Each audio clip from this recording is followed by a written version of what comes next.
From his demeanor, it is evident that the effects of the mirage mirror still persist. He remains oblivious to his true appearance, Stanley respectfully remarked. However, since yesterday, his condition has been increasingly unstable, and he may have begun to harbor doubts about me. I suggest, Your Highness the Second Prince, that we eliminate him at the earliest opportunity to prevent future complications. And no need for concern, Brant interjected, taking a sip from the wine glass on the nearby table. The vile dragon gross was reclaimed by the Foundation 3 days ago, and everyone believed that the last of the aberrations had been eradicated, marking the conclusion of this war that has spanned from the era of holy light to the present. All aberrations have become either pollution cards or wondrous artifacts in the hands of humanity. Brant caressed a gold ring on his left hand, its design ancient, intricately engraved with a symbol of a hexagram coin. Stanley, tell me, if others were to learn that there exists yet another aberration in this world, one that encompasses at least the spoon, wine glass, star coin, and mass card sets as an original level aberration, do you think they would execute it? He glanced at Stanley before continuing to muse. Impossible. Even if he can currently only extract the lowest tier 3 cards, who can guarantee that he does not possess other card sets? For instance, the scepter, the monolith? He looked at Stanley, who stood in the shadow of the stone pillar, with keen interest, or perhaps the water mirror 7 phantom priest that compels you to consume your own thumb. I understand, Your Highness, Stanley replied with a bow to the handsome man before him. Brant gazed at the vibrant garden filled with blooming flowers, suddenly recalling the woman known as the Midnight Rose, that thorny rose he yearned for yet could never possess, who was also the mother of his half-brother. Princess Teresa, he clenched his fists. It was because of her that he was so fervently striving for advancement, even collaborating with the Holy Light Church to clandestinely nurture the last aberration, seeking to seize the pollution cards it bore. He had already become the youngest 5-tier card bearer in the Kingdom of Redstone, accommodating the Hearts V of the sword card set, the Dusk Crusader, and had even secretly unearthed one of the 7 holy swords forged by the legendary Master Agareth from an underwater tomb, the Dragon Hunter. Yet Brant understood that this was still far from sufficient, not to mention the more dominant 16 sets of pollution cards, the sword set along with the Savior card sets of Scales. Tower and Lantern were inferior in comparison. Moreover, there were still 5 tiers above the 5th, and even the legendary Major and Minor King cards. He needed to accommodate at least the Sword 7 to attain sufficient influence. It is said that the captain of the Ashen Squad is the bearer of the sword card set, the Hearts 7 Sunlight Paladin. Brant took a sip of wine, feeling the warmth and heat of the alcohol as it coursed down his throat, and inquired once more of Stanley, "Has Cornell exhibited any unusual behavior lately? Since the day before yesterday, when the excessive elevation of the twin flames nearly cost Martin his life, the third prince seems to have confined Princess Teresa within the palace, and he has not been seen since. Keep a close watch on Martin. Do not allow Cornell to disrupt our plans." The second prince drained his glass, for the Foundation had already identified a suitable candidate, who would be sent to the Golden Sparrow Palace tomorrow as his bride. Hopefully, those old fellows are correct. The bloodline of the pollution still remains pollution. After Stanley departed, Martin indulged in a brief afternoon nap since his arrival here. His sleep quality had been remarkably good. Perhaps it was due to the exceptional comfort of the bed that he approached the writing desk in his bedroom and began to study the large black tome from the morning. He had clutched it when he awoke, yet he had no recollection of where the book had come from. Since his arrival, he had only entered the study once, and the only thing he remembered was that the flowers on the windowsill were blooming splendidly. Now that he was living the life of a noble, did he still need to read? He initially thought it was someone's prank and contemplated asking Stanley to investigate.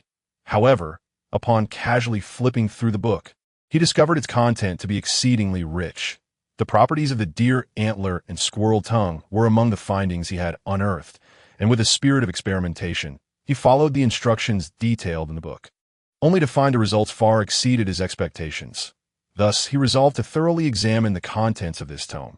Martin traced the intricate patterns on the cover, the dark red veins resembling blood vessels, and upon touching it again, he experienced an odd sensation as if it were pulsating. The cover bore 6 crooked white characters, Wild Creature Cookbook. Upon recognizing the title, Martin realized that this was not Chinese at all. but rather a language he had never encountered before. He came to the realization that even though he lacked the memories of his previous self, he had inherited its linguistic habits. He opened the cover and found some text written in a black, paste-like substance on the title page, which he had overlooked during his earlier examination of the book. Rules for using the cookbook.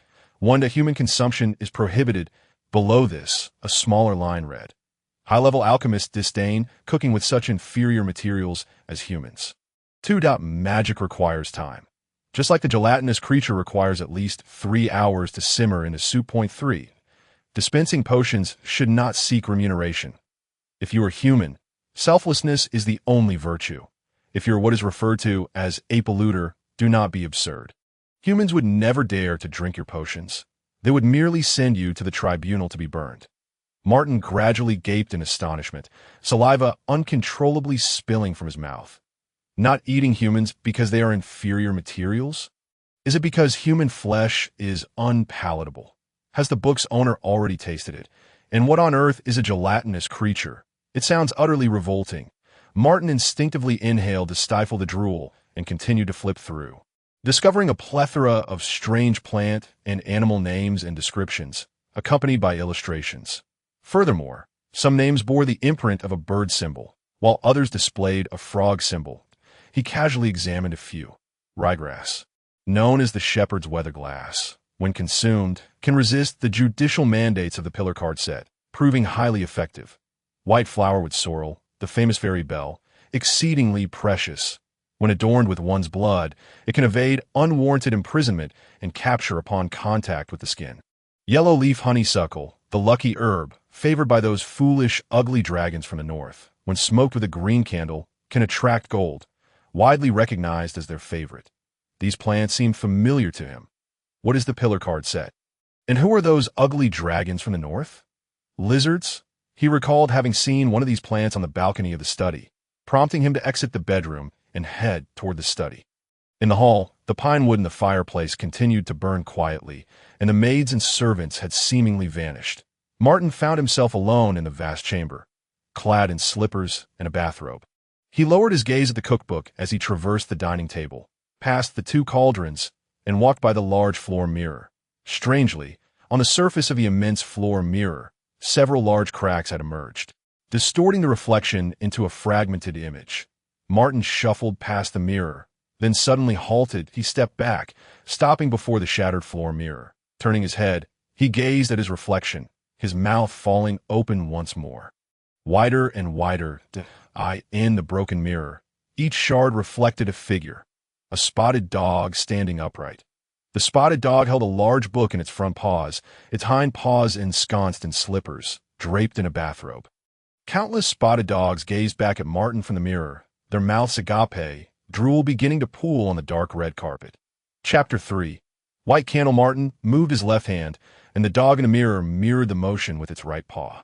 He waved his right hand, and the dog in the mirror waved back with its left paw. Martin's mouth gaped open wide, and the spotted dog displayed 2 rows of gleaming white teeth, drool spilling forth in greater volumes. This is truly me. How have I transformed into a dog? Martin swallowed hard, collapsing onto the carpet. His mind was blank, replaying the events of the past 3 days. The gazes of the servants, the sweat on the maid's brow from the morning, as if all were hinting at something amiss. Little did he know, the anomaly lay within himself. But why would those servants attend to a spotted dog? Everyone tacitly refrained from addressing the truth. Even Stanley obediently obeyed him, playing the role of a competent old butler. Moreover, a warning suddenly flashed through Martin's mind, one that had been broadcasted by the radio that morning. Talking animals must be polluters. Polluters, according to that cookbook, polluters are to be incinerated. Martin felt a pang of despair. The noble life was already slipping away, but now he was at the mercy of others, waiting to be cast into the oven. Then he noticed something peculiar. Why, when I should have been taken to the court, am I living this life of luxury? Could it be? Martin pinched his chin with his forepaw. Could it be some peculiar indulgence of certain nobles?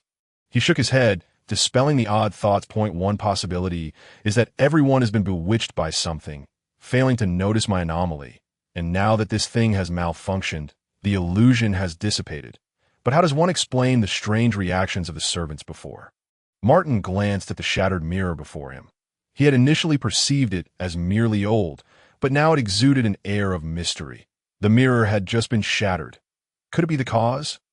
He rose to touch the mirror's surface, but found nothing unusual. The more likely scenario is that only I have been deceived, while everyone else watches me perform as if I were the emperor in his new clothes. What is this? Truman's World?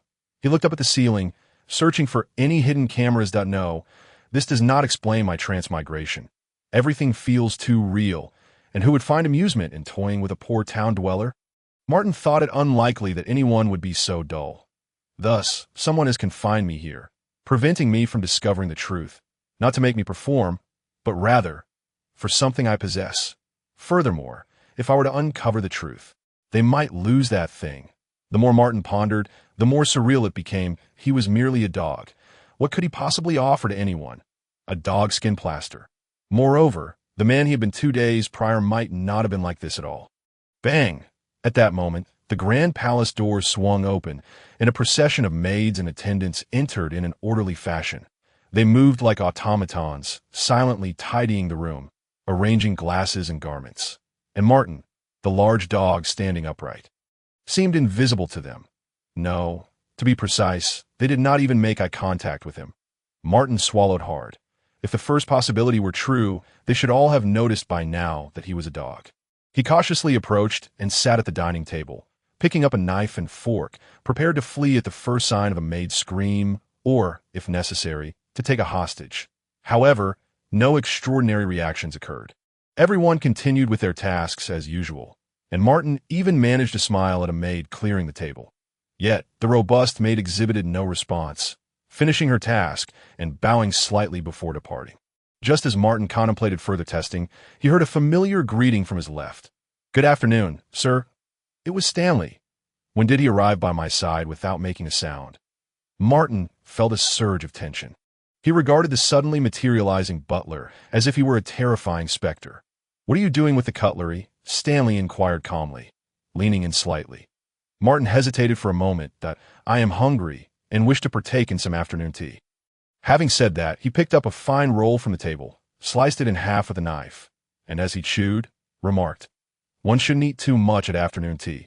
It leads to weight gain." "Very well, sir. The kitchen has prepared some cheese and fruits.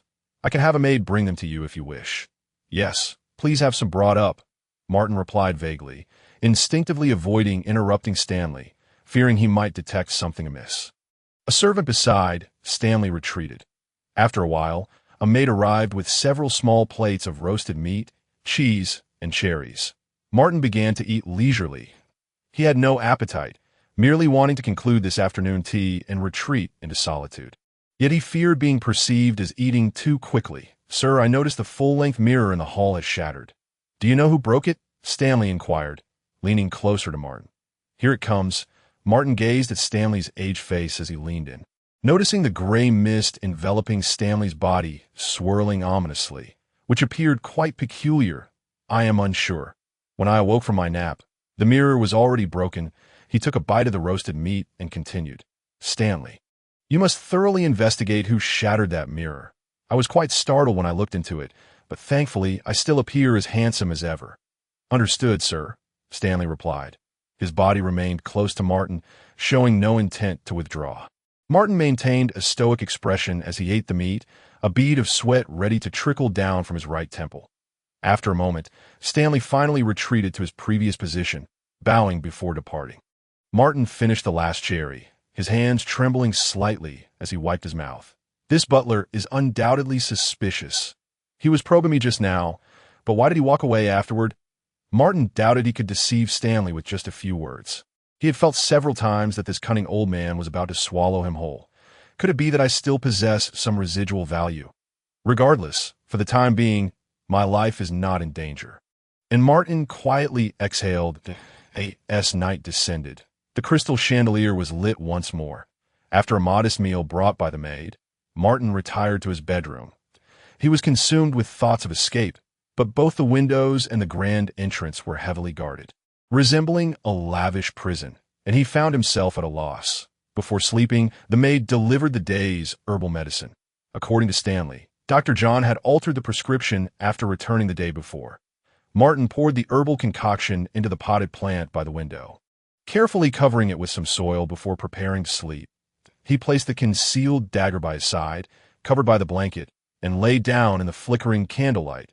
It seemed that this white candle had been perpetually burning, emitting an eerie red flame. Yet Martin had never considered extinguishing it. Before long, a loud snoring echoed through the stillness of the night. Time passed, and apart from the snoring, no other sounds were heard. Suddenly, a cluster of green flames began to rise slowly from Martin's chest. It spun once in the air before drifting down beside the white candle, causing the red flame to flicker slightly. As the flames departed, Martin's body began to undergo a bizarre transformation, as if a lump of clay was gradually being reshaped by the fire. As the green flames dissipated, a dark golden card revealed itself. Depicted on this card was a large black dog, its ears erect and bearing an air of arrogance, standing before a massive black cauldron. In its left paw, it held open a large book, unmistakably the cookbook of wild creatures. In its right paw, it wielded a long spoon that shimmered with a dark light, stirring the concoction within the cauldron, and at its waist hung a silver pouch. Above this image, in the top left corner of the card, a small spoon was illustrated, accompanied by a capital Roman numeral 3, while a red heart adorned the top right corner, in the center.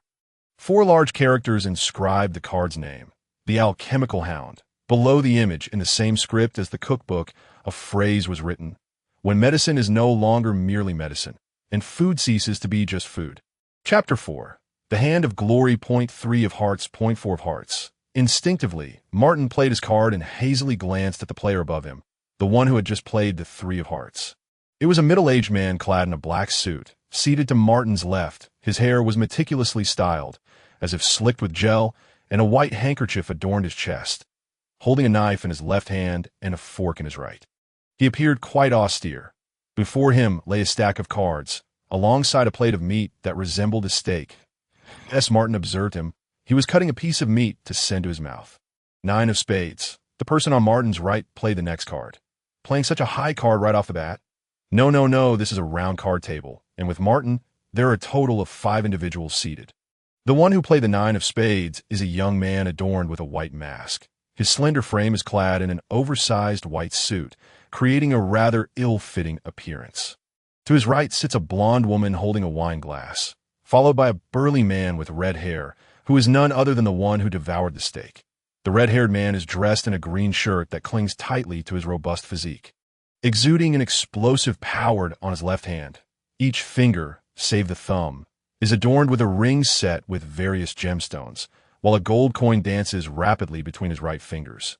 Martin gradually awakens, as if he has transitioned from the perspective of an observer to that of a performer. Regaining control of his body, he is uncertain why he finds himself here and does not recognize the 4 individuals at the table.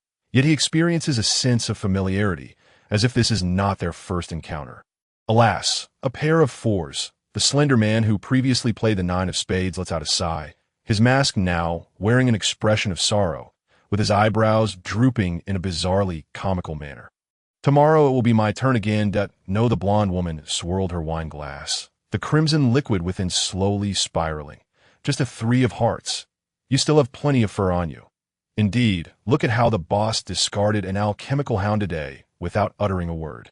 The red-haired man played a pair of 5s against 6s. The man in the suit to Martin's left played a card while continuing to savor his steak. You all wonder, when will these days come to an end? The slender man's expression behind the mask seemed to grow even more sorrowful. It has been 3 months. We do not even know who imprisoned us here, and this body cannot even communicate effectively. Why don't you hand me my reverse card? I can go out and bring everyone back. The red-haired man flashed a grin at the slender man. Who doesn't know you? Gentleman Ghost York is a notorious cheat. If I give it to you, you'll likely devour it the moment I turn my back. Then we would all be trapped together. The burly man leaned back against his chair and said nonchalantly, "This fellow's body, though strong, is nearing its limits. Finding your and Mary S. reverse cards is no simple task. Did you not strike a deal with that second prince?" The blonde woman interjected. "That lad is quite cunning. Who knows if he even possesses your night tequila? How amusing. You are the complete vessel for the 6-tier star coin card, while he has merely just entered the 5-tier Dust Crusader. Should you fear him? The blonde woman teased.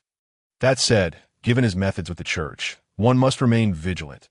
Moreover, it is said he possesses the dragon hunter crafted by Agaris. The red-haired man responded, seemingly a bit sheepish, point one of those 7 giant swords. The blonde woman took a sip of her drink. Choosing not to continue the conversation, if only we could control this body. The slender man turned his gaze to Martin, the eyes behind the mask narrowing. With our combined capabilities, escaping here should not be difficult. Haven't we tried numerous times already? The burly man retorted. This lad is nothing more than a log here. Even we wouldn't remember him. The group fell silent once more. Gentlemen, Martin suddenly spoke, sensing an opportunity. Ever since the mirror shattered, a turn of events had transpired. Stanley exhibited clear skepticism towards him, and being present at this card table, he resolved to attempt communication. It is not gentlemanly to discuss others directly. Martin looked at them. The others turned their gazes towards him. In that instant, Martin experienced a tumult of emotions. Anger, fear, greed, hunger. His mind felt as if it might explode. Our little fellow seems to have awakened. How rare. The blonde woman expressed excitement that I was merely an observer until now. Your conversation has inspired me. I believe, Martin sat up straight, we can collaborate, Daha. The red-haired man let out a strange laugh. What qualifications do you possess to discuss cooperation with us? Do you know who we are? I do not need to know who you are. You wish to leave, and so do I. Our goals are aligned. Grasping the key information revealed in their conversation, Martin turned his gaze to the man on his left who was slicing steak. Knowing this man held the authority to speak, the man did not respond, continuing leisurely with his meal. Aligned goals? The red-haired man scoffed. Since you have awoken, why not let us simply occupy your body? He grinned maliciously, rising to his feet, the 4 rings on his left hand simultaneously radiating brilliant light, making his hand appear like a miniature sun. The blonde woman curled her lips into a beautiful arc, while the slender man watched with trembling hands, his mask morphing into a wide, mocking grin. Martin gazed at the sun-like sphere of light.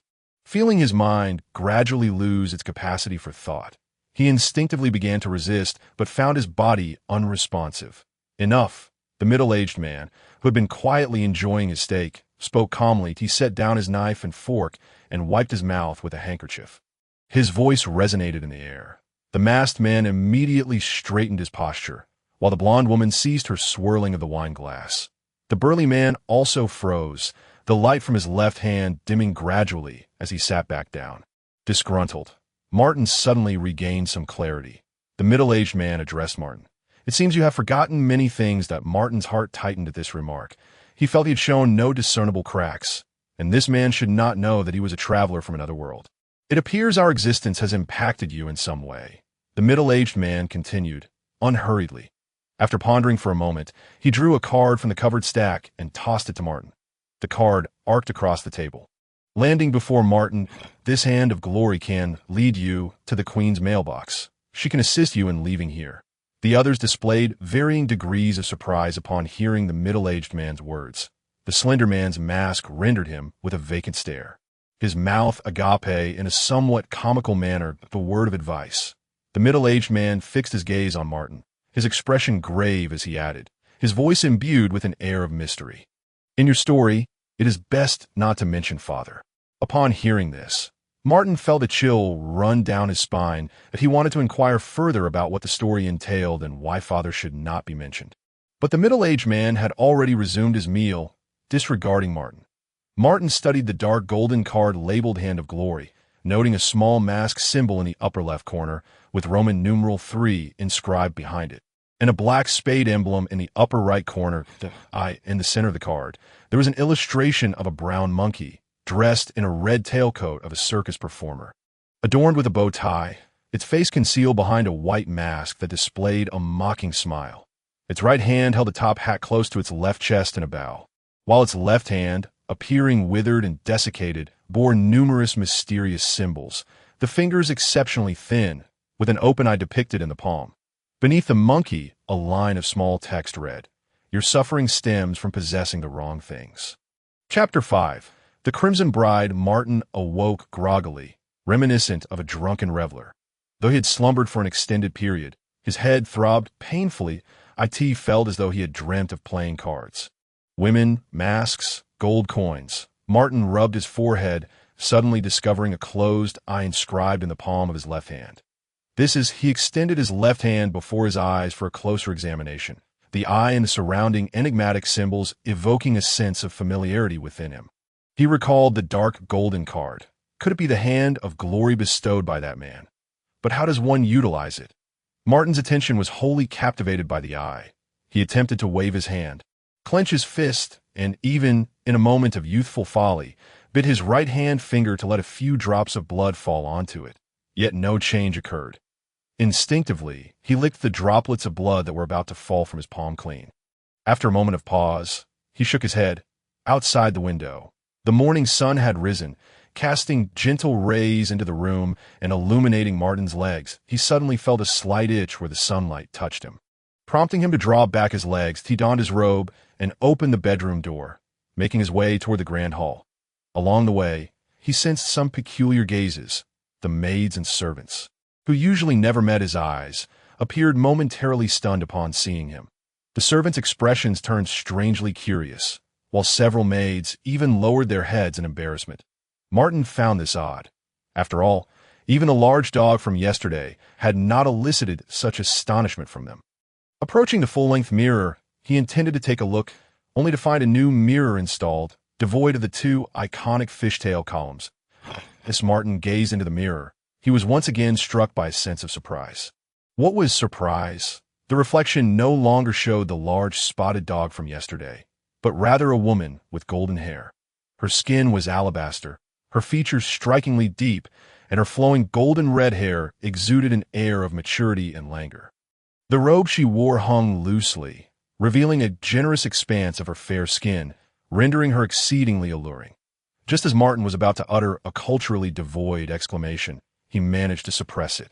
He covered his mouth, and the woman in the mirror mirrored his action with her delicate hand, appearing both lively and enchanting, possessing an unusual charm. Martin's eyes widened at his own reflection, and he hastily lowered his hand, bowing his head and clenching his fists. Yesterday he was a dog, and today he had become a woman. He gritted his teeth, forcing out these words. Even yesterday's dog was better. How should I? Let my brothers enjoy themselves first. He raged inwardly. Like that moment, a ghostly figure appeared beside Martin. The figure spoke to him in a whispering tone. Sir, you seem rather displeased. Are you dissatisfied with the new mirror? He looked at Martin, something flickering in his gaze. Martin continued to bow his head, and after a brief moment, he raised it, presenting what he believed to be his most radiant smile to Stanley. It's nothing. Stanley, I merely just woke up and am still a bit drowsy. Stanley bowed in response. Very well, sir. Breakfast is ready, and you may partake at your convenience. Martin acknowledged him and proceeded to the washroom.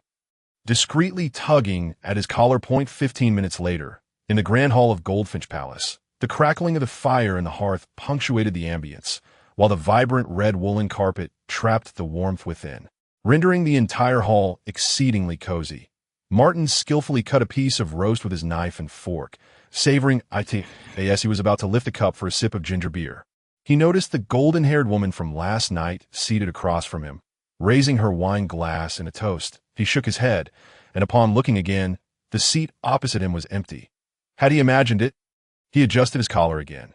Martin was still clad in his pajamas and robe, worried that any sudden changes might heighten Stanley's suspicions. He had never been scrutinized so closely while dining before. Martin felt the surrounding servants stealing glances at him, whether male or female. This made him exceedingly uncomfortable. He resolved to finish his meal swiftly and retreat to his bedroom, hoping to bring an end to this peculiar morning. You are truly beautiful. Just as Martin endeavored to enjoy his meal, a servant approached him abruptly, stating, his complexion bore a sickly flush, and his lips twisted into an exaggerated grin. I apologize. I cannot help but feel compelled to praise you. The servant seemed somewhat shy, bowing his head before raising it again to Martin, proclaiming, You are 1,000 times more beautiful than the loveliest maiden I have ever encountered. You resemble the morning dew. A rose bathed in holy light. He then knelt, attempting to kiss Martin's foot. Martin tossed aside his knife and fork, springing to his feet and stepping aside. Had this person gone mad?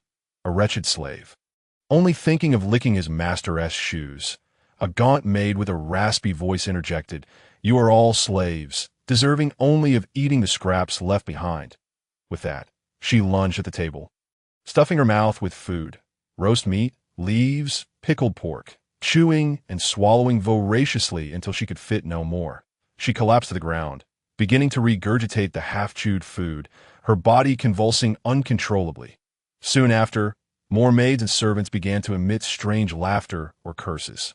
They erupted into frenzied shouts, like plush toys unleashed from their restraints, tearing at one another and mocking.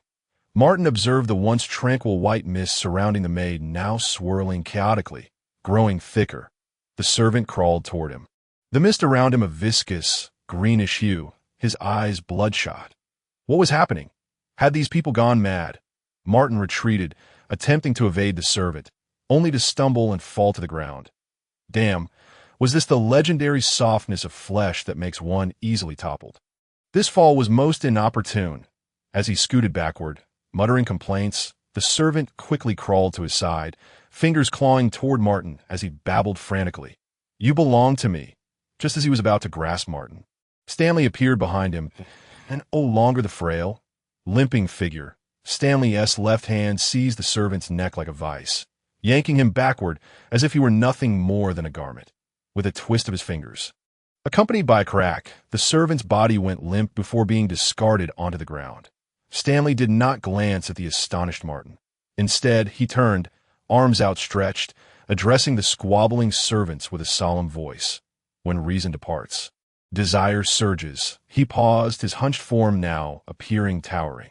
Humanity becomes the most grotesque of entities. With his words, the frenzied individuals halted simultaneously. Blood tears began to stream from their eyes, their skin peeling away inch by inch, howling as they grotesquely morphed into centaurs, giant hounds, and other hideous green-skinned creatures, before collapsing into puddles of dark, viscous liquid. The previously raucous hall fell silent once more, save for the faint sound of the liquid brushing against the carpet. Stanley surveyed the scene, turning to assist Martin as he grasped Martin's arm. Martin felt the runes on his left hand suddenly activate, and the eye in his palm opened wide. He perceived the gray mist from Stanley rapidly flowing into his palm, a chill emanating from his left hand. Stanley furrowed his brow, sensing something being extracted from his body, his mind suddenly becoming clearer and more focused, a sense of confusion arising within him. Martin, supported back into the high-backed chair, observed Stanley closely, noting his puzzlement before asking, "Stanley, what was all that just now?" He surmised that Stanley had not witnessed the events that transpired through his left hand. Otherwise, this suddenly keen-eyed elder would not be so unresponsive. It seemed he could not see the symbols and the eye on my left hand, he thought to himself. Stanley looked at the puddles, addressing Martin. Humans are the most easily manipulated beings when it comes to emotions. He removed his white gloves and discarded them, continuing, "These individuals succumb to corruption and collapse." He then leaned slightly closer, fixing Martin with a sharp gaze, asking sternly, "Was it you who did this?" "What?" Martin, uncertain of which incident he referred to, continued to feign ignorance. Stanley narrowed his eyes, scrutinizing Martin for a moment before straightening up, casually donning a new pair of white gloves as he remarked, "Lies cannot endure." Martin did not react to his statement, rubbing his recently injured ankle. Relieved that no tendons or bones had been harmed, he gazed at the remnants of the dark puddles left behind, the suddenness of it all still fresh in his mind. Yet, amidst this chaos, he found himself inexplicably curious about the residual viscous liquid. If he could collect some for research, perhaps he could uncover something, perhaps due to the plethora of experimental courses he had taken in his previous life. Or perhaps driven by a desire to comprehend this bizarre and mysterious world, Martin suddenly felt an urge to gather some of that liquid. "Stanley," Martin said, rubbing his ankle and addressing the butler beside him, "I am quite intrigued by the remnants of that liquid. Please collect a small vial for me." After waiting a moment without receiving a response from the butler, he looked up in confusion, only to find a flicker of surprise on Stanley's otherwise impassive face, his mouth slightly agape as he stared at Martin, still struggling to put on his new gloves. "Stanley?" Martin tentatively called out once more. "Very well, sir." The old butler finally regained his composure, readjusted his gloves, and continued, "It will be brought to you shortly." After a moment of calm, Stanley returned to his usual self, handing a napkin to Martin and saying, "Sir, I will have someone tidy up here. You may wait in the bedroom and prepare yourself." "Prepare for what?" Martin inquired, a hint of confusion in his voice. "The bride chosen for you by His Majesty, the Princess Xixin, should be arriving soon." Chapter 6. The princess and the maid's attire Xixin sat alone in the spacious carriage. She lifted the curtain, and the knight commander beside her, adorned with a rose and golden lion emblem on his chest, turned to her and inquired, "Is there anything you require, Your Highness?" Xixin let the curtain fall. "Your Highness, since the day her father was murdered by usurpers and she was forced to flee her homeland.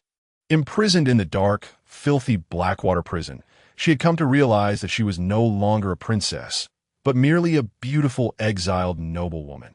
Had it not been for the insidious dark forces that had infiltrated her being, occasionally filling her ears with indescribable, eerie sounds, she would not have succumbed to bouts of madness, nor been captured by the guards of the Redstone Kingdom.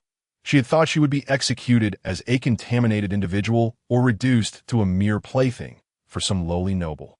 To her astonishment, she was extracted from her cell last night, bathed and dressed by numerous maids, and found herself sleeping on a familiar velvet bed, as if all her past woes had been a mere dream. This morning, an elderly man had come to see her, clad in a long robe embroidered with dark golden roses, who, in an undeniable tone, informed Xixin that she was to become the wife of the last savior of the Redstone Kingdom.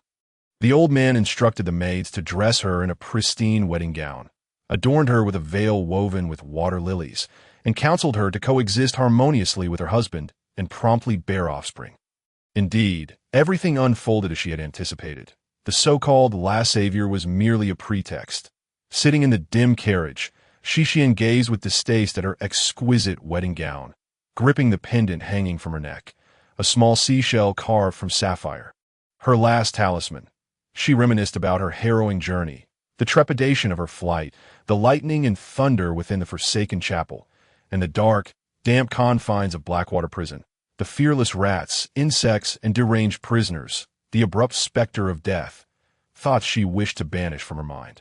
Except for a bowl of soup that had been served with black bread during lunch by the guard yesterday, initially dismissed by her, but after a sip, she found it more delectable than anything she had tasted in her 18 years.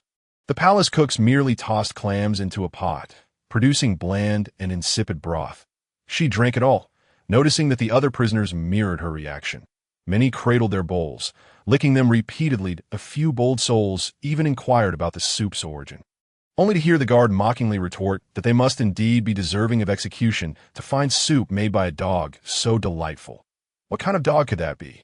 Xixin mused, understanding the guard was likely jesting. Yet she couldn't help but entertain the thought, laughing at the image of a large, smooth-coated Dalmatian with floppy ears. This was perhaps the only moment of happiness she could claim during her time in Blackwater prison. Suddenly, the carriage jolted, breaking Xixin's reverie, and she heard the knight commander outside announce, "We have arrived, Your Highness." Xixin pulled back the curtain to find the carriage halted before a grand palace, its opulence striking. With 2 rows of guards and attending maids at the entrance, she was assisted down from the carriage and led inside the palace. Throughout the process, she discreetly observed her surroundings, searching for possible escape routes. However, she soon realized there were an unusually high number of guards, interspersed with members of the Holy Light Order's knights, and rather than a palace, she felt it resembled a prison. She steeled her thoughts, sensing an unsettling atmosphere if she could not escape. Xixin clenched the seashell at her chest, having prepared herself for the ultimate act of desperation. It was then that she entered a warm hall and encountered a woman more beautiful than herself. Martin sat upright in a high-backed chair, now dressed in a shirt and trousers. No longer appearing disheveled, he had secretly glanced in the mirror and discovered that the gentleman's attire lent him an unexpectedly androgynous charm.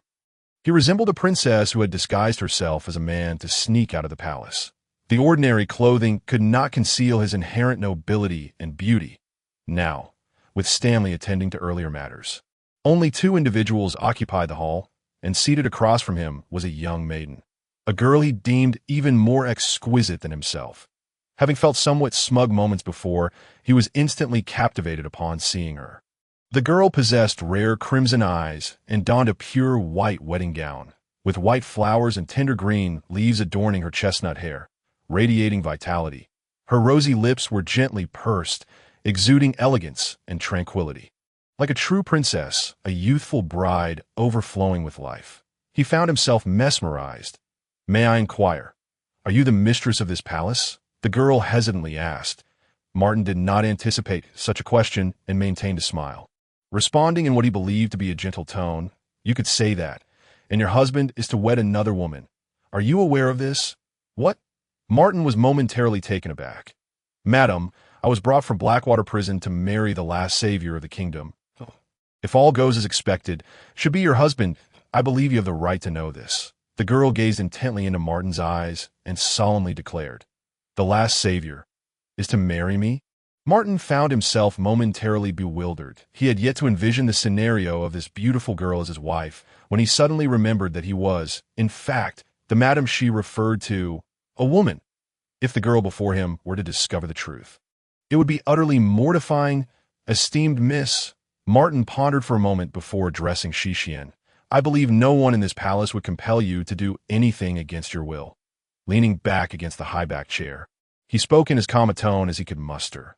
Upon hearing this, Shishien exhaled in relief. This beautiful madam appeared to be quite reasonable. After seeing her, she felt increasingly at ease. The striking woman exuded an innate charm, evoking a sense of inexplicable familiarity. Sipping the red tea from the table, Shishien continued, "Then, madam, could you provide me with a change of clothes? This attire is rather inconvenient." And she met Martin's gaze, her cheeks flushing yet feigning composure. "You wouldn't want your husband to see me in this state, would you?" That was rather threatening. Shishien regretted her words as soon as she uttered them. A voice within her seemed to tempt her to divulge her innermost thoughts without reservation. Martin raised his gaze to her. Shishien stared into Martin's blue eyes, and the sense of closeness she had felt earlier evaporated. It was as if she were being scrutinized by a ferocious beast. A sudden wave of fear washing over her, she lowered her head, murmuring, "Could you provide me with a simple maid's outfit? Just something inconspicuous. If you're concerned I might escape, I could change here, or you could have a maid watch over me." "What am I saying?" Shishien, seemingly influenced by that surge of fear, felt uneasy under the piercing gaze of the beautiful woman, as if she were on the brink of being devoured. While her previous words had expressed her true feelings, she could not comprehend why she had uttered such an embarrassing request for a change of clothes. She felt as though she were being toyed with emotionally. Meanwhile, Martin, beneath his impassive facade, was embroiled in deep turmoil. Was changing clothes in front of someone truly that exhilarating? Yet, there was not a single maid to be found in this palace, and he had no idea where the clothing was kept. Chapter 7.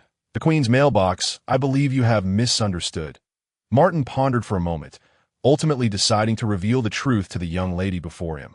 After a detailed explanation, the girl blinked in surprise. "Are you saying you are the kingdom's last savior, and you are a man?" Indeed, it sounded fantastical, yet that was the reality. Martin finally exhaled in relief. "Actually, I'm quite well today. Yesterday I was a talking spotted dog." He chuckled self-deprecatingly. Shizan was momentarily taken aback. The fear of being scrutinized dramatically dissipated. She responded with a soft acknowledgement, "I understand," and then took another sip of the red tea on the table. She found it utterly impossible to reconcile the beautiful exterior before her with the soul of a man. She had encountered many lovely young women and alluring ladies before, perhaps even more beautiful than the one before her. Yet this lady exuded an extraordinary air of mystery that inexplicably captivated her. The fireplace crackled quietly, and the two fell into a contemplative silence. "Are you hungry? I could prepare something for you." "My cooking is quite commendable," Martin offered. "Yesterday, when I transformed into a dog, I made a bowl of fish soup for Stanley.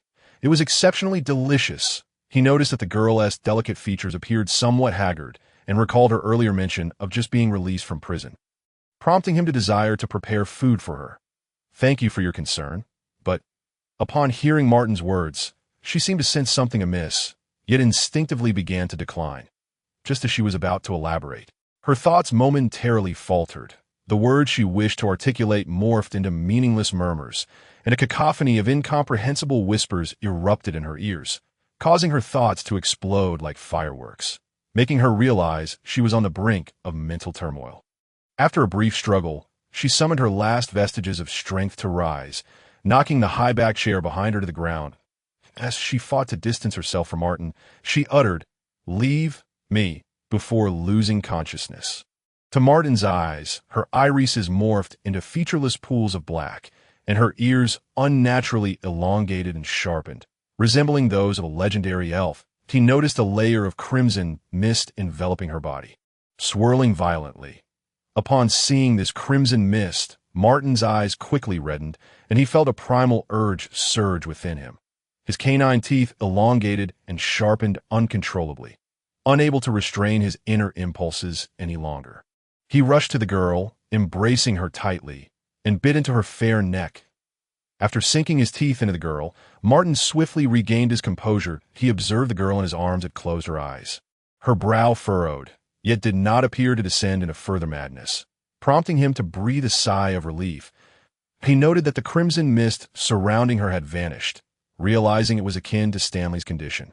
They had both absorbed the mist into their own bodies. He carefully laid the girl upon his bed, nearly stumbling several times in the process. After covering her with a blanket, he moved to his writing desk. Martin discovered that the eye nestled in the palm of his left hand had reopened, seemingly alive as it gazed up at him. Suddenly, he felt a peculiar pulsation on his left side. Turning his gaze leftward, he perceived through a haze something shimmering with a bluish-green luminescence. Extending his left hand, he grasped the object tightly. As the light dissipated, he found himself holding a semi-cylindrical box. Its material akin to turquoise, light yet sturdy, adorned with numerous black fissures. The box, entirely green and of ancient design, was secured at the front with an exquisite brass clasp, reminiscent of a mailbox from a bygone era. Furrowing his brow, Martin mused that this must be the Queen's mailbox mentioned by the man in his dream, though he remained uncertain how to establish contact with the Queen. He lifted the lid to discover a letter inside. The paper was thick and yellowed, inscribed with elegant script that read, "Tell me a bedtime story. Preferably something spooky." Martin recognized the handwriting as a language he understood perfectly, and the tone of the request was exceedingly casual, akin to instructing a servant responsible for lulling one to sleep, yet the content hinted at something sinister. A spooky bedtime story? This queen certainly has a unique taste. Resting his elbow on the desk, he began to scrutinize the blank letter paper, rhythmically tapping his left index finger against his right collarbone. It was a habitual gesture he employed during contemplation, the dull thuds helping him to maintain his composure. But what should I write in response? Flipping through the box, he found nothing besides the letter. Just as he pondered, he noticed the words on the letter slowly fading away until it became blank, as though the words had never existed at all. Quite marvelous. It seemed this paper could be recycled. What type of story should I compose? I mustn't mention father. After a moment of reflection, a sly smile crept across his face as he seized the pen on the desk and began to write. As he crafted his narrative, another form of lively script appeared upon the paper. It seemed that his physical transformation had bestowed upon him a different muscle memory, and he discovered that his handwriting was rather exquisite. The letter commenced, "I have a tale about a black cat. I wonder if you have heard of it." Shazan slowly opened her eyes, as if awakening from an extraordinarily long slumber. It had been far too long since she felt this alert and vibrant, even during her time in her royal palace. She beheld the intricately patterned ceiling and the crystal chandelier, realizing she lay on a grand bed, snugly covered with a blanket. Her memory flickered back to the chaos in the hall, where she had succumbed to mental disarray, culminating in a blurred figure rushing toward her, followed by a sharp, cool sensation at her neck. Gently, she touched the side of her neck, feeling two faint protrusions, a testament that this was no mere dream. Struggling to sit up, she noticed the increasingly beautiful woman, Martin, seated at the desk, engrossed in what appeared to be a box. Approaching Martin from behind, she observed him hurriedly writing on a piece of ancient letter paper. What exquisite handwriting he possesses, just like the beauty of his form. She then mused, captivated by Martin's graceful neck and perfect profile. Curiosity piqued. She leaned closer to discern what Martin was writing, her imagination wandering to the verses of a bard, the romantic tales spun by novelists, and the tender letters a wife might pen to her husband filled with affection. Chapter 8. The first story. This is a tale that might seem absurd to an outsider. I do not expect you to believe it, for I myself often question whether I truly experienced it. Back when I was a detective, I collaborated with the police department on a case involving a middle-aged man accused of murdering his wife, a charge he vehemently denied, claiming his wife had merely returned to the countryside. We investigated his wife's home, where her parents revealed they hadn't seen their daughter for a month, and recounted that she had returned home, previously bearing injuries, accusing their son-in-law of domestic abuse. That we found this rather surprising, as the man appeared quite mild-mannered. Even his neighbors would mock him for his weakness, hardly the type to inflict violence upon a loved one. Curiously, the elderly couple seemed to recognize me. While explaining the situation to the investigating detective, they would glance at me knowingly. Sensing they had something to convey, I resolved to visit them later. That night marked our final interrogation of the man. At that point, we had yet to uncover his wife's body, and without further evidence, he was poised for acquittal. The investigating officer provided him with some special care, prompting the man to alter his previously obstinate demeanor and recount story. What follows is his account of the events. This man claimed to have adored animals since childhood. After marrying his wife, they kept a black cat together. He treated the black cat exceptionally well, and it would always follow him closely. However, he developed a drinking problem, becoming increasingly volatile and resorting to physical violence against his wife. Upon hearing this, I tugged at my tie, for I too had struggled with alcoholism. Having engaged in a few regrettable actions under its influence, each recollection filling me with shame. The man continued his narrative. He recounted that one evening, inebriated, he returned home, sensing that the black cat was deliberately avoiding him. The potency of alcohol ignited a furious wrath within him. Consequently, he seized the cat, extracting a small knife from the pocket of his vest, and gruesomely gouged out its left. A wave of nausea washed over me, accompanied by a throbbing headache, as the detective beside me offered a cigarette, suggesting it might alleviate my discomfort. I accepted the smoke and took a few puffs. Its distinctive flavor, indeed, quickly dissipated my unease. Observing my return to normalcy, the detective gestured for the man to continue. He confessed that upon awakening the next day, he was consumed by guilt and a hint of fear. The socket of the cat, bereft of its eyeball, was a horrifying sight, causing it to flee in terror whenever it saw him. Each encounter with the feline reminded him of his heinous act, leaving him increasingly weary and tormented. Ultimately, one night, unable to endure the relentless torment, rage and madness overwhelmed his reason, and he hung the black cat from a tree in his yard. I took several deep drags from the cigarette. Shortly thereafter, a sudden blaze engulfed his home, though fortunately, both he and his wife escaped unscathed. Amidst the charred ruins, he discovered a pattern on the wall resembling a relief. It took the form of a large cat, peculiarly adorned with a mark extending above its neck. Reminiscent of a noose, he was horrified, unable to erase the specter of that cat from his mind for months. Then one day, while drowning his sorrows at a bar, he encountered another black cat, identical to the deceased one save for a patch of white fur on its chest. Elated, he brought it home, only to discover it too was missing its left eye. Fear began to creep in. Each affectionate gesture from the cat incited a desire to strangle it. Yet his wife grew fond of this new feline, and they became inseparable. A week later, he was astonished to see that the white patch on the cat's chest had transformed into a pattern resembling a gallows. Fear enveloped him, and he found himself awakening from nightmares countless times. Finally, one night, he snapped, brandishing an axe to slay both the cat and his obstructive wife. After the murder, he dug a grave in the yard and buried their bodies. Perhaps out of instinct, I sensed something amiss in his narrative, yet I could not articulate it. I pressed my hands to my head, attempting to comprehend, only to glimpse the suspect across from me and the detective beside me, both silently fixated on me, their expressions akin to beasts poised to devour raw flesh. Shaking my head, I regained my focus. The detective had sent someone to search for bodies in the suspect's yard. We proceeded there together and, indeed, discovered fresh digging marks in the northwest corner, revealing a pit. We assumed the case was on the verge of resolution. Yet all we found within the pit was a blood-stained dagger and some clumps of bloodied black fur. Something was amiss. I felt the truth linger in my mind, yet an unseen eye seemed to scrutinize me, preventing me from unraveling it. I had intended to visit the elderly couple again, but the headache returned with a vengeance, compelling me to retreat to my own home. Upon arrival, I poured a generous glass of rum and downed it in one gulp. The numbing effects of the alcohol quickly dulled my headache, though it also left me in a daze that I sat on the sofa, gazing toward the window, where the plush curtains had been drawn, yet I felt an unsettling sensation as if someone were peering in. Disliking this feeling, I inexplicably pulled back a concealed wooden panel on the living room floor and descended into the cellar.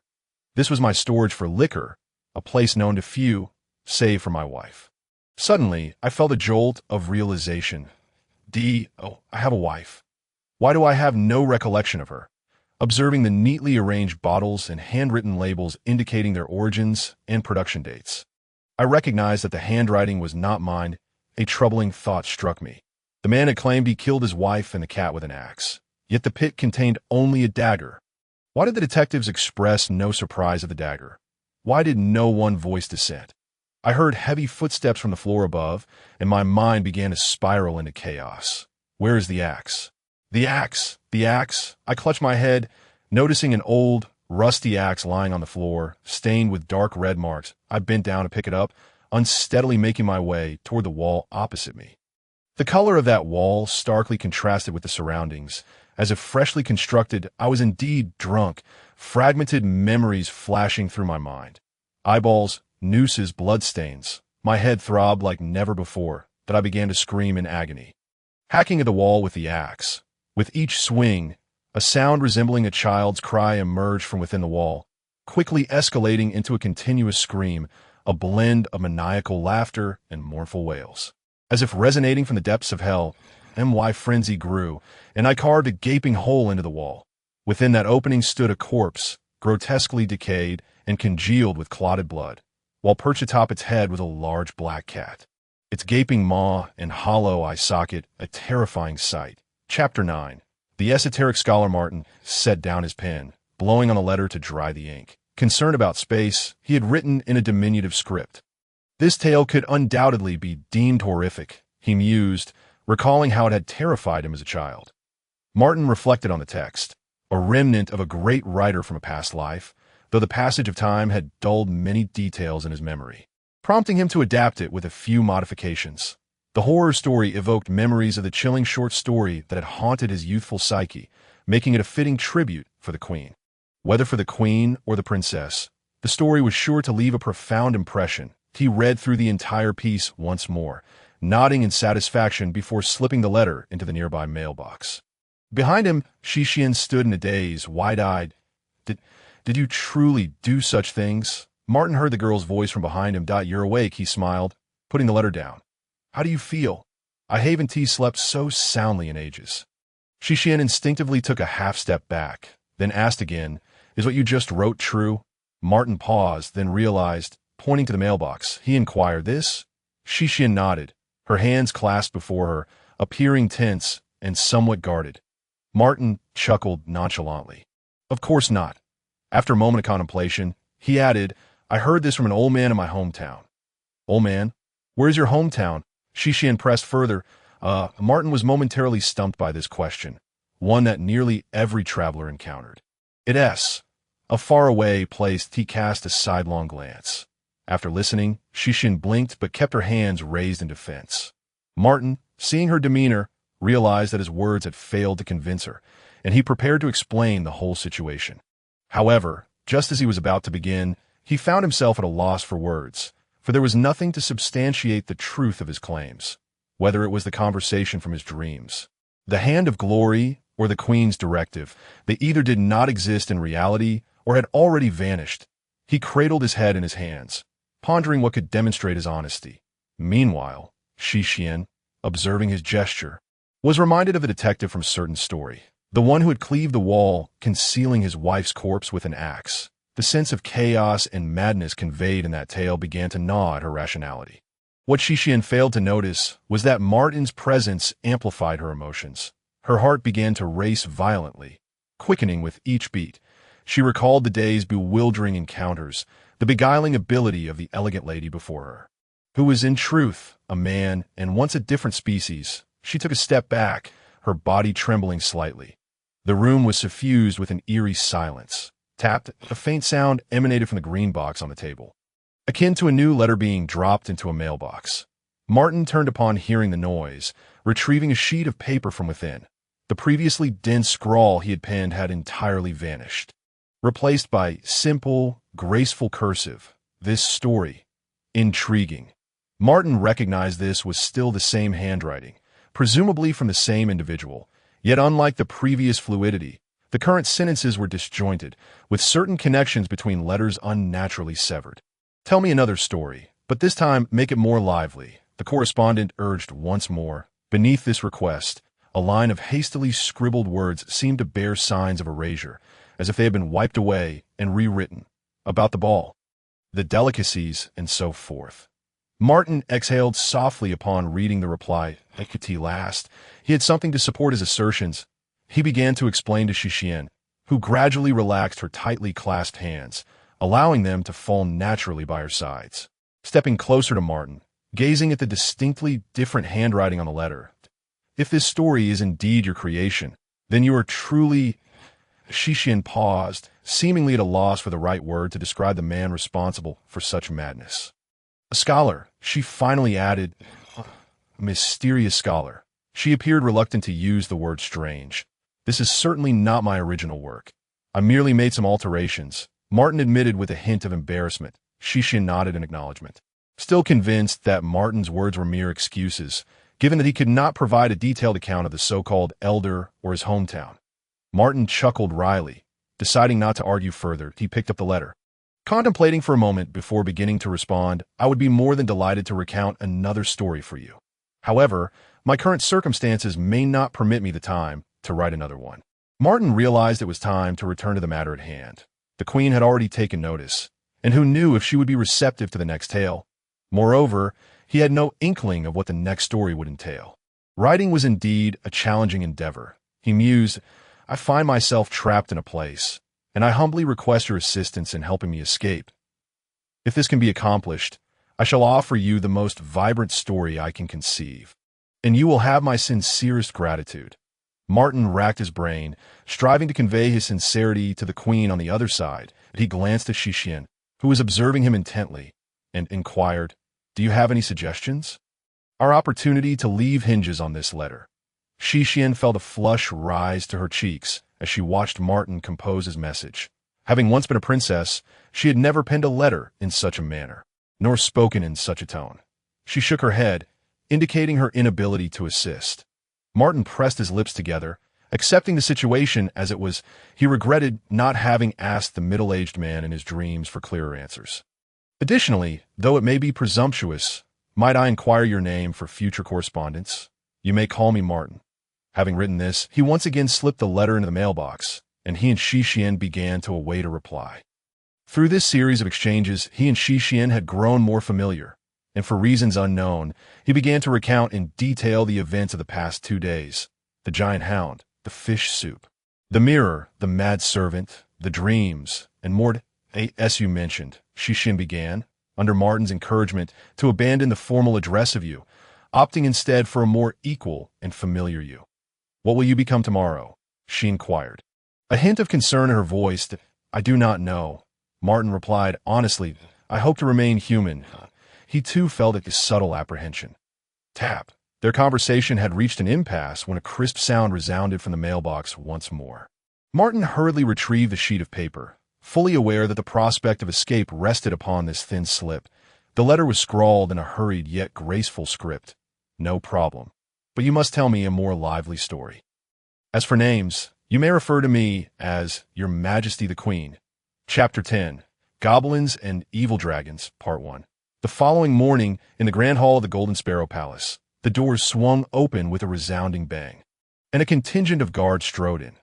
Trailing behind them was a young man clad in a naval uniform, his blue attire complemented by golden epaulettes, exuding an air of nobility. "Charles, does the polluter truly deserve such opulent quarters?" The young man inquired of the man beside him, dressed in a gray suit. Should they not be sent to the tribunal to be burned alive? That is the arrangement of the second prince. Your Highness, the man in the suit replied, bowing slightly. His left eye was concealed beneath a black bandage, leaving only his right eye visible. My brother always enjoys engaging in such meaningless endeavors. The young man stepped onto the red carpet, noticing two figures in the hall. Who are you?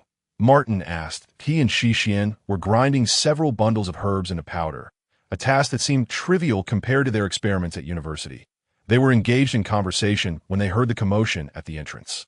Upon seeing Martin, the young man's expression shifted from arrogance to mockery. Is this our goblin groom? From which underground cavern did you emerge? Why not dig for your gold properly? Martin furrowed his brow. Upon waking that morning, he had discovered himself transformed once more into a diminutive creature, his ears now quite pointed, his arms nearly reaching his knees, and his skin an unrefined shade of green. To make matters worse, his legs were uncoordinated, causing him to walk with a peculiar gait. He attempted to sidestep Xixian, but unexpectedly, after her initial surprise, the girl approached to assist him with the grinding. The young man laughed even louder, and the guards joined in the derision. This is a private area. If you have matters to discuss, you may communicate with my butler, Stanley, Martin said, fixing the young man with a calm gaze. Butler, Stanley is the bishop of the kingdom, a figure of authority within a parish. You expect a goblin to serve as a butler? Dupaluters dream so grandly, the young man scoffed. Martin was taken aback. He had suspected Stanley was not an ordinary person, but he had not anticipated the truth of his identity as a bishop, placing him among the upper echelons of the church. The young man caught sight of Xixian standing nearby, his eyes lighting up instantly. Compared to the previous day, Xixian radiated even more brightness. Yesterday she appeared as a frightened bride, while today she resembled a true princess. She wore a delicate yellow gown adorned with lace at the neckline, and the hem was embellished with numerous flowers. A fine silver chain adorned her neck, from which hung a small sapphire carved in the shape of a seashell, accentuating her fair complexion. The young man approached Xixian and said, This beautiful maiden must be Miss Xixian. I have heard that father has arranged a marriage for you, and I have come to extend my heartfelt congratulations on your nuptials. As he spoke, he reached out to kiss Xixian's hand. However, Xixian swiftly withdrew her hand and placed it demurely before her. Thank you for your blessings, she said, slightly bowing. The young man, slightly disgruntled, retracted his hand and smiled. If I may be so bold, a beauty such as yourself should not be associated with a polluter of such lowly status. Should you wish it, I could persuade my father to annul your engagement. The smile at the corners of his lips became more pronounced. Now, why not accompany me to the greenhouse of my estate, where we can bask in the winter sun and indulge in a delightful afternoon tea? What do you say? Oh, I almost forgot to introduce myself. I am Cornell Norman, the third prince of the Redstone Kingdom. Martin observed the young man, noticing a layer of gray mist enveloping him, denser than that surrounding Stanley, stirring a thought within him. Your Highness, the third prince, Martin interjected, we all know the true nature of this so-called marriage. If you truly could persuade His Majesty to change his mind, you would not have come here personally. Cornell pondered for a moment before responding, Is it your second brother who spoke of this? It seems he holds you in high regard. Not exactly high regard. I simply possess something the second prince desires. Martin asserted, feigning ignorance of the identity of the second prince, what is it that the second brother desires? Cornell inquired, a teasing expression crossing his face. He beckoned, and a card materialized in his hand. Is this what he seeks? He tossed it to Martin. Catching it, Martin realized it resembled the hand of glory he had received from the man in his dreams, yet this one bore the name Alchemist Hound, adorned with an illustration of a large dog brewing potions. If you still intend to negotiate with these pollution cards, I suggest you abandon that notion. Cornell scoffed. You know what your second brother said when I mentioned that I would burn you alive 3 months ago. He referred to you as the hen that lays golden eggs. It is precisely because you can provide your keeper, your master, with a pollution card every day. And now, the eggs you lay, much like this dog card, are unwanted. With that, he seized Martin by the neck, lifting him off the ground. And I hear you transformed into a beautiful woman yesterday. If you could serve me as a woman each day, I might consider keeping you as this useless creature that no longer lays eggs." The soldiers nearby erupted into laughter, and the one-eyed man smirked. Shishian attempted to intervene, but was firmly restrained by the soldiers. As Martin's face grew increasingly flushed, her gaze sharpened, and she lowered her head. In a hidden place, her whites retreated swiftly, her ears elongated once more, and her eyes transformed back to the pure black state. She began to chant an ancient ballad in an obscure tone. "In the darkest moment, I saw a flash of lightning.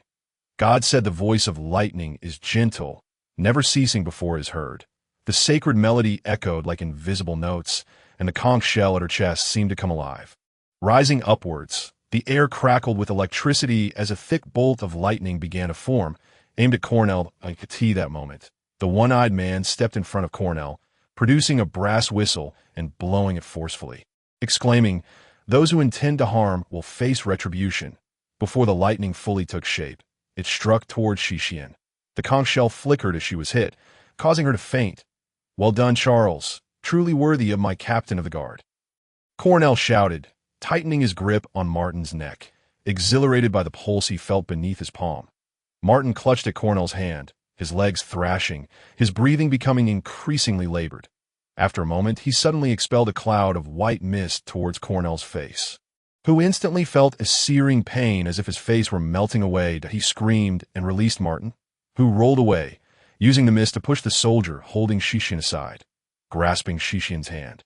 He extended his left arm toward the direction of his chamber, summoning an ancient-looking box into his grasp. That "It is the Queen's mailbox."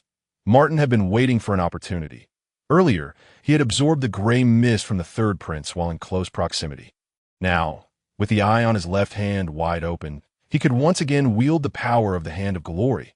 Just as he was about to open the mailbox, the one-eyed man blew the brass whistle again, declaring loudly, "Thief, sentenced to imprisonment." Clang, a row of sharp iron bars shot up from the ground, separating Martin from Shishian.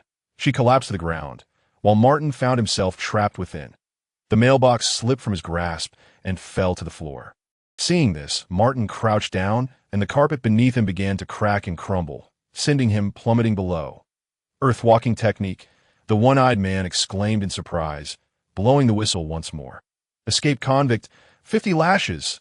Then, the observers witnessed several areas of the woolen carpet tearing, the sound of whipping echoing throughout the hall, eventually fading behind the guards. The soldiers in the front row parted, revealing two identical young guards, identical in attire, physique, and even appearance. This was the effect of a white clover. The recipe vaguely suggested it could evade unwarranted imprisonment and capture.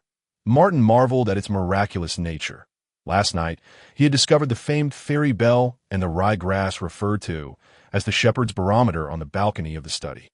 Indeed, he had just ground the ryegrass in a powder alongside Shishian. Last night, he had also dripped blood onto the small white flower of the fairy bell in an attempt to experiment. Never expecting it would be put to use so soon, the one-eyed man approached, his expression turning serious as he gazed at the two still arguing. He produced a large tome bound in black chains, placing his right hand over the cover. Suddenly, the cover revealed a gaping maw, extending a dark red, slippery tongue to lick the man's palm. The man's right hand quickly turned blue and purple, but soon returned to its normal flesh color. He opened his palm towards the two identical figures, speaking in a low, mysterious tone, true and unfalse. His hand began to emit a blinding white light, enveloping the two before him. After a moment, the light faded. Yet the two remained unchanged. The man, puzzled and astonished, grew wary of the creature within the book, fearful of backlash, and refrained from invoking the judge's decree again. At that moment, an elder unexpectedly appeared beside the third prince.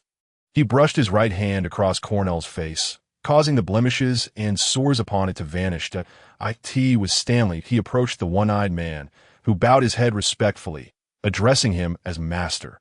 Stanley paid him no heed. Focusing instead on the two before him, he frowned and tossed a gold coin onto the ground. Among the arguing figures, the one on the left could not tear his gaze away from the coin. His body trembled violently, and he eventually clutched his head, slowly collapsing like a dying elk, ultimately crawling toward the coin. Gradually, his form and clothing began to shift, reverting to a green-skinned goblin who expelled a mouthful of powder. He was Martin. Just before, while underground, he had utilized the power of the Hand of Glory once more. Grasping the ryegrass powder he had ground with Xixian and consuming it all, he observed the one-eyed man's actions, resembling those of the judge described in the savage creature's recipe, and decided to gamble by ingesting the grass powder, which proved effective as long as the decree was nullified. He was confident he could escape with Xixian. However, he had not anticipated losing control upon seeing the coin. He forcefully disengaged from the transformation state brought on by the fairy bell, feeling as though his body were being sawed apart. His eyes bloodshot as he continued to crawl toward the coin.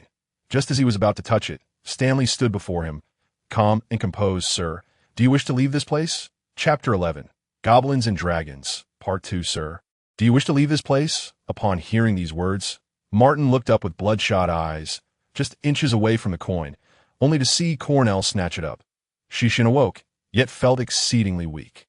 Cornell commanded his men to bring her forth, playfully toying with the gold coin as he addressed her. Miss Xixian, I never imagined you were the priestess of Tower 3. You almost deceived me. What a delightful surprise. Cornell fixed his gaze on Xixian's crimson eyes and spoke. I have heard whispers that not long ago, during the rotation of the high priest in the Jinji dynasty, a slave managed to slay King Zhuosai, becoming the first black priest to preside over the Jinji temple. Following this, the family of King Zhuosai, the sole lineage of the red-eyed Aaron clan who fully mastered the tower deck, was utterly annihilated. Miss Xixian, could it be that you're the only daughter of King Zhuosai who escaped this fate? Cornell feigned astonishment. What a pity. I have heard that the Aaron family has taken a keen interest in this end as well. His gaze drifted towards Martin, who lay on the ground, his eyes laced with derision. It seems rather coincidental that you have come to the Golden Sparrow Palace to approach this aberration. He raised his eyes to Xixian. Xixian appeared to possess an unusual identity and was not entirely ignorant of Martin's presence, a fact that Martin, in his current state of unbearable agony, could not afford to ponder. He was like an addict, staring longingly at a fatal temptation just beyond reach. I believe it is time for you to reconsider your desire to visit my estate. You must know, my bed, draped in black velvet, is quite comfortable, Cornell remarked, a more pronounced smile gracing his lips. He believed he had gained the upper hand, deliberately imitating the composure of a strong, middle-aged man, while his youthful face betrayed a veneer of hypocrisy, slickness, and self-satisfaction. Xixian did not respond. Given the circumstances, you cannot still be contemplating marriage to this polluter, can you? He continued when he received no reply. Just look at it. How could a polluter and a savior ever unite? It is a creature of the depths, inherently vile, tainted by despicable sins, easily lured out for a mere gold coin. He stepped on Martin's hand, grinding it mercilessly, prompting a pained cry from Martin. And you, harboring one of the 3 esteemed master decks, have a mission to eradicate pollution, expel the vile, and unite with another savior to bear offspring, thus continuing this legacy of glory. Cornell released his foot as if he had vented enough of his frustration, a smirk curling at the corners of his mouth. Xixian gazed at Martin, trembling in agony on the ground, then knelt beside him, taking his hand and brushing away the dust. Can you make fish soup? She inquired. What? Cornell was caught off guard.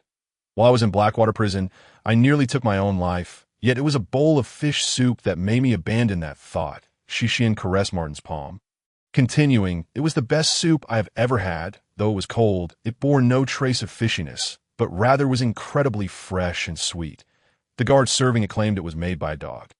I realized he must have been jesting. After all, her tone shifted to one of resolve. If even a dog can create such exquisite fish soup, what purpose do the palace chefs serve? If a mere dog can show concern for those around it. Xixian turned her gaze toward Stanley. Then what of those who repay kindness with malice? Ultimately, who is the savior and who is the polluter? Xixian murmured to herself. She tore off the silver chain from around her neck and crushed the conch shell it held. A lake-blue radiance enveloped Xixian and Martin, and amidst the light, a golden card gradually revealed itself.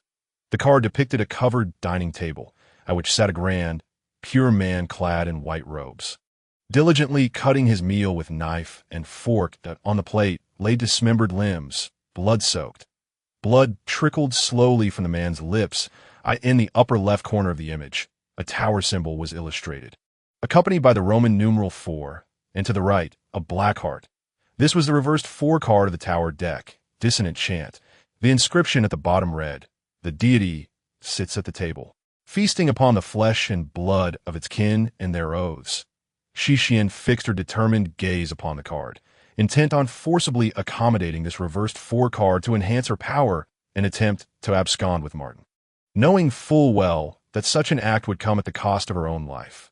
Under normal circumstances, advancing within a deck requires the accommodation of a complete set of 4 cards: hearts, spades, diamonds, and clubs of the same rank. The spade cards embody the pollution and flaws of the deck, and their very essence exudes an air of the sinister. The likelihood of death loomed large for those who attempted to transcend the ranks. This was Xixian's trump card. She had foreseen this outcome long ago, yet never anticipated it would be for a goblin, a polluter. The sight of the men standing nearby filled her with revulsion. She understood she had no other options left. "Let this be the prize for your fish soup," Xixian mused bitterly, closing her eyes, just as the card was about to merge with her chest. A green hand grasped it. Xixian opened her eyes in astonishment. Before her, Martin was gazing back, a slow smile emerging on his wrinkled and dusty face. His crimson eyes glowed as he strained to rise.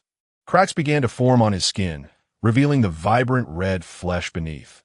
Large patches of his skin started to peel away, and his body rapidly expanded. Horns sprouted from his head, his mouth widening grotesquely. Teeth transforming into sharp spikes, and 2 black wings unfurled from his back. He seized Xixian with his massive dragon claw, throwing her onto him, before crashing through the roof and soaring into the air.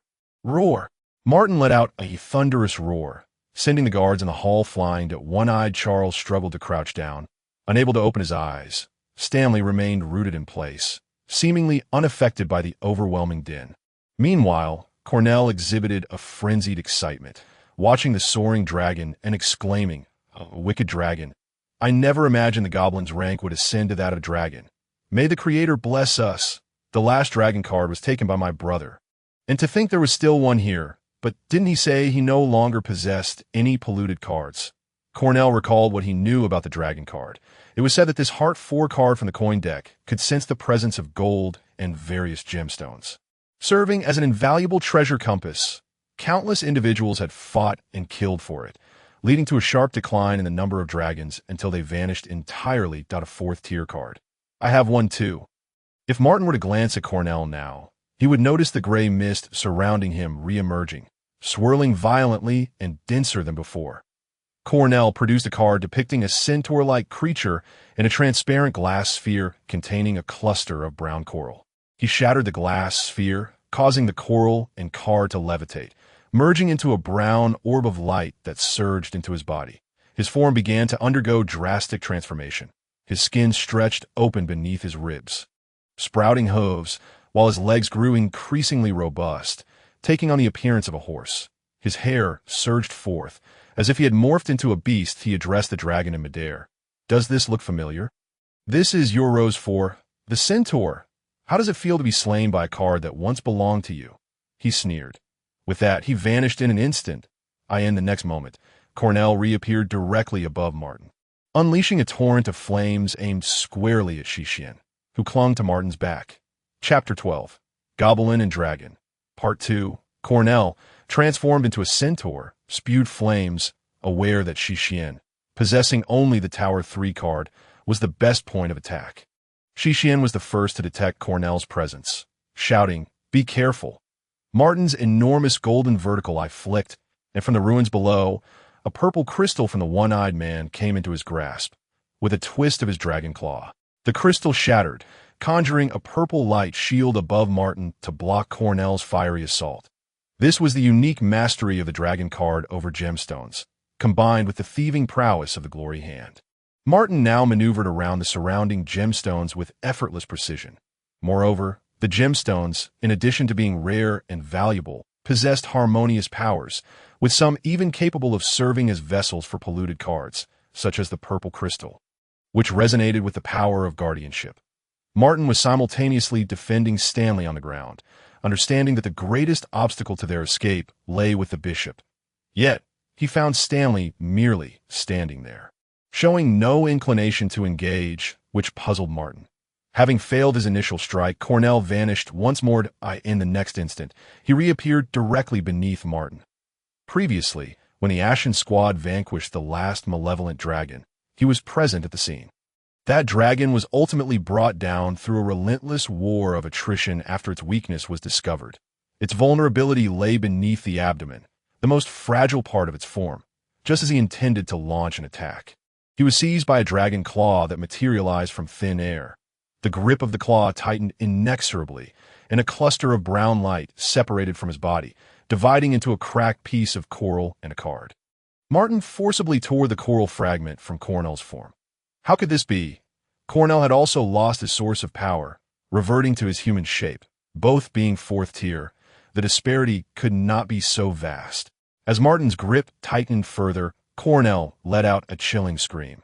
Then, with a flick of Martin's left claw, the Queen's mailbox reappeared in his hand. He intended to use Cornell, the third prince, as a hostage to buy time for his escape with Shixian. He tossed the mailbox to Shixian on his back, urging her to complete the ritual quickly. Shixian caught the box he threw and opened it, retrieving the letter and pen inside, ready to complete an exceedingly complex heptagram symbol on the paper. In the next moment, Cornell's voice abruptly vanished, and Martin discovered that the object in his dragon claw had transformed into a scarecrow, a massive sheet of white paper inscribed with scriptures unfurled from the scarecrow's body. Shixian also realized that the pen in her hand had morphed into a straw, while the symbol on the letter remained incomplete. Martin glanced down to find a creature of knee height appearing beside Stanley.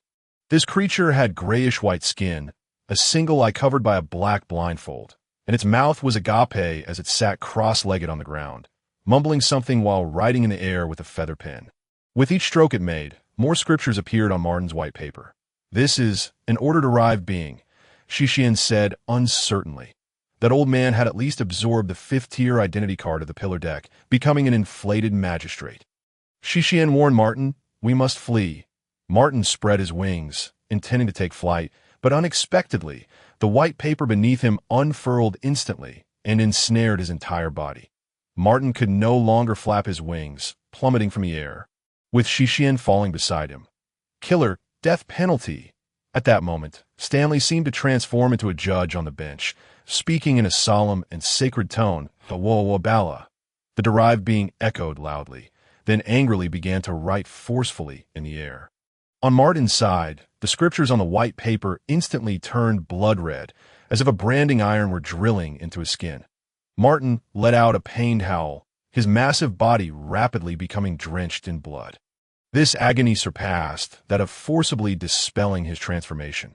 He felt as though countless insects were burrowing into his flesh, that he saw that Shixian still clutched the letter in her hand, but the symbols remained incomplete. "With my blood." Martin gritted his teeth against the pain and splattered a pool of blood onto the nearby letter. Shixian struggled to rise, trembling as she dipped her finger into the blood to complete the symbol.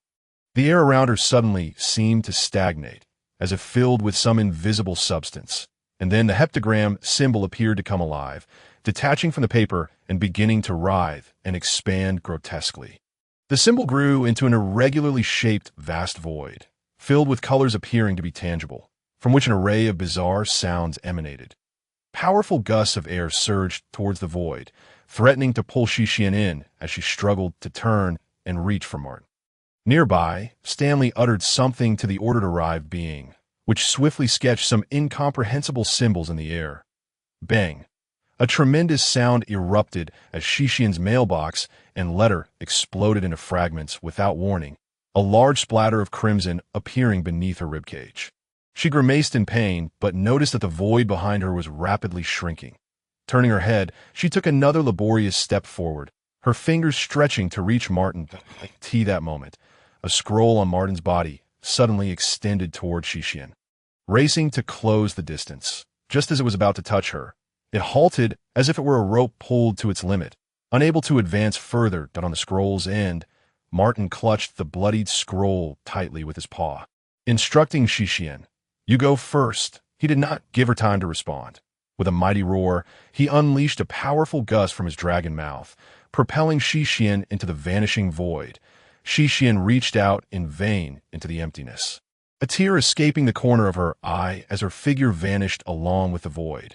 Martin could no longer hold onto the scroll. As he loosened his grip, it rapidly constricted, and he collapsed to the ground. Feeling as if the sharp parchment was tearing him apart, Stanley approached once more, standing before Martin again. But this time Martin had transformed into a colossal dragon, his golden slit pupils fixed intently upon the elderly butler. "You should not have sought to escape, sir." Stanley spoke calmly. He seemed unfazed by Shixian's flight. "Even less should you have entangled that woman in this matter." With that, he removed his white gloves and cast them aside, declaring that the Golden Sparrow Palace was merely a prison, while the true shackles came from the Hot Springs Palace, from Mount St. Asos. No one could escape. Your reckless actions will bring about your demise. It is your turn now, and soon it will be hers. Martin felt the scriptures binding him tighten more and more, as if they were embedding into his flesh. His consciousness began to blur rapidly, as though he were being submerged beneath the waves. In Stanley's view, Martin's body was swiftly shrinking, soon reverting to that of a diminutive goblin, weak, deformed, with rough green skin covering his entire form, curled up in a ball. Is there no way out? Martin forced himself to think, summoning every ounce of willpower. Suddenly, an odd yet previously overlooked item came to mind. He trembled as he summoned it with his left hand, a candle appearing in his palm. This candle was entirely white, resting upon a crystalline white base, but it flickered with a red flame, an eerie sight. Each night, Martin had slept with it, never considering that it burned continuously without diminishing, causing people to subconsciously overlook it. This candle must be a wondrous object placed by the royal family and the church. Martin placed his hopes upon it, yearning for it to dispel the power of the scriptures. However, as the candle appeared in his grasp, the flame began to wane, as if it were in an environment where oxygen was depleting, looking ready to extinguish. The inscribed white paper pressed ever tighter, the letters seeming to seep blood. Martin endured unbearable pain, howling once more. "The white candle," Stanley whispered, astonished that Martin could acquire such an item at this moment. "This is a magical object forged from the Clover's 7 of the battle card deck by the Foundation. There are 2 candles in total, the white candle and the black candle, crafted from precious white opal and black opal respectively, utilizing the twin flame separation characteristic to embed the black candle within Martin, while the white candle remains outside. Thus, the black candle separation quality would peel away the Genesis cards one by one from Martin's essence. This is also why aberrations are hunted down. The contamination cards they bear possess a power more domineering and bizarre than the salvation cards. And once human bodies accommodate them, even a mere touch of the accompanying taint can lead to corruption and collapse. However, humans discovered that various gemstones could serve as carriers for the contamination cards, significantly reducing their effects, albeit at a cost to their power. Relying solely on the white candle cannot resist the order's power carried by the drifting scriptures, and the black candle resides within Martin. "This is dire." Stanley reached out, and the feather pen in the hands of the ordered arrived, being appeared in his grasp. Walala, the entity of order, a derivative of existence, yearned to continue its writing. Yet upon realizing its pen was missing, it raised its gaze towards Stanley and uttered a series of incomprehensible syllables, seemingly expressing perplexity. Meanwhile, Martin felt an unusual surge of emotion welling up within him as the flame of the white candle gradually diminished. Subsequently, a vigorous warmth erupted from his chest, and he beheld a phantom burst forth from his torso, hurtling towards the white candle on his left. This was a black candle, its base dark and adorned with a flickering green flame, appearing even more bizarre than the white candle. Upon its emergence, it circled the white candle twice before darting towards the adjacent white paper scripture, which instantaneously reverted to its pristine white state. The smooth white paper then began to contort and wrinkle, revealing anguished, despairing faces, while the scripture seemed to writhe as though animated, emitting a sound akin to a wail. As the noise crescendoed, the white paper scripture began to emit smoke, ultimately succumbing to the green flames. During the paper's incineration, the entity of order erupted with fervor, rising to its feet, waving its arms, and shouting in an unintelligible tongue. Martin felt the binding force that had restrained his body finally dissipate, leading him to collapse onto the ground in a state of exhaustion. With the departure of the black candle, he sensed a gentle warmth in his chest. Lifting his garment, he discovered that the alchemical dog tag he had recently acquired from Cornell was gradually merging into his being. Once fully integrated, his form morphed once more, transforming into the spotted dog that had first emerged as the alchemical canine. He could see that moment. The black and white candles ascended into the air, and two opal bases shattered with a resounding crash. As the red and green flames finally converged, the vibrant cascade of colors erupted outward from the flames and Martin, akin to a stone disrupting the stillness of a serene lake. Stanley and his companions, who had just begun to move, were instantaneously propelled away, colliding with the distant ruins, while the entity of order was forcefully knocked to the ground. The red and green flames swirled in the air for a brief moment before plunging into Martin's body. Then, as if struck by a sudden inspiration, he snapped his left forepaw, and a burst of red flame appeared at his fingertip. Conceit in. Gethsemane. He abruptly felt a haze clouding his mind, sensing two distinctly different voices whispering simultaneously in his ears. Their murmurs as dense as raindrops, causing his focus to fragment. Shaking his head vigorously, the whispers momentarily subsided, and he observed the flame at his fingertip gradually dissipating, only for a semi-cylindrical mailbox to gently descend into his grasp. Another mailbox? Martin felt a twinge of confusion. This mailbox appeared identical to the previous one, creating an illusion that the former had not shattered. Could it be that this flame has the ability to restore damaged items? He glanced towards the remnants of the earlier mailbox, still lying on the ground. Not restoration. Could it be duplication? He had no time to ponder further as he opened the turquoise-crafted box once more, indeed discovering a piece of letter paper inside. Extracting the paper, he noticed an incomplete heptagram symbol inscribed upon it. A surge of joy filled his heart as he used his blood to complete the symbol on the paper. Yet the anticipated vibrant holes did not manifest. Instead, a blinding sapphire light enveloped him, and he vanished from his location.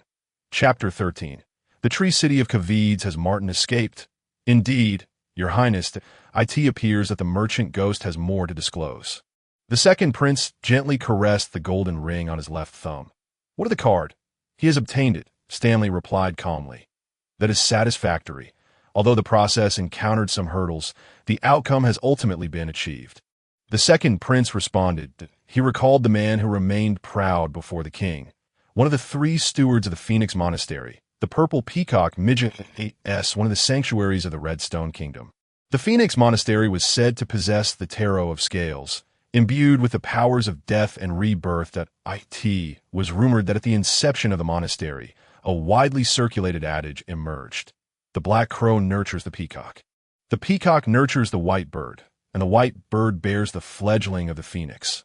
The monastery had structured its hierarchy according to this saying, designating ranks of black crow monks, peacock stewards, white bird heads, and the enigmatic seed of the phoenix. Among them, the peacock stewards were further divided into green, purple, and floral peacocks, each overseeing different matters. Mijia, with his flowing golden locks, was the current purple peacock, personally consecrated by the monastery's head.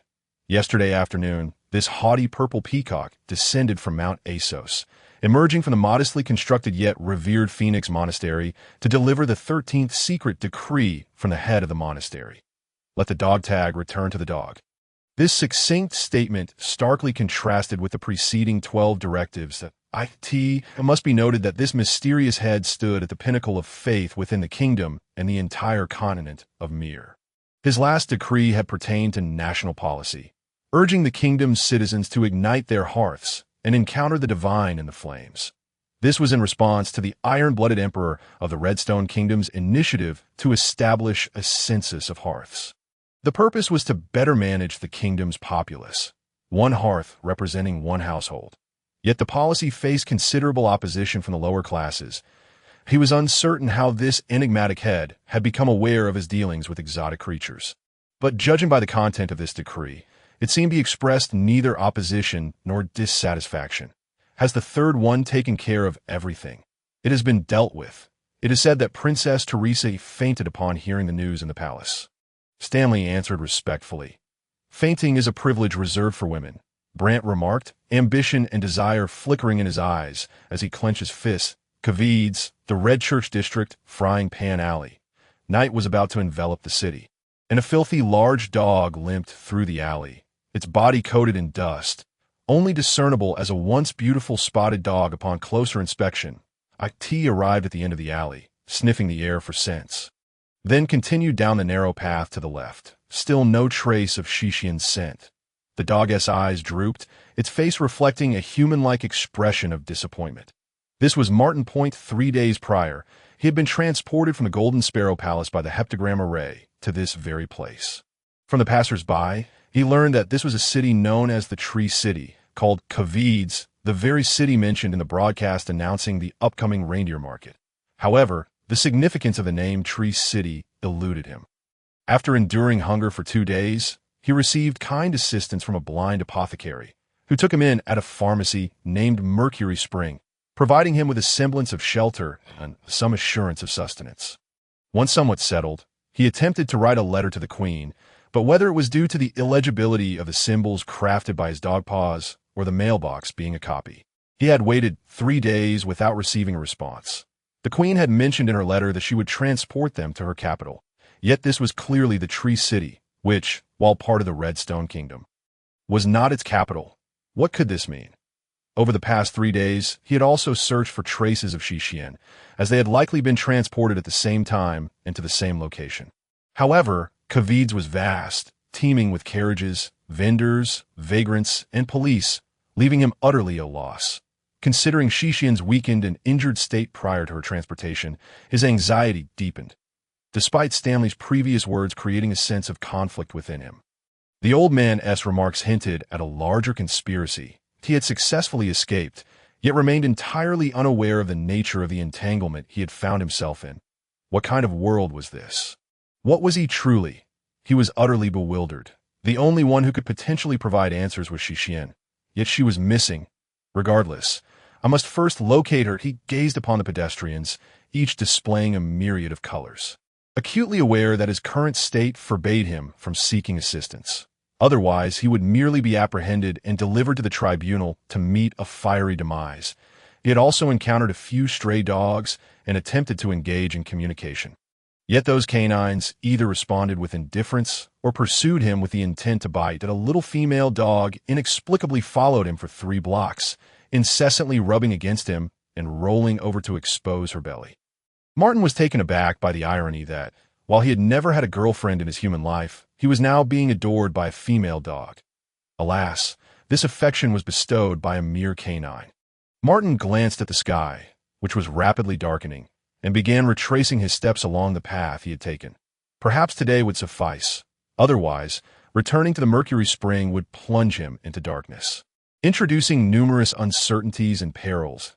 He mused to himself that, in recent days, while searching for Shishian, he had witnessed several strays being captured by a group of individuals clad in black and white striped attire, dragged onto horse-drawn carriages. That IT was likely not a journey to a benevolent destination.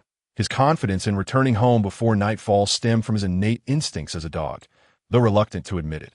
He had discovered that when the alley was saturated with the scent of his own bodily fluids, the path home became surprisingly straightforward. As Martin ambled through the alley, following his scent around a corner, a group of men unexpectedly appeared, blocking his escape routes. They surged forward, pinning him down. Martin struggled with all his might, yet due to his injuries, he was swiftly bound and stuffed into a burlap sack. As the opening of the sack was secured, Martin writhed in vain, overhearing one man say, "Johnny said each dog is worth 8 holy water copper coins, but must be over 50 pounds. How can Johnny discern the weight of this dog when he drinks so heavily every day? And this one is so large, it must weigh at least 60 pounds, if it weren't for its size. I would have caught it myself yesterday. Why should it fall to you lot?"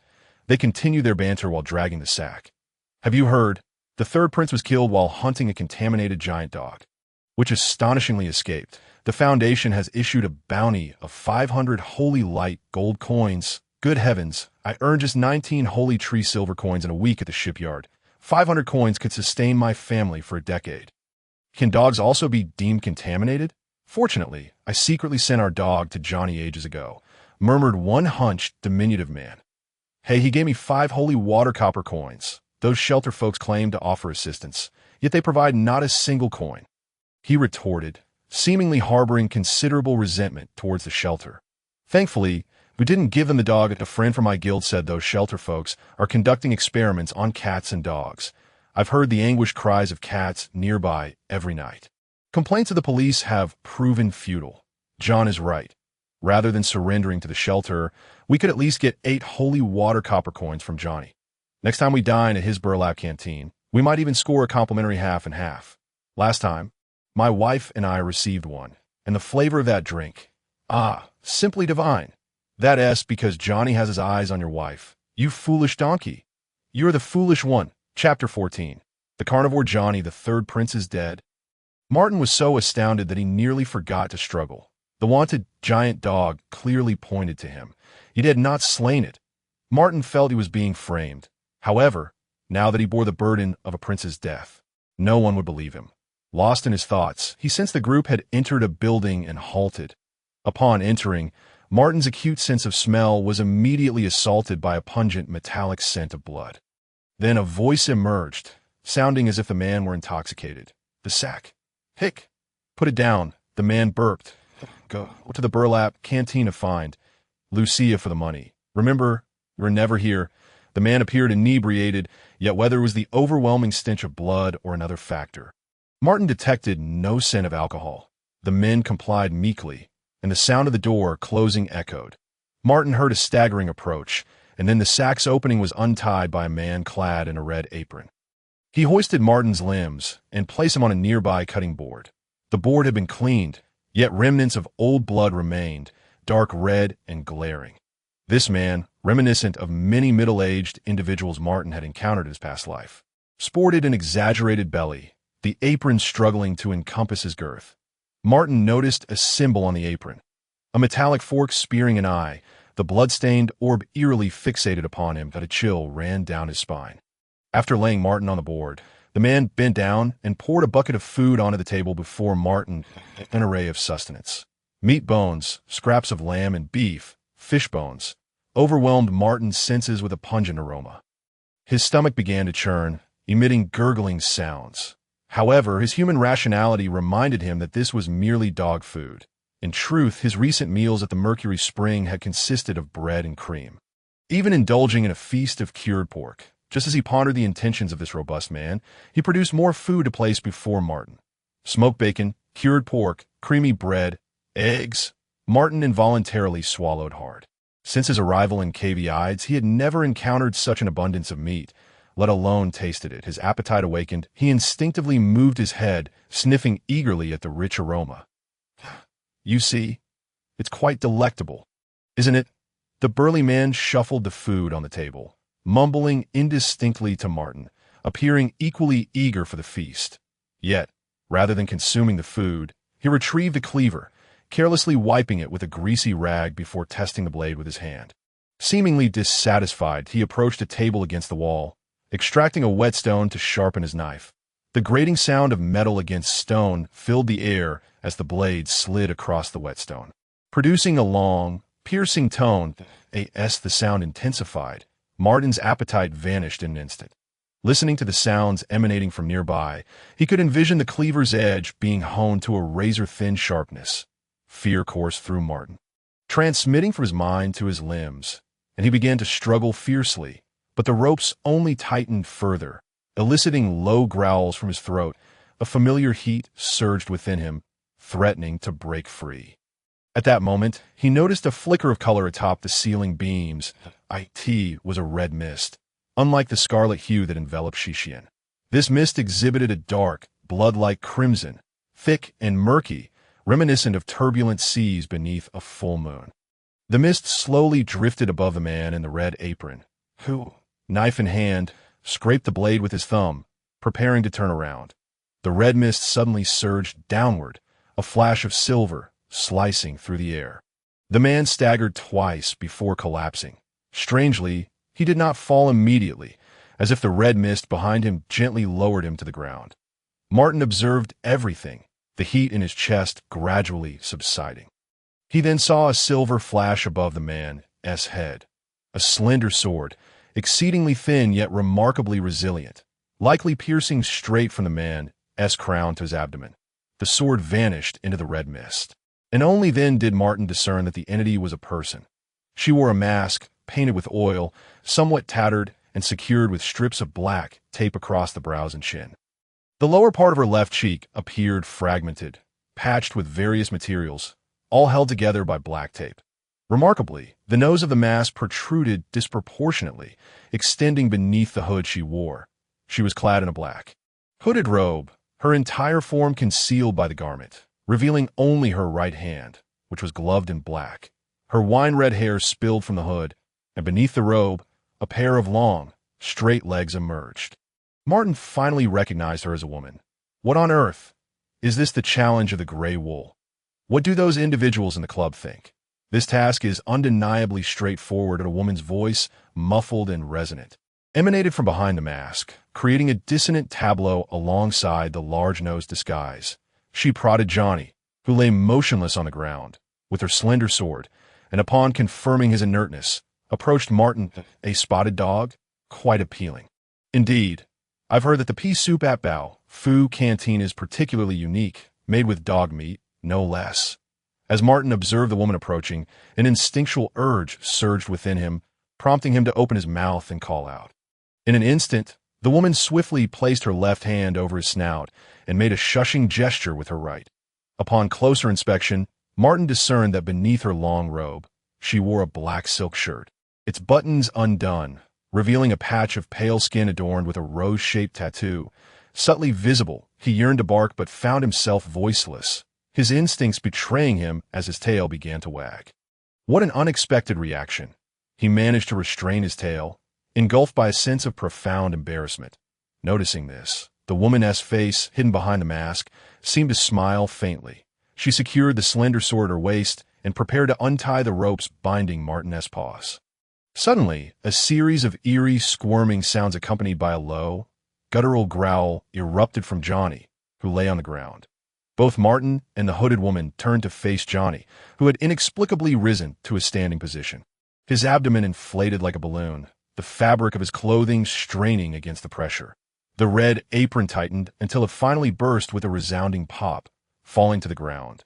The wrinkled, darkened skin beneath revealed pulsating black veins, reminiscent of worms writhing beneath the surface, and where his stomach had been, a gaping maw filled with sharp teeth and slime opened wide, releasing a nauseating stench. Goodness! Martin nearly uttered an expletive, instinctively clenching his tail. The woman beside him leapt back in an instant, distancing herself from Johnny and Martin alike. With wide eyes, Martin watched the woman leap away, and he once again struggled to free himself, rolling off the table and onto the floor. He attempted to gnaw through the ropes with his teeth, but his efforts were clumsy, resulting in only a few frayed strands. Johnny, with his head lowered, charged directly at the woman, his massive mouth agape. Thick, murky slime dripping from the corners, hissing as it hit the ground. The woman sprang into the air just in time to evade Johnny's enormous maw, drawing her slender sword mid-leap, executing a graceful spin aimed at severing Johnny's head. Sensing the impending danger, Johnny's gaping mouth narrowed slightly, and his body shrank in an instant. The sword sliced through the center of his skull, a segment of his cranium cleaved away, a mix of red and white viscous liquid rained down from above. And Johnny was left with only half a head, yet his mouth twisted into a grotesque grin, mirroring the malevolent smile of his belly's gaping M&W. As the woman landed against the wall, Johnny lunged at her, his massive mouth spewing forth a torrent of thick pus. In the moment she touched down, she rolled backward with agility, but still found herself splattered with the viscous fluid. It appeared as though her robe had encountered a potent acid, sizzling and emitting plumes of white smoke. The fabric visibly aged and deteriorated before their eyes, yet it did not fully dissolve, leaving her skin beneath concealed. The woman seemed to wince in pain, letting out a muffled groan as she landed a short distance away. Once on the ground, she fixated on Johnny's enormous mouth and spoke in a peculiar tone. intermingled with masculine inflections. I shall escape through the main entrance. In the brief intervals of conversation, the prominent nose of her mask seemed to elongate once more, and the expression upon the mask appeared even more sinister. Upon hearing the woman's words, Johnny bizarrely turned his back, expelling a viscous substance towards the door of the room behind him, and swiftly darted in that direction. Yet, the hooded woman remained stationary, her left hand conjuring into existence a small axe intricately engraved with dark floral patterns. She twisted her body in a full circle before hurling the axe with great force, while simultaneously, the slender sword in her right hand erupted with a series of metallic clinks, elongating like bamboo shoots. Thrusting towards Johnny by the window, the small axe, slicing through the air, severed the remaining half of Johnny's head, impaling it brutally upon the doorframe, while the elongated sword pierced through the gaping maw on Johnny's abdomen.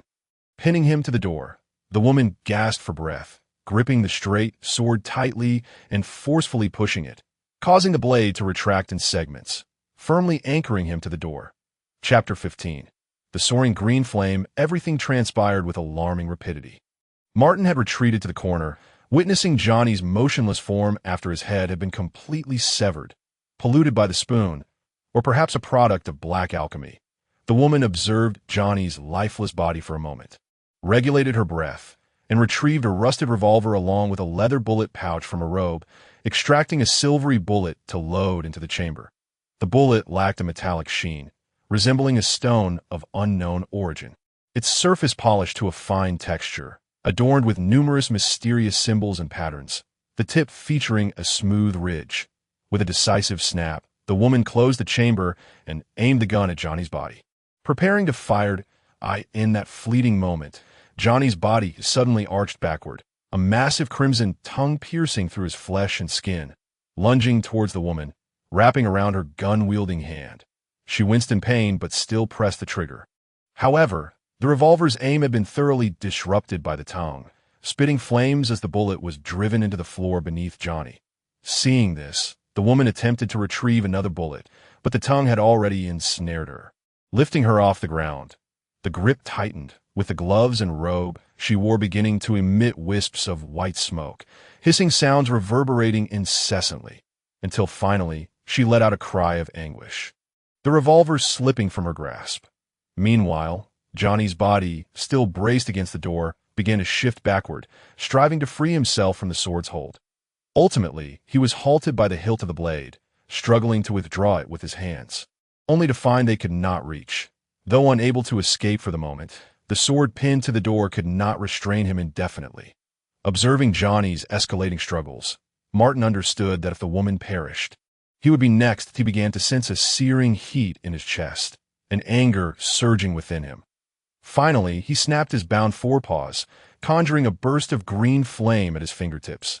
During these days in Cavides, he had trained his two forepaws to mimic true hands, allowing him to snap his fingers with great dexterity. As he did so, the peculiar whispers returned to his ears. Constan, Gethsemane, Gethsemane. This was the green flame that had consumed the Stanley transmutation scriptures that day. Martin recalled how the black candle, surrounded by green flames, had circled the scripture twice before it was agonizingly reduced to ash, as if imbued with life. Once the red and green flames coursed through him, his mind felt altered, sometimes heavy, at other times unnaturally vibrant, as if two voices whispered secrets in his ear during slumber, deteriorating his mental state. Recalling the incident of igniting the red flames to replicate the Queen's mailbox, he hesitated to wield the power of these two flames recklessly, reserving them as a means of survival. With a flick of his head to dispel the unsettling whispers, he rolled on the ground, casting the green flame towards Johnny, who was pinned to the door. The green flames glided silently towards Johnny, merging seamlessly into his skin upon contact. Subsequently, Johnny's violent thrashing abruptly ceased. The tongue that had ensnared the woman became still, as if everything had been paused. Crack, crack. A chilling sound of dislocated bones and joints echoed as Johnny's hands, originally braced against the door, defied the laws of physics, bending backward to reach behind him. His hands and arm joints were forcibly shattered, the skin on the backs of his hands splitting open, revealing two bloodshot eyes that blinked at the crimson tongue behind him. The nails of those hands began to grow uncontrollably, and with one hand grasping the tongue that pierced his body, they dug deep into its flesh. With a fierce tug in opposite directions, the tongue was torn apart, splitting into two massive strips of flesh. Dark purple blood and viscous slime pooled on the ground, while the monstrous mouth behind him writhed in silent agony. Devoid of vocal cords, the tongue that had bound the hooded woman slackened, and she collapsed to the ground, her robe surprisingly intact despite the chaos. Then, on the body that could still be referred to as Johnny, numerous eyes with blood vessels and sinews opened on his thighs. Saul's back and chest, his torso and limbs seemed to acquire their own consciousness, as every joint and bone was shattered by his own will. His limbs began to tear at one another, ultimately forcing themselves into the gaping maw on his abdomen, where they were mercilessly chewed by sharp teeth. As that monstrous mouth continued to devour the remnants of its own body, it fell to the ground, making contact with a silvery bullet shortly thereafter. The bullet, too, was absorbed into the flesh like the green flame. The mouth began to soften and shrink, its grotesque surface becoming smooth and white, the sharp teeth gradually closing, the mouth's interior seemingly bound by an invisible tether. In the end, this mouth morphed into a pouch-like shape. The woman struggled to rise, still bewildered by the unfolding events. Moments before, ensnared by the tongue, she had felt as though her insides would burst. Catching a glimpse of the green flame hurtling towards Johnny, she had not seen its source, only the transformation of Johnny's body into a monstrous form, his multitude of eyes opening, instilling a primal discomfort within her. Then came a cacophony of unsettling rustling sounds as she witnessed the giant mouth morph into a white pouch. The woman, with great effort, picked herself up, retrieving the revolver and approaching the pouch, wrapping it in a handkerchief. Turning to see Martin lying in the corner. Noticing the woman's gaze upon him, Martin was uncertain of how to react, and thus simply wagged his tail. She hesitated, then observed Martin's four bound legs. Shaking her head. The green flame? Could it be the bracelet given by Alan? She glanced at the wooden bracelet on her wrist, seemingly crafted from some plant root, her expression one of confusion. Carefully wrapping the pouch and stowing it within her robe, the woman touched the nose of her mask. I've relied too heavily on this F.A.A.D. Indeed, there must be a reason why the club classified the carnivore Johnny as a lamb of 30 quality points. She began to reflect on her previous underestimation, nearly faltering despite having gathered substantial intelligence. Had it not been for that green flame, she would have lost her life. In her contemplation, she did not remain idle, but rather approached Martin, unbinding the ropes that restrained his limbs. We must flee. We have both been granted a second chance at life. The woman appeared to smirk bitterly for a moment before rising to her feet and leaping gracefully onto the rafters, silently slipping out through a skylight in the roof. She understood that the commotion she had just caused must have alerted those nearby, although she had previously scouted the area and deduced that this time of night would be devoid of visitors. It was imperative for her to depart swiftly. Meanwhile, after the woman had left, Martin gazed thoughtfully at the torn red apron left on the ground by Johnny. Approaching it, he picked it up and noticed that only the ties were severed, while the fabric itself remained intact. This apron, capable of concealing the man's peculiar abdomen, seemed rather extraordinary, and its pattern evoked a sense of familiarity within him. He carefully folded the apron and held it in his mouth, allowing it to soak with saliva, thereby resembling a discarded rag. After listening intently to ensure the surroundings were free of unusual sounds, he stealthily opened the door and slipped outside. The night had fully descended, and the biting wind stung his face, carrying with it the acrid stench of decaying refuse from the alleyway. Nevertheless, Martin inhaled deeply, experiencing a profound sense of fortuity, as if he had narrowly escaped calamity. The location appeared to be in close proximity to where he had been previously bound. Following the lingering scent of his own bodily fluids, he sprinted towards the Mercury Spring, where the blind old apothecary resided.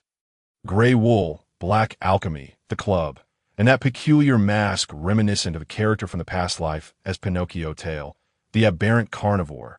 As he ran, Martin recalled the words of the hooded woman that he felt as though this vast city of cavides resembled a gnarled tree. with him traversing along one of its obscured branches, uncertain whether the end of the trunk would lead to sunlight or a ground teeming with insects. Chapter 16. The Human Flame of Red as Night Fell. Cavide seemed shrouded beneath a greasy black veil that on Capernaum Street in the Red Church District, a lamplighter wielded a long pole to ignite the oil lamps lining the road, the wind carrying a strange scent of grease. Not far from this thoroughfare, in a narrow alleyway, Martin clutched the red apron acquired from the carnivore, darting along the wall and pausing intermittently to listen for any signs of disturbance. This was Green Spider Street, part of the Red Church District, situated in the northern part of Cavides, a gathering place for commoners and vagrants. Although the town hall had long promoted street lighting throughout the city, only the main roads like Capernaum Street were equipped with lamps. Martin had been there before, and the street was overcrowded with people and carts, the ground a quagmire. Continuing along Green Spider Street, he arrived at the front of a red brick house. Gently pushing open the door, he placed the apron beneath a single bed in the corner. The room's interior walls were painted white, with a bright oil lamp flickering in the corner, emitting a peculiar greasy odor akin to the street lamps. A large wooden table in the center bore several large mortars, measuring cups, and small hammers, while the walls were adorned with baskets and various tools. In one corner, a fireplace burned merrily, with a kettle perched atop it. Boiling water, seemingly connected to an iron chimney outside, that resembled a rudimentary alchemical laboratory from his past life, albeit much more rudimentary. Upon his arrival, Martin was reminded of the alchemist's cave he had seen in various books and films, an elderly alchemist clad in a red robe, holding flasks and scales, gazing intently at the alchemical flames roaring in the furnace. Just as he settled the apron, he heard the creaking of the door. An elderly man with a scraggly white beard entered, his vacant eyes scanning the empty room as he inquired, "Martin, is that you?" Realizing the old man was indeed the one he had encountered, Martin let out a silent sigh of relief and replied, "It's me, Belisarius." Upon hearing the familiar voice, the old man relaxed his grip on his blind staff and spoke lightly in Martin's direction. "Why are you back so late? Haven't you found your noble lady yet?" Martin had been caught by Belisarius 3 days prior while pilfering from this very room. At that time, as he attempted to flee, the old man had pleaded with the air, "Please, do not harm this blind old man. There's plenty of food by the fireplace. Feel free to take what you need.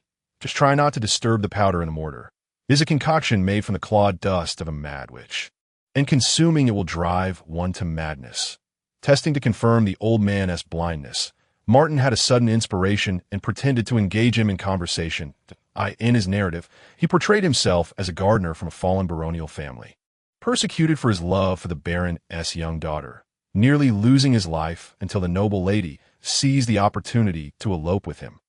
However, upon arriving in Cavides, they became separated, and he had no choice but to enter for a morsel to eat.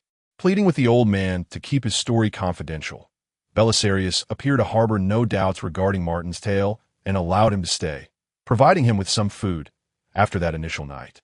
Martin gradually lowered his guard, discovering through their conversations that the old man was an apothecary, running a shop called Mercury's Spring on Green Spider Street with his apprentice. During these days, his apprentice had returned home, leaving him to tend the shop alone. The room served as both a storeroom and a workspace for herbal concoctions. As the days passed, Martin grew more familiar with Belisarius and noticed that the old man exhibited signs akin to what one might call Alzheimer's in his past life, commonly known as senile dementia. The old man had asked Martin his name 3 times, cautioned him 5 times against touching the witch's claw powder, and several times mentioned the name Philia, suggesting a deep connection to this person, possibly the apprentice who had returned home. This made Martin feel a twinge of pity for the solitary elder. Thus, he endeavored to assist him with various tasks, and their companionship blossomed harmoniously. It was for this reason that Belisarius jested with Martin, claiming that Shishien was his noble lady. "Not yet," Martin replied, a hint of disappointment seeping into his tone. "Do not lose heart," the old man said, tapping Martin lightly on the shoulder with his blind staff for comfort. "We can help you search together." Martin paused, taken aback. He assumed the old man was merely being polite. So he responded, "There's no need, Belisarius. You are not mobile. I can manage on my OWT that moment."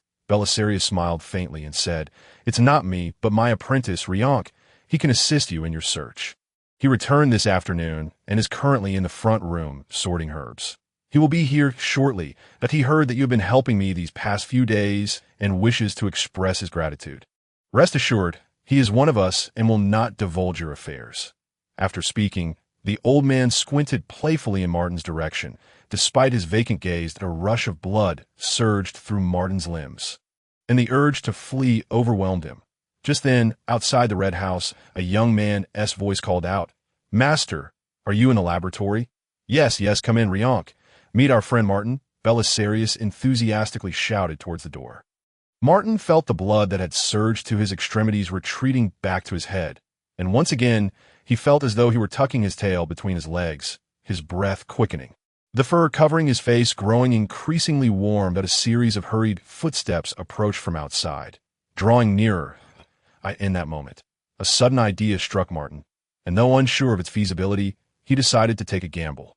Extending his left forepaw, he snapped his fingers again. With a crack, a burst of red flame erupted from his fingertips. He shook his head, and the flames expanded, swiftly enveloping his hand, then his entire arm, and ultimately consuming his whole body. The room transformed into a magnificent figure of human-shaped flames, which flickered momentarily before dissipating in the fading light. A figure donned in a mask and hood, draped in a flowing black robe, emerged, just like a magician's performance. When Rionk pushed open the door to the red house, he was greeted by the sight of a peculiar figure standing before his master. Nervously, he approached Belisarius and inquired, "Are you Martin?" Martin nodded gently and replied, "Indeed." After a brief pause, he added, "I have injuries on my face and body, and I fear I may frighten people, hence my unusual attire. I hope you will not mind." Rionk processed this for a moment before responding nonchalantly, "I have heard from the master about your situation with the noble lady. Do not worry. I will help you search it." It is evident that he was somewhat startled by Martin's attire, as Martin was shrouded entirely in his robe, presenting an appearance that was indeed rather peculiar. Nevertheless, he chose to place his trust in Martin. This aligned perfectly with the best outcome that Martin had previously anticipated. After all, he had spent 3 days in the company of the blind Belisarius, and if there were any ulterior motives, they would not have waited until now to reveal themselves. He had originally concocted an excuse for the elongated nose on the mask, only to discover that the mask replicated by the red flame bore a nose of perfectly normal proportions. Moreover, the gloves it produced miraculously made his claws resemble human hands, and given Martin's adept use of his forepaws, both in appearance and practicality, they could indeed serve the function of hands. Martin felt a blend of curiosity and relief, his previously taut nerves finally beginning to ease. That on the way back, he conceived a notion. If the red flame could replicate the queen's mailbox, that wondrous item, could it also replicate the axe, the rapier, and even the robe worn by the woman he had encountered? What had initially been a mere idea, he soon found would be put to use. However, his unease intensified. Moments ago, when he ignited the red candle, that strange whisper had once again echoed in his ears, its tone clearer and its duration longer. What could Constan and Gethsemane possibly signify? While continuing his conversation with Junker, Martin pondered, his thoughts flowing in dual streams, each unimpeded by the other. He realized he was becoming increasingly adept at multitasking. He resolved that, unless absolutely necessary, he should refrain from using the dual flames. It would be best to find a way to separate them from his being.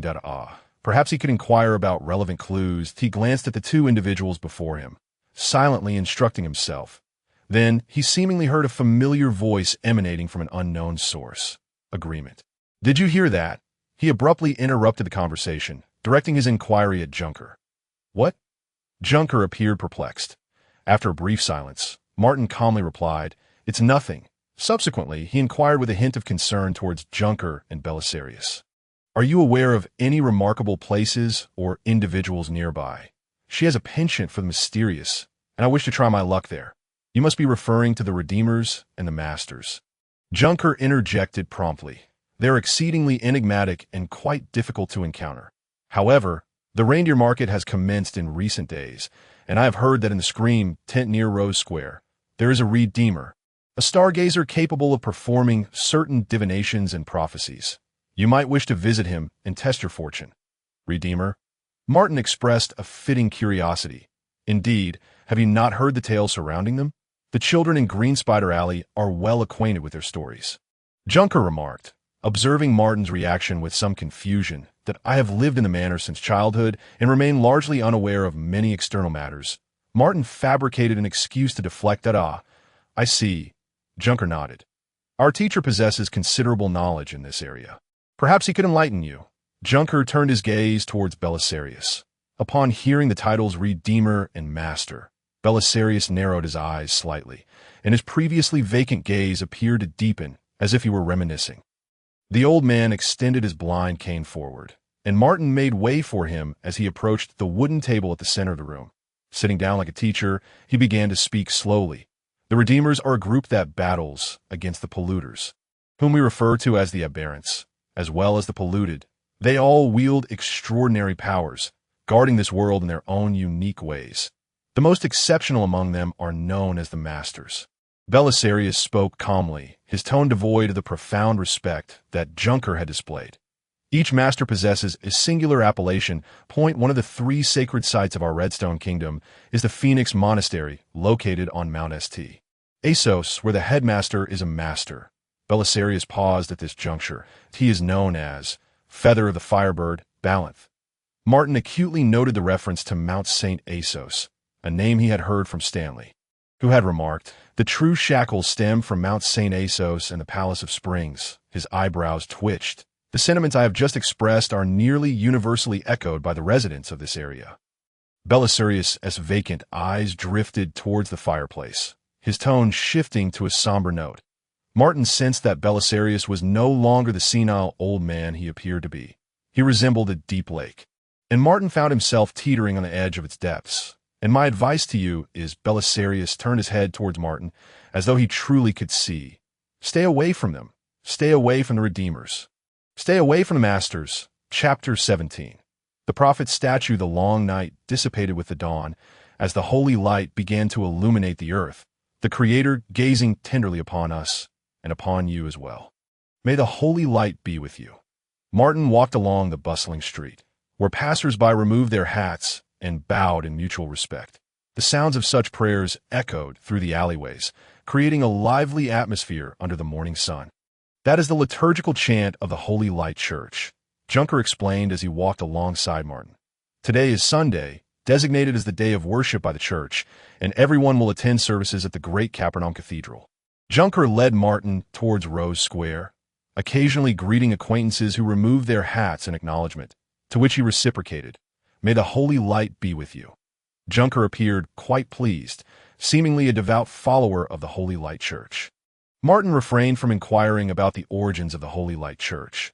He could still feign ignorance regarding the Redeemers, but this church seemed to hold considerable renown throughout the continent of Mill, even prompting thoughts of Stanley's status as a bishop.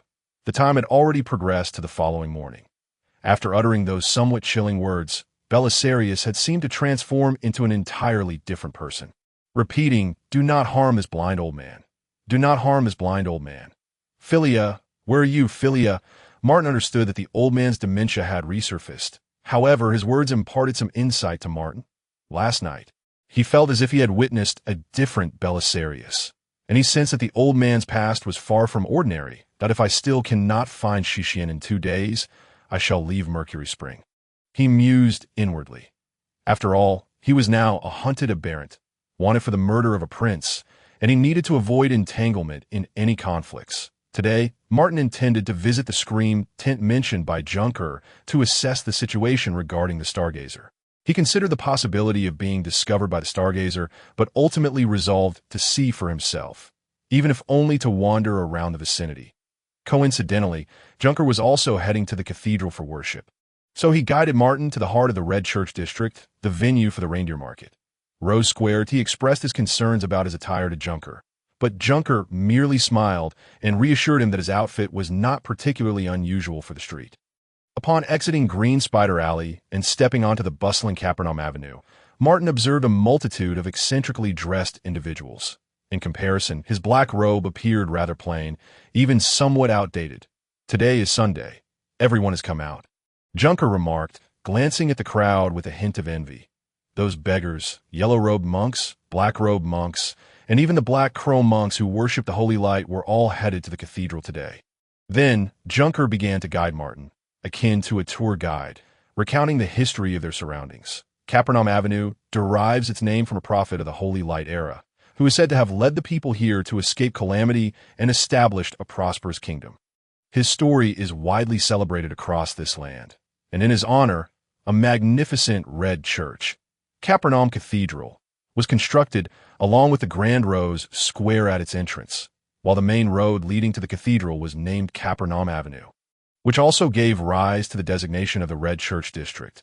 They strolled along the bustling street for a while, eventually arriving at a vast square teeming with a multitude of people. Martin felt somewhat intimidated by the spectacle. Since his arrival in Cavides, he had never encountered such a crowd. They maneuvered through numerous vendors at the square's edge, flanked by stalls selling fruits and vegetables, candied treats, and carts laden with dried fruits. Children vociferously assisted their parents in hawking their wares, while young flower sellers incessantly inquired among passers. In one corner of the square, a juggler entertained the onlookers. The third prince has been murdered. The Royal Foundation offers a handsome reward for the capture of the assassin. A newsboy, clad in a felt hat, waved his newspaper energetically while shouting his wares, prompting Martin to pull his hood down a little deeper, but he hoped the perpetrator would be apprehended soon. Junker also heard the vendor's cries and sighed deeply. The third prince visited the Tree of Wisdom. I even had the chance to see him. Just last month, he was bestowed the rank of Rear Admiral. Everyone believed he would lead us to expand our colonies in the East, yet he has met such a tragic end.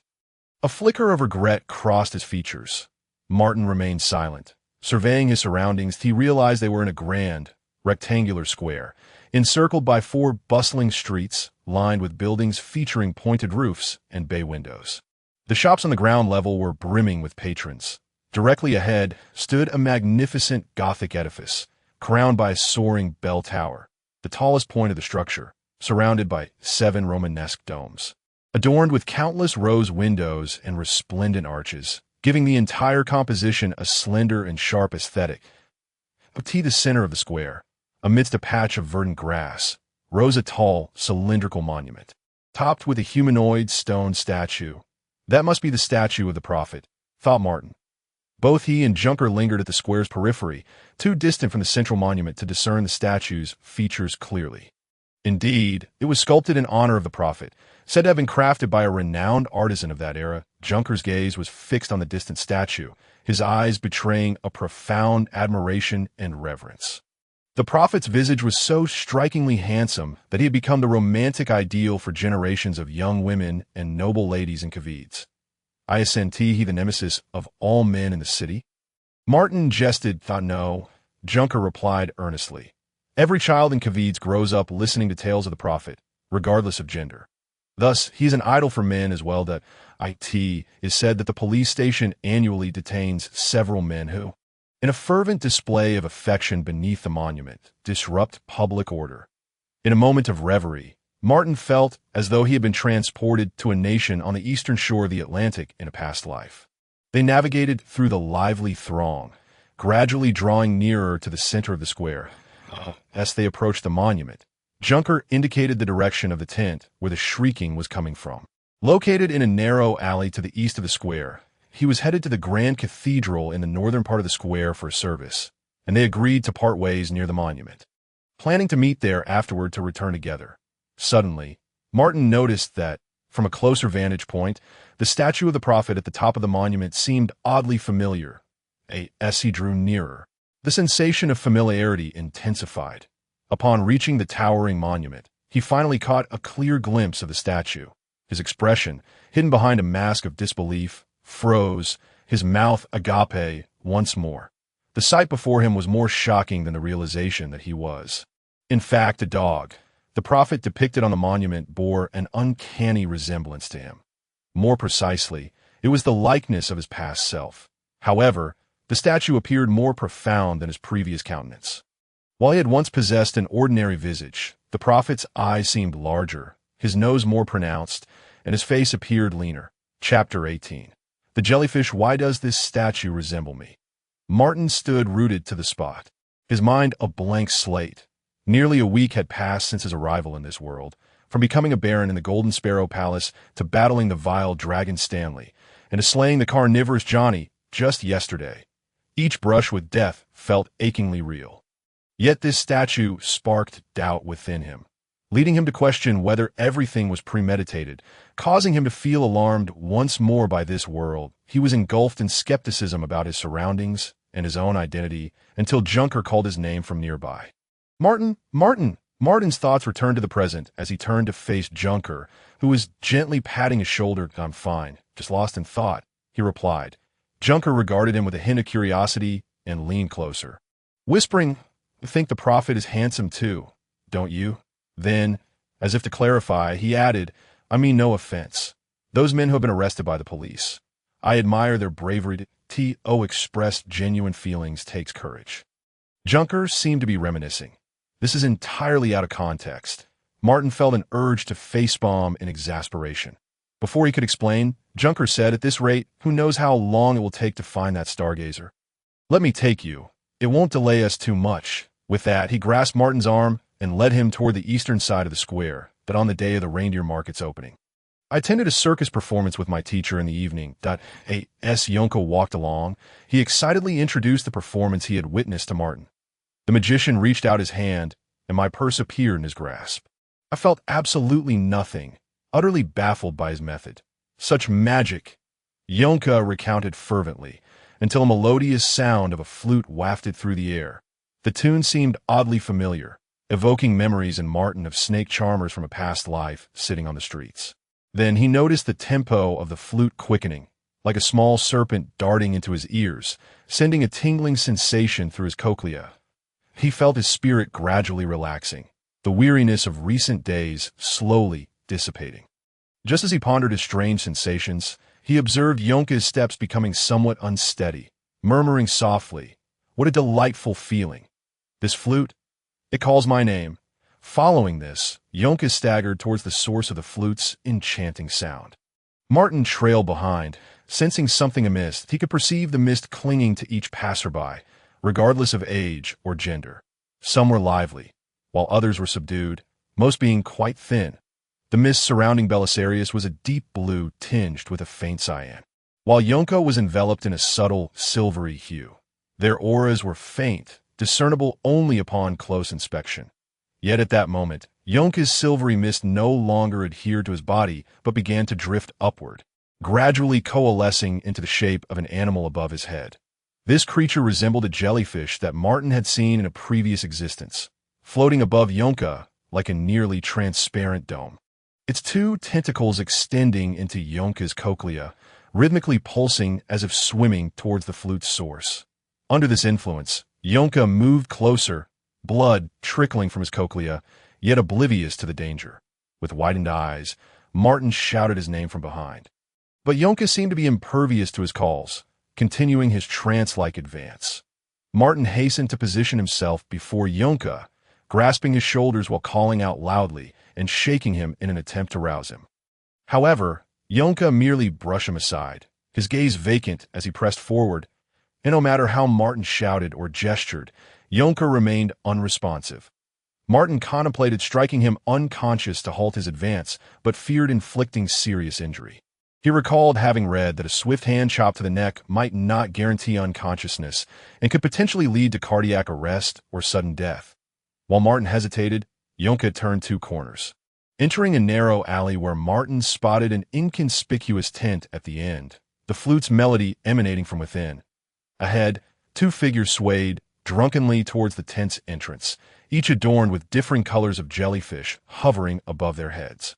Pulling them inside, "I cannot allow him to enter unaccompanied," Martin resolved, mimicking Yonka's swaying gait as he followed him into the tent. He needed to ascertain the nature of this tent, planning to escape using green flames if necessary. After all, since their acquaintance, Yonka had shown him no malice, even displaying considerable kindness in assisting him to find Shishien. This entire situation reeked of the bizarre, and he could not permit Yonka to venture in alone. Navigating through layers of black drapery adorned with stars and moons, Martin finally stepped into the dimly lit tent. where only a few oil lamps provided illumination, and a unique fragrance lingered in the air. At the tent's depths stood a massive, full-length mirror, before which a man clad in red and yellow played the flute, gazing at the newcomers. Before him lay a small table draped in an opulent blanket, adorned with a coffee pot and 2 steaming cups, with 3 covered cards positioned in the center. The backs of the cards were intricately designed with dark golden lines forming the shape of an eye. Upon Yonka's entrance, the man's lips curled into a smug smile. However, his expression shifted upon noticing Martin, abruptly halting his flute playing and murmuring, "Why is there an extra one?" His surprise at Martin's arrival was fleeting, quickly replaced by normalcy as he resumed playing. The previously harmonious flute melody transformed into a sharp, urgent tune, the playful serpent now akin to a cobra, causing Martin to feel a sharp, needle-like pain piercing his cochlea. Fortunately, the pain was not overwhelming, and seeing Yonka remain motionless, Martin decided to follow the others toward the table. During this time, the flutist rose from behind the table and moved closer to the tent's exit, keenly observing Martin and the others. "Turn over the cards on the table," he commanded, then resumed playing the flute, seemingly urging the individuals forward with its notes. Martin furrowed his brow at the man's actions, and, while the man moved, he casually stole a glance, his pupils constricting in shock that he noticed that a translucent jellyfish floated above the flutist's head, shimmering in a pale blue hue, gently pulsating as well. Is he being controlled too? Who is the true puppeteer here? Martin scrutinized his surroundings discreetly, detecting no anomalies. He could see that moment. The individual at the forefront approached the table, a tall, gaunt man dressed in tattered work clothes. His face grimy, he reached the edge of the table, poised to flip the leftmost card. Chapter 19. The sage, the lanky man, picked up the leftmost card and turned it over, upon merely glancing at it. He seemed entranced, his breath quickening, transitioning from holding it in one hand to clutching it with both, pressing it against his face as if attempting to embed it into his very eyes. Almost immediately, a rash of crimson welts erupted on his arms, rapidly multiplying and spreading towards his chest. He widened his eyes in horror, letting out a piercing scream as he cast aside the card and covered his ears with trembling hands. Martin observed as the green jellyfish atop his head recoiled in terror, its elongated tentacles hastily retreating from the man's cochlea, frantically flailing upwards as if in a desperate bid for survival, only to decay rapidly in the air once extricated from his body.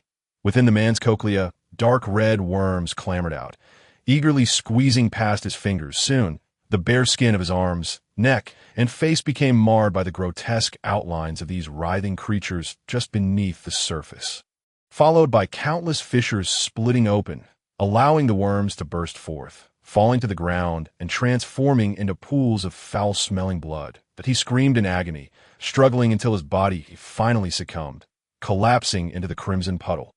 Strangely, the card he had discarded fortuitously returned to its original place on the table, still face down, as if it had never been touched.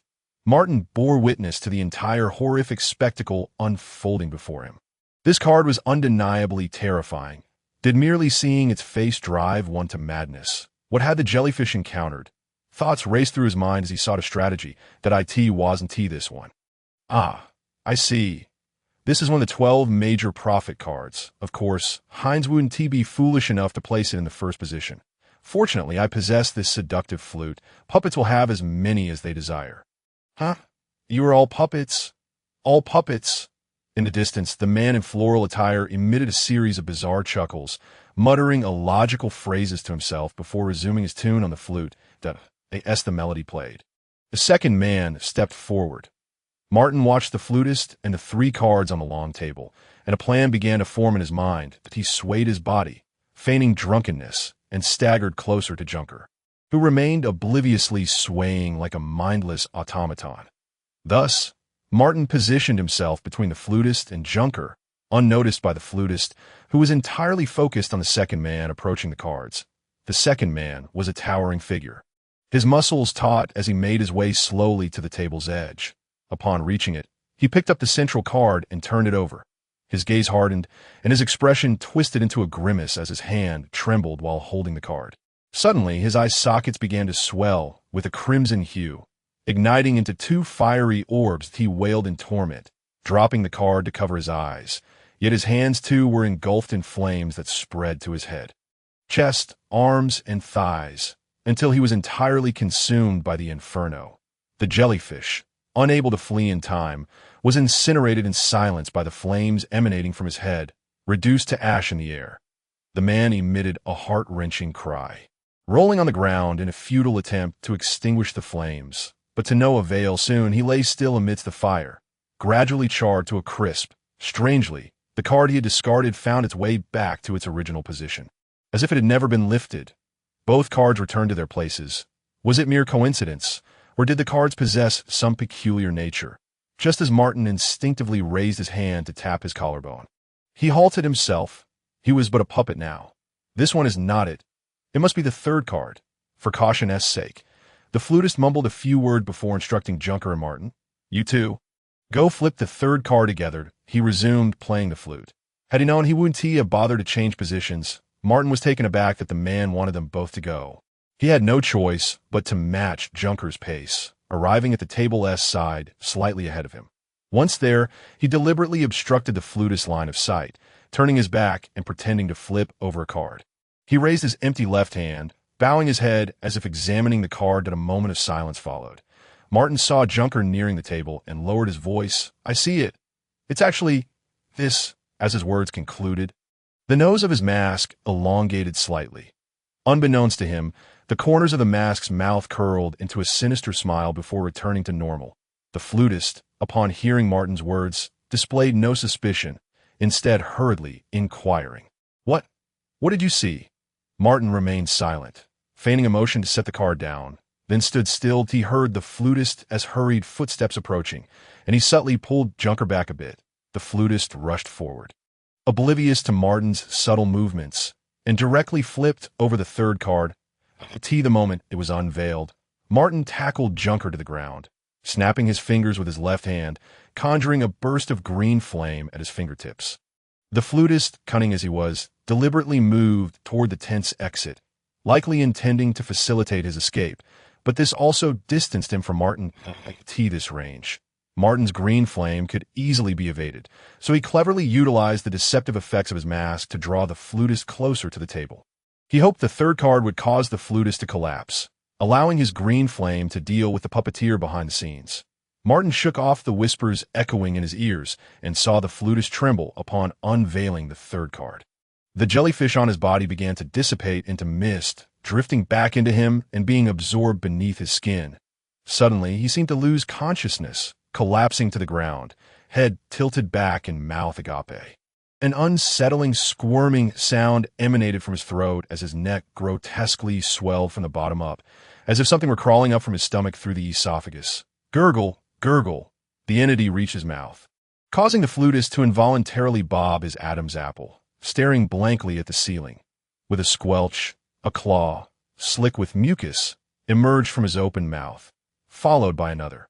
They pried apart, tearing his lips to the roots of his ears, leaving only sinew and membrane connecting them.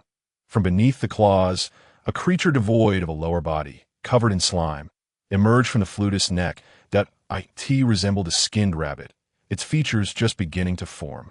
Eyes and mouth coated in murky slime as it crawled out of the flutist's mouth and fell to the ground.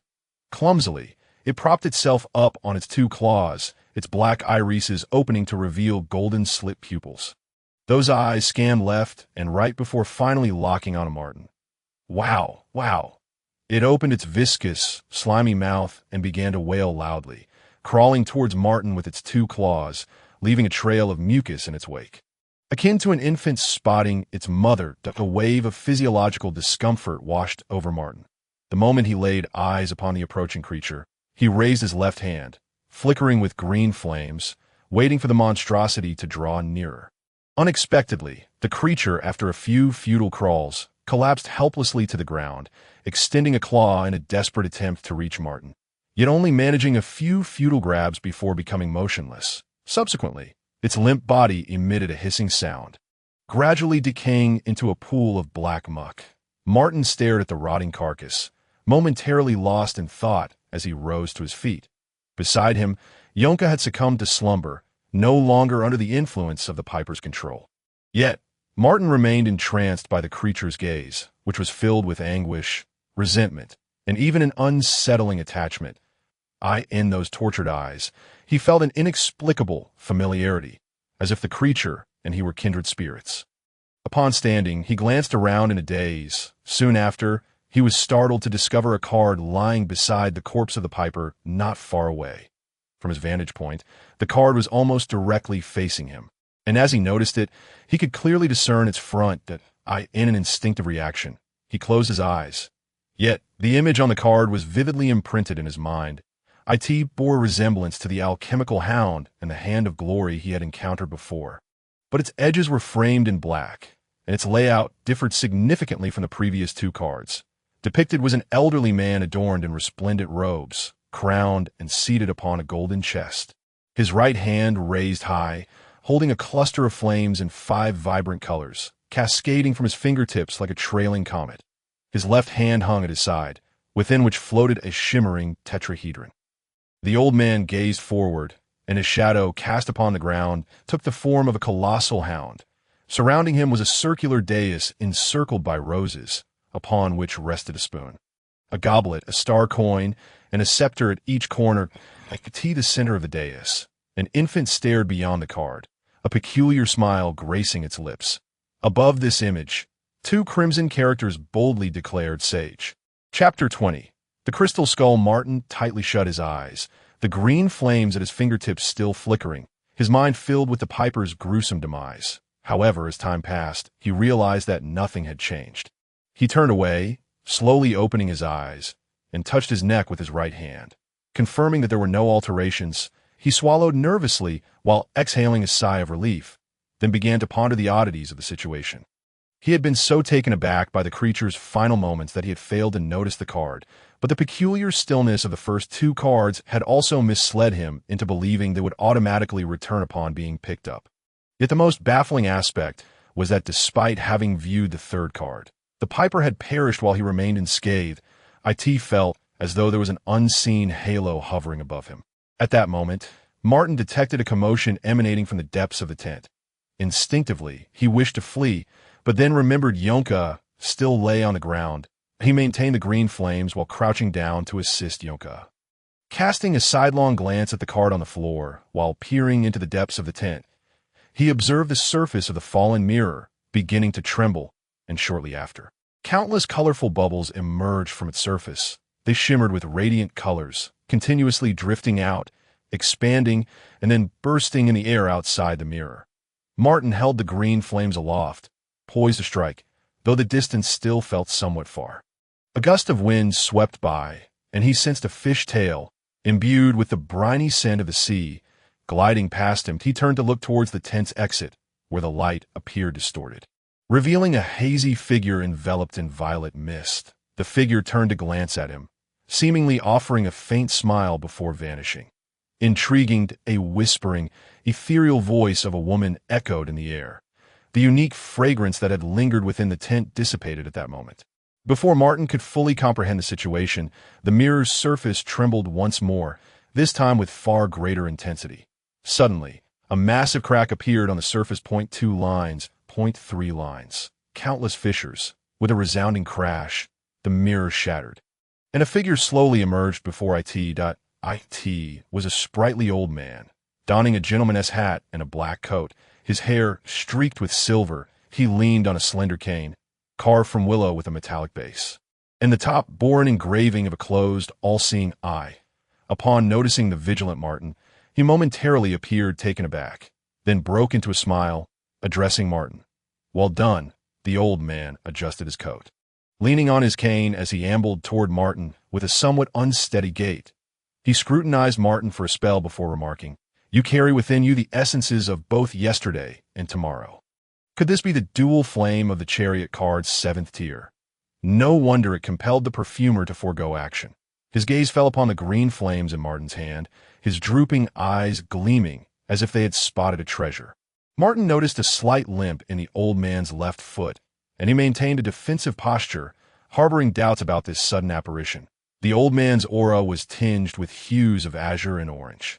shifting between the two colors, at times intense, at others tranquil. This was unlike anything Martin had witnessed before. The old man chuckled as he observed Martin's demeanor. However, the madness of the angel of the seat is not easily born. Perhaps now it is merely an illusion and whispers, yet soon you may sprout fangs and claws, becoming a follower of the moon. Trust me, I can vaguely foresee it. The old man's calm tone belied the chilling words, striking a chord of anxiety within Martin. Throughout his recent encounters with the red and green flames, he had distinctly sensed the whispers that had once been faint growing clearer and more persistent.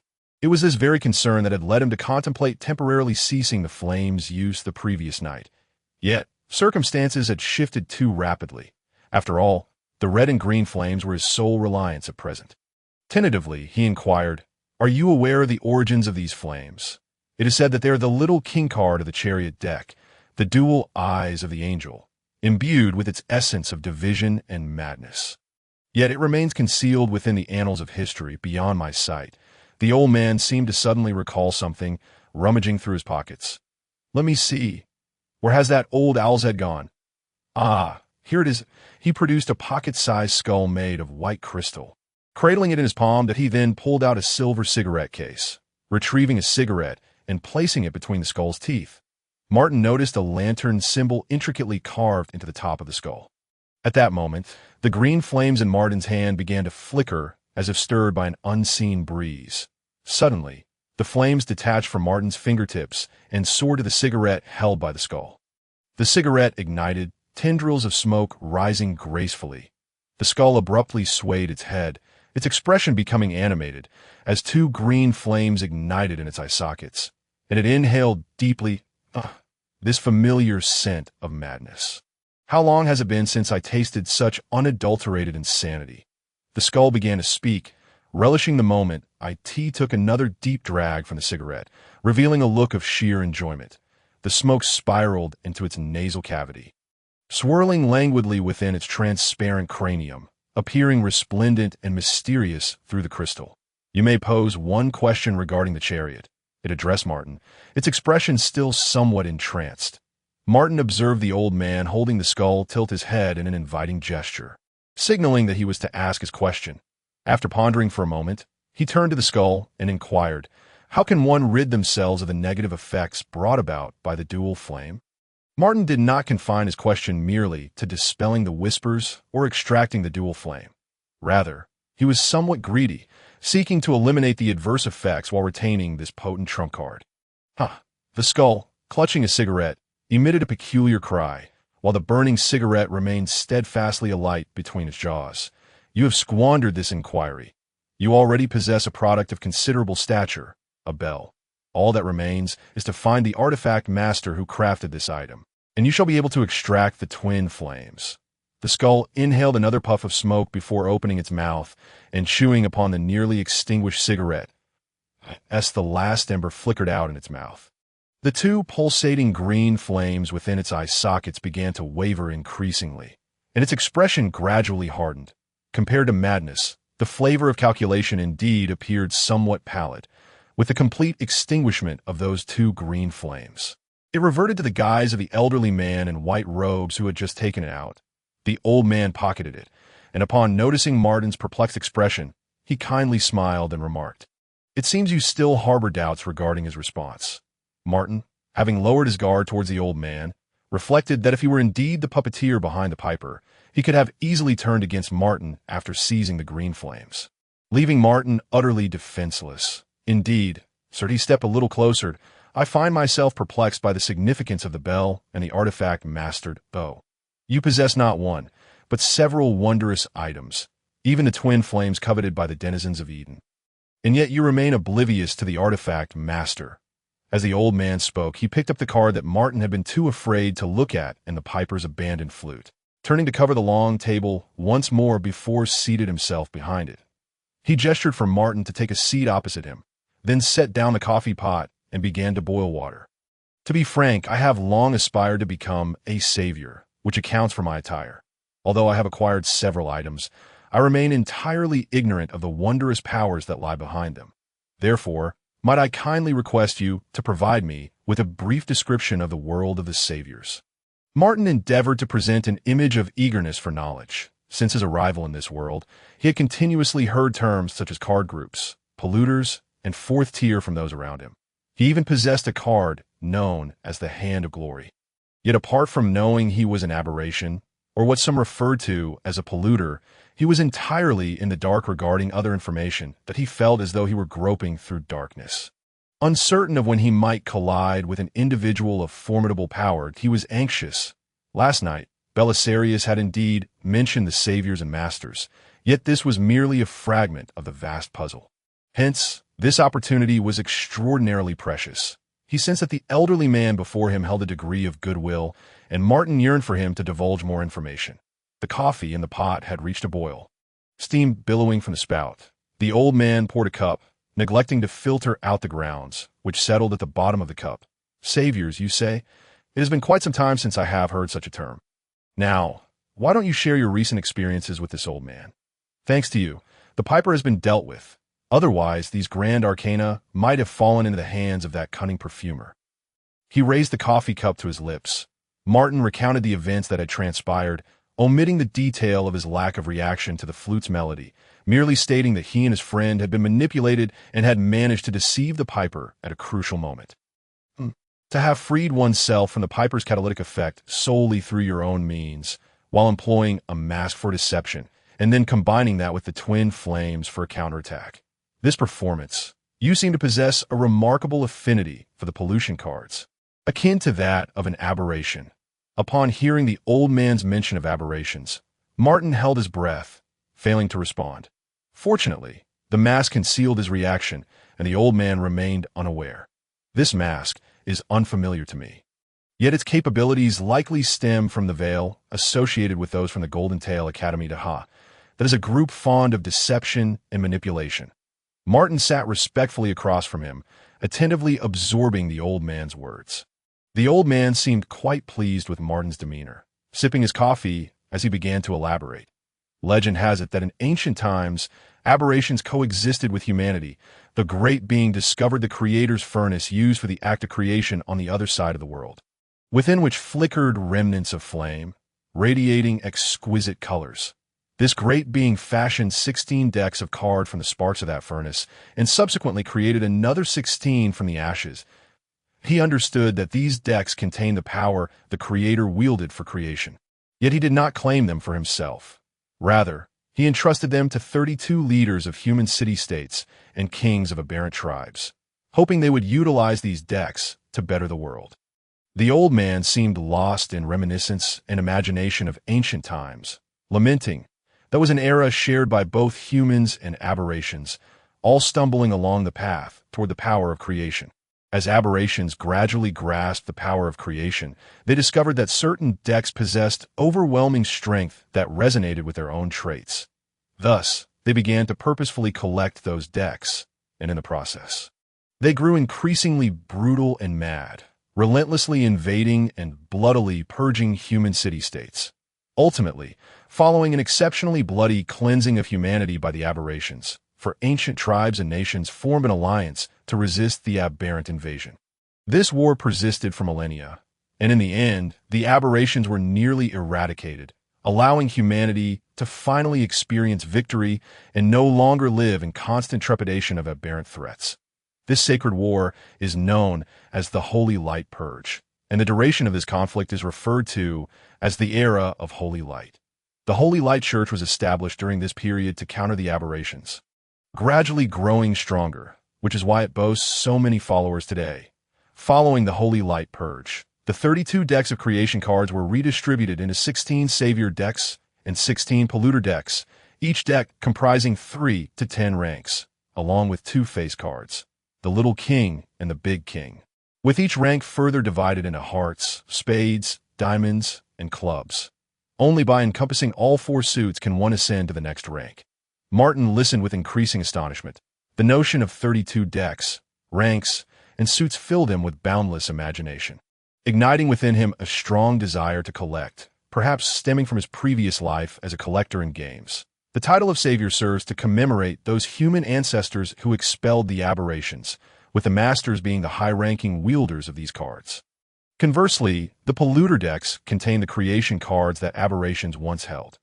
Aside from aberrations, if humans were to directly contain these cards, they would suffer contamination and collapse. Eventually, humanity discovered that various gemstones and rare metals could house the powers of creation cards, even those of the pollution cards. Consequently, a plethora of wondrous items capable of containing creation cards emerged, with these gemstones and metals referred to as the embers of the Creator. The most renowned among them is the Sunset Gem, the largest of these embers, rumored to possess countless miraculous abilities.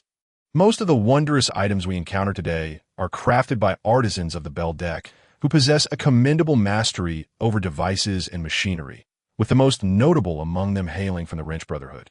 This organization boasts the greatest number of artifact masters on this continent, those who have contained the Bell 8 Rank Heart card. That crystal skull is an artifact containing a club card from the Lantern deck, and the twin flames you wield are undoubtedly a product of its considerable stature.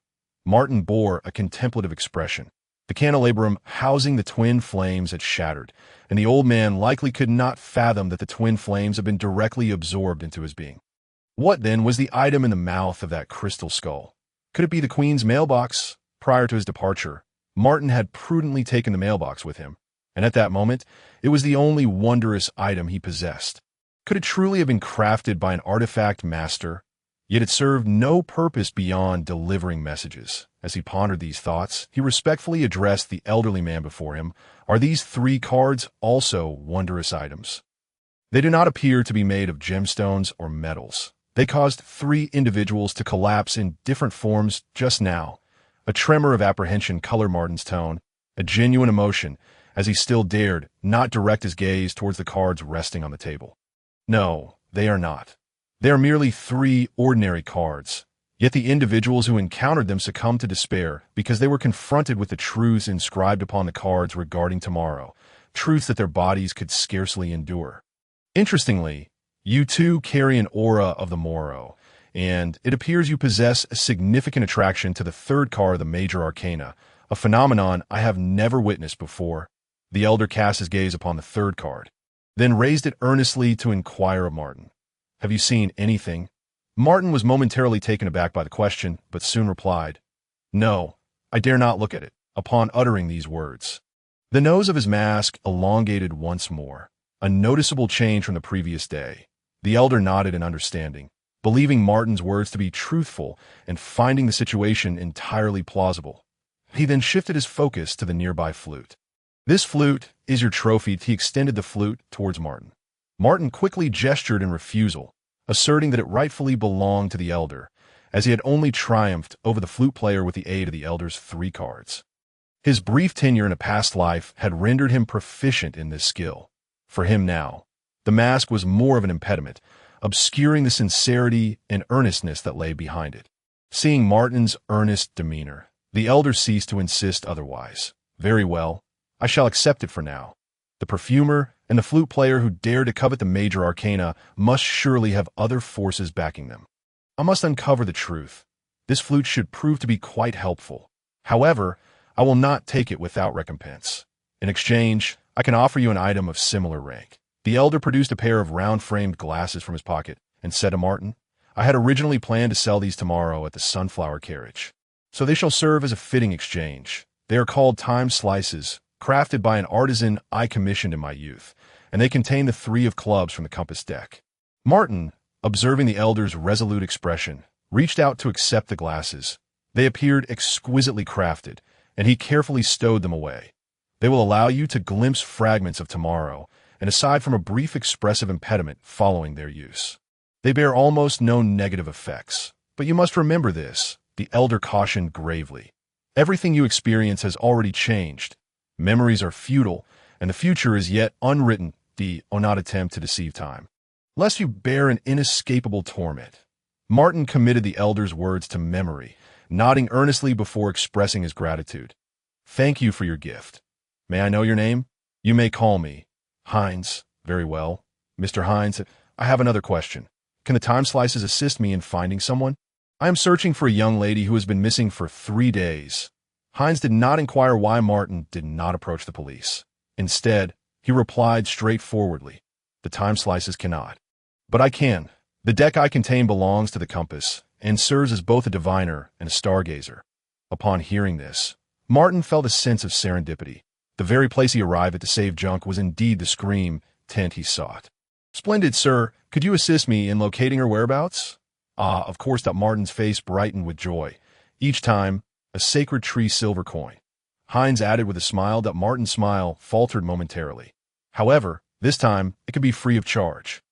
The elder chuckled slyly. He picked up the emptied coffee cup, revealing some powdery residue at the bottom, and raised the cup between them, saying, "Picture the young lady in your mind, and cover the cup with your hand." Martin complied, relieved that the red flame had replicated his gloves as well, that he placed his right hand over the rim of the coffee cup and began to envision Shishien's likeness. He felt the cup warming gradually, as if some magical transformation was occurring within. After approximately 2 minutes, Hines addressed Martin. "It is done." Martin withdrew his hand from the coffee cup, only to find the previously chaotic residue transformed into a distinct image, a blooming sunflower. Hines stared at the sunflower for a moment, muttering to himself in a curious tone. What a remarkable coincidence. Just as Martin was about to inquire further, Hines spoke. "The location of the young lady you seek coincides with the place I intend to visit tomorrow. Between 7:23 and 8:36 tomorrow morning, return here, and I shall accompany you there. Remember this time. Otherwise, you will miss me." Martin felt a pang of urgency. "Could you disclose the location to me?" "I could go now. Today is Sunday. It is closed. Besides, without the sunflower badge, you would not be permitted entry," Hines informed Martin. "And where might that be?" "It belongs to Eden, the largest auction house in the Mill Continent. Located in Cavides, known as the Sunflower Carriage." Having arranged to return to see Hines the following morning, Martin departed with the still drowsy Junk. Before leaving, he sought the elder's permission to collect some of the residue. Bodily fragments and pus from the tall, thin man, the flamboyant flute player, and the peculiar creature after their collapse. Due to close proximity, he had successfully retrieved a small vial of contaminated residue collected earlier from the Goldfinch Palace, which had kept on his person. That he placed the collected pus and fragments into the small vial and tucked it back into his pocket before politely bidding farewell to Hines. Observing Martin's actions, Hines's expression bore a resemblance to that of the earlier Stanley, both seemingly incredulous. After bidding farewell to Martin, Hines lowered the tent flap at the entrance. That he approached the long table and took a seat. His demeanor starkly different from the earlier smile he had shown to Martin, now replaced by a solemn expression as he uncovered the 3 cards laid upon the table. That moment. The cane leaning against the table inexplicably rose and began to float gently, revealing the all-seeing eye atop it, which opened and gazed intently at the 3 cards, emanating a soft green glow. The designs on the 3 cards were intricate, filled with bizarre and vibrant imagery. Among them was a scorpion clenching the moon, a rose drenched in blood, and an elder holding a flame aloft. The names of the first 2 cards were Pestilence and War. The elder gazed thoughtfully at the 3rd card, named the Sage. Chapter 22. Gems and Maidens. Martin supported the drowsy Junk as they walked through the alley. This experience in the Scream tent had finally allowed him a glimpse into the blurred visage of this world, yet it also made him acutely aware of its dangers and madness. The flute player, the 3 major arcana cards, the woman exuding the essence of the ocean, and the man in the red apron whom he had inadvertently killed. It seemed that merely walking alongside Junk could draw them into perilous events. Moreover, his fears had been validated. The twin flames would gradually drive him to madness, compelling him to become a follower of the moon, a title he found unsettling yet intriguing. Nevertheless, this experience was not without its rewards. Martin touched his sleeve, where the time slices given by Hines resided, a genuine magical item unlike the Queen's mailbox and the robe mask, which had merely been replicated by the red flame. Most importantly, he had discerned Shishien's whereabouts. Hines had no motive to deceive him. Though he must wait until tomorrow, it was merely a day. With that thought, Martin's spirits lifted, and Junk, too, began to rouse from his slumber. Upon awakening, Junk seemed entirely unaware of the events that had transpired, and Martin successfully convinced him that it was merely due to a restless night prior. Initially skeptical, Junk's demeanor shifted to one of joy upon learning that Martin had discovered the whereabouts of the noble lady. His prior doubts swiftly forgotten. Martin could see that Junk was genuinely happy for him, and he felt fortunate that those he had encountered since arriving in Cavides had treated him kindly. They returned once more to Rose Square, where the atmosphere remained as lively as ever. Junker insisted on visiting the Church of Capernaum to complete the worship he had not yet had the chance to perform. Martin, still somewhat dazed, accompanied him to the church's entrance before parting ways and returning to the apothecary on his OW. As Martin gazed at the grand and mysterious edifice before him, he turned to leave, contemplating when he might venture inside to experience it for himself. In his previous life as a university student barely scraping by, he had only encountered those solemn and enigmatic Western cathedrals online. Now, in this world, the opportunity to see one in person ignited a desire within him to explore further. As he approached the corner of the church, intending to proceed towards Capernaum Street, his left foot suddenly struck a hard object. Martin lifted his foot, initially assuming it was merely a stone, but upon closer inspection, he discovered that the object beneath him shimmered with an extraordinary brilliance. Curiosity piqued, he crouched down to retrieve it. To his astonishment, it was a gem. Though small in size, it sparkled with at least 5 distinct colors, displaying different hues and patterns from varying angles. After examining it for a moment, Martin concluded it must possess considerable value. He gently rubbed it with his fingers before carefully stowing it in his pocket. What remarkable fortune! Could it be that surviving great peril brings forth unexpected blessings? He chuckled softly, shaking his head to dismiss this fanciful notion as he continued toward Capernaum Street. As he strolled along Axe Avenue, which lay before the Fountain of Mercury and ran parallel to Green Spider Lane, he noted that it was much wider than the latter. The municipal hall had installed streetlights here, although their number paled in comparison to those on Capernaum Street. Upon reaching an intersection not far from the Fountain of Mercury, Martin noticed a crowd gathered at the roadside. Intrigued, he approached the throng. Pushing through the gathered spectators, he beheld a man adorned with a tall hat and a bushy beard, cradling a blonde young woman in his arms, fervently shaking her while exclaiming, "What is wrong?" Annie! Annie! The young woman, with her golden curls and delicate features, wore an expression of anguish, her hands gripping her throat as though suffocating, emitting raspy groans while her complexion visibly darkened to a bluish hue. Beside them, a man clad in black attire and a beaked mask urgently addressed 2 flustered maids standing by the young woman, instructing, "Quick! Unlace Miss Annie's corset." He then turned to the anxious man in the tall hat, reassuring him, "Do not worry, Sir May. Miss Annie's corset is simply too tight. I have witnessed many ladies nearly faint due to similar constriction. Once we loosen it and provide her with some smelling salts, she shall be fine." As he observed the maid loosening the lace of the blonde young woman's corset, his gaze inadvertently drifted toward the fair skin revealed beneath it. Sir May, upon hearing the masked man's words, appeared somewhat reassured. He urged the maid to hasten her efforts while expressing gratitude to the masked figure, saying, "I am fortunate to have you here, Dr. Bogson. Without you," his words were abruptly cut off as the young woman in his arms forcefully pushed him away. The corset had been loosened from behind, yet her expression remained one of torment, her face becoming increasingly ashen. Grasping her throat, she could produce no other sounds nor cough. She collapsed to the ground, emitting desperate groans. She is not choking from the corset. She is truly stuck. Martin exclaimed as he rushed forward, addressing the crowd. "Has she consumed anything recently?" he inquired of Sir May. "Who are you?" the bearded man retorted, refusing to answer Martin's question. "The young lady just took pain medication from Mr. Belizer," a petite maid replied, her urgency evident as she patted the back of the blonde girl with little effect. "Stop patting her. That will only push it deeper," Martin instructed, directing the maid to assist in lifting the young woman. As he prepared to support her from behind, Sir May obstructed him. "How dare you?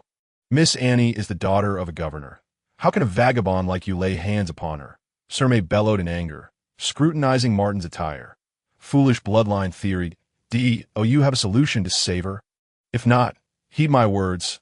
Martin felt a surge of indignation akin to encountering a medieval zealot. He was enraged.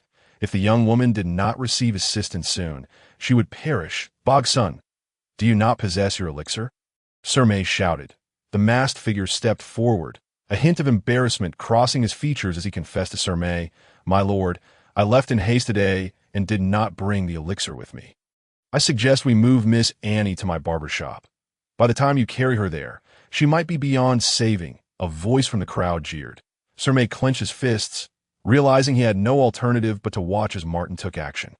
Ignoring Sir May's taunts, Martin bent down and swiftly embraced the blonde young woman from behind, positioning his hands on her upper abdomen. He clenched his right fist and applied pressure against her upper belly. Cradling his fist with his left hand, murmuring to himself, 2 fingers above the navel, Martin, having diligently studied the renowned Heimlich maneuver in his previous life, never anticipated he would employ it in this world. Adjusting the position of his fist, he began to apply upward, inward thrust. As Martin forcefully pressed and thrust, the young woman squinted in pain, her mouth opening wide as if attempting to cough, her groans growing louder. What is this method? I have never seen such a thing. Miss Annie seemed to be cooperating with him, striving to expel something from her throat. The onlookers murmured in astonishment, having never witnessed such a treatment before. Even Sir May was taken aback. He could only watch as this cloaked figure held his prey, who, instead of resisting, appeared compliant. Just as he approached to intervene, the blonde girl suddenly cried out, expelling a brown pill. The moist capsule struck Sir May's left cheek, slowly sliding down. Leaving a damp mark upon his face, he was right. Miss Annie had indeed been choking on the pill. The crowd erupted in gasps of shock, followed by scattered applause. After expelling the pill, the young woman began to cough violently. Martin released her and stepped forward, instructing, "Open your mouth. Let me see," recognizing that this oddly dressed man had saved her. The girl obediently complied, parting her lips. Martin gently grasped her chin, ensuring her airway was clear of any obstruction before letting go and advising her, "You are fine now. Remember to drink plenty of water when you return." With that, he navigated through the throng, making his way towards the Fountain of Mercury, leaving the young woman with the silhouette of his hooded figure. Remarkable. What manner of treatment was that? A voice in the crowd mused. I have heard from a friend that within the Royal Medical Society, there exists a class of recipients of the Golden Sunflower Medal, each possessing unique healing arts that you think this individual could be one of them. Blessed by the light of the divine, could he not be even more skilled than Dr. Bogson? Did you not hear Dr. Bogson's earlier remarks? He had no idea how to treat her. The crowd buzzed with discussion, excitement filling the air. Sir May and Dr. Bogson remained stunned, the former's astonishment mingling with the latter's shame. Martin paid no heed to their chatter, eager to distance himself from the scene, regardless of whether the outcome appeared favorable or not. Yet as he passed Sir May, still marked by the pill, a smirk crept across the corner of Martin's concealed mouth. Wait. Just as Martin intended to walk away, he heard the young woman's voice calling from behind. She rushed to him, now clad in a coat with the help of her maid, concealing the loosened corset. "Thank you for your rescue. Had it not been for you, I truly do not know how to repay you. May I ask your name?" After a moment's contemplation, Martin replied in a calm tone, "It is unnecessary. I am in my homeland. Anyone witnessing such an event would offer assistance." Upon concluding his words, he intended to circumvent the young maiden and depart. Memories of his recent endeavor in administering first aid to her flooded his mind. Her struggles and agony had inadvertently led to a degree of physical contact with Martin, instilling a concern that she might perceive the peculiarities of his own body. However, just as the young woman was about to persist, a voice from the direction of the Mercury Spring resonated. "Martin, you've returned. I heard quite a commotion over here and thought something untoward had occurred. Why did you come back alone? Where is Junkie? Has that rascal been slacking off again?" The speaker was none other than Belisarius, who, upon spotting Martin at the entrance of the Mercury Spring, commenced his familiar tirade. "Ah, Annie, I thought you had already departed," Belisarius, noticing the young woman beside Martin, inquired, seemingly familiar with her. "Mr. Belisarius, do you know this gentleman in black?" The maiden, upon encountering Belisarius, appeared somewhat delighted and inquired about Martin's situation. Subsequently, Belisarius and the young lady began to converse about him in Martin's presence. Once she confirmed that Martin resided at the Mercury Spring, she ceased to pester them, expressing her gratitude once more before turning to leave. She approached Sir Matona, who sported a bushy beard, and Dr. Bogerson, seemingly conveying her thanks to them. Before departing with her two maids, as she took her leave, she waved farewell to both Martin and Belisarius from a distance. Once the young woman had departed, Martin was set to return to the shop with Belisarius when he noticed Metona conversing with Bogerson at a distance. Their expressions were grim, and their gazes appeared somewhat unfriendly. "An intriguing young lady," remarked Belisarius, seemingly oblivious to the undercurrents as he ambled into the shop. Martin hastened to follow suit. That Dr. Bogerson is reputed to be a member of the Royal Medical Society.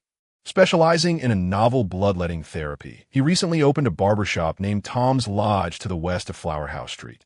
Junkie was in the midst of pouring some powder into a water-filled, teardrop-shaped glass vessel, causing the liquid within to swirl into a beautiful violet HUEIS bloodletting still in practice. "Isn't the mortality rate rather high for such a treatment?" Martin inquired, assisting him with a sense of bewilderment. Junkie had just returned from the Cathedral of Capernaum after completing his service and appeared somewhat fatigued. Thus, Martin regaled him with the events that had transpired earlier while they worked together in the foyer of the Mercury Spring. The Mercury Spring itself was a two-story structure constructed of yellow bricks located at the intersection of Axe Avenue and Flower House Street, bustling with passers-by at its entrance that featured black door frames, windows, and signage, the dark frames contrasting elegantly with the yellow-gray brick walls, the shop's name inscribed in silver letters in a vintage and understated manner. Flanking the main entrance were four enormous teardrop-shaped glass bottles, each filled with clear liquid, into which Junkie was pouring various powders one by one. That was the case previously, but this Dr. Bogerson claims to have mastered new techniques, attracting many patients, particularly wealthy individuals from the South. Junkie remarked, adjusting a bottle of black solution before turning to speak.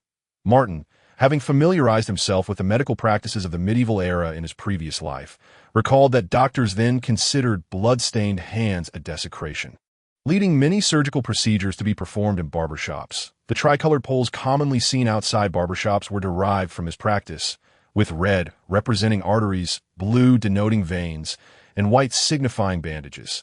Thus, he was not particularly astonished by the notion of a barber acting as a physician. "Tom's Lodge has siphoned off a considerable portion of our business. I had intended to procure a spicy soy sauce recipe from Johnny at the Bundle Canteen to attract customers, but he mysteriously vanished yesterday." Junkie sighed, deftly completing the final bottle of yellow solution and sealing it. Martin discerned that the four solutions Junkie had prepared exemplified the pharmaceutical capabilities of apothecary, rooted in the ancient theory of four humors. In antiquity, it was believed that the human body was comprised of four bodily fluids: black bile, blood, phlegm, and yellow bile, with an imbalance among these fluids leading to illness. While this notion has largely fallen out of favor, remnants persist in daily life. Much like these four solutions, intended to entice patrons in this era, apothecaries employed various other methods to draw in customers, with sauces being particularly appealing items.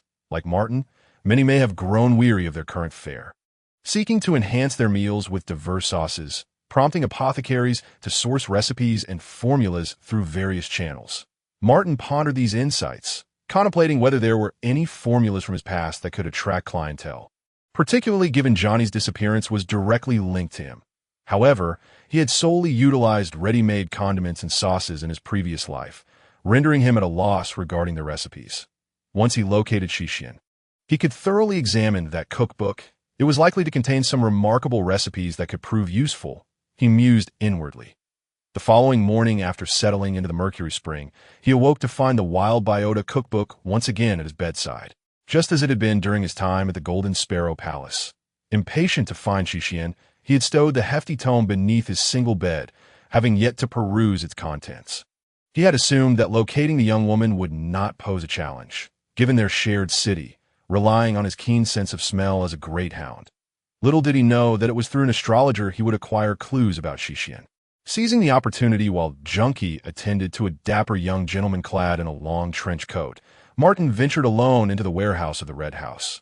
Belisarius and Junkie were preoccupied in the foyer with customers, thus unlikely to intrude upon his exploration.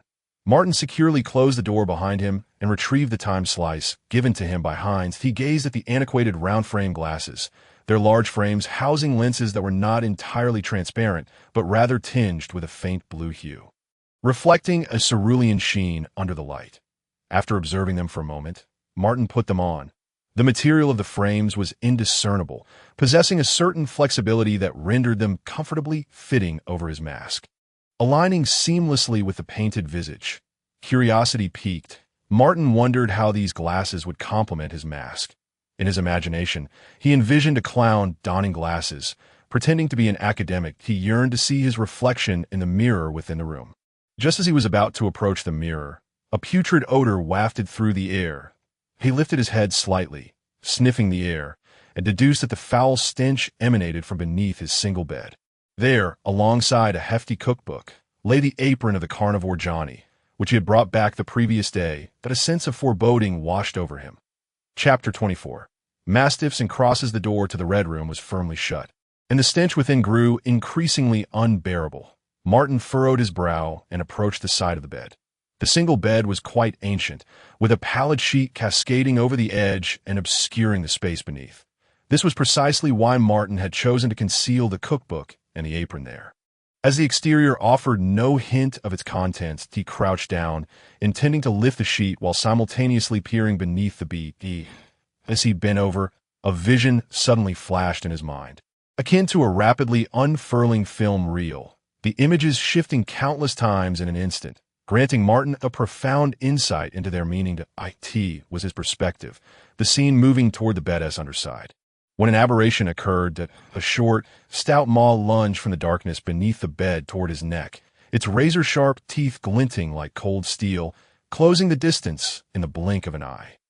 At that moment of revelation, Martin's eyes widened in shock. He spun around and quickly retreated. Trembling, he touched his neck, relieved to find it unscathed. Though puzzled, had envisioned this moment while still crouching, yet the scene had manifested after his action was completed. Glimpsing a fleeting tomorrow, was that indeed the meaning? He pondered. He had previously speculated that the time slice was connected to the future, and the recent events further solidified this theory. Before he could delve deeper into his thoughts, the sheet covering the bed suddenly stirred. A massive mastiff, its body cloaked in black fur with enormous, sharp claws, emerged from beneath. Its appearance was reminiscent of a wolf, yet the drooping ears and broad, short muzzle indicated it was merely a vicious hound, not one of its wretched relatives. Unlike ordinary dogs, it was as large as a grown man, its eyes glowing a fierce red, its front paws splayed outward, and its bristling black fur stood on end, lips curling back to reveal its jagged teeth as it emitted a menacing growl.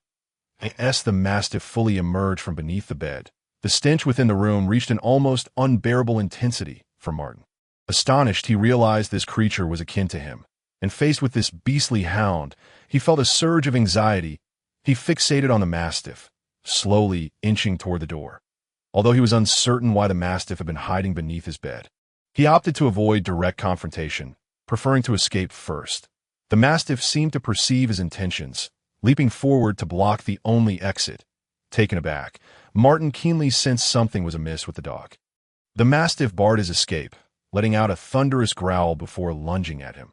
Its short muzzle aimed directly at Martin's neck, mirroring the vision he had previously witnessed. Martin swiftly pivoted left toward the wooden table, where a short knife lay. Though not particularly sharp, it would suffice for self-defense. Just as he evaded the mastiff's bite, a flurry of images erupted in his mind once again, depicting the mastiff's right paw deftly lunging forward as he turned, akin to a lethal strike aimed at his chest.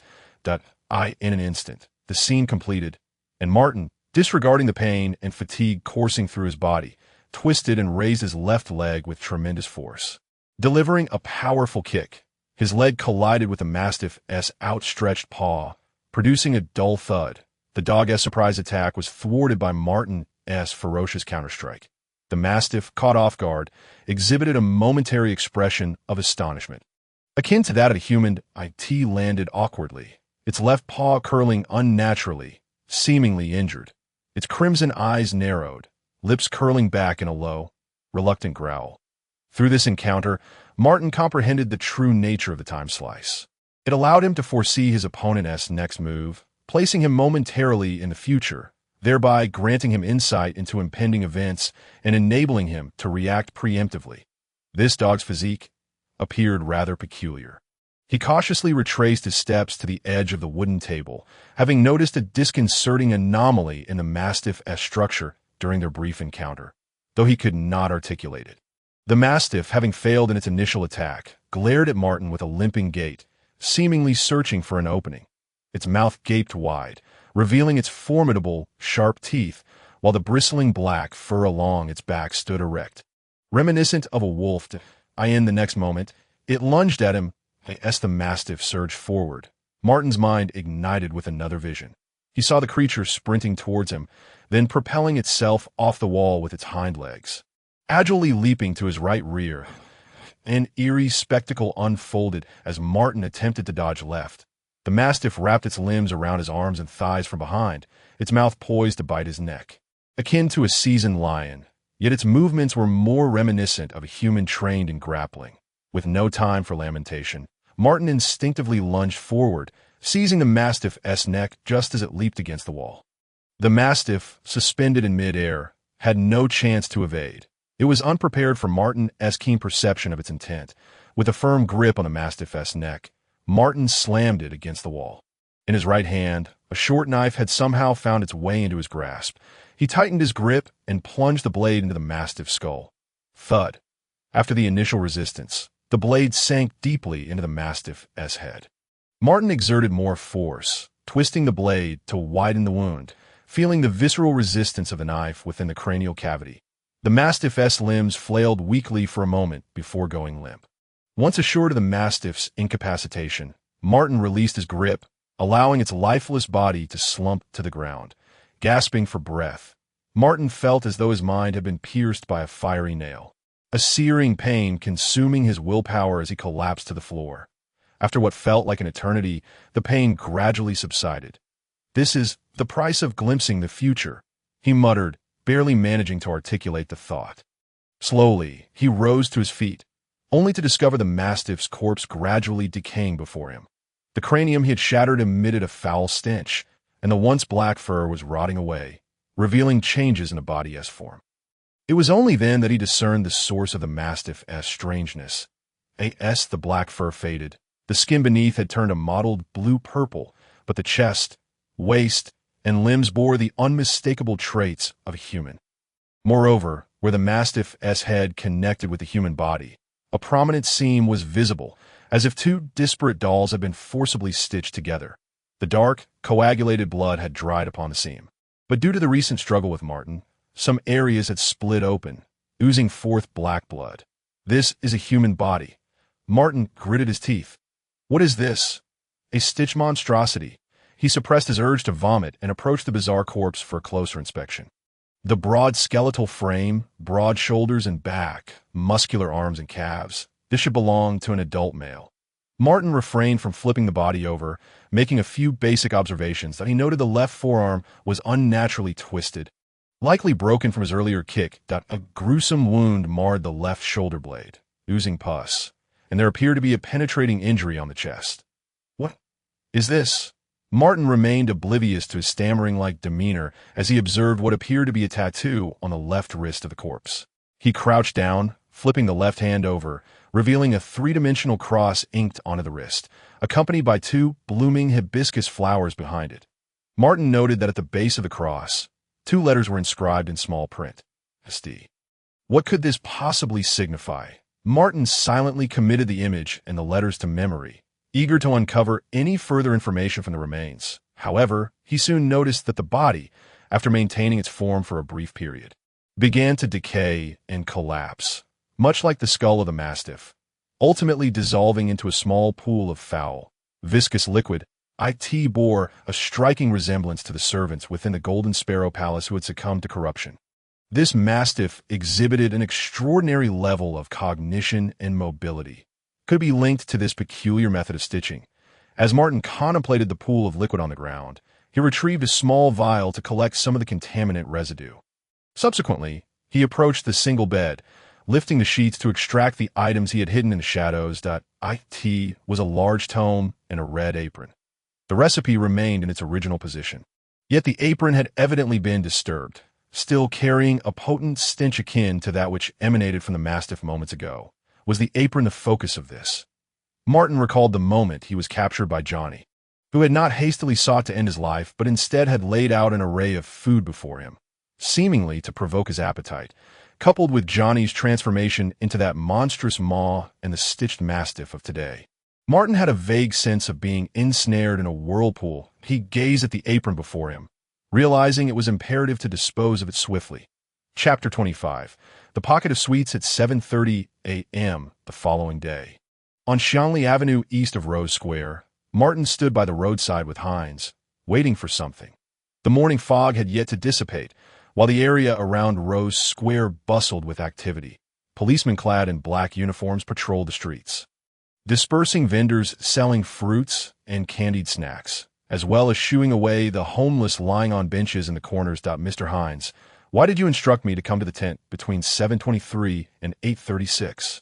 Martin inquired, intrigued by such a precise time frame. In truth, he had risen at dawn and arrived early to wait near the Scream tent, which was still closed at that hour, following the elder's instructions.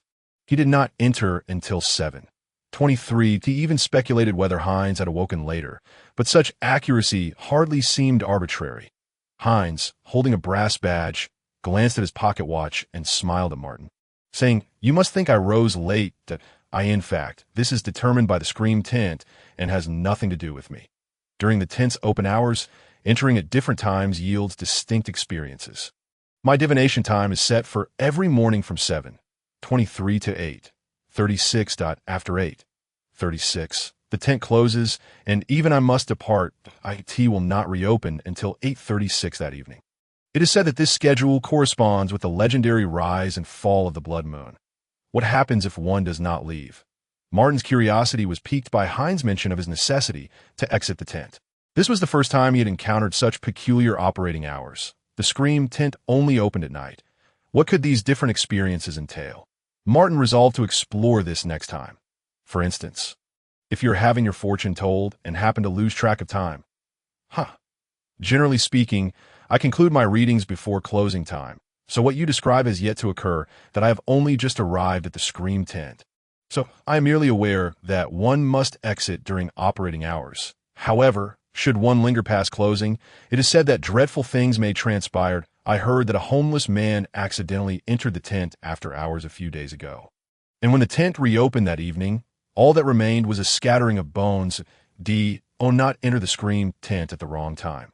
That is the first rule of its use. As soon as Hines finished speaking, a black carriage slowly emerged from the morning mist. The carriage, two-tiered and drawn by two horses, each blindfolded in black fabric, had the driver seated at the front.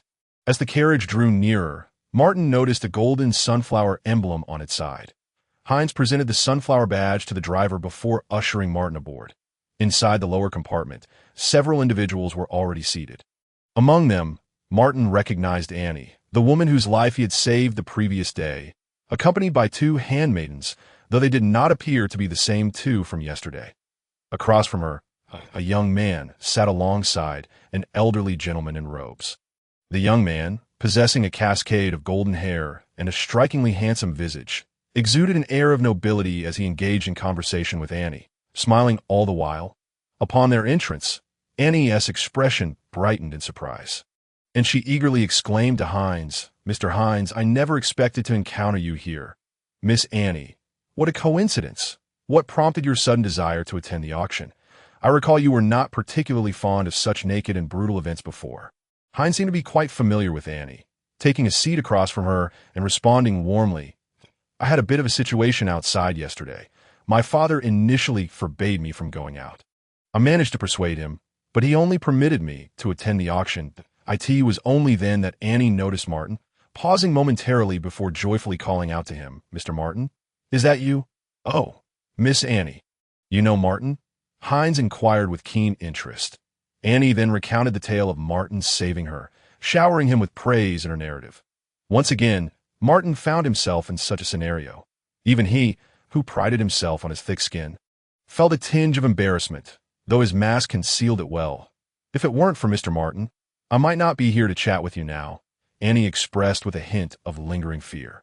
A simple yet effective method, interjected the young man, his gaze shifting towards Hines and Annie, neglecting Martin as he continued.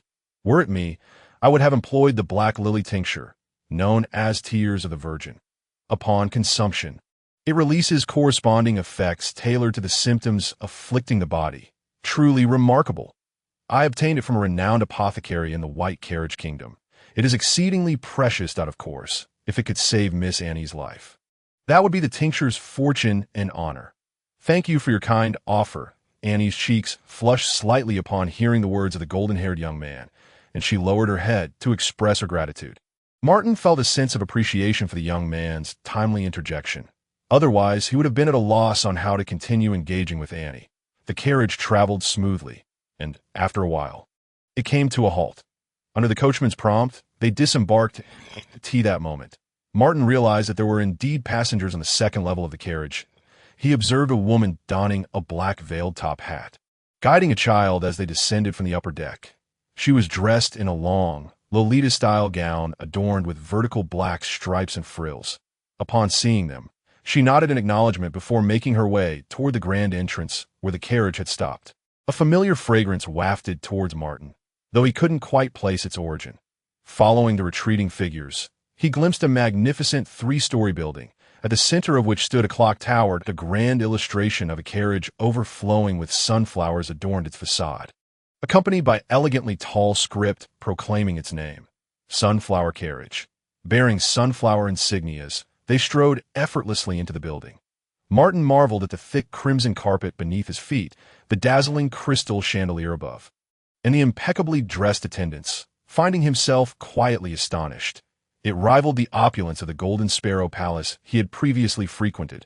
Though that place had indeed been a prison, its decor and furnishings had been crafted to the standards of the highest nobility and even royalty. Otherwise, Martin would not have been so easily convinced by Stanley's fanciful tales of the Baron. Upon entering, the group dispersed. Martin, Hines, and Annie, guided by an attendant, traversed the bustling hall, which appeared to be hosting an exceptionally fervent auction.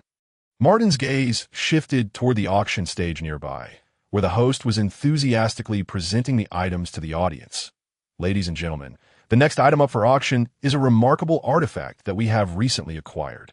Provided by the Shepherd's Club associated with our auction house. It has been assessed by the club to be of a quality rating of 40, commonly referred to as gray wool. You should all understand what this signifies. It is a product of the spoon card set, combined with the tenacious firestone, presenting as a white pocket, aptly named the Sweet Bag. Following a thorough review by the Council of Elders, we classify it as a beta-tier auction item. With quality serial number -2-23 and the starting bid set at 500 Holy Light gold coins. Chapter 26. The Mirage Mirror isn't that the pocket left behind by the carnivore Johnny after his demise? How could it possibly appear here? This is nothing short of fencing. Are they not concerned that the police might trace it back to them? A flurry of questions arose in Martin's mind. Yet he maintained a composed facade as he scrutinized the sweet bag. Indeed, it is the Shepherd's Club mentioned by the host, as well as gray woolen quality rating, seemed to echo the words of that red-haired woman. I recall it was initially 30-foot quality ratings. Did the difficulty of the task exceed expectations, prompting an increase? The image of him and that red-haired woman vanquishing the carnivore Johnny flashed through his mind, and he turned away from the stage, feigning disinterest in the auction item. The sweet bag appears to be related to confections. Annie gazed at the auction stage, a hint of curiosity evident in her expression. Mr. Hines, Mr. Martin, you two should go ahead. I find myself quite intrigued by that sweet bag, so I shall remain here for the time being. Hines glanced at Martin before replying to Annie. Very well, that I expect the items I entrusted to the Sunflower Carriage auction will be presented shortly. Martin and I will head upstairs and await you on the second floor. All right. Annie politely nodded her head and proceeded towards the center of the hall, accompanied by an attendant. Meanwhile, Hines and Martin followed the attendant up the splendid marble staircase to the second floor. Mr. Hines, what distinguishes the second floor from the first? Martin inquired, noticing that the golden-haired young man and the woman with the child were lingering on the first floor. They seemed unable to ascend directly to the second. The second floor and the first are entirely different realms. Hines chuckled softly before continuing. All auction houses under Eden share a common trait. Regardless of architectural style, they are all 3 stories tall. Eden categorizes items by quality into 9 tiers: alpha, beta, gamma, delta, mu, pi, upsilon, chi, and omega. Each floor auctions items of varying tiers, ascending progressively. All auction halls across the Mill continent adhere to this rule. The first floor serves as the auction hall. Only those bearing badges issued by the auction house may enter. However, due to Eden's reputation, the first floor hall is perpetually bustling with patrons. Here, the auction items primarily belong to the tiers, including many powerful magical artifacts. Conversely, the second floor auctions items from 2, all of which are exceptional and quite rare. Yet, there are only 2 pathways to access the second floor. One may either be the owner of an item being auctioned on the second floor, allowing them to observe the proceedings in person and receive the finest hospitality, a humane approach that encourages individuals to entrust their items for auction. The other means, which is how most gain entry to the second floor, is to spend over 300 holy light gold coins in a single visit to the first floor, or to accumulate a total expenditure of over 1,000 holy light gold coins, thereby granting access to the second level. As for the third floor, Hines gestured towards the staircase leading to the third level. I have never ascended that way either. It is said to be where the auction hall conducts sales for upsilon and omega tier items, and only those who receive special invitations from the auction house may ascend. Notably, the third floor of the Sunflower Carriage has remained unvisited for many years. A hint of longing flickered across Hines's features. That Miss Annie, her father, is the governor of Cavides. She has surely spent at least 3,000 holy light gold coins at the Sunflower Carriage, placing her among the most esteemed guests here, which is why he feels at ease allowing his daughter to visit. After all, the security here rivals that of the governor's residence. Listening to the elder's words, Martin's horizons expanded once more. This organization, known as Eden, seemed to wield immense power in this world, to the extent that it could assign serial numbers to items independently, with these serial numbers being universally recognized across all auction houses and accepted by the people of this continent. What a formidable control and influence they must possess to achieve such a feat. As he pondered this, he and Hines were ushered into a spacious hall, which featured 2 levels. The second floor housed some uniquely designed private rooms, while the first floor boasted numerous luxurious and comfortable seats. Though many patrons occupy the hall, it appeared sparsely populated compared to the first floor. Despite the overall size being comparable, he and Hines were escorted to a private room on the second floor. After the attendant poured them red wine, he exited and closed the door behind him. Martin sat by the outer railing, gazing at the fresh fruits and exquisite desserts on the table, marveling at the joy that wealth brings. Meanwhile, an auction was underway in the hall below, with the presenter, a woman exuding an air of maturity, dressed in a light lavender bustle gown, her head adorned with a veil, accentuating her curvaceous figure. This mirage mirror is a rather renowned magical artifact from the water mirror card set. It allows individuals to see what they wish to behold or uncover the truth they seek. It is said that once a duchess inquired of the mirror, "Who is the most beautiful woman in the Mill continent?" intending to see her own reflection, only to instead gaze upon her adopted daughter. In a fit of rage, she cruelly murdered her adopted daughter before the mirror, continuing to pose the same question, convinced she was the answer, yet the reflection remained steadfastly that of her daughter, time and again. This terrified her, leading her to summon the most renowned sorcerers in the land for counsel, who explained that the soul of her adopted daughter was trapped within the mirror. It is said that the soul of that adopted daughter remains ensnared to this day, and some have claimed to see her grooming herself in the mirror at midnight. The eerie tale, coupled with the host's mature and gentle voice, rendered the entire hall somewhat subdued. Of course, this is merely a legend. If anyone wishes to seek the truth, they might consider bidding for it. Following the Council of Elders review, we classify it as a Delta Tier auction item, with quality serial number -3-17, and the starting bid set at 1,000 holy light gold coins. S. Martin listened to what resembled a tale from his previous life. Akin to that of Snow White, he felt that the atmosphere on the second floor indeed carried a heightened sense of prestige. "Sir, what is the water mirror card set?" Martin exhibited a certain intrigue regarding the effects of the deck mentioned by the female host. This particular set of cards, known as the pollution cards, wields the power over dreams, illusions, and even desires, capable of ensnaring individuals in a web of hallucinations and dreams without their awareness, Hines responded. This deck is linked to the enigmatic Merfolk tribe, which is said to have been historically notorious for its association with the malevolent cult known as the Witch's Cradle. They believe that the world is but an illusion crafted by the Creator, a prison designed to punish humanity. Dreams, in their view, serve as the key to uncovering the truth of existence. In fact, you have already encountered the water mirror, Hines remarked, turning his gaze towards Martin. A look of confusion crossed Martin's face. When you entered the tent yesterday, I was ensnared in an illusion by the water mirror's red-suited perfumer, which allowed that flower-clad piper to take advantage of me, Hines said with a smile. Of course, that must be a marvelous item crafted by a perfumer, considering that the merfolk had long since vanished during the holy light cleansing. As the mature woman announced the opening bid, she unveiled a lavish red velvet cloth with silver trim, revealing a colossal floor mirror.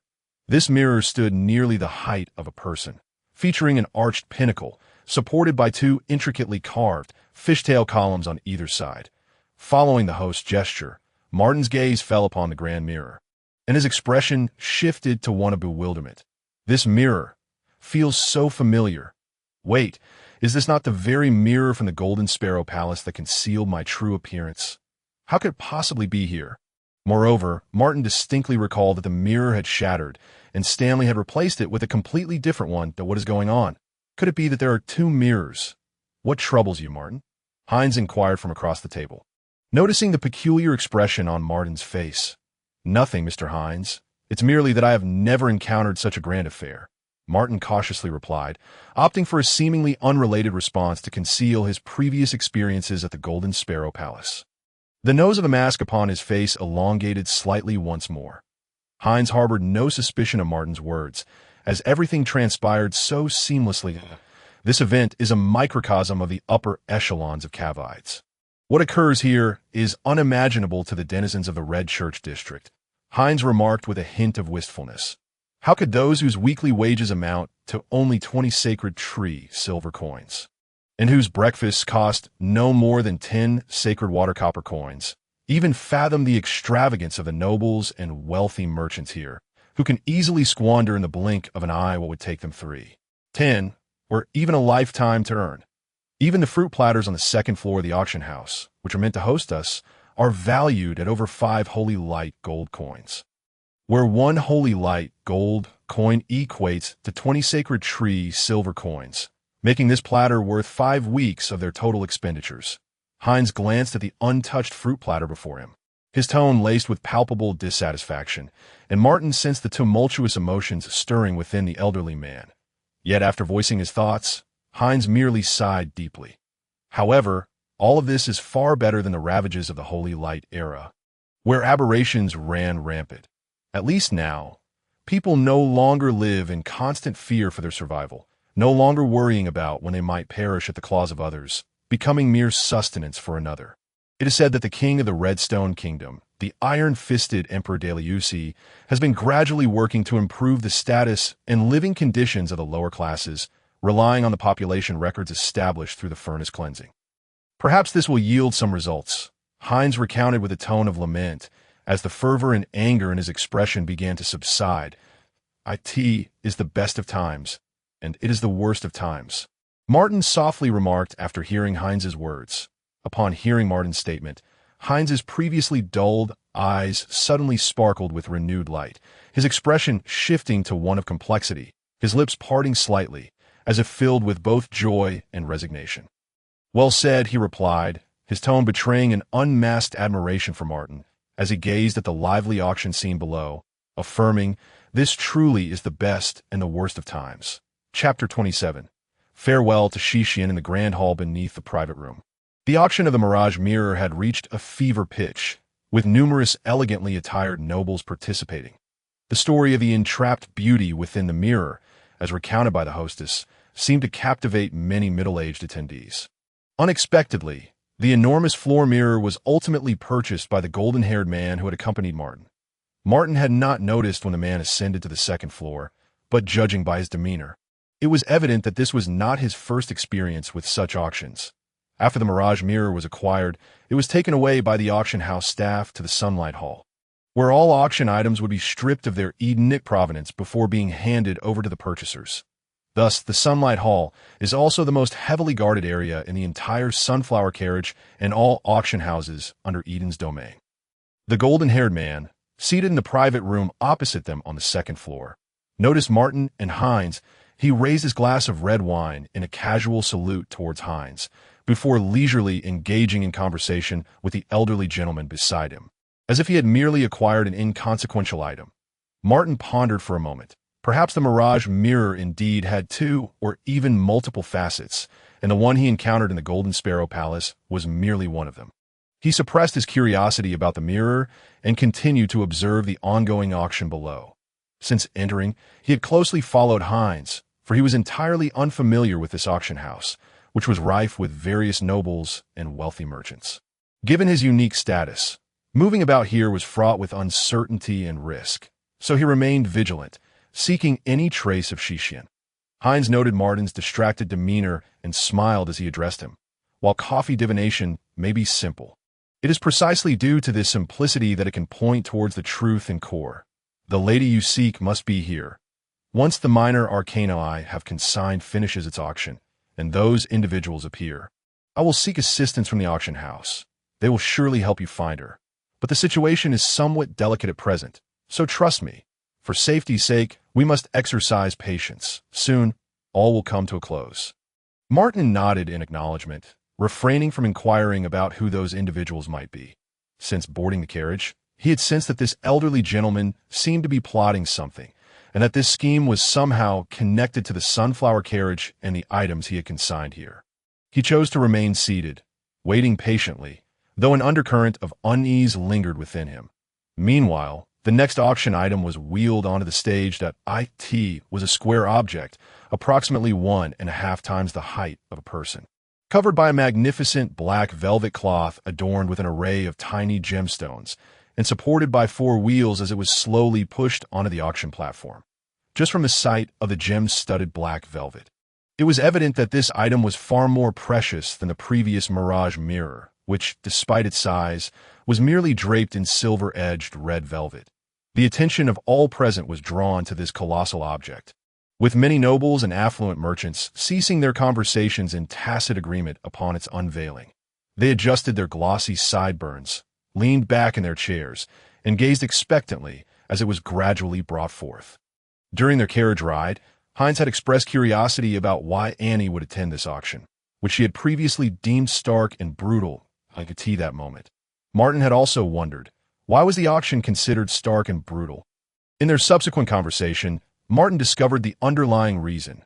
Eden, as the largest auction house on the continent, embodies the elegance birthed by modern society, while also retaining the primal and bloody remnants of an era plagued by strange beings.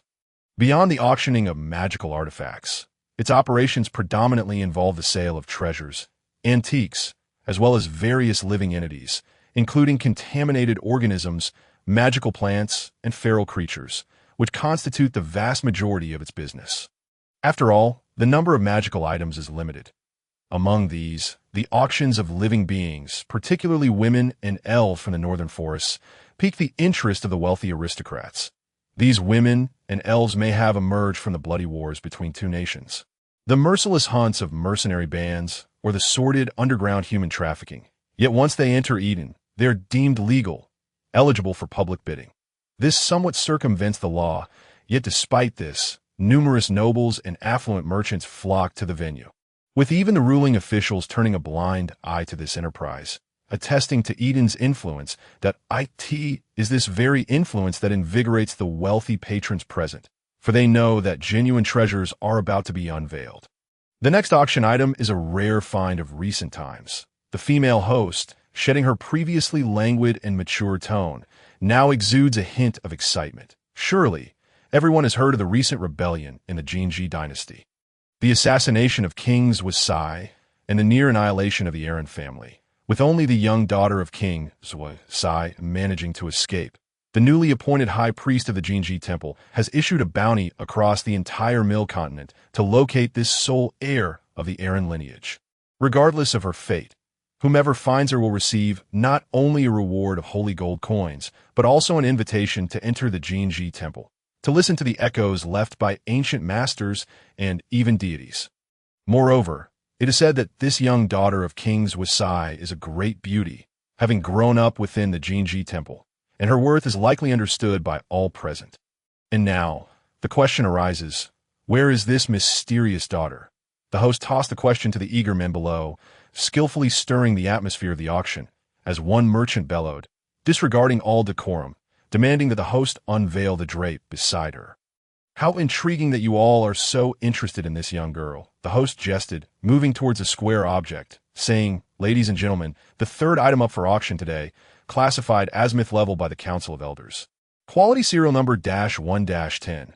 The young daughter of Kings Wasai, Miss Shishian.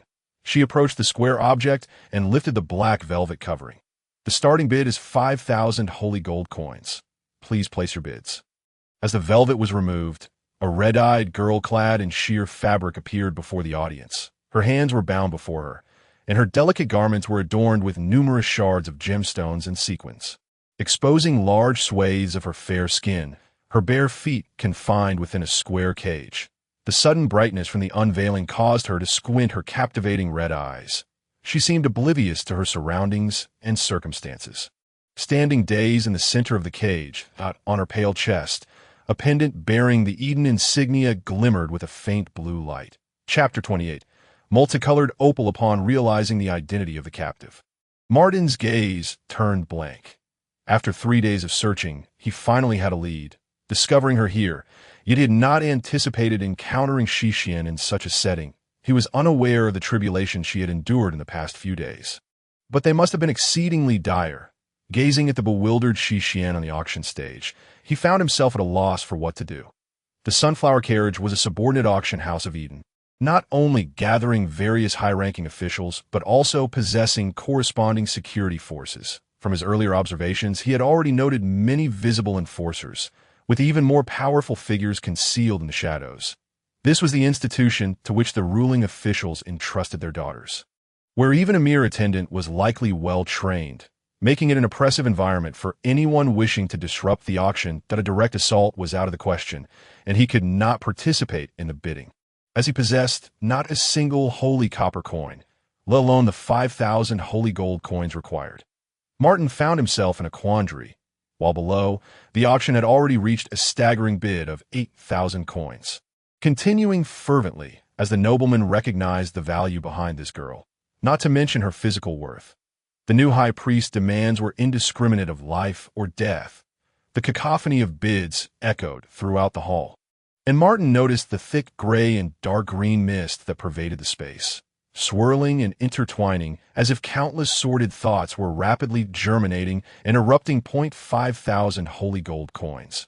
This price is nearly unprecedented in the history of the Sunflower Carriage auctions. I have never seen so many coins. Only true nobles and merchants could afford such a sum. The hint of shame flickered across Hein's face as he observed Martin's erratic gestures, suddenly suspecting something troubling.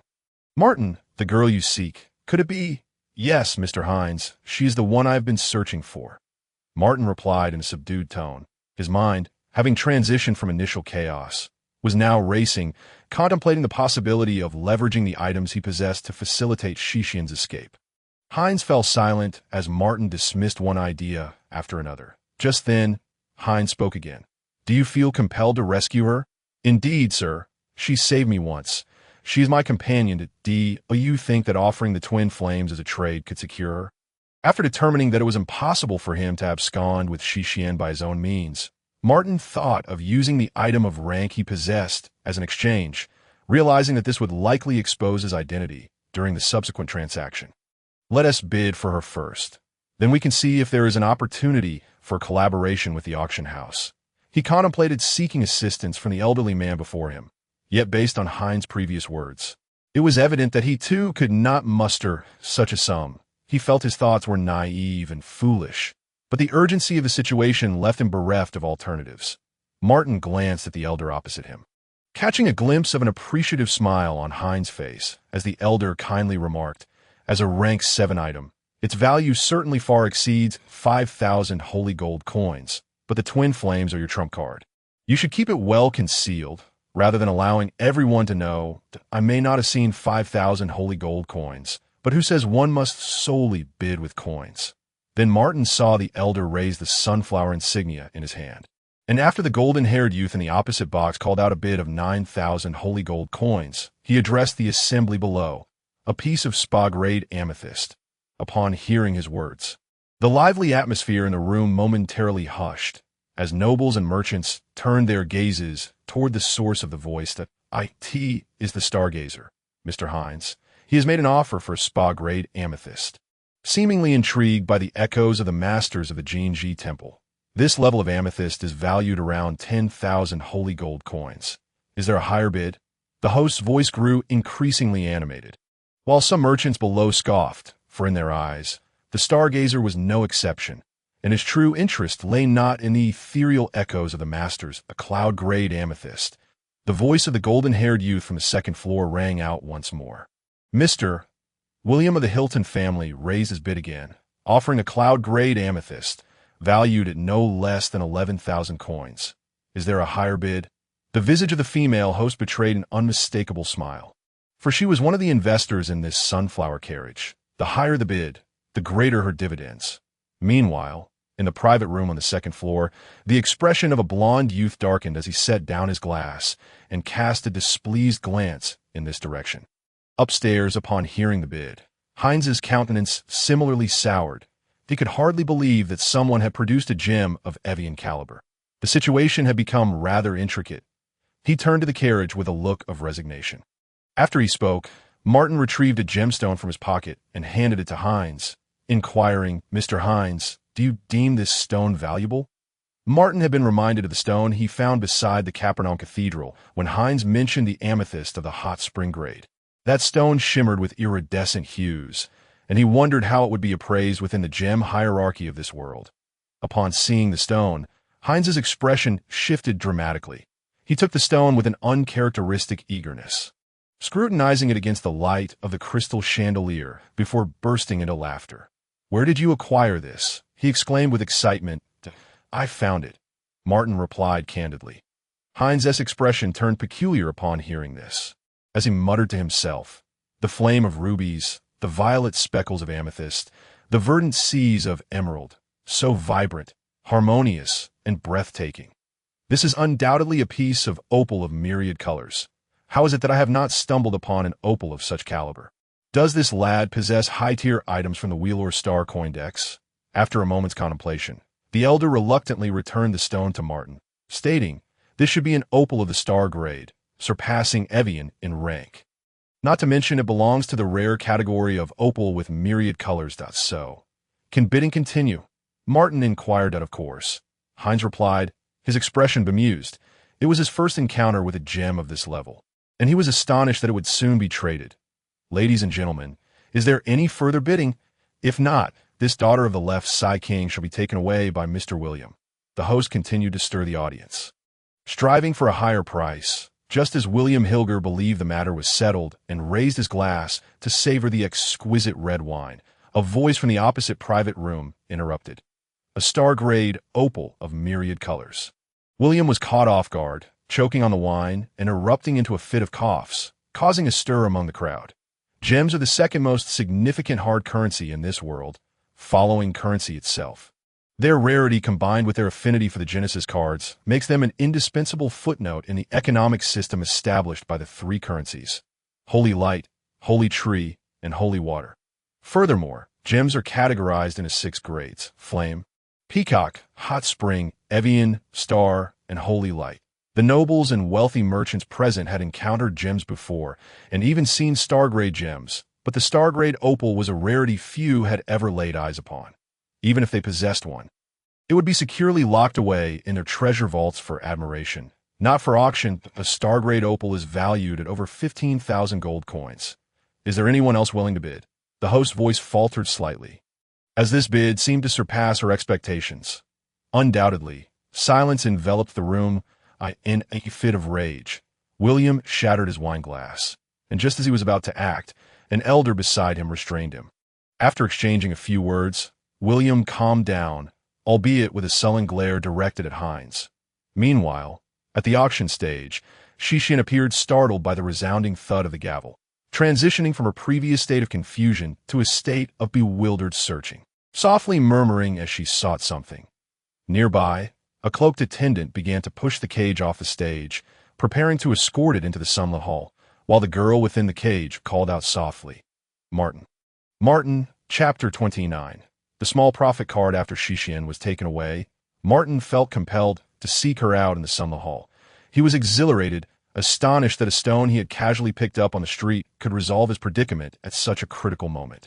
He held no particular attachment to the extraordinarily precious opal. Rather, he reflected on the serendipitous nature of finding it, feeling immensely fortunate that moment.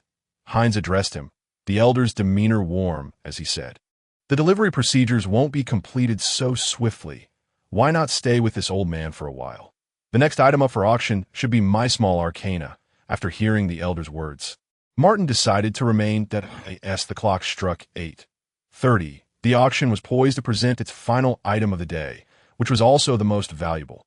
The host glanced at the clock before enthusiastically addressing the audience. A square box was brought onto the stage and placed on the auction table. The box, entirely black, was adorned with numerous silver runes. The wealthy merchants and nobles in attendance, having experienced a series of emotional fluctuations, appeared somewhat fatigued. Yet, some of the regulars sensed something amiss. Traditionally, at the sunflower carriage auctions, whenever a woman or elf appeared, it signified the final item, elevating the atmosphere to its peak. This was a common tactic employed by other auction houses. At this moment, the regret over previously unsold items would transform into a surge of motivation for these affluent individuals to spend lavishly.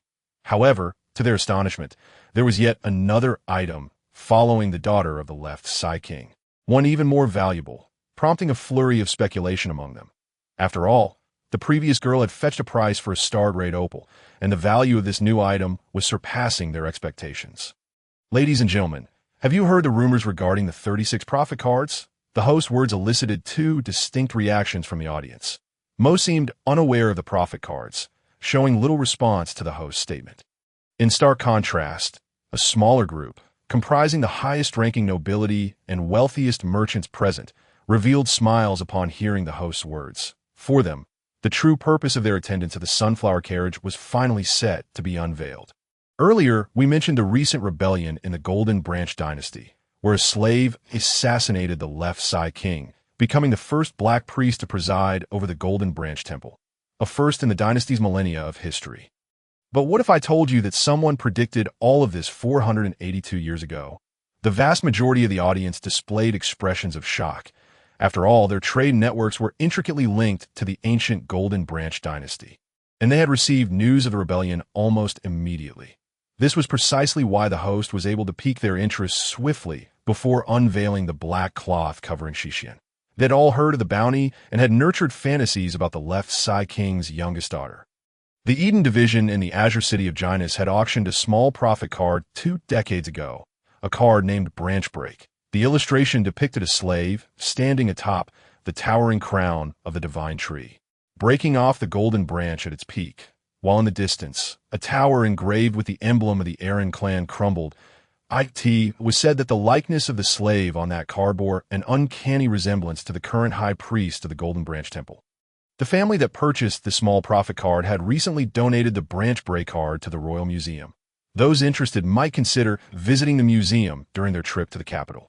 Beyond the turmoil in the Golden Branch dynasty, the prophet cards also forecasted the internal strife and eventual demise of the 13 vampire clans, the legendary city of Lava Heart, Atlantis, vanishing in a celestial inferno, the assassination of the last Holy Light Pope, the escape of the great whore Ophelia, the establishment of the City of Innocence, and even the process through which the legendary Master Agareth forged 7 colossal swords. As the host spoke, the majority of the present nobility were stirred by a profound curiosity. These events were either pivotal turning points in history or continued to influence the changing dynamics of the world. each one familiar to them. If that were the case, then the individual who obtained the prophet card would hold sway over the world trajectory. It is said that the prophet card were crafted by a secretive force known as the Dawn-Dusk Fortress.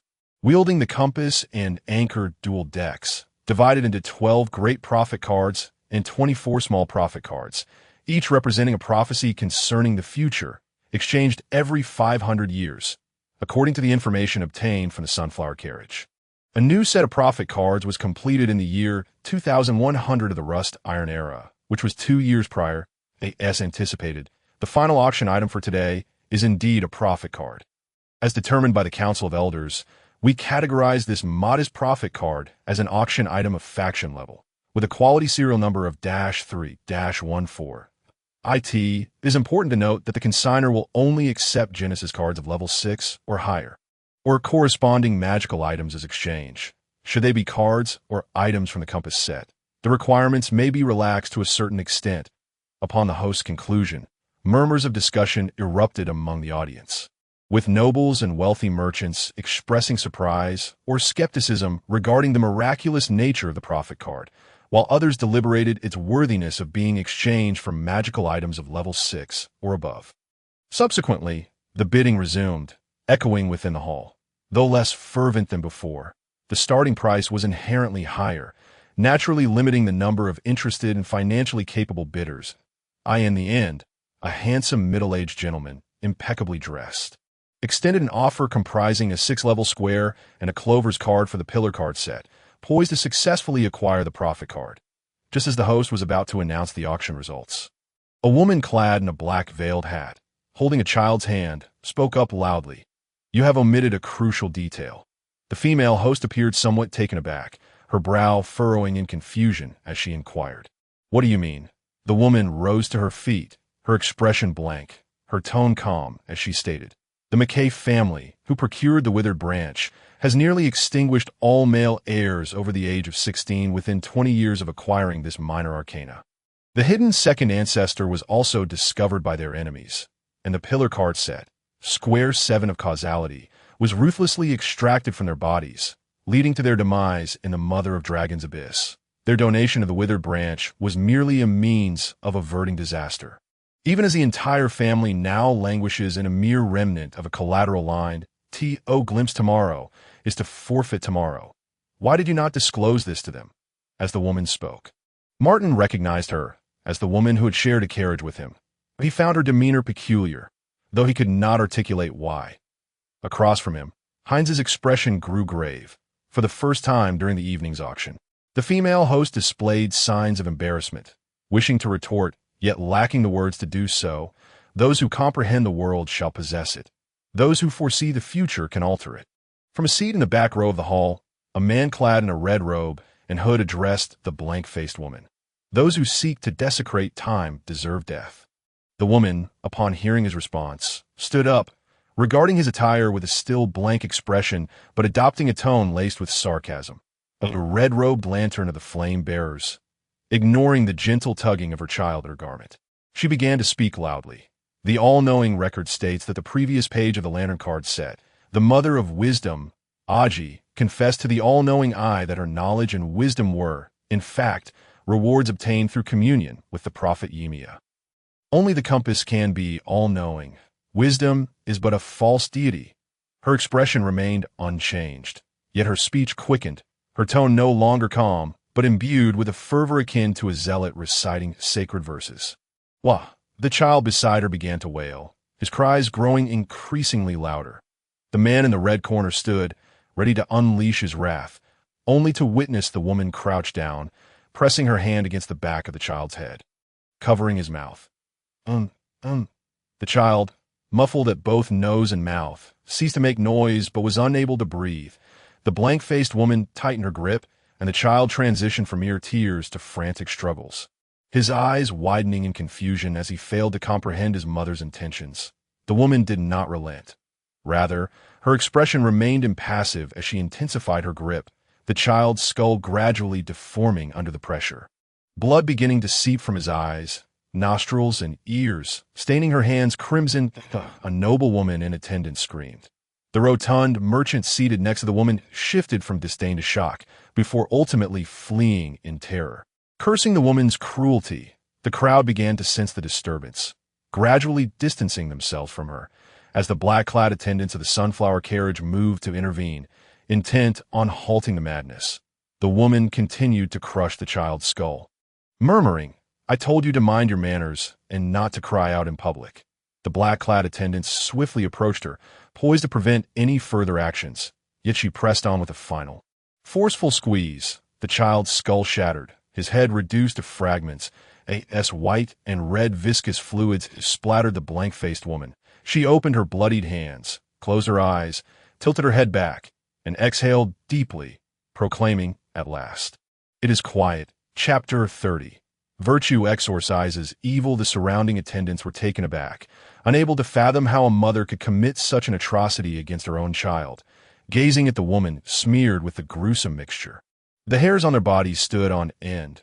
After exhaling, the woman opened her eyes, surveying the surroundings, and spoke in a slow yet resolute tone. "Those who dare to defile time deserve death." She clapped her hands twice and then placed them near her ears, as though listening intently. The air seemed to freeze for a moment before a nearly transparent wave radiated from her palms, sweeping through the hall and enveloping all present. Subsequently, everyone's movements began to slow. The merchants and ladies attempting to flee, the attendants preparing to act, the female host retreating in fright. All appear to be pressed by an invisible, slow-motion button. Martin felt his body move with the sluggishness of a rusted machine. Turning his head required every ounce of effort. Then, without obstruction, the woman effortlessly lifted the child's headless corpse, her hands emanating a dazzling pale green light. From the child's gory neck, severed vessels unfurled green veins that intertwined rapidly, and his skin sprouted green fur. The fur grew swiftly, weaving and overlapping with the vascular network, spreading outward as if a green blanket was being woven by an unseen hand. The corpse fungi blanket? How could she employ the skills of the staff card set? A burly man with a round face muttered from a hidden corner of the hall. He was a member of the Seeds, the organization responsible for handling emergencies at the sunflower carriage, a prisoner who had absorbed the ring card set Hearts 3. He wished to act, but found his body increasingly sluggish, nearly at a standstill. At that moment, a gentle green light emanated from an upstairs private room, illuminating the entire hall. Within the room, Hines raised his staff, the all-knowing eye upon it opening once more, casting forth a soft yet brilliant green glow. Those illuminated by the green light regained their mobility, as if pressing the normal playback button, and in an instant, they all sprang back into action. The Seeds member, now able to move, quickly produced a small piece of nearly transparent amber glass and hurled it towards the blank-faced woman. Upon exposure to the air, the glass rapidly thinned, expanding in area until it encircled the woman and the sprawling fungal blanket emanating from the corpse in her hands. Once encased, the glass seemed to dissolve into the air, becoming increasingly transparent until vanishing entirely. The area it had melted became viscous, swiftly transitioning from thick to solid, giving rise to a transparent barrier. The fungal blanket continued to grow at an alarming rate, but was confined within this layer of transparency, ultimately forming a massive spherical fungal blanket. The fungal mass thickened, quickly obscuring the view inside the sphere, yet unable to extend beyond the barrier formed by the glass. Those who had regained their ability to move calmed down after the initial panic. Their curiosity piqued as they observed the dense green cocoon at the center of the hall, such an incident occurring within the supposedly secure sunflower carriage. I believe our personal safety is not guaranteed. I intend to lodge a complaint with the City Hall and the Eden headquarters. A somewhat balding middle-aged tycoon sprinted towards the grand entrance, bellowing in dismay. Amidst the chaos, he had discovered that his young companion had abandoned him in flight, though he understood that their connection was merely a transaction of gold and flesh. A deep-seated ire welled within him. "Please calm yourself," urged the female host, diligently attempting to soothe the agitated man's frayed nerves. The auction hall boasted the unparalleled security of Cavids, equipped with contingency plans for unforeseen circumstances. Yet Martin observed a trace of disdain flicker across her turn profile. Casting his gaze upon the still furrowed brow of Hines, Martin sensed that the ordeal was far from over. The balding man continued to shout, while a distinctive fragrance began to permeate the air of the hall. The scent was warm and rich, reminiscent of vibrant wildflowers blooming alongside tropical rivers, emanating from the fungal cocoon in the center of the room, swiftly enveloping the entire space. The nobles and affluent merchants who first detected the perfume wore expressions of indulgent pleasure. They closed their eyes, smiles gracing their lips, as if they had been transported to a decadent, blissful paradise. Uncertain of who initiated it, people began to embrace one another, intoxicatedly kissing. Men with women, men with men, women with women. Meanwhile, in the various private boxes on the second floor, colored auras and spheres of light appeared, seemingly resisting the bizarre scent. Martin noticed an elderly man beside the golden-haired William in a nearby box, raising a cerulean barrier that enveloped the two on Martin's side. Heinz's cane began to emit a cerulean glow, and Martin felt a refreshing chill wrapping around him. As the atmosphere grew increasingly tumultuous, with some already shedding their garments, a gaunt man clad in tailored black leather shoes approached the green cocoon in the corner. His footfalls echoed crisply as he traversed the crowd of smooching patrons.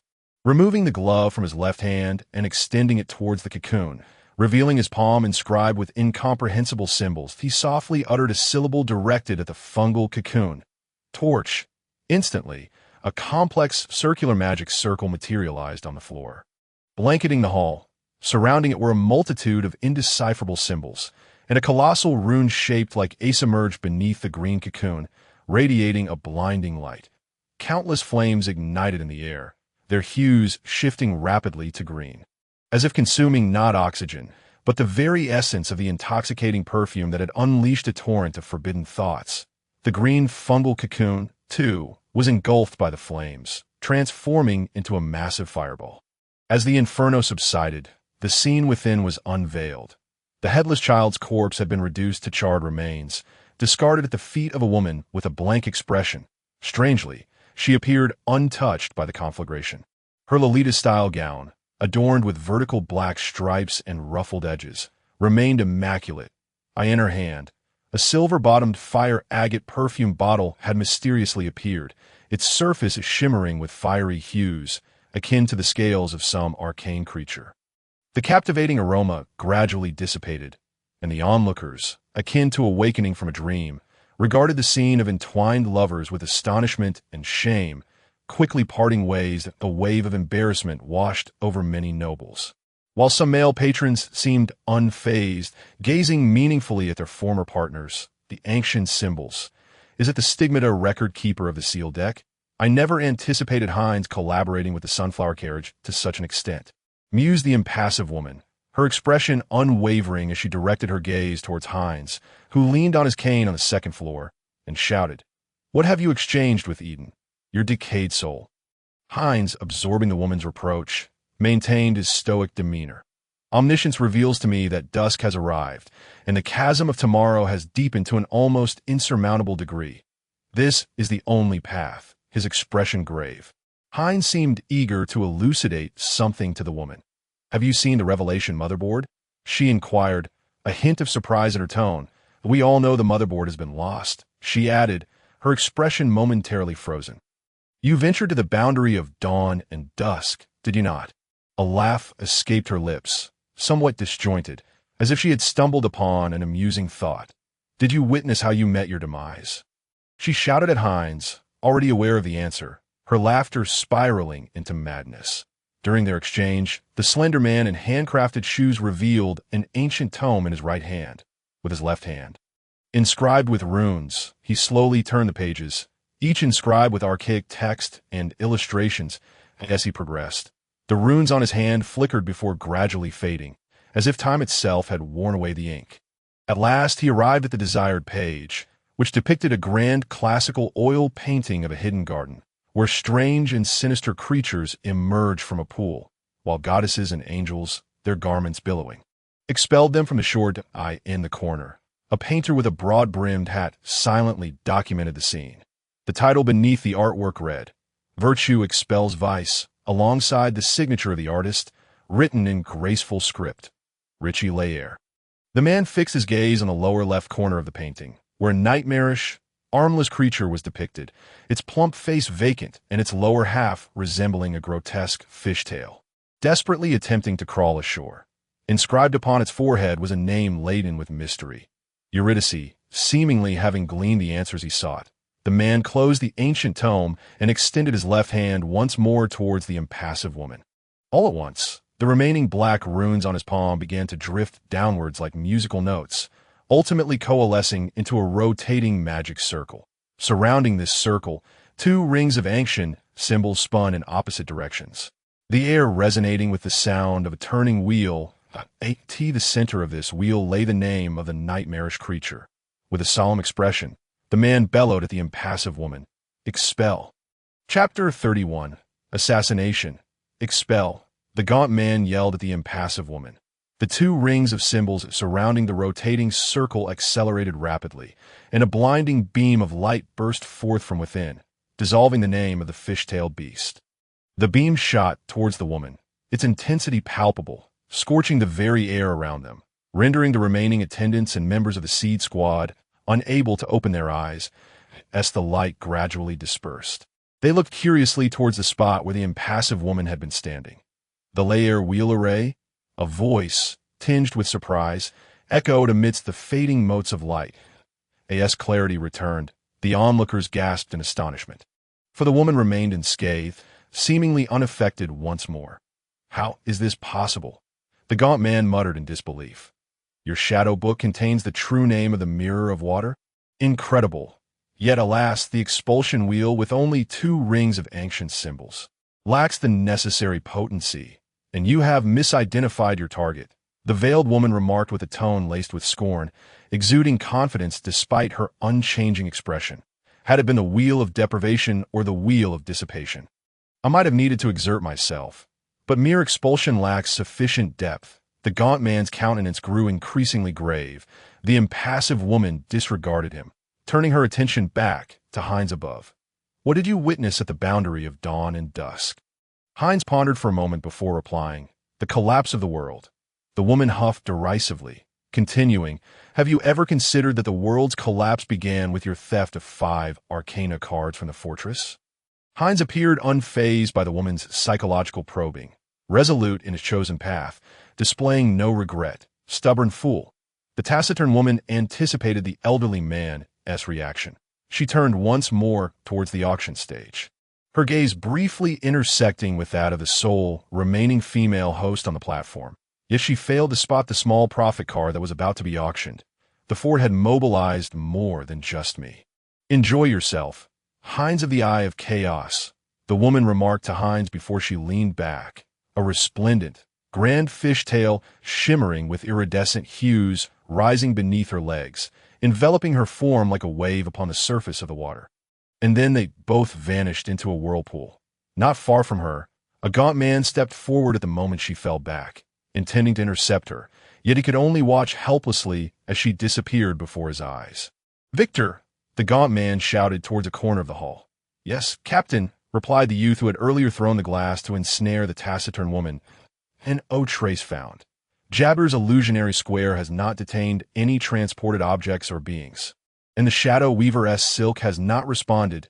Impossible." The gaunt man's sunken cheeks furrowed in frustration, having just reiterated this very statement, that if she has teleported, there must be at least some trace left in the illusionary square. She cannot have bypassed both the square and the silk simultaneously. "Check again." The man's rare display of anger was evident. As the captain of the seed team, he had, as the taciturn woman claimed, already attained the status of a Saints record keeper with 3 V-tier cards in the seal card group. He needed only one more Black Spade reverse card to ascend to 6th tier, granting him considerable prestige throughout Cavites. Yesterday afternoon, the head of the Sunflower Carriage had sought him out alongside Heinz, who had disclosed that unexpected circumstances might arise at the auction that morning. Speculating that the opposing party possessed at least a wondrous item crafted by the Water Mirror Red Heart V-tier perfumer, he hoped to concoct a cage targeting the Water Mirror card group within the auction hall. He promptly embedded an Anshuan sigil formation within the hall and retrieved the mysterious Book of Shadows imparted to him by his mentor. Each record keeper of a seal card group possesses a book of shadows, documenting the truths they have comprehended and the realities they have witnessed, and his was a rare artifact belonging to an ancient record keeper. For added security, he led his team in utilizing the 3-tier club card Shadow Weaver's Silk and the V-tier square card Jabber's Illusionary Square to create a cage. Unless the opponent had already contained the major and minor trump cards, it would surely trigger Jabber's Illusionary Square, at the very least leaving behind traces of transportation. Now, as he surveyed the sole remnants of charcoal on the ground, he could not fathom where the oversight L-A-Y-A-T that moment. Hines approached him alongside Martin. Lucas, perhaps she possesses an escape method unknown to us. Hines consoled the gaunt man, for the taciturn woman's escape was indeed a misfortune for him. The premature revelation of his collaboration with Eden would surely intensify the pursuit against him by the Dawn Dust Fortress. Suddenly, an unexpected turn of events occurred. From the pile of charcoal beneath Lucas's feet, a glimmering, sharp dagger abruptly lunged forth, aimed directly at the somewhat dazed Hines. Both Lucas and Hines were preoccupied with contemplating the taciturn woman's means of escape, oblivious to the presence of another within the charcoal. Just as the dagger was about to pierce Hines's abdomen, a large hand clad in a black glove seized it. Remarkably, the dagger did not slice through the glove, but was instead firmly grasped within the palm. It was Martin. Uncertain of when he had donned the time slice, he yanked the dagger sideways, intending to pull the assassin from the charcoal. However, the moment Martin exerted force, the assassin relinquished the dagger, and with a resounding explosion, the charcoal erupted, revealing a diminutive figure leaping forth. It was the very child whose head the taciturn woman had crushed. He leapt onto a nearby high-backed chair, crouching to gaze at Martin and Hines. "Greetings from Lady Offray, the trader of the Dawn Dust Fortress," the child addressed Hines. His head remained intact atop his shoulders, yet his form appeared smaller than before, emitting a rasping voice entirely distinct from his earlier one, reminiscent of a croaking frog. Hines glanced at the dagger, noting a scorpion etched upon its short blade, clutching the moon with its forepaws. The scorpion that grabs the moon. Hines murmured a named T that moment. Martin and Victor beside him began to cough. Martin felt an itch in his throat, instinctively coughing, only to witness Victor expelling strands of green mycelium mixed with mucus and unidentified organic tissue. "What is this?" Martin coughed while clutching his neck, feeling an unsettling itch pervading his skin, trachea, and thoracic cavity from within. "These are corruption spores." Lucas recognized the source of Victor's rash as a vast area of red welts erupted upon him, leading him to cough uncontrollably as well. The spores originated from the recently exploded charcoal, a fact they had overlooked entirely. "I shall treat your corpse as well." The child not far away revealed a sinister grin. His hair matted with dirt and mucus clinging to his forehead, devoid of his earlier innocence. Chapter 32.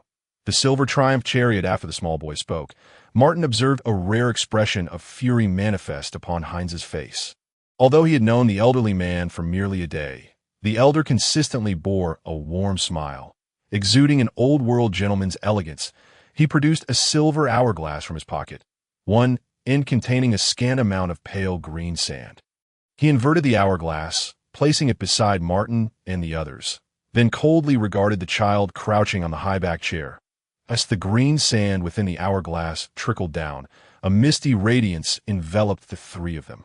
And then black charcoal dust began to emerge from their lungs, nasal passages, and mouths. The mucus and organic tissue they expelled gathered in the air, retreating back into their mouths, and then traveled down their throats to their original positions.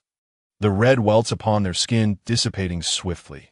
The hourglass was the V-tier fractal sand of the compass card group, capable of slightly reversing the flow of time. Upon entering V-tier, the abilities of various card groups undergo a qualitative enhancement, such as the case for the compass, the seal, and the water mirror.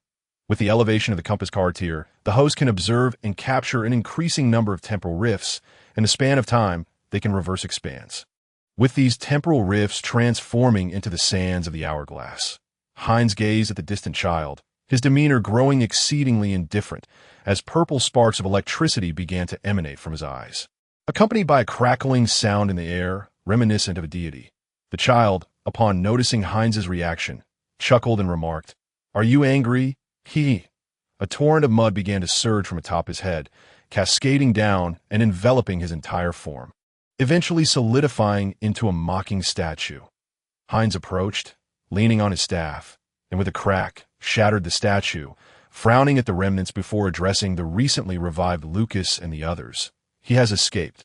Another individual vanishing before them without any trace of teleportation left Lucas utterly disheartened. Yet he found himself powerless at present, compelled to have his team report the findings and await Eden's headquarters to send personnel for resolution. Martin approached Heinz, gazing at the pile of statue fragments. Sensing an anomaly, both the taciturn woman and this child bore a peculiar resemblance in their peculiarities. "You saved me, Martin." Heinz turned and bestowed upon him a warm smile once more. "Thank you."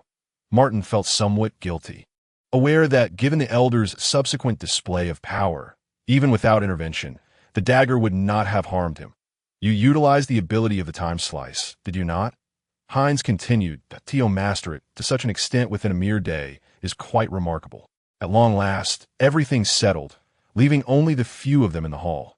William with his golden hair, the man who had purchased the profit card, and the female host upon the auction stage. Indeed, a commendable worker. Martin noted the host's ability to maintain a relatively composed demeanor after the ordeal, appreciating her professionalism. The female host sighed in relief and approached them. "Gentlemen, I apologize for the inconvenience caused. The Sunflower Carriage will strive to clarify this matter and provide you with compensation." "Compensation, you say?" Martin's ears stirred at this mention, hidden behind his mask. "No need for that. This incident arose due to my actions." Haynes resolutely turned her down, leaving Martin feeling somewhat deflated. "Very well, Mr. Haynes, I shall report the situation truthfully to Captain Lucas. The council will make the final decision. The forces behind these individuals will likely not rest easily. Should you require assistance, you may first take refuge at the Sunflower Carriage, where we shall provide you with the finest accommodations and security arrangements." After a moment of contemplation, Haynes nodded in agreement and expressed his gratitude. Subsequently, Haynes and Lucas proceeded to meet with the head of the Sunflower Carriage, while Martin was led by a servant to the Sunlight Hall. He was finally to meet Shixian. The servant guided him through a long corridor adorned with oil paintings, leading him down a wide staircase into the depths below. They traversed a narrower passage lined with peculiar openings, eventually arriving before the entrance to a grand hall, after the black-clad attendant meticulously examined Martin's credentials. He permitted him entry into the hall. The chamber was impressively lofty, supported by 6 massive, intricately carved stone columns, with 12 enormous crystal chandeliers illuminating the space as if it were midday. No wonder it was called the Sunlight Hall. Martin walked along the plush carpet to the front of the hall, where several individuals awaited the transaction of the auctioned items. All items would have a unique markings of Eden removed within the hall. And due to the events that transpired on the second floor today, the auction had been affected. Ultimately, only 4 items were successfully sold: the Sweet Treat Pouch, the Mirage Mirror, the Daughter of the King of Zwisai, and the Little Profit Card. Martin spotted the handsome middle-aged man who had previously won the bid for the Little Profit Card, along with the golden-haired William and Annie, who had acquired the Mirage Mirror and the Sweet Treat Pouch. Respectively, it seemed that although the transaction for the Little Profit Card had been interrupted, it had ultimately been completed successfully. As Martin approached the group of individuals, he recalled the handsome middle-aged man and made his way towards them. "Mr. Martin," Annie exclaimed with a delighted smile upon seeing him clad in a black robe. The middle-aged man and William turned to follow Annie's gaze towards Martin. The middle-aged man regarded the masked young man in the black robe with keen interest, while William's previously humble expression darkened slightly. After all, Martin and Haynes had won the bid for Shixian, and he likely harbored some resentment. Martin paid no mind to this, instead pondering how to guard against the golden-haired youth and whether it would be prudent to remain at the Sunflower Carriage for a few days. The handsome middle-aged man nodded slightly at Martin's approach, suggesting he was acquainted with Annie. They had been conversing prior to Martin's arrival at that moment. The items they had won were brought into the Sunlight Hall by a group of attendants clad in white, emerging from another large door that seemingly led to deeper underground chambers. The 4 items, 2 large and 2 small, were neatly arranged. The white-clad attendants first lifted the wooden box containing the Sweet Treat Pouch. Applying a unique seal to it, causing the sunflower emblem previously on the box to gradually fade. They then carefully unveiled the red velvet covering the Mirage mirror, stamping its back with the same seal, thereby erasing the sunflower symbol as well. Next, the attendants lifted the black velvet drape concealing Shixian's cage, entering to remove the markings from her, which were actually engraved upon the pendant she wore. Martin and William's gazes were fixed on the attendants, while Annie could not help but exclaim, "How beautiful!" upon seeing Cecil T that moment. However, no one noticed the subtle changes occurring with the Mirage mirror. Its two iconic fishtail columns slowly shrank, transforming into two intricately designed silver stone pillars, and the pointed arches atop them receded, revealing a keyhole shape in the center. Martin watched as the keyhole began to rotate autonomously. Subsequently, the once calm surface of the mirror began to ripple, and a cold, luminous halo spread forth, enveloping them with an indescribable aura of mystery. The handsome middle-aged man's expression shifted dramatically as he observed the transformation of the mirror. Disbelief etched upon his face as he questioned, This is not the Mirage mirror at all.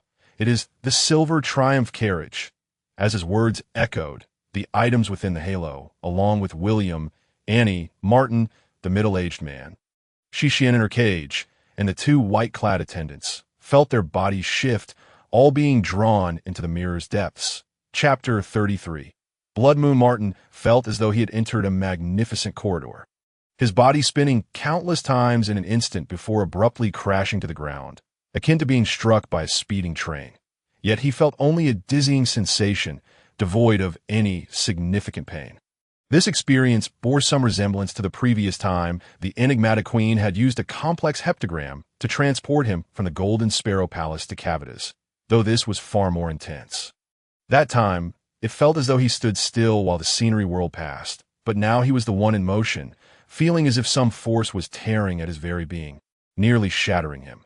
After a moment, he gradually rose from the ground, noticing that William, Annie, the handsome middle-aged man, Shixian, and the two attendants were also slowly regaining their footing. It then struck Martin that this place seemed somewhat familiar. Their landing spot appeared to be within a tent. Behind them stood a full-length mirror, and not far away was a small table draped in a lavish blanket, adorned with a coffee pot and two steaming cups. This was the Scream tent, the very place where Martin had deceived the flower-clad flutist and met Haynes yesterday. How did I return here? Shaking his head to alleviate the throbbing headache caused by the transit. He was filled with confusion. Suddenly, he felt something beckoning him from beyond the tent, and he momentarily forgot to check on Shixian's condition. Stumbling towards the entrance, as he lifted the layers of black drapery speckled with stars and moons, he stepped outside the tent only to find not the secluded alley he had encountered yesterday, but a desolate, pock-marked gray wasteland. The ground was littered with exposed rocks, and the wind stirred up clouds of dust, creating an atmosphere of utter desolation and lifelessness. Above, a blood-red moon hung ominously, casting an eerie glow. Where is this place? Martin stared in shock at the unfamiliar scenery before him. Behind him, William and the others emerged from the tent, equally taken aback that a blood moon. How could it be a blood moon? Werewolves were exterminated at the end of the Holy Light era. How could a blood moon still exist? William exclaimed, astonished as he gazed at the moon overhead. Werewolves? The two attendants trembled slightly upon hearing William's words, having heard tales of this exceptionally brutal race among the aberrants, with their appearance heralded by the blood-red moon. What on earth is this place? Annie's face reflected her fear as she edged closer to Martin and the middle-aged man. The unknown location weighed heavily in the air. The hint of concern crossed the handsome man's features as he withdrew a compass intricately outlined with golden threads depicting a complex family crest. The needle on the compass spun erratically, and he furrowed his brow. "This is certainly no longer Cavitas," he remarked.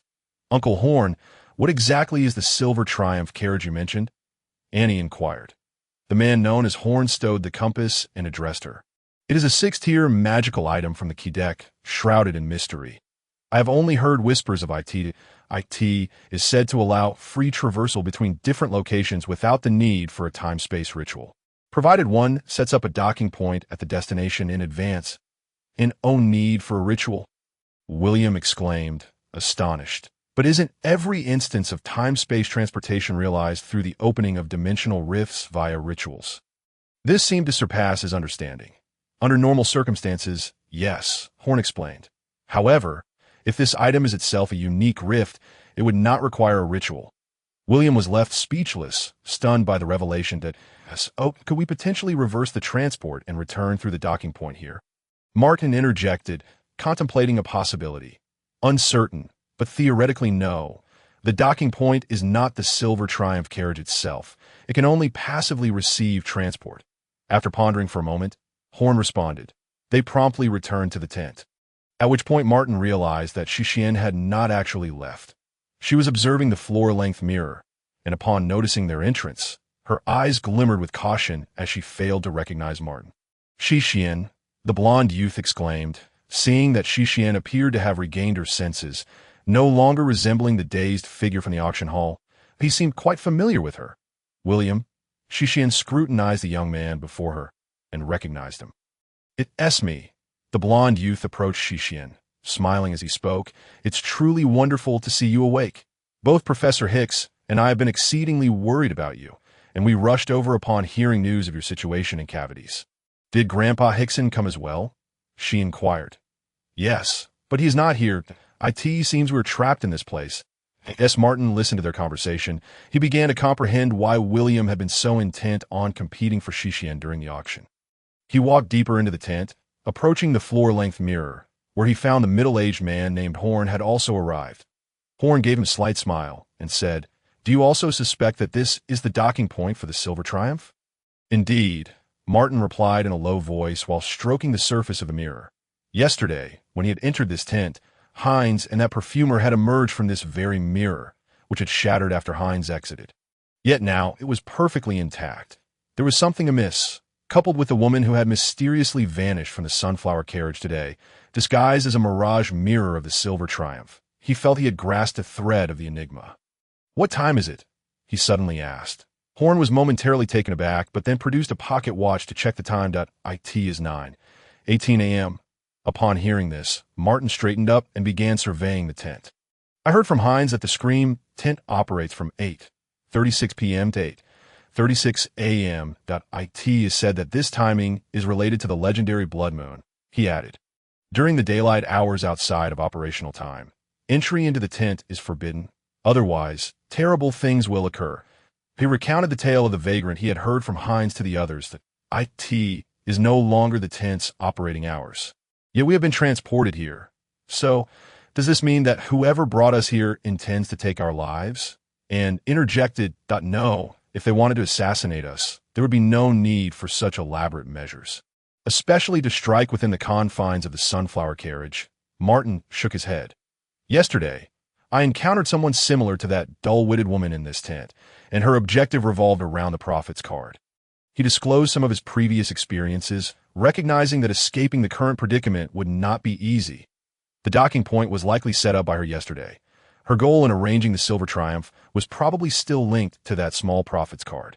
The group turned their gaze toward the box that had been transported along with them, its sunflower emblem still intact, containing the very small Prophet's card that Horn had bid on. "I Horn remarked, observing the compass in his hand that continued to spin wildly. This location cannot be perceived by the outside world. The people of the sunflower carriage will likely be unable to investigate it for some time. She only needs to arrive here when the tent opens at night to retrieve these items unnoticed. No, Martin countered his assertion. Hines mentioned that entering the tent at different times yields different experiences. And her divination period is from 7:23 a.m. to 8:36 a.m. every day. If that is the case, she will arrive here at 7:23 a.m. tomorrow. Horn continued. What, then, is this place? And queried once more. It is said that the chariot card's ace angel only appears during the blood moon. The ace angel is the leader of the werewolf clan, and its domain is where the werewolf tribe resides. Shixian, who had been silently listening to their conversation, spoke up. Martin's voice sounded markedly different from that of the Scarlet Bride or the Goblin, and thus she had not recognized him. The ace angel had vanished at the end of the age of divine light, which was why no one had witnessed the blood moon since the age of rust began. Indeed, Horn affirmed, does that imply we have entered the domain of the ace angel? Martin continued in a subdued tone. He recalled Heinz mentioning the ace angel. It was said that the twin flames on the angel were the very eyes of this young king, intensifying the ominous feeling in his heart. Not merely a domain, Horn corrected. If this is indeed the genuine blood moon, rather than an illusion created by the water mirror, then what we may face is the ace angel, who has somehow endured over 100 years since the age of rust, and remains alive. He furrowed his brow. But Haven T, all the other race has been exterminated. How could the young king cards still exist? One of the attendants remarked, echoing the proclamations of the Church of Divine Light.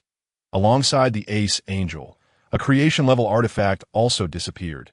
Horn elaborated. He gazed toward the tent's entrance, as if peering at the blood-red moon, his tone turning ethereal and mysterious. Do you know why the moon is white? Chapter 34. The Moon Goddess's Palette. Do you know why the moon is white? Horn suddenly posed this seemingly disjointed question to the group. As they pondered the deeper significance, he continued, in truth, the moon is the largest gemstone in the world. According to legend, its essence is the sunset diamond, the world's largest gem, which was acquired by the ace angel and fashioned into a remarkable artifact capable of harnessing and wielding the powers of all 16 sets of corruption cards. Except for the head cards, its name is the Moon Goddess's Palette.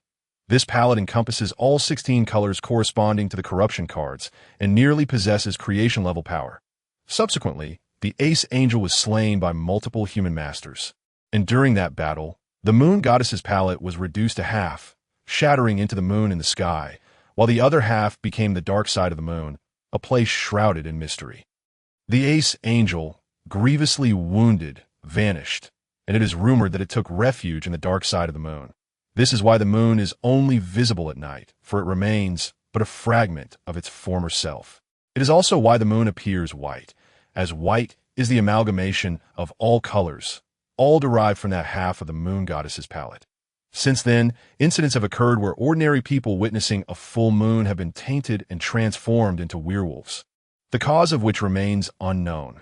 Thus, this blood moon signifies that we may have arrived at the fabled location where the ace angel lies hidden, the mysterious dark side of the moon. The revelation left the group in stunned silence. Are you suggesting that we are currently on the moon? And inquired, her voice laced with astonishment. And one knows where the dark side of the moon is. Perhaps it lies on the moon's far side.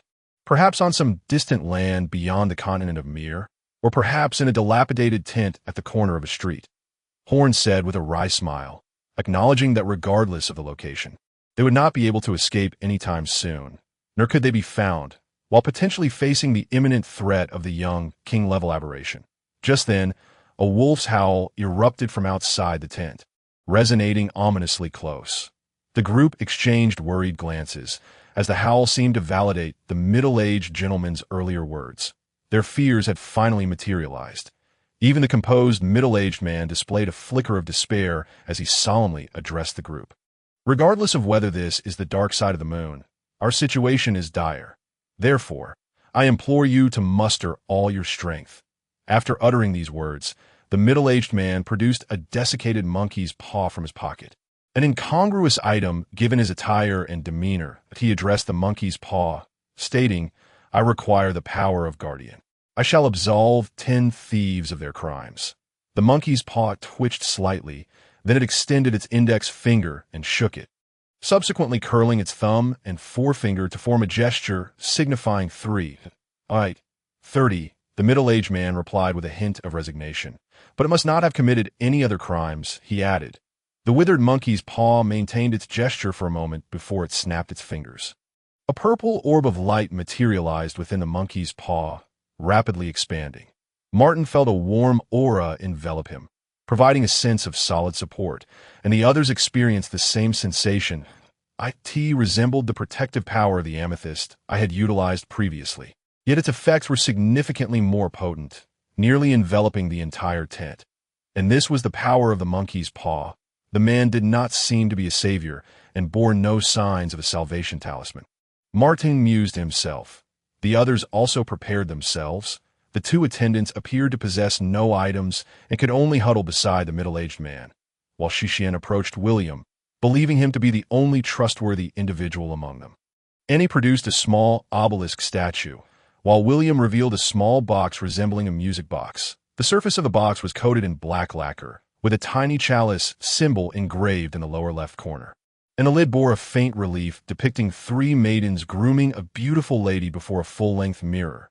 The lady, adorned in an elaborate court gown, wore a splendid necklace around her long neck. Turned sideways to the mirror, her lips curling into a subtle smile. Strangely, one of the maidens had her eyes tightly shut, empty sockets weeping two streams of blood. Another had only two hollow cavities where her ears should be. The last had her mouth brutally sewn shut, coarse threads piercing her upper and lower lips. Upon seeing the item William had produced, Martin suddenly experienced a sense of familiarity. He could detect the rancid scent of blood swirling within, akin to a crimson serpent rejoicing at the sight of its true master. This sensation, it was that card which had transformed me into a woman. Residual traces of Shishian's uncontrolled energy still lingered upon it. What connection might this William have with Stanley? Martin's expression grew solemn as he regarded William, aware that this man possessed the card that had been separated from him, likely tied to the second prince. And he remained vigilant. After producing the box, William's breathing became somewhat labored. He retrieved a small glass vial for the lining of his pocket, containing a crimson liquid of unknown origin. He uncorked it and drank the contents in one swift motion, discarding the empty vial carelessly. His lips became plump and rosy, crimson liquid trickling from the corners of his mouth, dense threads of blood rapidly spreading across his eyes like a web. Observing William's transformation, Martin furrowed his brow. Catching the heavy scent of blood emanating from the glass vial, he refrained from igniting the twin flames immediately. As Hines had indicated, this was his trump card and should not be recklessly revealed, especially since he was still wearing the time-slicing device. Through his previous encounter with the Stitched Mastiff, he had become familiar with the function of these glasses and had gradually honed his skills. The glasses allowed him to perceive his opponent's intentions just before they attacked, reminiscent of the spider sense he had encountered in a past life. This significantly enhanced his reaction speed, which was why he had been able to detect Hines' ambush in advance. A chorus of wolf howls echoed outside the tent, and unlike the previous occasion, this time the sounds came from just beyond the entrance, alarmingly close to Martin and the others. That a loud thud, reminiscent of bodies colliding, reverberated, followed by a cacophony of impacts. Martin felt violent jolts reverberating throughout the tent. The peculiar voice called out from outside, "I smell the stench of filthy blood. I never anticipated a vampire would dare to venture here. It has been years since any creature other than the occasional intruding human has graced this place. How I long for the days of crushing the hearts of those traitors." His words were somewhat slurred, reminiscent of a child just learning to speak, yet the voice belonged to an adult male. A vampire? Could it refer to the box in William's possession? Martin keenly grasped the significance of the term, recognizing the familiar aura he had felt emanating from that box. Akin to the sensations he experienced when he transformed into a bloodthirsty woman, he scanned the faces of the others within the tent, noting their expressions of confusion, while the two attendants huddled together, their faces pale, instinctively distancing themselves from Horn. Thud, thud, thud. The sounds of impact multiplied from all directions, accompanied by a chaotic symphony of footsteps, growls, and the sound of bodies colliding, with excited howls emanating from various quarters. It seemed the werewolves relished this fray. This indicated that more werewolves were congregating in the vicinity. Martin sensed the warmth brought by the monkey's paw beginning to wane. Understanding that this signified the amethyst barrier was gradually thinning, and it would not be long before the barrier dissipated into the air, allowing those werewolves to breach their sanctuary without impediment. At that moment, Horn instructed, "Gather around me." The group moved closer to Horn. He clenched the monkey's paw tightly in his left hand, and a faint purple halo barrier slowly retracted from the tent's exterior, shrinking to 1/3 of its original size, centering around Horn and enveloping those nearby, significantly constraining their space for movement. As the barrier diminished, the entrance curtain of the tent fluttered in the wind, and a lithe figure burst into the tent, towering and muscular, with pointed ears erect, his brownish-yellow hair whipped in the gusts. He opened his gaping maw, slick with viscous saliva, and charged forward, fixating his gaze on the group with predatory excitement. akin to a beast spotting its prey. Just as he approached with alarming speed, a stout bolt of silver lightning abruptly appeared in the air, swiftly striking the oncoming werewolf. It was Xixin. Her Scara had vanished, and she unleashed the power of the Tower Heart 3 priest card, Entropy Lightning, more adeptly and succinctly than her previous casting in the Goldfinch Palace. Yet at the moment of impact, the werewolf abruptly twisted his body, his legs scraping against the ground with a sharp screech, evading the entropy lightning like a phantom. The werewolf, using the momentum of his charge, twisted his waist and hurled a heavy axe, stained with ancient blood. The axe whistled through the air, instantly cleaving through the barrier before Xixin, shattering the surface of the purple shield, yet halted just before her, trembling and unable to advance further.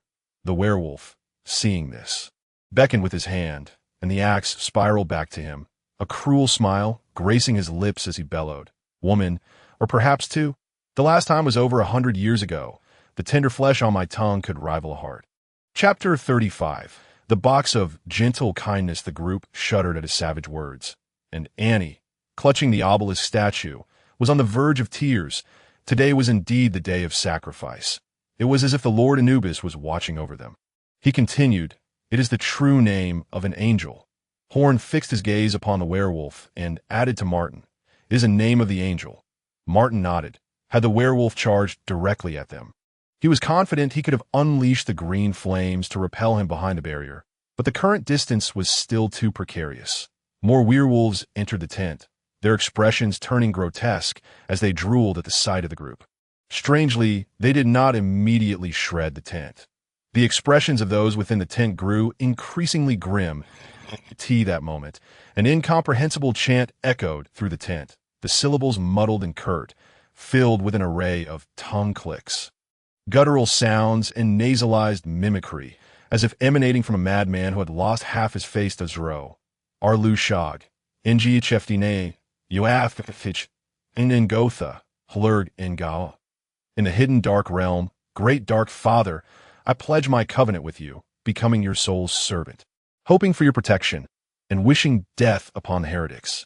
Upon hearing Yin Chang's utterance, Xixin was taken aback and immediately turned to William beside her, only to find his eyes had transformed into an inky black, reminiscent of someone succumbing to a state of mental disarray.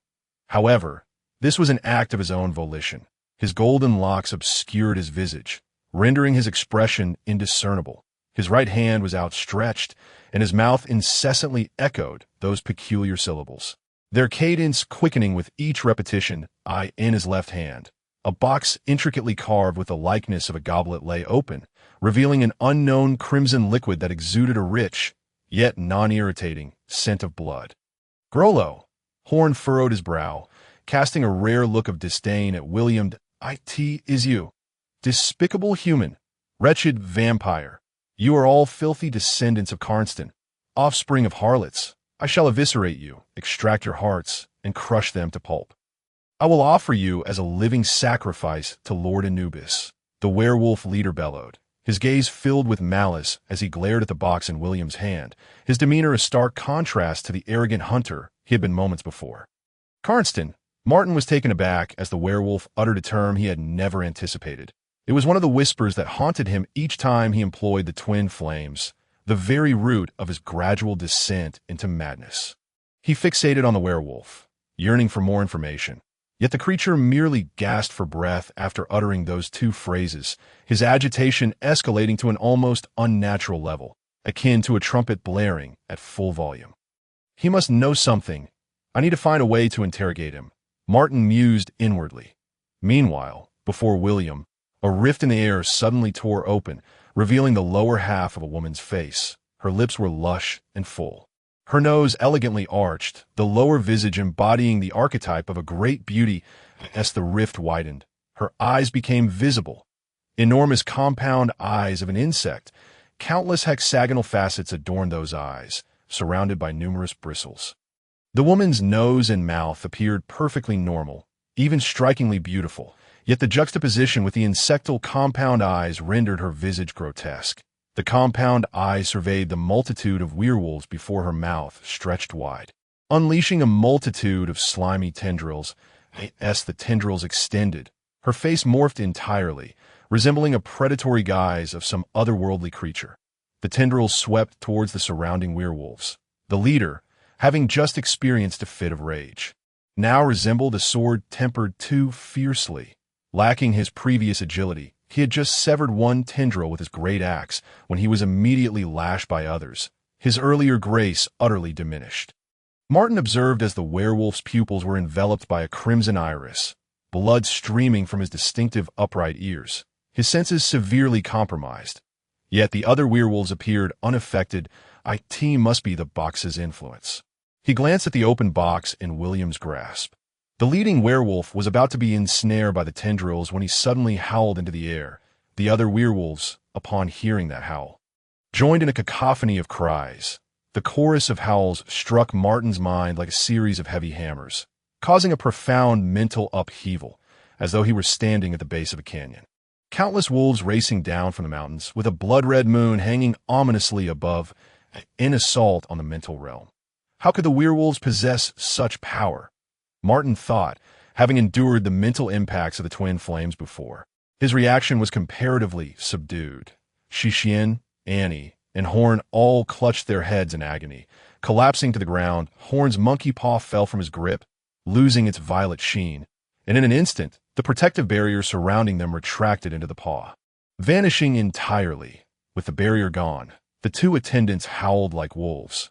One had crimson eyes and brown bristles sprouting from its face, writhing on the ground in torment, while the other murmured in a voice entirely unlike his own, alternating between madness and whispers, as if entrapped in a fit of hysteria. Meanwhile, William let out a muffled groan. His black irises swiftly reverted to normal, leaving two trails of blood tears, and the peculiar syllables he had been uttering ceased. As the compound eyes within the rift slowly closed, the tendrils slackened, retracting as if they had lost their strength, disappearing back into the now indistinguishable maw. Seizing the moment, the werewolf leader hurled his great axe at William before charging forth. William, seeing the axe hurtling towards him, managed to pivot just in time, evading the deadly arc, but the axe handle struck his left arm. With a crack, the sound of bone fracturing echoed, and he cried out in agony. His left arm hung limply, the box slipping from his grasp. It skidded across the ground, coming to rest a short distance from Martin. The werewolf raced towards him, his irises having returned to normal, his body restored. His right paw slashed through the air towards William's throat, but William, immobilized by pain, could only watch helplessly. Just as the werewolf's claw was about to sever William's windpipe, a force yanked him backward. He saw the claw glide past him, leaving a thin line of blood on his chin. It was Martin, his figure draped in black robes and a hat, resembling a true specter, pulling William to safety and evading the werewolf leader's next treacherous assault. As if choreographed, the time slice allowed Martin to anticipate the werewolf's movements, enabling him to narrowly dodge another claw that would have pierced his chest. Following that, a powerful kick followed, and Martin extended his hands to block. Using the momentum to swiftly retreat, he gracefully rolled several times, suddenly feeling the agility of the massive canine body. At that moment, he was akin to a dancer on the edge of a blade. Yet, unbeknownst to him, the mask upon his face seemed to possess a life of its own, curling into a grin of exaggerated excitement as Martin deftly maneuvered, as if reveling in a gruesome game of slaughter. Appearing to relish every moment, the werewolf leader did not afford him a moment's respite. Upon his retreat, he charged in with fury, intent on tearing apart this human who dared to mock him. As Martin landed on the ground, the very box that William had held appeared in his hands. The it was open now. The crimson liquid no longer calm, but bubbling and swirling as if alive. Vibrant and restless, grasping the box tightly, Martin felt the intoxicating scent of blood emanating from within, a long-separated part of himself finally reuniting. An overwhelming thirst for blood surged through his mind. He closed his eyes, and the black robe he wore began to radiate a blood-red aura, intertwining red and black, creating a mesmerizing yet eerie spectacle. He parted his lips. A voice imbued with unparalleled allure emerged. "Be gentle." The charging werewolf leader suddenly perceived the world cloaked in a blood-red haze, his senses of hearing and sight rapidly fading. To Horn and the others, it appeared as though the werewolf's eyes had closed of their own accord. The soft cartilage in his pointed ears collapsing, sealing them shut, but Martin's black robe billowed as if caught in a windless storm, resembling a fallen angel emerging from the depths of hell, exuding a sense of majestic beauty that compelled one to both judge and kneel before him. He opened his lips once more, and a clear, sacred feminine voice intertwined with his own, creating a colossal pressure that resonated within the all present. The werewolf heard the voice declare, "Be kind." From the box in Martin's left hand, a thin stream of the bubbling crimson liquid surged forth, aimed at the werewolf leader. With his eyes and ears sealed, the werewolf stumbled, feeling as though he were ensconced in a vacuum. Utterly disoriented, that moment, the stream of blood appeared at his lips, swiftly stitching together the gaping maw that had devoured and cursed humanity. The werewolf leader had all three of his senses sealed, and he emitted a muffled groan, his body still propelling forward at a rapid pace, yet began to tremble and sway as if it had lost its trajectory. Finally, with a thud, he collapsed to the ground, leaving a long trail behind him that led to Martin's feet. Martin opened his eyes. The tumultuous black cloak he wore gradually settled down, but he licked his lips, which he had intentionally bitten open, and the blood was evenly smeared across them. That moment, a sinister smile re-emerged on the mask adorning his face, the lips now appearing blood-red and plump, enhancing Martin's already bewitching visage. He gazed down at the fallen werewolf leader and, in his deep voice, uttered, "We can talk." Chapter 36. The tribe of the moon goddess across the desolate expanse of land, a group was slowly advancing. This band consisted of numerous werewolves surrounding a solitary human. The werewolves seemingly intimidated by the man at their center, despite their greater numbers. The man, clad in a black robe with a hood and black gloves, held a nondescript box in his left hand. It was Martin. Following his confrontation with the werewolf leader, he had expressed a desire to negotiate with the werewolves that, in truth, he was taking a gamble, hoping that his display of strength would temporarily intimidate the werewolves, whose minds still bore remnants of their primal instincts, that he understood that this was his singular opportunity to glean more information about Constan. He did not believe that the object known as the Watcher of the Heavens was devoid of secrets. He was willing to stake everything for the chance to uncover information that could only be grasped by those who could withstand the madness of the twin flames. Thus, when the werewolves, their confidence waning, questioned him about the nature of his desired discussion, he simply uttered a single word, one he had mentally repeated countless times. Gethsemane. To his astonishment, upon hearing his words, the werewolves collectively displayed expressions of shock. Whispering among themselves, Martin faintly discerned mentions of the land of betrayal, the shepherd, and prophecies in their hushed tones. Ultimately, the werewolves conceded to engage in conversation, albeit within their territory. They assured him that no harm would come to Shixian and the others until the discussion concluded. Consequently, Martin accompanied them to the werewolf domain, reasoning that if they harbored ulterior motives, they could easily use his companions as leverage against him without needing to abduct him outright. It appeared that Gethsemane held significant importance for the werewolves. What secrets lay concealed within it? Martin pondered as they prepared to depart. Horn grasped Martin's arm and whispered in his ear, "Werewolves have an obsession with opals." Martin nodded, recognizing that Horn had likely observed his previous bidding with Heinz for Shixian, wherein he had offered opals, prompting this timely warning. Following the werewolves for a time, Martin noted that the desolate landscape was devoid of anything but rocks and sand. The werewolves seemed to have grown accustomed to the stark scenery, and silence reigned, amplifying the desolation. "How long have you dwelled here?" Martin inquired of a nearby werewolf. The creature regarded him with a puzzled expression. "We were born here, and shall serve the Tree of Life until the return of Lord Anubis." Despite possessing a formidable wolf head, a look of reverence crossed its visage as it spoke those words. "What is the Tree of Life?" Martin asked. "It is the golden tower that protects Lord Anubis, and it is the beacon guiding his return." After imparting this information, the werewolf's countenance darkened, and it ceased conversing with Martin.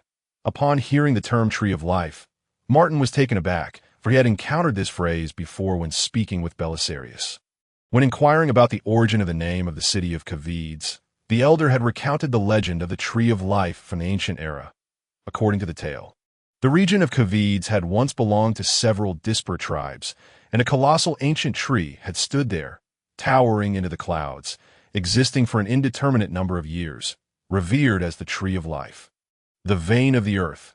However, during a cataclysmic event, torrents of molten gold had surged forth from a vast fissure, submerging the Tree of Life and many tribes beneath its searing flow, erasing their existence. Leaving only the name of the city to persist, S. Martin connected the werewolf's words to the legend of the city. He felt he was on the verge of grasping the significance behind the name Tree of Life. Yet he could not quite seize it, leaving him somewhat vexed. While absorbed in thought, they arrived at their destination, the werewolves' territory. Martin beheld a magnificent edifice in the distance, momentarily rendered speechless by its grandeur. It was an enormous pyramid. The pyramid presented a four-tiered structure, each layer diminishing in size atop the one below it, culminating in a pinnacle that defied gravity, radiating a brilliant golden light, as though crafted from a single massive block of gold. At the apex of the pyramid, the outline of a grand tree was distinctly visible. Whether carved into the surface or inherently part of the pyramid remained unclear. The immense tree boasted expansive branches, enveloping the base of the pinnacle, while its roots were but a few short, narrow clusters that reached up to the top, closest to the next tier, a pyramid inscribed with the words Tree of Life. Another pyramid, Martin mused, realizing this was not a figment of his past life, but rather a vision he had encountered just the day before done on the card labeled the Sage. The figure depicted had a lowered left hand, its palm bearing a perfect tetrahedron, the very shape of a pyramid. The recurrence of such imagery over 2 consecutive days made it difficult for him not to draw connections between them. Regaining his composure, Martin ascended to the base of the pyramid alongside the werewolves. A broad staircase connected the 3 tiers of the pyramid, and as Martin stood at the foot of the mountain, the steps echoed the ancient aura of the path he had once climbed on Mount Tai, an endless ascent, yet these steps were far broader and more imposing. Halfway up, Martin glanced back, still able to faintly discern the tents from which they had come. The sheer height of the pyramid was staggering. After an extended climb, they finally reached the summit of the 3rd tier, where a towering temple awaited. Dozens of colossal stone pillars, intricately carved with unknown patterns, supported the dome. Upon entering the temple, Martin discovered a vast hall where a throng of werewolves encircled a hooded figure. Engaged in some ritual, at the farthest end of the hall stood a grand throne fashioned from gold, upon which rested an enormous skull. The skull bore the visage of a wolf, yet 2 twisted horns sprouted from its head, reminiscent of the demons of legend. The hollow eye sockets fixated on Martin as he approached. He halted, observing the hooded figure in the temple's center, brandishing a staff adorned with flint and metal, gazing down at a fragmented stone tablet, reciting in a muffled voice, atop the golden tower that stands in the temple of the moon goddess. Beneath the Tree of Life lies Anubis in slumber. He is the great wolf of the hall of the square stone, the chariot on the earth. He holds us in his grasp, yet no hand can grasp him in return. All of this is due to a woman, clad in crimson, adorned with blood pearls, holding a chalice brimming with abominable substances and her lewd filth. She is Constan, the mother of all harlots and vampires, who betrayed the hall of the square stone, forsaking the throne of angels. Yet one day, Anubis shall return with Constan's relics from the flames, and in that moment, the Tree of Life shall be reborn. Martin beheld a man cloaked in a white hood, whose robust physique belonged to humanity, yet the head concealed beneath the hood was neither human nor that of a wolf, but rather that of a heron. Chapter 37. Returned Martin observed the elongated black beak of the heron head protrude from the hood. After concluding his chant, this half-man, half-bird figure lowered the silver staff he held and knelt before the throne deep within the temple. Akin to a high priest, the numerous werewolves surrounding him also bowed in reverence. Subsequently, the man approached Martin, and Martin sensed the penetrating gaze hidden within the hood scrutinizing him. Upon rising, the previously kneeling werewolves noticed Martin and the box in his hands, catching a whiff of its emanating essence. Many of the werewolves immediately adopted aggressive postures, baring their fangs and claws at Martin, yet none took action. Welcome to the tribe of the moon god. The priest acknowledged the box Martin held, casting only a fleeting glance before redirecting his focus, adopting a more amicable demeanor. How did you come to know of Gethsemane? Prior to Martin's arrival, another werewolf had already come forth to explain the situation, prompting the priest to directly pose the most critical question to Martin. Anticipating this inquiry, Martin understood that no words could convey persuasive power quite like demonstrating something tangible. Thus, he snapped his fingers, and a cluster of green flames ignited at his fingertips. Because of this, he spoke in a low voice. He no longer pondered the potential exposure of his identity, especially considering that all present were of varied forms. This familiar aura, it is the eyes of Lord Anubis. The priest's previously calm and somewhat haughty tone shifted instantly. The eyes hidden beneath the hood widened with astonishment, resembling human eyes in their shock. How is this possible? How can a mere human contain such power? At that moment, Martin found himself unable to respond. Immediately after snapping his fingers, he felt an immense gravitational pull emanating from the throne deep within the temple. His body radiated with red and green hues, feeling weightless as he was swiftly drawn towards the colossal skull. As he drew near, he realized the skull was terrifyingly vast, his own form merely fitting within its eye socket. He was engulfed by the gaping maw of the skull, and flames of red and green erupted from his body, illuminating the eye sockets of the werewolf skull. Following that, a scintillating spectrum of colors emanated from his being, merging into the apex of the skull. Subsequently, immense fissures appeared across the skull's surface, culminating in a deafening crack as it shattered into countless fragments. Within those shards, a brilliant, ethereal hue floated before Martin, which he caught with outstretched hands, discovering it to be a gentleman's hat. The hat manifested in a deep gray, hard, rounded style, the crown devoid of any indentations, exuding an air of understated elegance, unfathomable as the product of the formerly enormous skull and the vibrant opal. Expressionless, Martin cradled the hat transformed from the werewolf skull, yet his heart raced with trepidation. I have shattered the skull they revered. What now? Boom! At that moment, the pyramid's tip, which had been suspended upside down above the temple, began to shift slowly. It resembled a machine that had awaited the passage of time for someone capable of wielding its power.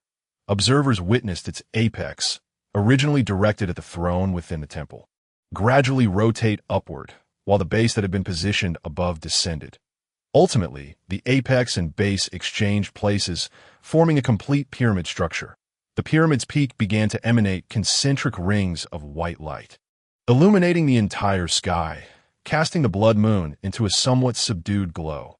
Meanwhile, in Kuwai's, the time had reached dusk.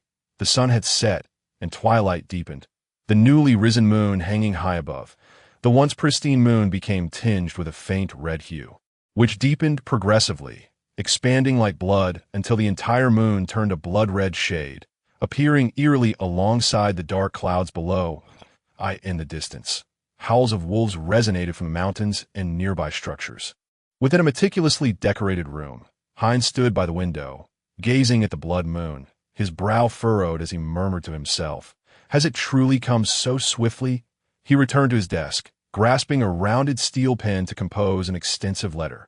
To his left lay a smaller card, its lower half obscured by a book, revealing only the upper portion of the name and a fragment of the design. The design depicted a blood-red moon, while the card bore the title, Return. In the eastern seas of the Mire continent, amidst the vast ocean, an island teeming with peculiar creatures witnessed the once quiet volcano at its center erupting with golden lava, incinerating countless towering trees and the unfortunate creatures that could not flee. Within the molten rock of the volcano, a colossal human visage gradually emerged, gazing at the blood moon suspended in the sky, emitting a hoarse voice. Anubis, back in the moon god temple, the radiance of the pyramid's apex continued to expand and diffuse, and, as the apex aligned, the grand tree motif atop, it also inverted, transforming from a lush, leafy form with sparse roots to one with extensive root systems and newly sprouted branches. The werewolves within the temple bore witness to these occurrences, their eyes wide with astonishment. For the majority had gazed upon the inverted golden apex above the temple since birth, long accustomed to its appearance. This transformation undoubtedly signified the onset of a monumental change. The golden pyramid was no longer inverted, and the tree of life had been reborn. This was nothing short of a miracle. The heron-beaked priest gazed in awe at the vast base of the pyramid above him, before turning to Martin, who held the werewolf's skull atop the throne. Trembling as he knelt, he pressed his forehead to the ground, addressing Martin with profound reverence. "We have finally welcomed your return, great Lord Anubis." All the other werewolves, witnessing the heron priest's actions, likewise knelt, silenced yet trembling with excitement and reverence. Only Martin remained standing in the moon god temple. Initially taken aback by the scene, he soon comprehended everything till he gazed at the gentleman's hat in his grasp. Realizing what he must do in this moment, he removed his hood and donned a gentleman's hat, its oil-painted mask contrasting strikingly with the gray hat. More unsettlingly, the mask, upon Martin's wearing of the hat, displayed an expression of extreme agony, as if something terrifying were unfolding. However, this expression vanished in an instant, replaced by an expression brimming with frenzied mirth till the moment of donning the gentleman's hat. Martin felt his consciousness plunge into a state of chaos. He sensed his bones, muscles, and skin morphing and writhing. His snout rapidly shortened, and his canines gradually retracted to become flat. The spotted fur covering his body faded away. In the end, he distinctly felt himself assume a human form. Accompanying this transformation was an overwhelming sensation of madness. Martin perceived myriad voices whispering in his ears, countless cries and howls clamoring, nearly shattering his eardrums and fracturing his skull. He erupted with an impulsive recklessness. Glancing downward, he observed the werewolves trembling, their bodies pressing as close to the ground as possible, as if enduring an immense mental pressure. The temple resonated with his commanding and powerful voice. As the prostrate werewolves heard him declare, "I have returned." Chapter 38. The cause of disappearance inside the screaming tent. The crowd remained anxiously awaiting Martin's return, save for William, that he still could not comprehend how Martin had rescued him while evading the werewolf's ambush, particularly through the use of that newly acquired magical artifact, the gentle and kind box. This object was one of the trade items exchanged between him and the second prince of the Redstone Kingdom. Crafted from the cup card set's Heart 4, the Crimson Bride IT had the ability to manipulate human senses and emotions, albeit at the cost of instilling a thirst for blood in its user. Being a magical item made from a 4-tier card, it inherently contained 3 Tower 3 cards, making its usage quite strenuous for him. Yet, how could Martin, who he had always dismissed as a mere coward, one who required Heinz's intervention even for auctions, possibly wield this item with such ease and power? William hailed from the upper echelons of the Golden Branch dynasty, having been mentored by the High Priest Xian at the Golden Branch Temple, growing up alongside Shishian. However, ever since that slave assassinated King Zusai and seized control of the Golden Branch Temple, their family swiftly plummeted from the pinnacle of power. Ultimately entangled in relations with the Aaron family, they were forced to flee from the Golden Branch Kingdom. Fortunately, their family's legacy persisted, and he, along with Xian, navigated through various nations seeking a return to the Golden Branch and a restoration of the Hilton family's honor. Recently, upon hearing of the Sunflower Carriage's auction of Princess Wasai, he and Xin hurried to the scene. Xian aimed to rescue his beloved pupil, while William sought to gather forces capable of opposing the Dark Priest, leveraging Shishian's identity. Moreover, Shishian herself was a beauty, whom he envisioned as his future wife. Once she ascended to the position of High Priestess at the Golden Branch Temple, he would be able to wield actual control over the Golden Branch dynasty, elevating his family's status to its zenith. "You are not employing sympathetic sorcery," Shishian interjected, disrupting William's thoughts. "Indeed not. This is a form of contagion sorcery I discovered in an ancient text, which recounts an ancient being that is quite benevolent towards humanity." William beamed a radiant smile, reassuring Shishian not to worry about him. "Contagion sorcery is the realm of the Dark Priest." Shishian's expression grew solemn. "No, I consulted my mentor. The distinction between black and white priests lies in their intent to communicate with the spirit or hidden entities, and cannot simply be delineated by the subjects they engage. Grandfather Xian is as radical as ever." Shishian sighed in resignation at that moment, Horn approached the center of the tent, disregarding the many werewolf sentinels surrounding them, and addressed Shixian and the others. Ladies and gentlemen, rather than idly waiting here, we ought to strategize our next course of action. The individual who discreetly positioned the silver triumph chariot surely seeks to acquire this little profit card. According to Martin's earlier statement, this tent will open at 7:23 tomorrow morning that he surveyed the group. This means as long as we remain in this tent, we should be able to return to Kavid's by 7:23 tomorrow morning. However, the mastermind behind this will undoubtedly be waiting there to collect these items that we must consider how to circumvent him or even extricate ourselves from his grasp. This is what we need to contemplate for tomorrow. William interjected, "We may not even survive the night." He glanced at the werewolf beside him, who met his gaze with a cruel smile. The injured leader had already been taken away, and during the recent skirmish, they showed no regard for the remaining individuals, save for Martin, whose words had instilled a degree of wariness in the werewolves. They should be safe until his return, and for now, they could do nothing but wait. Horn sought to persuade William. He understood that William's perspective held merit, yet their current strength did not permit rash actions. William remained silent, and the atmosphere thickened with tension. At this juncture, Shixian turned to the troubled Horn and inquired, "Mr. Horn, could you recount the events from the auction for me? I am constrained by the sunflower mark, and my perception of the outside world is nearly sealed off if I can grasp what transpired at the auction. It may illuminate the identity of the puppeteer behind the silver triumph chariot." Horn seemed taken aback by the girl's initiative to engage him, yet he politely responded and began recounting the auction's upheaval, including the mysterious disappearance of the mother and child. The corpse fluid bacterial blanket and corrupt spore are abilities from the scepter card set. That woman possessed skills in the temporal domain and wielded a magical item corresponding to the water mirror card set's V-tier perfumer. I have never heard of anyone capable of simultaneously utilizing so many card set skills. The cumulative negative effects of these abilities are unfathomably terrifying. Shixian murmured, "It is said that there exists a card within the star coin card set that grants mastery over multiple card abilities. But even if they possessed this star coin, it does not account for their strange manner of disappearance." Horn recalled the enormous fish tail and the remnants of the statue as he continued. Even the savior of the ring card set could not capture the method of their teleportation. What could it be? No one answered Horn's query. A brief silence enveloped the tent. When you eliminate all impossible scenarios, whatever remains, no matter how improbable, must be the truth. A voice resonated from the entrance of the tent. Subsequently, a man cloaked in black robes and wearing a mask stepped inside. He sported a gray gentleman's hat, and his figure appeared somewhat slender within the voluminous robe. Martin, and who had remained silent during Horn's conversation, exclaimed in surprise upon seeing him. "Are you unscathed? What transpired?" She stepped forward to inquire, gazing at Martin, who entered without a scratch. Martin, noticing the joy radiating from the girl before him, softened his tone. "I am fine. I have negotiated with them that we will depart by tomorrow morning, and they will not trouble us." As he spoke, more werewolves entered the tent, escorting those who had been on guard away, and they closed the tent's curtains upon exiting. William sensed a change in Martin upon his return.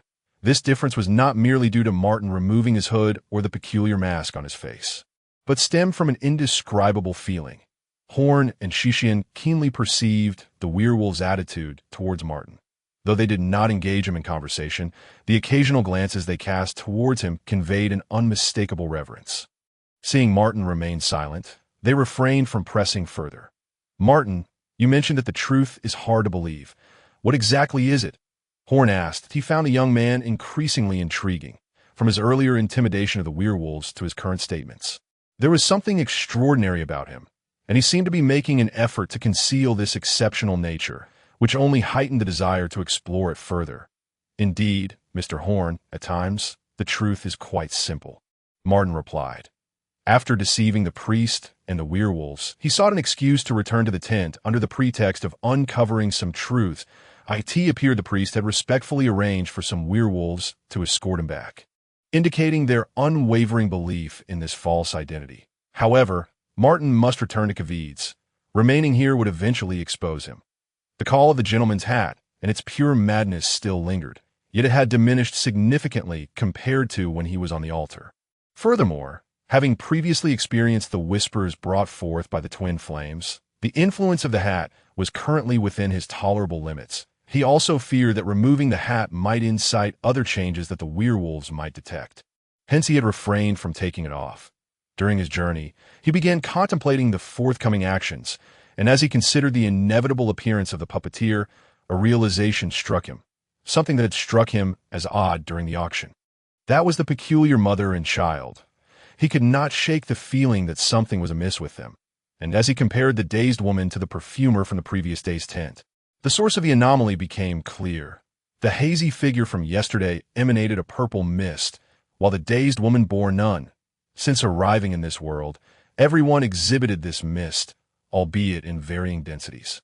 Yet both this woman and her child lacked it entirely. Martin recalled Heinz's explanation regarding the water mirror and the perfumer's abilities, and a bold idea emerged in his mind. He continued addressing Horn. What if the mother and child at the auction never existed? The woman in the black veil and her child, perhaps, were mere figments. Upon hearing Martin's words, Horn, William, and even Hixian, who had merely heard Horn recount the tale, grew pale. They reflected on every action of that mother and child, feeling the hairs on their bodies stand on end. You mean to say they were all mere phantoms crafted by true perfumers? Yet those skills, those actions felt so strikingly real. For the first time in his life, Horn experienced a chilling sensation along his spine. But Mr. Horn, think carefully, did they ever inflict actual harm upon others?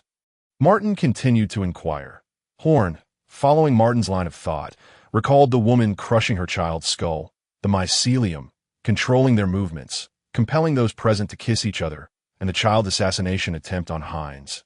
All of these could be accomplished within an illusion, essentially manipulating what one might call a genuine dream. Horn murmured in a daze. Yet the statue of that child truly exists. Horn bowed his head, beginning to contemplate, as if grasping at a flaw in the narrative. Chapter 39.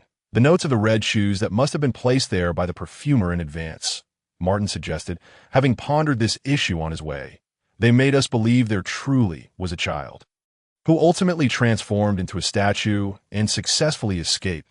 Martin's deduction seemed to provide a smooth and reasonable explanation for the entire affair, leaving Horn and the others momentarily unable to identify any inconsistencies. Wait, Horn interrupted once more. That mother and child, had you seen them before? I saw them get out of the carriage with Mr. Heinz, Martin replied, but I cannot be certain they were on the carriage beforehand. Martin implied that the perfumer might have crafted these two phantoms at the entrance of the sunflower carriage, intending to make their appearance at the auction seem less jarring. If I were the perfumer, given my ability to create such a realistic dream, why would I choose to act within the sunflower carriage? Or, having already prepared the silver triumphal chariot, why would I then create a genuine dream at the auction? Horn posed two successive questions, having identified a point of inconsistency. There's only one possibility. Martin reiterated his earlier statement. The purpose of this genuine dream is not the profit card within the sunflower carriage. Then what is it? It is a remaining 4 profit cards on Heinz. Hixian responded, recalling Horn mentioning the dull woman denouncing Heinz for stealing 5 profit cards, thus following Martin's line of reasoning to this conclusion. Precisely, Martin nodded. If I were the perfumer, he began to hypothesize, in a situation where I was uncertain of where Heinz had placed the remaining profit cards, the safest course of action would undoubtedly be to remove the profit cards being auctioned in an incomprehensible manner, compelling him to disclose the status of the others. Then, at the moment he confirms the situation, I could seize the profit cards and eliminate him. Martin articulated his conjecture. Yet this still does not explain why the perfumer would stage a genuine dream in full view of everyone. Horn continued to express his doubts, seemingly enjoying the process of deduction alongside this young man, that I believe there may be 2 reasons for this. Martin appeared to be contemplating as he responded slowly. Firstly, to heighten Heinz's anxiety regarding the other profit cards, if that mother and child could escape without a trace under a preset trap, then Cavides would likely have nowhere they could not reach. Secondly, to intimidate Heinz with an eerie display of power, ensuring he does not come to the Scream tent tomorrow, thereby preventing him from discovering the items within, allowing him to remain in what he perceives as a safe zone, and to strike when he is off guard. Perhaps there's a third point, that this perfumer is exceedingly confident and vain about their abilities, relishing this sense of fooling everyone. Martin added, his expression somewhat peculiar. Truly terrifying, remarked Annie, who had been quietly listening all along. Where's Mr. Hines now? Hixian inquired. Upon hearing this, Martin furrowed his brow, seemingly pondering a possibility. The sunflower carriage, he replied. If Mr. Hines is in the sunflower carriage, it implies he has placed the remaining 4 profit cards within the auction house. Horn continued to speculate following Martin's lead. This would mean the perfumer is also within the auction house. Considering the placement of the silver triumphal chariot, could it be that the perfumer is among those in the sunflower carriage? Horn stroked his chin, drawing a conclusion. Martin reflected on everything that had transpired at the auction, as well as the scent left by that woman yesterday, the purple mist surrounding her. Everyone, I believe I may know who the perfumer is, Martin said, frowning at the group. The pressing question now is how we can leave early to warn or even save Hines. Horn and the others understood the urgency of the situation, refraining from further questioning Martin about the identity of the perfumer. Annie, do you know the operating hours of the Scream tent? Martin suddenly inquired of the attentive Annie. I have only been to Hines's place. I do not know about the others. William scoffed disdainfully at Martin's question to Annie. Annie, taken aback that Martin would ask her a question, had always viewed herself as a bystander. Feeling as though she were facing a family tutor summoned by her father. I know. Annie stammered that I used to visit the Scream tent frequently, entering at almost every time slot. She recognized the importance of the moment and gradually quickened her speech. The earliest opening is the Notes of the Red Shoes, from around 8:30 to 10:30 in the evening, which is a means for the Scream tent to attract customers. The dancers inside are quite beautiful. Then, Annie quietly added, I'm sorry, I shouldn't be talking about these trivial matters. Following there are the performances of the acrobats and the great magician, from 10:30 to 1:30 the next day. After that is the game of the magic lamp. During the time of, all right, no need to mention the rest. Martin gently interrupted her. Kevide's Scream tent likely corresponds to many different tents. At worst, these tents may not all be connected to the dark side of the moon. Martin remarked, glancing at the werewolf figures outside the tents, that if all these tents are indeed in the dark side of the moon, then we must reach the Notes of the Red Shoes before 8:36. So we can return to Kevide's tonight rather than waiting until 7 tomorrow morning. But how do we get there? Annie countered that I'll go ask those werewolves outside. Martin contemplated before responding. Before long, Martin, along with Horn, Hixian, Annie, and William, trudged through the desert, guided by the werewolves, while the 2 attendants, having endured the werewolves' mental assaults, collapsed. As usual, Martin collected some of the slime and tissue from their breakdown, which left Horn, who found this curious. With a complex mindset, while Annie displayed a look of fear as Martin engaged in this act, I never anticipated that the Scream tent would be followed by the dark side of the moon. Did the judges and the Foundation not notice? Horn, feeling somewhat fatigued, noted that his physical condition did not seem particularly robust. This may be due to the fact that the reindeer market has only just opened. I had not heard of this shop in previous years, Annie remarked. Martin, feeling somewhat perplexed after Horn's utterances, found himself alongside her. After a prolonged trek, they finally arrived at the entrance of another tent, which bore a striking resemblance to Hines's. However, upon entering, they discovered it to be far more spacious than the one they had previously occupied. Inside the tent, numerous triangular pennants adorned the space, and a plethora of seating arrangements filled the open area. At the farthest end, a stage was obscured by a crimson drape, above which, in a slanted cursive, its name was inscribed, The Notes of the Red Shoes. Outside, a werewolf draped the tent's curtain, and Martin subtly nodded to them, leaving only their small group within the tent. They seemed to wait for a moment, or perhaps it felt as though an eternity had passed, until at last, the clock struck 8:36 p.m. The once vacant stage began to come alive as the red curtains slowly parted, revealing the melodic strains of music that a woman, adorned in a flowing red chiffon gown and embellished with a pearl-laden headdress and veil, gracefully danced from the backstage to the forefront. Her form was exquisite, her visage captivating, and her movements light and elegant. Outside the tent, the sounds of a bustling crowd gradually crescendoed. Chapter 40. The Prankster's Kiss in a Lavishly Decorated Room. Hines had completed the writing of a letter, carefully inserting the lengthy parchment into a specially designed envelope. He pondered a visit to the Rainbow Post Office tomorrow. No, he would go tonight, he muttered to himself. He had heeded the hostess's advice and taken residence in the sunflower carriage, intending to refrain from returning to the Scream tent for a while. During the morning's auction, the peculiar mother-son duo had stirred a sense of unease within him. The V-tier savior and the miraculous artifact had conspired to lay a trap, yet they had not even discerned how they had made their escape, which was undeniably strange. There had been no traces of teleportation at the scene, a feat he deemed nearly impossible.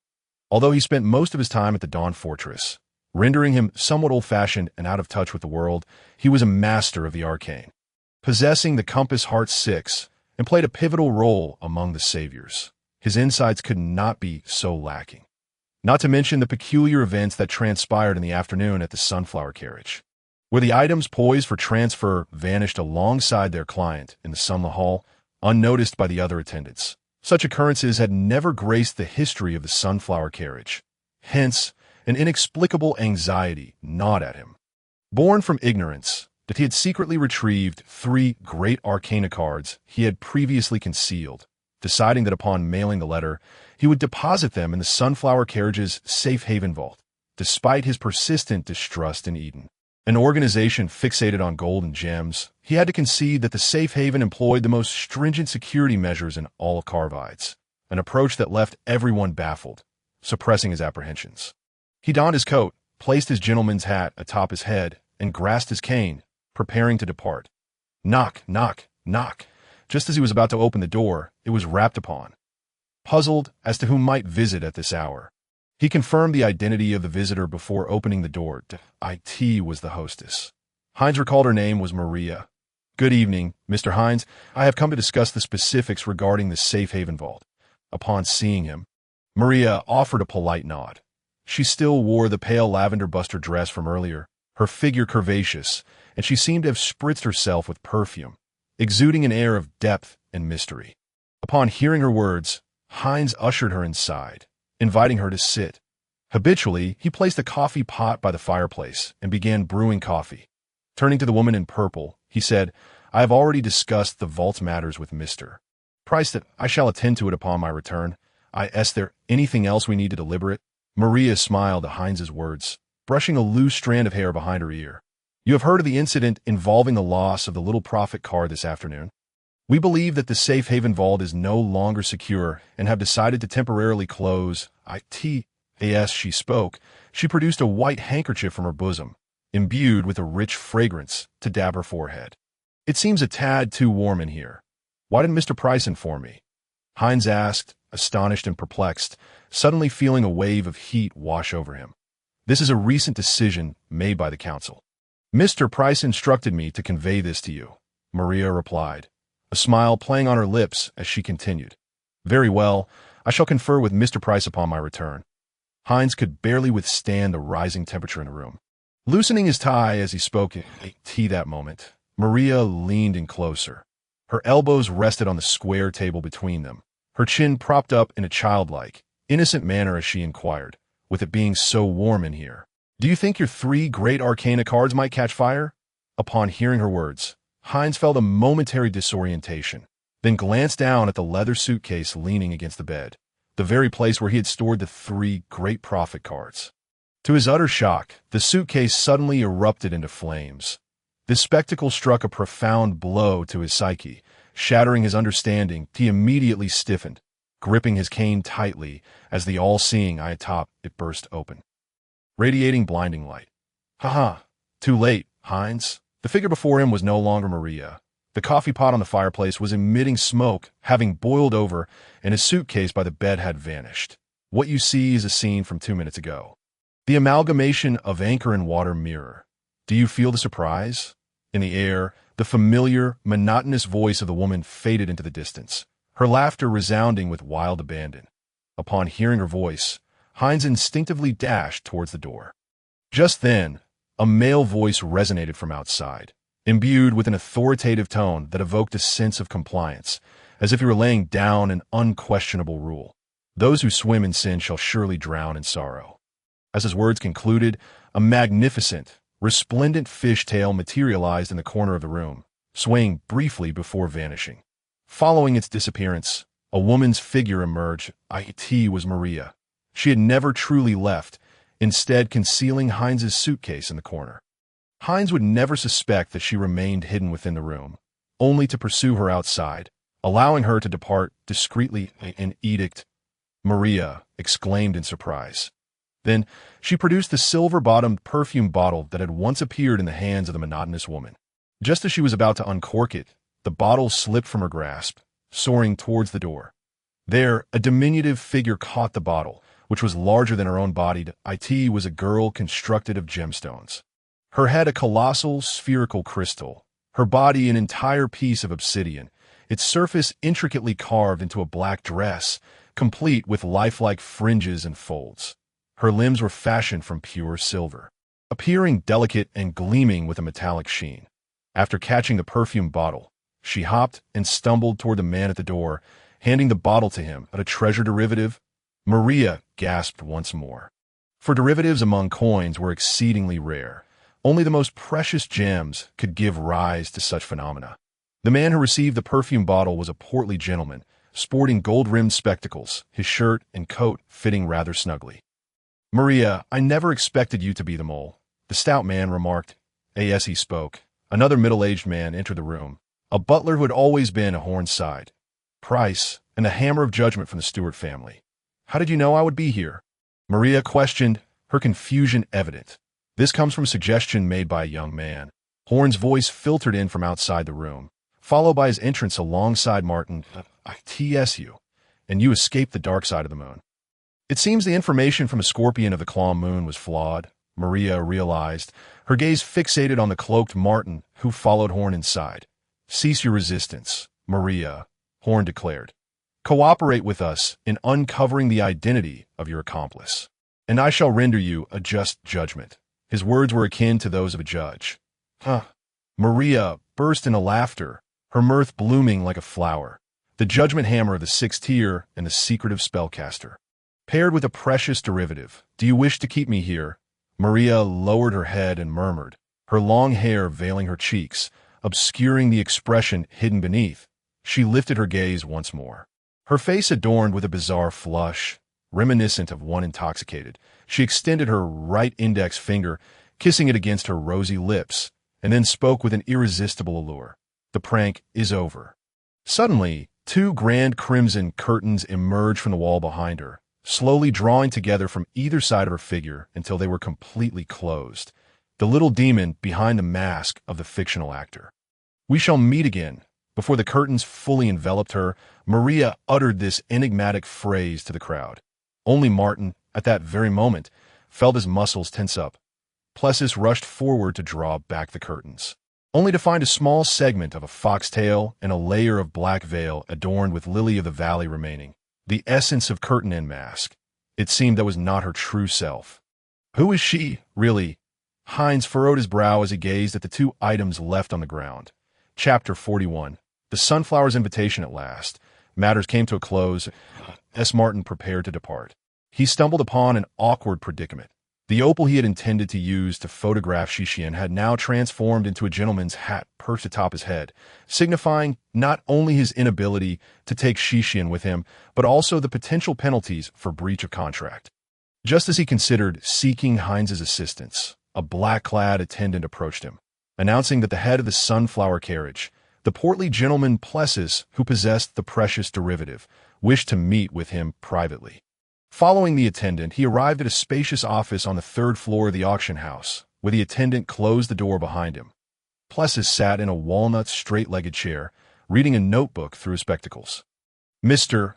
Martin," upon seeing Martin enter, the rotund Plessis set aside his notebook and warmly invited Martin to take a seat at the desk, saying, "Thanks to your assistance, the Sunflower carriage has been spared from incurring losses due to this incident. Merely a coincidence. Our ability to emerge unscathed primarily relied on the intelligence provided by Mr. Horn and Miss Annie." Martin was uncertain of the true purpose behind this portly head summoning. He had yet to disclose the loss of the opal to anyone, so he instinctively diminished his presence, striving to avoid drawing unnecessary attention. Modesty is a gentleman's virtue, Plessis adjusted his glasses.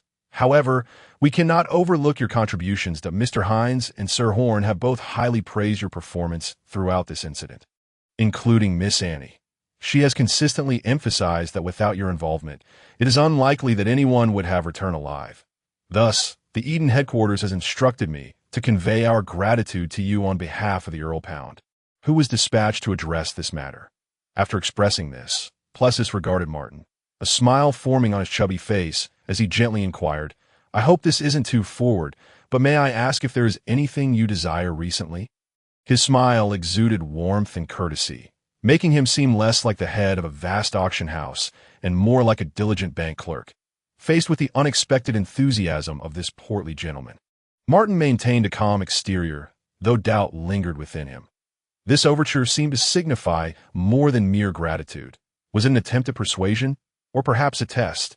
After a brief moment of contemplation, he arrived at his own conclusion. "There's indeed a matter I need to discuss with you." Martin straightened his posture, adopting a serious demeanor. "Oh, what is it?" Plessis became intrigued. "I must apologize. During the auction this morning, I used a piece of opal as collateral to secure an item, but in the chaos of our escape from the screaming tent, I accidentally misplaced it." Martin spoke with a hint of guilt. "The opal, you say? I have heard of that transaction. The item in question was the youngest daughter of King Zos, the esteemed Miss Shishin." Plessis's eyes seemed to glimmer. "Not to worry, Mr. Martin. You may settle the payment with another gemstone of equal value or with holy light coins." The portly man replied with unhesitating cheer. "Unfortunately, I possess neither at the moment." Martin's voice remained steady, though a sense of unease crept in that case. The situation becomes rather complicated. Plessis rested his hand on his broad chin, deep in thought. Under normal circumstances, we would need to reclaim the item, and the defaulting party would be required to pay a penalty to the sunflower carriage. But your situation is somewhat exceptional. As Plessis spoke, he pondered something further. "How about this?" he suggested after a moment's reflection, his demeanor shifting to one of playful intrigue. "The protocol for handling auction defaults is standardized by Eden, and even as the head of the sunflower carriage, I cannot alter it. However, if you were an internal member of the auction house, the circumstances would be quite different." Plessis scrutinized Martin, a dazzling yet slightly conspiratorial smile gracing his lips. "You could join us, signing a contract with the sunflower carriage to become our employee. This way, your wages would serve as a guarantee for repaying the value of the item, thus avoiding any breach of contract. Though this method seemed rather unconventional, I believe I can secure approval from headquarters. Are you suggesting I effectively borrow a sum from the auction house, then repay it through my wages?" Martin swiftly grasped the implications, inwardly lamenting the greed of this rotund capitalist. "You comprehend it perfectly," the portly man beamed. "Given your qualifications, I believe you would be exceptionally suited to work with the Shepherd's Club under the auction house's banner. If you are willing, based on the average wages of formal club personnel, you would only need—" He flipped open the notebook in his hands, scrutinizing a page filled with meticulous calculations before informing Martin. "7 years at most, and you will have cleared this auction debt. Miss Shishian can join you in employment, and the sunflower carriage will not interfere with her personal freedom." Plessis appeared to have finally articulated his most fervent desire, his smile growing ever wider as he continued. "Importantly, during this period, we will not charge you any deferred or penalty fees regarding your debt. Mr. Hines will also serve as your direct supervisor." Having spoken in one breath, Plessis closed the book and inquired, "What do you think of this proposal? And if I refuse?" Martin probed cautiously. Joining this club undoubtedly entailed facing greater battles, which for him at present would equate to heightened exposure to risk. "In that case, you would need to settle the payment for this auction item." Plessis reclined against the chair's backrest. "Given your assistance to the sunflower carriage this time, we can permit a reasonable extension for your payment, even waiving certain penalties for a specified duration. However, the price of the item, I'm afraid, still requires your adherence to the original terms." Plessis regarded Martin with a formulaic tone. "But there is one matter I wonder if you have noticed." The rotund man shifted the focus of his conversation, casually turning a ring adorned with a ruby upon his left hand as he remarked, "That counterfeit Maria seems to take a keen interest in you. She hails from the Dawn Dusk Fortress and has certain connections to the Golden Tail Academy, both of which you have likely heard of. Neither is a particularly amicable organization. Attracting the attention of both is far from a fortuitous circumstance. Yet if you were to join the Sunflower Carriage, you would gain the protection of Eden, allowing you to rest easy from any retaliatory actions she may undertake. The portly gentleman displayed a smile, his words imbued with concern for Martin, presenting himself as genuinely intent on his well-being. Moreover, from a personal standpoint, I can offer you a piece of advice. While I am unaware of the item you used to fabricate the mask upon your face, based on my experience, it has begun to exhibit signs of activation. Activation, you see, is a negative effect to be wary of when employing the split ability of the chariot deck. You must exercise caution, lest you be consumed by the betrayal that such splitting entails. Plashy spoke softly. Martin was momentarily taken aback when the man before him mentioned activation.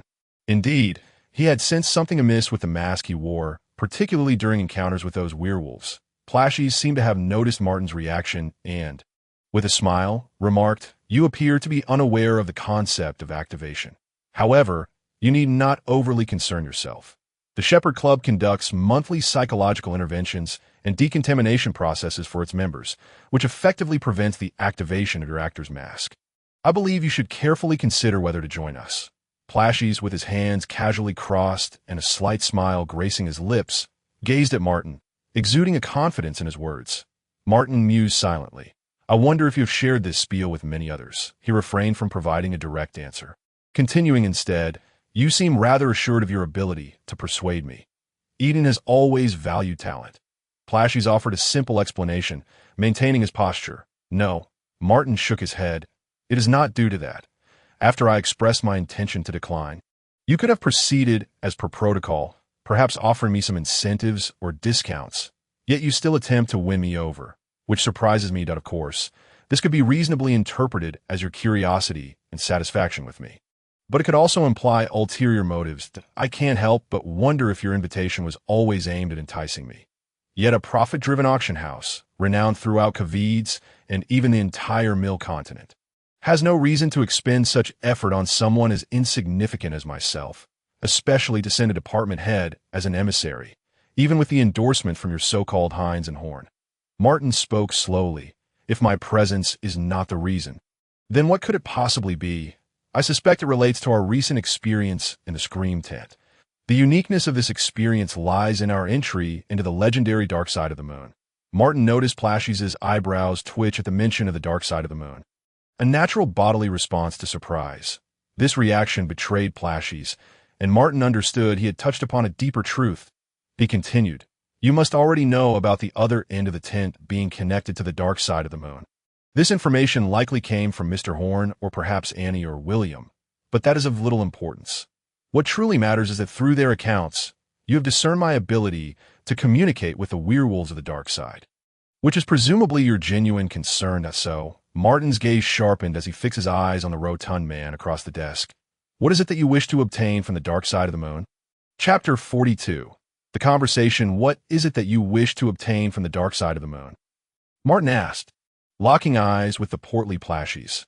Upon hearing Martin's line of inquiry, Plashies displayed a fleeting expression of surprise that quickly vanished. He narrowed his eyes, the previous mirth replaced by a cold demeanor, contrasting sharply with his earlier feigned enthusiasm, which seemed more a facade. He resembled a rattlesnake whose tail had been stepped on, responding icily, "That is not something you need to know, Mr. Martin. You are an intelligent man, and intelligent men know how to make choices." "Intelligent men merely possess more information," Martin retorted. "I feel as though I am traversing a precipice blindfolded."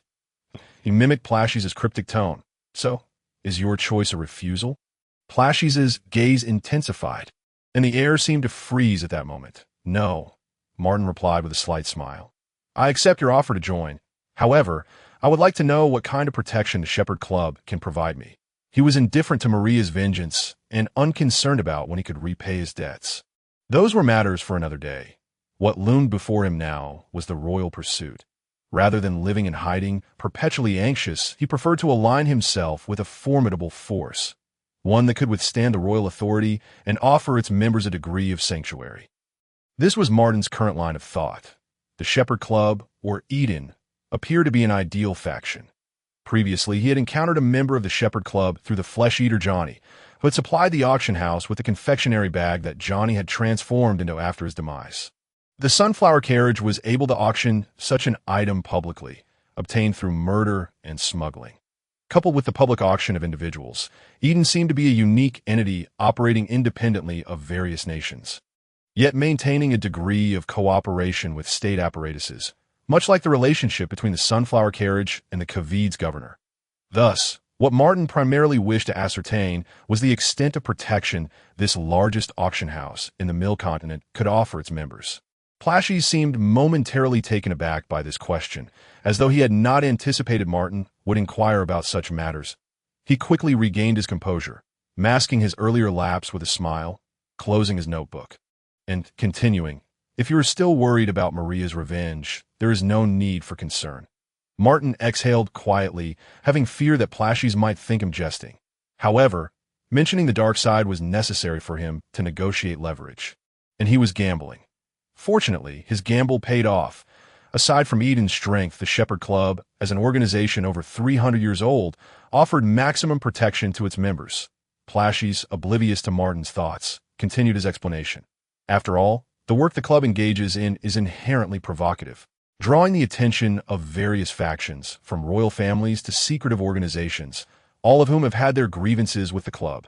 The fact that we still exist in Khavid's and across major cities in the Mill Continent serves as the best testament to Eden's strength. Plashes adjusted his gold-rimmed glasses once more. Martin noted the mention of royal families, confirming his earlier estimation of Eden's significance. In that case, do you not worry about other organizations uniting to overthrow you, or about members of rival factions infiltrating your ranks? Martin probed, genuinely interested in the latter half of the question regarding the club's member vetting process, as he did not wish to be discovered as an aberration during the preliminary background checks before entering the club. Enemies are merely temporary. Mr. Martin, only the holy light and gold coins are eternal, Plashes replied nonchalantly. Our relationships with major powers are primarily cooperative. After all, everyone enjoys glittering gems and the golden glow of coins. The club will undoubtedly have spies, and even various opportunists and disguised fugitives. But so what? In matters concerning gems and gold, Eden possesses absolute authority and control. The club is merely the black glove executing tasks, as long as you fulfill your duties. You become the club's most loyal member, in the face of gold. Personal secrets are trivial. He leaned back in his chair, removing his glasses to wipe them with a soft cloth. Martin noted that, despite his bulk, Plashes had quite handsome features. Should he shed some weight, he might resemble a captivating middle-aged man like Sir Horn at this point. Martin felt he had acquired the answers he sought and began to seriously contemplate the possibility of joining the club. You mentioned that the club's work tends to provoke various factions. What exactly does the club engage in on a daily basis? Martin continued his inquiry. Plashes did not respond immediately. Sitting up straight, the question seemed to ignite his desire to express himself. In simple terms, we collect magical artifacts. Following the cleansing of the holy light, countless magical cards were left behind by various ancient, aberrant civilizations and the 16 decks of contaminators, most of which exist in the form of magical items fused with various gems. While the majority of these items have been acquired by royal families, churches, and secretive factions, they have also given rise to numerous treasure hunters, who have formed various organizations and factions, which is the origin of Eden.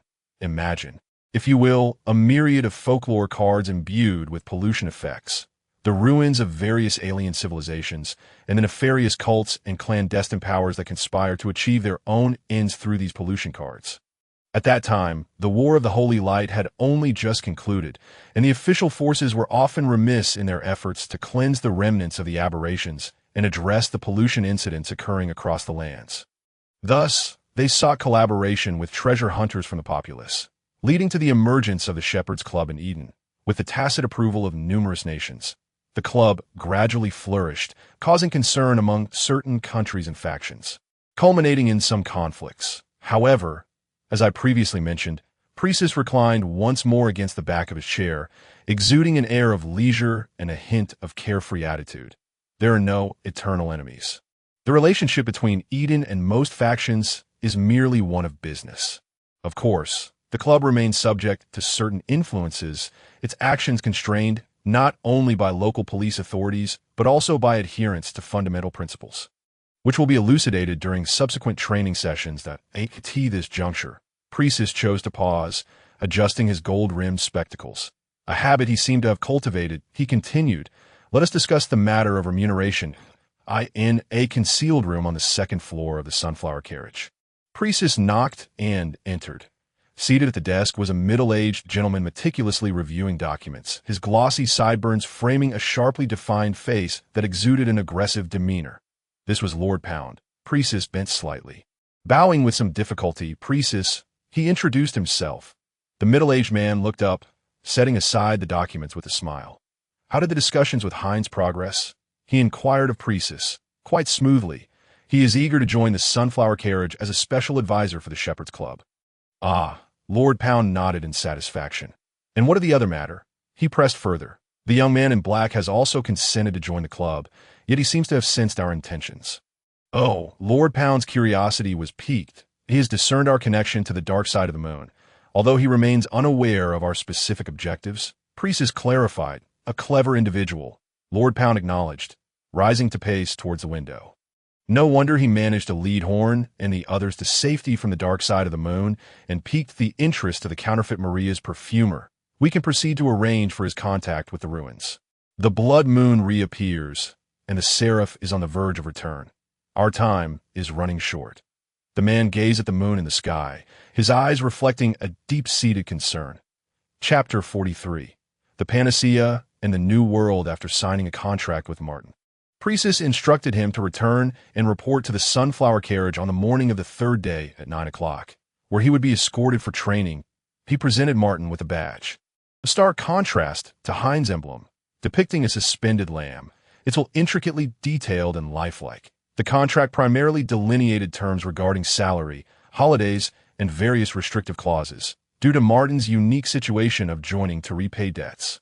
The salary section indicated 0, yet he would receive a weekly living stipend of 1 holy light gold coin, comparing this to the meager income of the lower classes previously mentioned by Hines. Martin concluded it should suffice for basic sustenance. Beyond the stipend, the bulk of the compensation stemmed from bonuses tied to various assignments, determined by their level and outcomes. Priestess elucidated that this constituted the principal source of income for most shepherds. After thoroughly perusing the terms, Martin readily affixed his signature. Bidding farewell to Hines, he hastened towards the Mercury Spring, eager to return, for there was something he had long awaited. Meanwhile, Shishian accompanied the golden-haired youth, William, to meet the elder known as Zynon. Regarding Shishian, Martin contemplated revealing his identity directly, believing that their shared past would facilitate Shishian's trust. However, William's presence instilled hesitation. The gentle and amicable demeanor William had previously exhibited was acquired from Stanley, indicating a potential connection to the forces behind him, which caused Martin considerable apprehension and concern for Shishian's safety. Fortunately, William appeared to harbor no ill will toward Shishian, who trusted him implicitly. Thus, Martin resolved to temporarily conceal his identity, allowing him to covertly devise a means to rescue Shishian should he encounter peril, and seize the opportunity to discreetly inform Shishian of the intersection between William and Stanley. Night deepened. Martin arrived at the entrance of the Mercury Spring, discovering it still open. Yonka was seen escorting a dapper young man clad in a long coat and hat out the door as the young man brushed past Martin. He cast a curious glance in his direction. Martin found the young man's visage somewhat familiar, as though he frequented the establishment. Upon Yonka's return, he approached Martin with exuberance, inquiring, "Have you found your noble lady?" With a smile curling at the corner of his mouth beneath the hood, Martin replied, "Indeed, she turns out to be a relative who has allied herself with Kavid's." He fibbed slightly while still aligning with the truth. "I also secured a position at the Sunflower Carriage." "The Sunflower Carriage. I have heard of this place. Many wealthy individuals frequent it. They say even the governor visits often. The remuneration must be quite substantial." Yonka exclaimed, his delight palpable as he turned to share the news with Belizer, who was busy preparing potions at the counter. However, upon hearing Yonka's exuberant tidings, Belizer merely nodded slightly, continuing his conversation with the customer. His expression tinged with concern. "What troubles you?" Martin inquired of Yonka, having sensed Belizer's reaction. Upon witnessing Belizer's demeanor, Yonka's initial joy faded. "It is old John," he explained. He has been a friend of the teacher for many years. Yet recently he has been visiting the apothecary for medicine due to health issues. The teacher has prescribed numerous remedies, but their efficacy has been lacking, and his condition continues to deteriorate. Martin glanced at the elderly man seated across from Belizer. Observing his gaunt features, once distinct, his facial structure now appeared weary. Dressed in an old woolen coat and a round hat, he appeared frail. Watching the man, Martin's brow furrowed that he noticed a swirling white mist enveloping the elderly John. Albeit thin, it was remarkably active. This sight reminded him of the gluttonous maid he had encountered in the Golden Sparrow Palace, who too had been shrouded in a similar white mist, swirling densely. "What ails him?" Martin asked Yonka, standing beside him. "Old John claims that his appetite has increased significantly. He consumes twice the amount of food as before, yet still feels unsated," Yonka replied. "His family primarily relies on the income from his son working at the dock, meaning his increased consumption directly impacts the rations of others, inducing a profound sense of guilt in old John, yet he cannot escape this gnawing hunger. Much like that maid, so the white mist symbolizes gluttony," Martin pondered inwardly. They approached Belizer, who was conversing with the elderly gentleman. "That I can prescribe some convenience pills, though I doubt they will yield any results," he stated. "Let us give it a try. I shall return tomorrow to queue for the panacea at Tom's cabin. After taking it last time, I felt not only my appetite return to normal, but my body seemed to regain its youth," the elderly man replied. Upon hearing this, Belizer's tightly closed eyes furrowed deeper, and he gravely advised, "Old friend, trust me, there is no such thing as a panacea. It is merely an ordinary pill laced with senna and rhubarb, its effects inferior even to the convenience pills." Old John sighed. "Belizer, I do believe you, but if this continues, the children's rations will dwindle. Jones, in his effort to ensure I am fed, has been eating less himself, which is starting to affect his income at the docks." Belizer, upon hearing this, remained silent, skillfully retrieving a few metallic-hued pills from behind the apothecary counter, which he handed to the elderly man. The elder received them with gratitude before turning to leave. Martin watched the elderly man's retreating figure. Inquiring of Belizer, "What is the panacea?" Belisarius heard Martin's voice, first chuckling softly before turning to address him. "Congratulations on finding your noble lady, Martin, and securing a fine position, too. The panacea is a newly launched pill from Tom's cottage, purported to cure all ailments. Yet, they haven't even labeled the ingredients or functions on the packaging. This is a common ruse of quacks, fearing litigation in the battle courts. That in reality, these remedies are nothing more than laxatives mixed with some licorice and syrup. Yet so many still believe in them." Belisarius sighed. "The Red Church district is filled with the impoverished, who among them has spare coins for medicine unless absolutely desperate. In contrast, the low-cost, limited daily supply of panacea has become a popular choice, even if it only serves a psychological purpose." Martin listened to the elder's lamentations, deep in thought. At midnight, within the Red House's warehouse behind the Mercury Spring, Martin closed the door and approached the sole mirror in the room. Ever since transforming into human form at the werewolf tribe's altar, he had eagerly anticipated this moment. Yet only now did he have the chance to remove the mask from his face and behold what lay beneath. Having confirmed his physical characteristics in the shadow of the moon, he knew he had become a male, unlike when he awoke at the Golden Sparrow Palace as a woman. He removed the mask and gazed into the mirror. Upon seeing his reflection, Martin was momentarily taken aback. He recognized a familiar visage in the mirror, one with defined features and a strong nose. That was the face from his past life. How extraordinary. He had envisioned various possibilities for his appearance, more likely to be a face he had never seen or perhaps that of someone he once knew. Yet, he never imagined it would resemble himself from a previous existence, especially in this different world where that visage existed solely in his memory. Could it be a direct replication of the image in my mind? He touched the corners of his eyes, his nose, and lips, feeling the familiar sensations. After pondering for a moment, he reached up to remove the gentleman's hat atop his head. As the calls faded from his ears, Martin sensed an immediate stillness enveloping the world around him. To his surprise, he found himself somewhat accustomed to that incessant voice. Its sudden absence left him feeling as if something was missing, that a sense of dullness, perhaps. The influence of this hat on his psyche was quite pronounced. With the sounds subsiding, the sheer madness gradually lessened, not vanishing entirely, but rather being veiled, concealed within the recesses of his mind. He could still feel its presence lurking in a corner of his consciousness. At that moment, his body underwent a drastic transformation upon removing the hat. He felt soft fur sprouting from his skin, his muzzle elongating once more, as his skeletal structure reverted to its familiar form. He transformed back into a massive hound. Indeed, this hat is the key to the transformation, akin to the metamorphosis of a werewolf. He gazed at his reflection, murmuring to himself. Finally, he need not worry about his otherworldly form being discovered. However, the mental effects brought on by this hat far surpassed the previous dual flames. I should seek out Hines. Perhaps that water mirror skeleton knows how to mitigate this. Contemplating a strategy, Martin donned the hat and mask in succession. The familiar whispers and shouts returned, filling his mind with an overwhelming desire for madness and destruction. He closed his eyes, inhaling deeply, drawing in the air tinged with a peculiar oily scent, exhaling the stale air from his lungs. He opened his eyes to find the mask in the mirror smiling back at him, his own lips curling into a grin as he addressed his mirrored self. Welcome to the new world. Chapter 44. A culinary delight, the sharp blade relentlessly pierced through flesh, breaking the skin and delving into the crimson meat, the body severed into countless fragments, blood pooling on the wooden table in a striking display. Such succulence.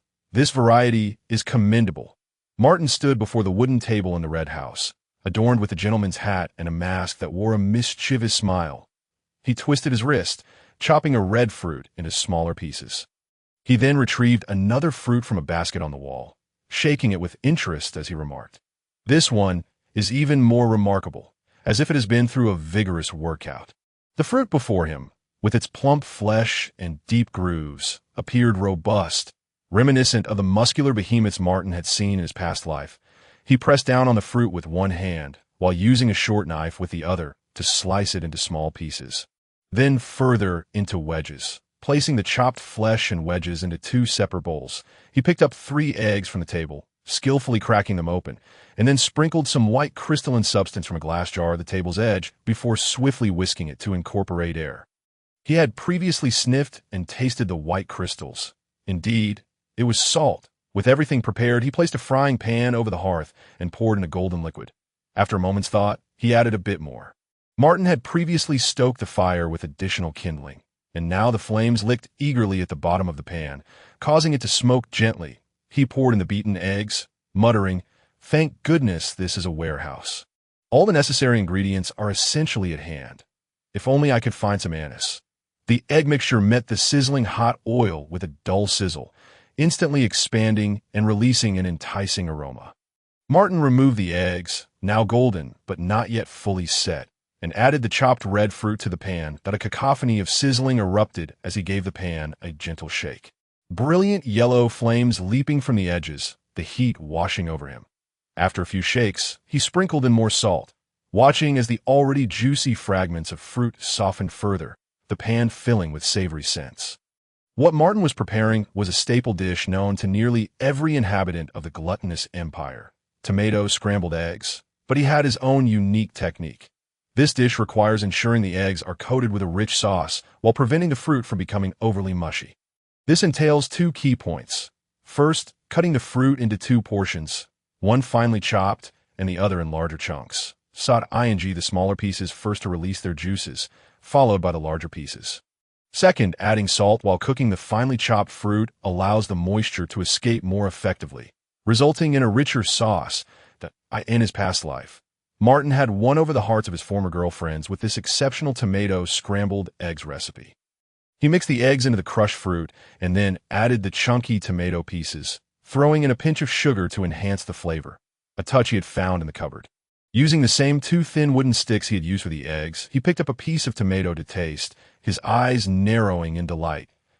This tomato this sour," he mused, then added a bit more salt and sugar, stirring, tossing, and finally serving. The rich aroma had already filled the entire room, the red and yellow dish appearing irresistibly inviting under the glow of the oil lamp. Martin licked his lips, a smile creeping onto his face. He had already closed the warehouse door and was about to remove the mask to indulge. This was the second dish he had prepared since arriving in this world. And it was also a beloved delicacy he had often enjoyed in his previous life. For some reason, he harbored an extraordinary passion for this simple home-cooked meal, having successfully located Shixian and shed his otherworldly exterior. He finally had a brief respite, prompting him to prepare a dish as a reward for himself. Upon spotting the tomatoes in the basket and the eggs on the table, he decided instantly to make this dish.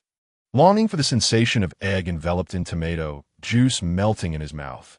Alas, there were no scallions or garlic, that he took a seat, grasping the 2 wooden sticks, and sighed, lifting a piece of the vibrant egg to his lips.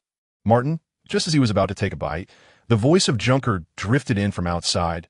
He paused momentarily, still holding the egg without bringing it to his mouth, and responded to the door. "What is it? What are you cooking? It smells so good," Junker called from outside. "May I come in?" Martin sighed softly, setting down the wooden sticks and quickly donning his mask. "It's nothing, just a little dish from my homeland." Martin opened the door, welcoming Yonka inside as he spoke. Guided by the enticing aroma, Yonka found the dishes laid out on the table, and he couldn't help but swallow hard. "What is this? I've never encountered such a fragrance before. May I taste it?" "Of course," Martin replied, exuding confidence in his culinary creations.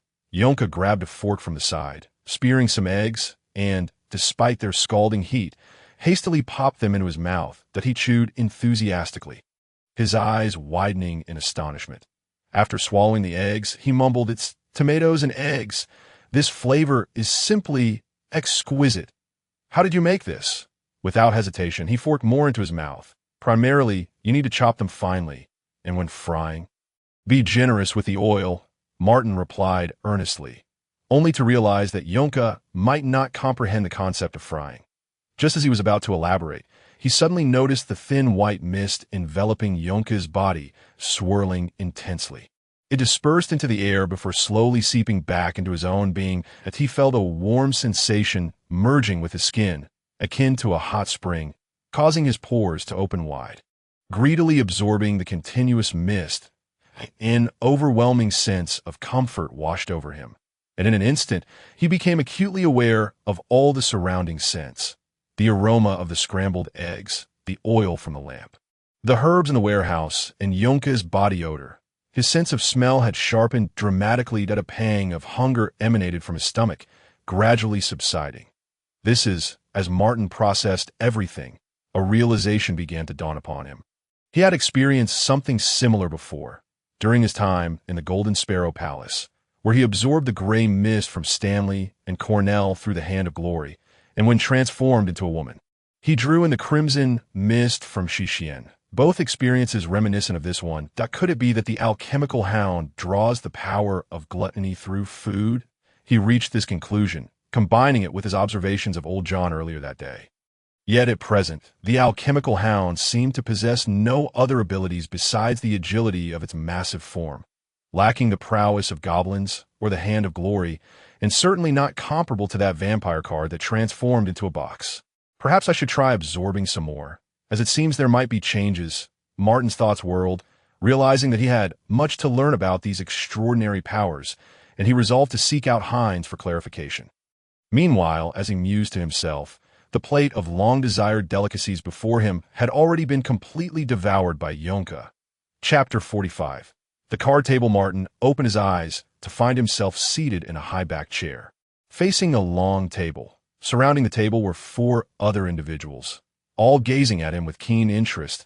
He understood that he had once again returned to the dreamlike card table, marking his first visit since escaping the Golden Sparrow Palace. Having been in Kavids for 4 days, his arrival here tonight was likely linked to the power of gluttony he had absorbed this evening. As Martin pondered this, a smile crept onto his lips. He vaguely sensed that something was amiss with his emotions. The madness he had suppressed in the real world now surged through his mind without restraint, causing a slight ache in his temples. Yet he felt no inclination to confront or resolve it. As if this was simply his true self, an impulse to laugh overwhelmed him. But he sensed that the madness in his head could be partially released through laughter, providing him some relief.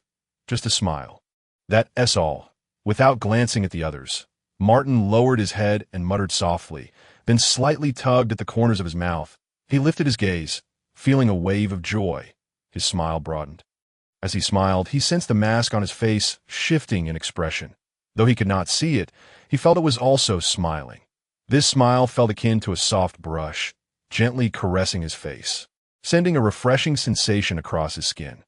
Martin reached up to touch the mask on his face, then extended his hand to adjust his gentleman's hat. It seemed that the magical items he possessed had accompanied him to this card table. Grasping the brim of the hat, he slightly repositioned it, causing the impeccably aligned hat to tilt to one side, rendering Martin somewhat peculiar. Even comical, he could not articulate why he felt compelled to do this. He simply despised being overly proper. "You seem to have changed a bit," remarked the man who had previously been eating steak, turning to Martin with an expression that flickered between light and shadow. "Oh," Martin let out a delighted groan, "it's you all." His tone sounded somewhat strange, as if feigning surprise, yet he felt no oddity in this that you've already escaped. "Why are you still here?" "Let me think. Are you unable to leave?" Martin's grin widened again, alleviating some of his madness. But with his smile emerged a new wave of wildness and abandon in his mind, an emotion that ballooned into prominence, forcing Martin to confront it head-on. The middle-aged man did not respond to Martin's words, but the other three wore expressions of surprise. "Enough chit-chat," the red-haired rotund man declared brusquely. "We've helped you escape. Now it's your turn." "My turn?" Martin reached out with his left hand to touch his mask. Feeling the subtle texture of the paint, his fingers gliding over the curvature, aware that he was brushing against a smile. "What do you want me to do?" he asked, still smiling. "Help us find a few items. And we'll be even," the rotund man replied with a strange expression. No. Martin shook his head, leaning back his chair, his hand beginning to caress his mask once more, the delicate texture of the paint proving irresistibly captivating. "You've only given me one card, yet you want me to locate a few items? That seems rather unfair, doesn't it?" The peculiar behavior drew odd looks from the four at the card table, with the blonde woman even furrowing her brow. "This hopeless narcissism. Have you obtained the item of the chariot?" she inquired, her tone devoid of its previous allure. Martin did not respond to her, but continued to caress his mask, then open his arms, reclining in his chair as if losing interest. "How about we continue playing cards?" he suddenly exclaimed with excitement, looking at the four around the table. "That if I went around, you give me a card. If you went around, I'll find you an item or a card or a request or anything else. What do you say? Want to play?" The more he spoke, the more exhilarated he became, the smile on his mask stretching wider, nearly reaching his ears. This was not merely a whimsical impulse. The effect of time slicing allowed him to briefly predict the future, and here at the card table, he discovered yet another opportunity to employ this ability. He decided to give a try. Perhaps he would be seen through. Perhaps it would have no effect at all. But what did it matter? As the madness continued to erode him, Martin's thoughts became increasingly disjointed, and he gradually lost interest in his surroundings.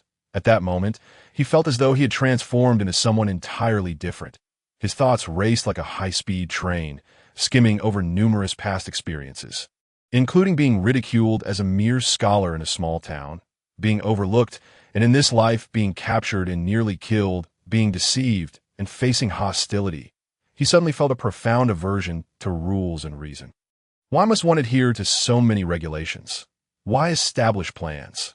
Why be burdened with so many concerns that they induce trepidation? The reckless impulse that had surged when donning the gentleman's hat returned, stronger than before. The pain in his temples intensified, and Martin sensed his thoughts venturing into uncharted territory, the very edge of reason. "It seems you haven't grasped the situation," the red-haired rotund man growled lowly. His muscles bulged, and the sound of cracking joints echoed. "I am not negotiating with you." His restrained voice finally escalated, and as he bellowed, his head began to swell and transform, the skin on his face cracking and hardening, his mouth stretching wide, his red hair morphing into spikes. The rotund man transformed into a dragon-headed humanoid, a pair of golden-slit pupils fixating intently on Martin, a monstrous dragon. Martin did not alter his posture. Instead, he grinned, the corners of his mouth stretching into a somewhat sharp smile as he let out a high-pitched chuckle. Come on, kill me, and perhaps I might manage to bite off a piece of your flesh before you strike." With that, he spread his arms wide, presenting himself as if inviting someone to take their pick, yet the manic delight flickering at the corners of his mouth cast doubt on whether he was, in fact, a complete lunatic. The red-haired man observed Martin's actions and expressions with some hesitation, refraining from making any immediate move, seemingly weighing the pros and cons. "Help me accomplish a task, and we shall be even." The stoic man to Martin's left, who had remained silent until now, suddenly spoke. Martin turned his head, the smile on his mask radiating a sense of cunning triumph, as though the jester's trick had successfully unfolded. You see, there are always those who are reasonable," that he shrugged at the red-haired man, his tone laced with a hint of provocation. But Martin began, addressing the stoic man, that he felt the pain at his temples nearing its limit. The urge for destruction, threatening to breach his defenses, coursing through his nerves and spine, reaching the very fascia and muscles of his being, compelling him towards madness. The grin on his mask widened, almost spilling over the edges, enhanced by the thick paint that rendered it eerily grotesque. "Why should I acquiesce? You are merely caged canaries, capable of flitting about, yet that is the extent of your freedom. You cannot escape your prison, nor can you do anything about it. Otherwise, you would have shattered the cage long ago, and I am that cage. What use are you to me now?" Chapter 46. The breath of the scholar upon hearing Martin's words. The stoic man did not reply. Instead, he drew a card from a stack in front of him. The card depicted the silhouette of an elderly man, seated in a dimly lit room, leaning back on a sofa. His left hand poised to ignite a wooden pipe with a match. He wore a tan robe, his grizzled beard and long hair in disarray, resembling branches piercing through the air, lending him an air of wildness. Wisps of pale blue smoke curled up from the ignited tobacco within the pipe, casting countless dancing shadows upon the walls, illuminated by the faint glow of the match. These shadows all bore pointed ears and protruding muzzles. In the upper left corner of the card was an image of a lantern, with a Roman numeral 4 inscribed behind it, while the upper right corner bore a small plum blossom emblem. At the top of the card, the words read, "The breath of the scholar," and beneath it, a customary note stated, "Countless hubris ignited upon the pipe, burning forth the flames of reason." Upon seeing this card, Martin felt a sudden clarity, the pain at his temples easing somewhat, the madness and urge for destruction temporarily receding. He sensed an indescribable allure emanating from the card, compelling him to draw nearer, to possess it. The frenzy of the chariot can only be slightly tempered by the lantern. The stoic man observed Martin's reaction, a hint of a smile breaking through his otherwise impassive demeanor. "Though I am uncertain where you acquired such a negatively potent item, the chariot cannot exist without the lantern, much like a steed cannot do without its driver. If you can fulfill my request, this breath of the scholar shall be yours." Martin pressed his forehead, feeling the remnants of madness linger, akin to wood after a nail has been pulled. He closed his eyes and replied in a low, contemplative tone, "What do you mean by the chariot cannot exist without the lantern?" The stoic man did not answer. Instead, the blonde woman, noticing Martin's apparent normalization, spoke to him mockingly. "Did the one who bestowed that item upon you neglect to mention this? Tell me, are they as foolish as werewolves?" She seemed to believe the gentleman's hat had been gifted to him. Indeed, judging by the reactions of those werewolves, the skull must certainly be related to the archangel. Perhaps even the head of this little trump card. Martin pondered in silence. As the remnants of insanity gradually faded, he began to feel a sense of foreboding. He had assumed the influence of this hat was within his capacity to manage. Yet since entering this place, he had found himself utterly defenseless against this madness. Cold sweat trickled down his back, though he maintained a composed exterior, responding in a steady tone, "Perhaps, but the werewolves have not forgotten the transgressions of Constant. Do not dare utter the name of the progenitor." The blonde woman exclaimed, her irritation evident. It turned out Constant was the progenitor of vampires, according to the description provided by the stork priest of the moon goddess tribe. The werewolves' hatred for vampires stemmed largely from Constant's betrayal of the archangel and the Hall of the Stone Tablet. This betrayal directly led to the downfall of the archangel and the extinction of the werewolf clan. Martin mused silently, disregarding the blonde woman's presence. The chariot and the lantern correspond to a set of ritual cards. Reason requires madness for salvation, and madness necessitates reason for existence. The Stoic man spoke after a moment of contemplation. The monarchy and the church have divided the rituals into so-called salvation cards and pollution cards, preaching avoidance and resistance against pollution, yet simultaneously seizing pollution cards through various means that on one hand, they covet the power within.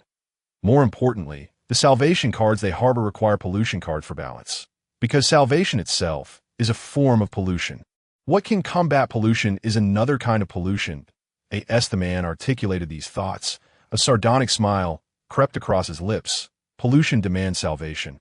Yet is not salvation merely another form of pollution? Martin reflected on the man's words, pondering the significance behind referring to the creation cards as rituals.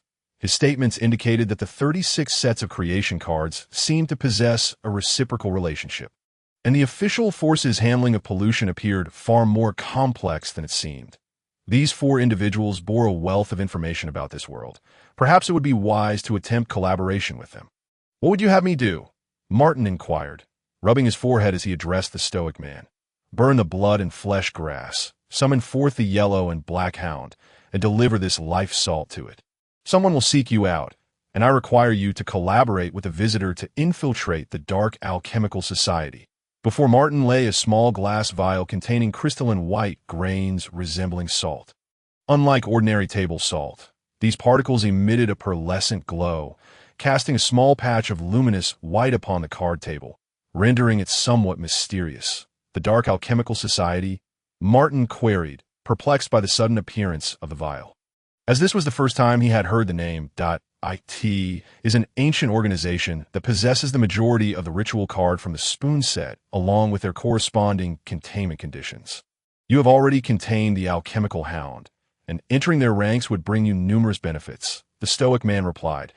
"Is it really that simple to enter?" Martin asked, still confused. "Certainly not." The Stoic man's gaze turned piercing. "Where were you transported to?" "The tree city of Cavitus." "The tree city. That is a significant stronghold of the dark alchemical society." A faint smile appeared at the corners of the Stoic man's mouth. "I want you to infiltrate it and seize control. Seize control of this organization." Martin was taken aback, unable to fathom himself as the leader of such an ancient society, even if it were merely a branch. "It is merely a stronghold of the tree city. This is rightfully yours." The Stoic man spoke languidly, his calm tone suggesting that the matter held little significance for him. "During this process, we shall provide you with guidance to ensure a smooth entry.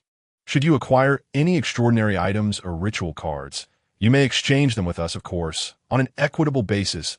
The Stoic man spoke. He picked up his knife and fork to begin eating, as if delivering so much dialogue had exerted some toll on his state. "The method to obtain the blood and flesh grass can be found in your primitive cookbook. That I suggest you thoroughly read that tome. Only by crafting a competent potion will you gradually draw closer to the rituals until you can contain the next ritual card." The Stoic man, seemingly aware that Martin had not progressed further after containing the hound card, spoke in a tone of gentle admonition. "Potion?"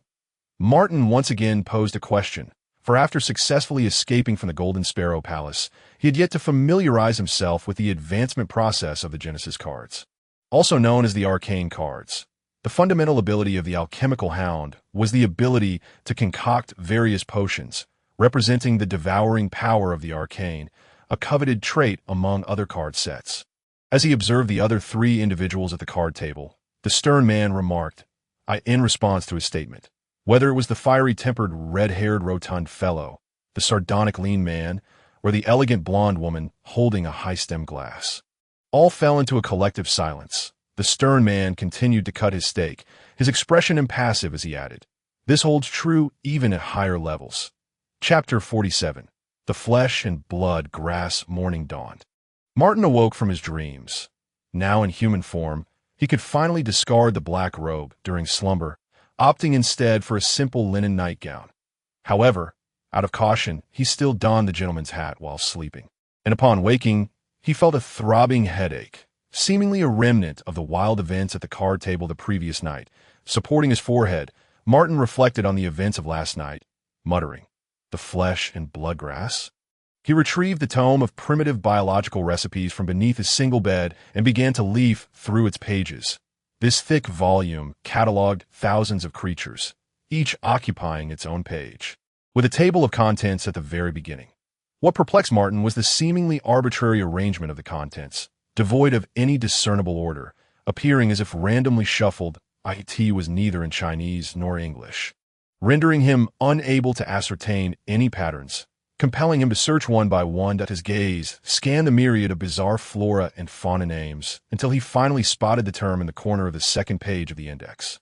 Page 179. Following the index's guidance, Martin turned the pages, during which he encountered numerous depictions of peculiar creatures: a gigantic snail covered in scales, a rabbit standing upright wielding a long knife to sever a human-esque throat, and a butterfly adorned with labyrinthine patterns. He did not linger on these images for long, merely glancing at them before continuing to flip through, finally arriving at page 179, where he beheld the so-called flesh and blood grass. It resembled a radish, with 2 immature buds and 3 enormous leaves atop, while the bottom grotesquely featured a wrinkled infant's head, mouth agape, as if in a whale. Beside the illustration, an explanation of the plant read, "Flesh and blood grass, also known as the blood of prisoners, bears fruit in the form of deformed little figures, and when infused with the salt of life and calcined, emits a peculiar fragrance. Consuming it can suppress a voracious appetite." Thus it has become a favorite among female beings of various races, once sweeping across the continent of Mir. However, excessive consumption may lead to addiction, increasing cravings for raw flesh, resulting in the historically infamous kiss of madness. Suppressing appetite. No wonder it's favored by women. They use it as a weight loss remedy. Martin couldn't help but chuckle, realizing that regardless of time or race, the pursuit of weight loss remained an enduring necessity. Yet he pondered where he might procure it. Perhaps he should inquire with Belisel. After all, this was a pharmacy, and there was a considerable chance such a plant could be found here. As he familiarized himself with the appearance of the flesh and blood grass, he continued to peruse the cookbook. Upon finding the flesh and blood grass, he did not close the tome but rather continued to flip through its pages. He discovered an oddity. The book, titled The Cookbook of Primitive Beings, indeed contained numerous names and characteristics of creatures, yet it lacked any actual recipes. The listings of these extraordinary beings occupied roughly 2/3 of the content, while the remaining third was nearly blank. To say it was almost empty was an understatement. At the forefront of the blank section were 3 peculiar pages, their material distinct from the others, darker and considerably thicker, as if weathered by the passage of time. Each of these pages bore a symbol, one depicting a triangle with a mouth, another a circle formed by a serpent devouring its tail, and the last an irregularly shaped stone in vibrant colors. Aside from these 3 symbols, there was nothing else on the pages. What are these symbols? Martin mused, regarding the bizarre insignia at the center of the pages with curiosity. He turned back to the index and discovered that these 3 pages corresponded to the titles: Atlas, Salt of Life; Atlas, Oil of Nihility; and Atlas, Tail of the Peacock. Following these titles, the index contained no further entries. It too was blank. Could these titles refer to the symbols at the center of the pages? Martin examined the 3 symbols, finding nothing particularly remarkable. Atlas? Could it mean a recipe? He pondered, recalling how the stern man at the card table had confidently mentioned the presence of potions within this cookbook. Thus, aside from searching for the flesh and blood grass, Martin sought traces of potions contained within.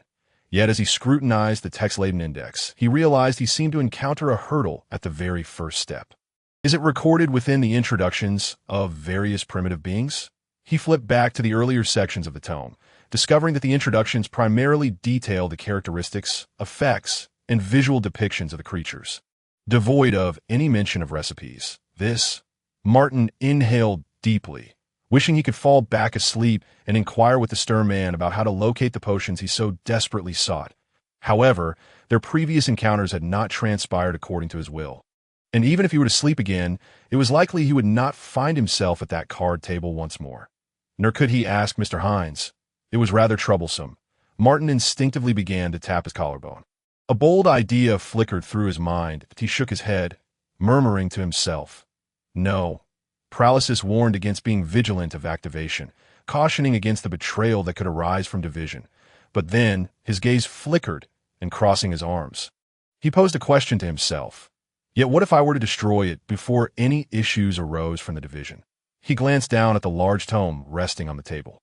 Let us consider an experiment on the effects of merging the twin flames with that skull to create a wondrous item. After all, it is merely a book, with no recourse to the card table or Mr. Hines. Martin's first thought was to see if his possessions might offer assistance. Currently, he had only 3 items that could be deemed magical: the gentleman's hat atop his head, the mask of the actor upon his face, and the black robe draping his form. Based on the initial usage by that female assassin, the effect of the actor's mask seemed to allow one to convince others of their lies, which had been validated through his own deceptions. Meanwhile, the black robe appeared to enhance his defensive abilities, akin to a protective garment for past life. Neither of these items could aid his present dilemma, leaving only the gentleman's hat, which, merged with the skull of Anubis from the dark side of the moon and the twin flames, not only enabled his transformation into human form, but likely retained some of the twin flames' power. In the wake of successive events, Martin had been too preoccupied to consider this matter or test it. Now, however, presented with an opportunity, he resolved to put it to the test. Martin made up his mind. Extending his left hand, envisioning the vast cookbook, and with a snap of his fingers, a light pop resonated. With a soft sound, a brilliant red flame floated gently upon his fingertip. The flame leapt upward, expanding before vanishing, and amidst the flicker of fire, Martin felt a weight in his left hand, revealing a massive tome. This, too, was a black book, its cover adorned with dark red patterns and 6 crooked white letters proclaiming the perfect realization of the replication effect. As Martin gazed at the cookbook in his hand, a smile began to form, only to falter as the 6 crooked white letters of the cookbook of primitive beings twisted like worms, ultimately shaping into a human face. Subsequently, the lines forming the eyes unfurled as if opening, while those constituting the lips parted slightly, its expression animated, resembling a serval figure displaying a sycophantic grin. Martin heard it utter, "Pleased to meet you." Stirred up Martin's back muscles tensed instantaneously as he grasped the hefty tome, poised to hurl it into the adjacent fireplace. He had anticipated such a scenario, yet he was taken aback by the rapid activation of this particular copy, which could engage in direct communication with him. Nevertheless, he had already devised a countermeasure. Regardless of what the book might utter, he was resolute in casting it into the flames. The swiftness of the book's activation instilled within him a sense of peril. Compelling him to act with caution, he resolved to consult Hines or Price regarding the origins of this phenomenon at a later time. Thoughts raced through his mind, yet his hands remained unfaltering in their task. Just as the tome was on the brink of being consigned to the fire, Martin heard another voice emerge, not from the recipe in his grasp, but from the original book resting upon the table. The voice declared, "Burn it, incinerate it. I am the true essence." Chapter 48. The first potion following the sound, Martin beheld a visage materializing upon the cover of the recipe book. This face was not delineated by white lines, but rather protruded directly from the cover, reminiscent of the tome that the one-eyed man, Charles, had brandished in the Golden Sparrow Palace to thwart the effects of the fairy belled Akati that moment. A large face had also manifested on that book, which extended a slimy tongue to lick the man's palm, rendering it instantly bruised. Now, the face that appeared on the recipe bore a distinct expression of mockery, its mouth agape to reveal a dark, gaping throat leading to an unknown abyss. What is the meaning of this? Why is the original recipe also activated? What does it mean by true essence? Was it not the essence itself? A cascade of questions flooded Martin's mind. And at that moment, he heard the recipe in his hand issuing a plea. "Do not burn me. I can reveal to you the diagram of the salt of life. I can smell it. You carry the essence of salt." The replica implored, its eyes cast down, the white lines forming its mouth trembling slightly, while beads of sweat formed from the twisting lines upon its forehead. Its voice bore the unmistakable tremor of a being gripped by fear of death. "Do not heed its words. Burn it. I can provide you with the diagram." The original recipe interjected fiercely that I possess a ready recipe for salt that will allow you to concoct a potion immediately. The tome in Martin's hand retaliated, and Martin seized upon the mention of the potion. "Now?" he inquired. "Indeed. This very room contains all the necessary materials for the potion. I can smell them. The recipe in his hand responded eagerly, as if grasping at a lifeline. Oh, what is the formula for the potion? Martin asked in a measured tone, suppressing his inner excitement and deliberately conveying a hint of interest, allowing the recipe a glimmer of hope for survival. To his astonishment, the potion recipe he sought had manifested in such an unexpected manner. 100 milliliters of nightingale liquor, 10 grams of brown coral powder, 6 drops of scale, fish oil, 2 petals of black lotus, 1 teaspoon of the salt of life. This is the formula for the body of the Holy Mother, the white-faced figure articulated with a tone of both reverence and trepidation. Body of the Holy Mother? Martin queried, all the while committing the formula to memory. Yes, the body of the Holy Mother enhances physical strength and reaction speed. Upon consumption, one's flexibility significantly increases, enabling the execution of various complex maneuvers with ease. That it is one of the black potions that offers readily observable effects with minimal negative repercussions, merely inciting occasional bouts of inexplicable rage, wherein one may feel compelled to resolve issues through violence. The white face disclosed, its voice laced with unease. Martin pondered the term black potion in silence, choosing not to press further for the time being. After a brief contemplation, he addressed the white-faced recipe. Instruct me on the preparation, and I shall spare your existence. He then turned to regard the face on the table's recipe, deliberating. As for you, that fool only possesses basic salt recipes. Burn it. Once I achieve my complete form, all that it knows will be known to me. The recipe displayed a flicker of contempt, its emotions laid bare upon its countenance. Sensing an opportunity to exploit the rivalry between the two tomes, Martin contemplated the potential rewards. You have provided me with the formula for the body of the Holy Mother. What can you offer in return? If you incinerate it and become the complete essence, then would not my destruction also render you complete? Martin mused, though he was uncertain of the outcome. After all, the recipe upon the table was the original, and its destruction held unknown consequences. Yet he was confident that the more emotional recipe had not considered this possibility. Greedy human, the black-faced recipe uttered that I can furnish you with the formula for the drowning ghost poison, also classified as a black potion, crafted from the oil of the void. It must be applied to the lips, requiring no ingestion, and it will not affect the mind. It allows one to move freely underwater, though the downside is persistent vomiting upon resurfacing.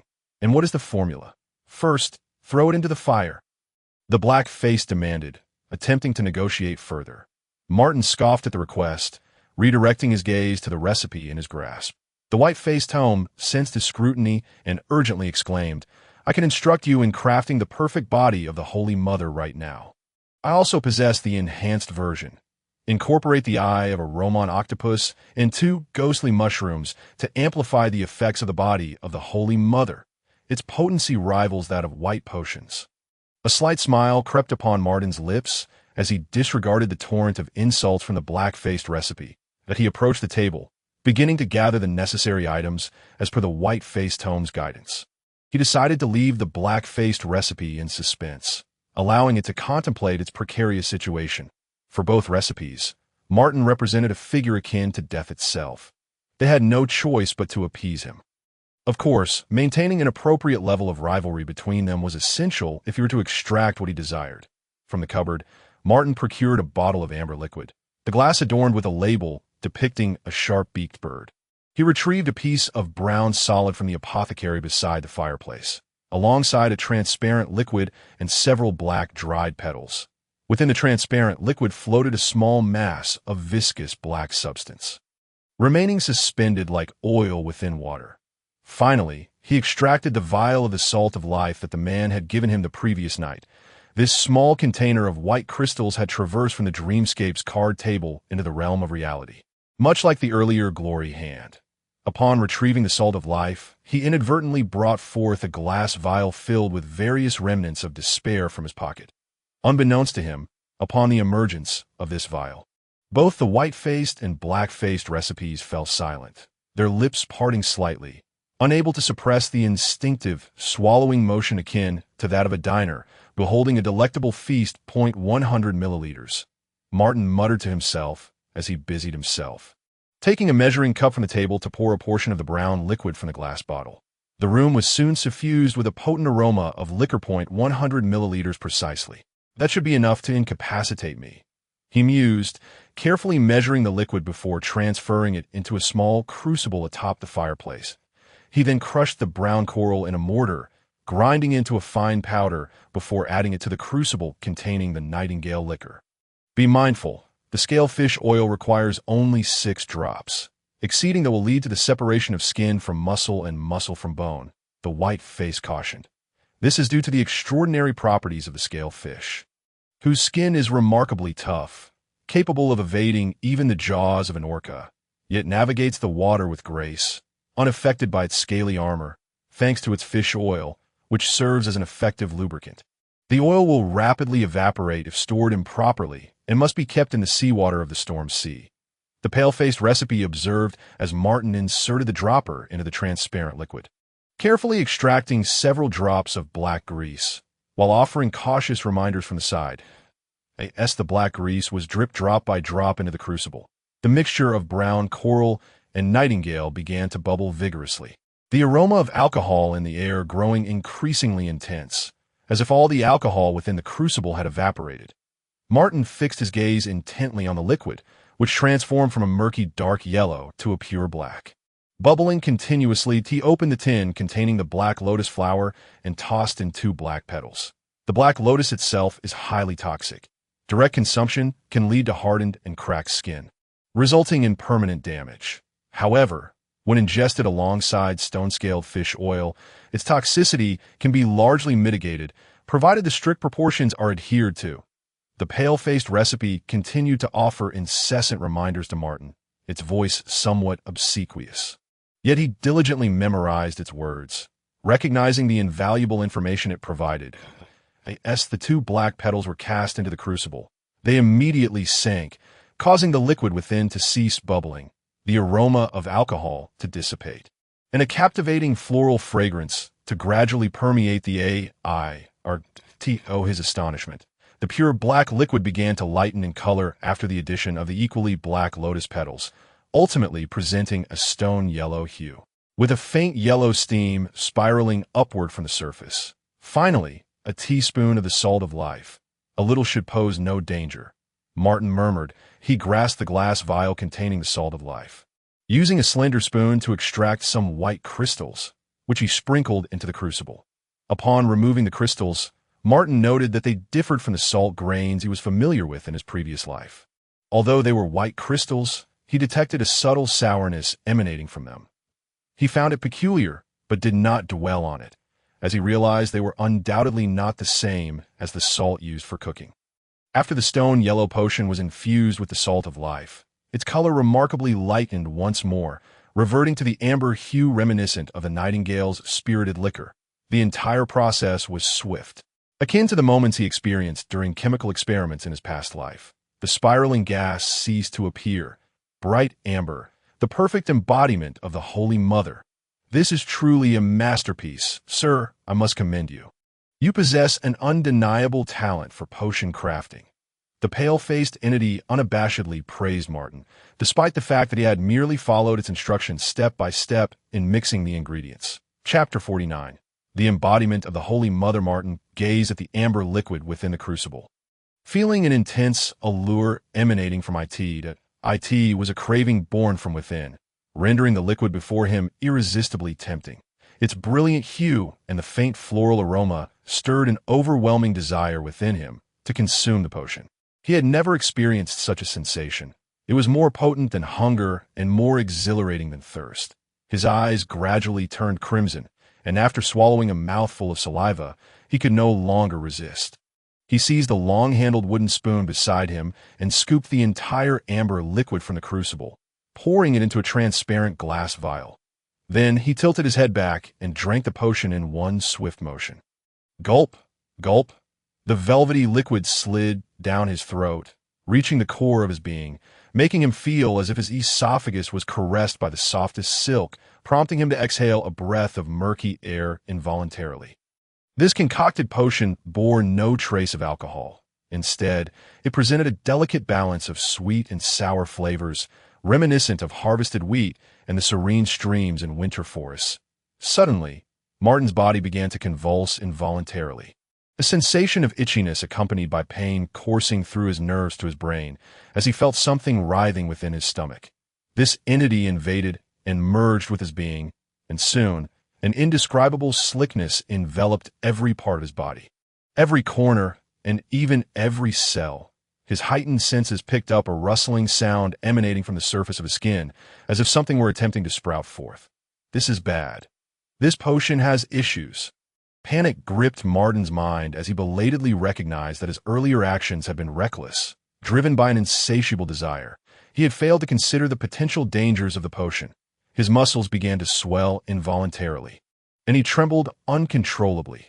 These two books indeed harbor problems. Has the betrayal brought by division descended upon me so swiftly? Martin's thoughts grew increasingly sluggish and rigid, a strange sensation overtaking him, despite the slickness flooding his body. His mind felt ensnared, his senses gradually fading. Is this the end? Martin collapsed to the ground, his fading consciousness perceiving something emerging from the pores of his skin as he was slowly enveloped by a hard substance. In his final moments of awareness, he caught sight of the cover of the recipe that had split apart, the pale-faced figure's smile growing ever broader. Time passed, though Martin could not discern how long. He gradually awakened, finding himself still on the ground, surrounded by silence. As if it were still morning, he moved his left index finger, feeling the sensation of bone shifting and flesh compressing, and heard the steady beating of his heart. His eyes widened in an instant, pressing his hands against the ground to lift himself up. With a gentle exertion of his arm muscles, he felt his head sway, and he stood upright. From an external perspective, it appeared as though he had executed a stylish move akin to a dance, effortlessly rising to his feet, radiating grace and lightness. Martin found it peculiar. He felt remarkably light, his joints and muscles moving in perfect harmony. Akin to a machine well lubricated with oil, he could distinctly identify every muscle, every bone, and every nerve within his body. He attempted to wiggle the cartilage of his right ear and blink his left eye independently. I actually did it, Martin marveled. In his previous life, he could only blink his right eye, unable to do the same with his left. Despite numerous attempts to his astonishment, he could now achieve it. He executed some unusual movements that demanded high physical capability. And what had once seemed excruciatingly painful in yoga now felt remarkably effortless. He had never felt his body so buoyant and obedient.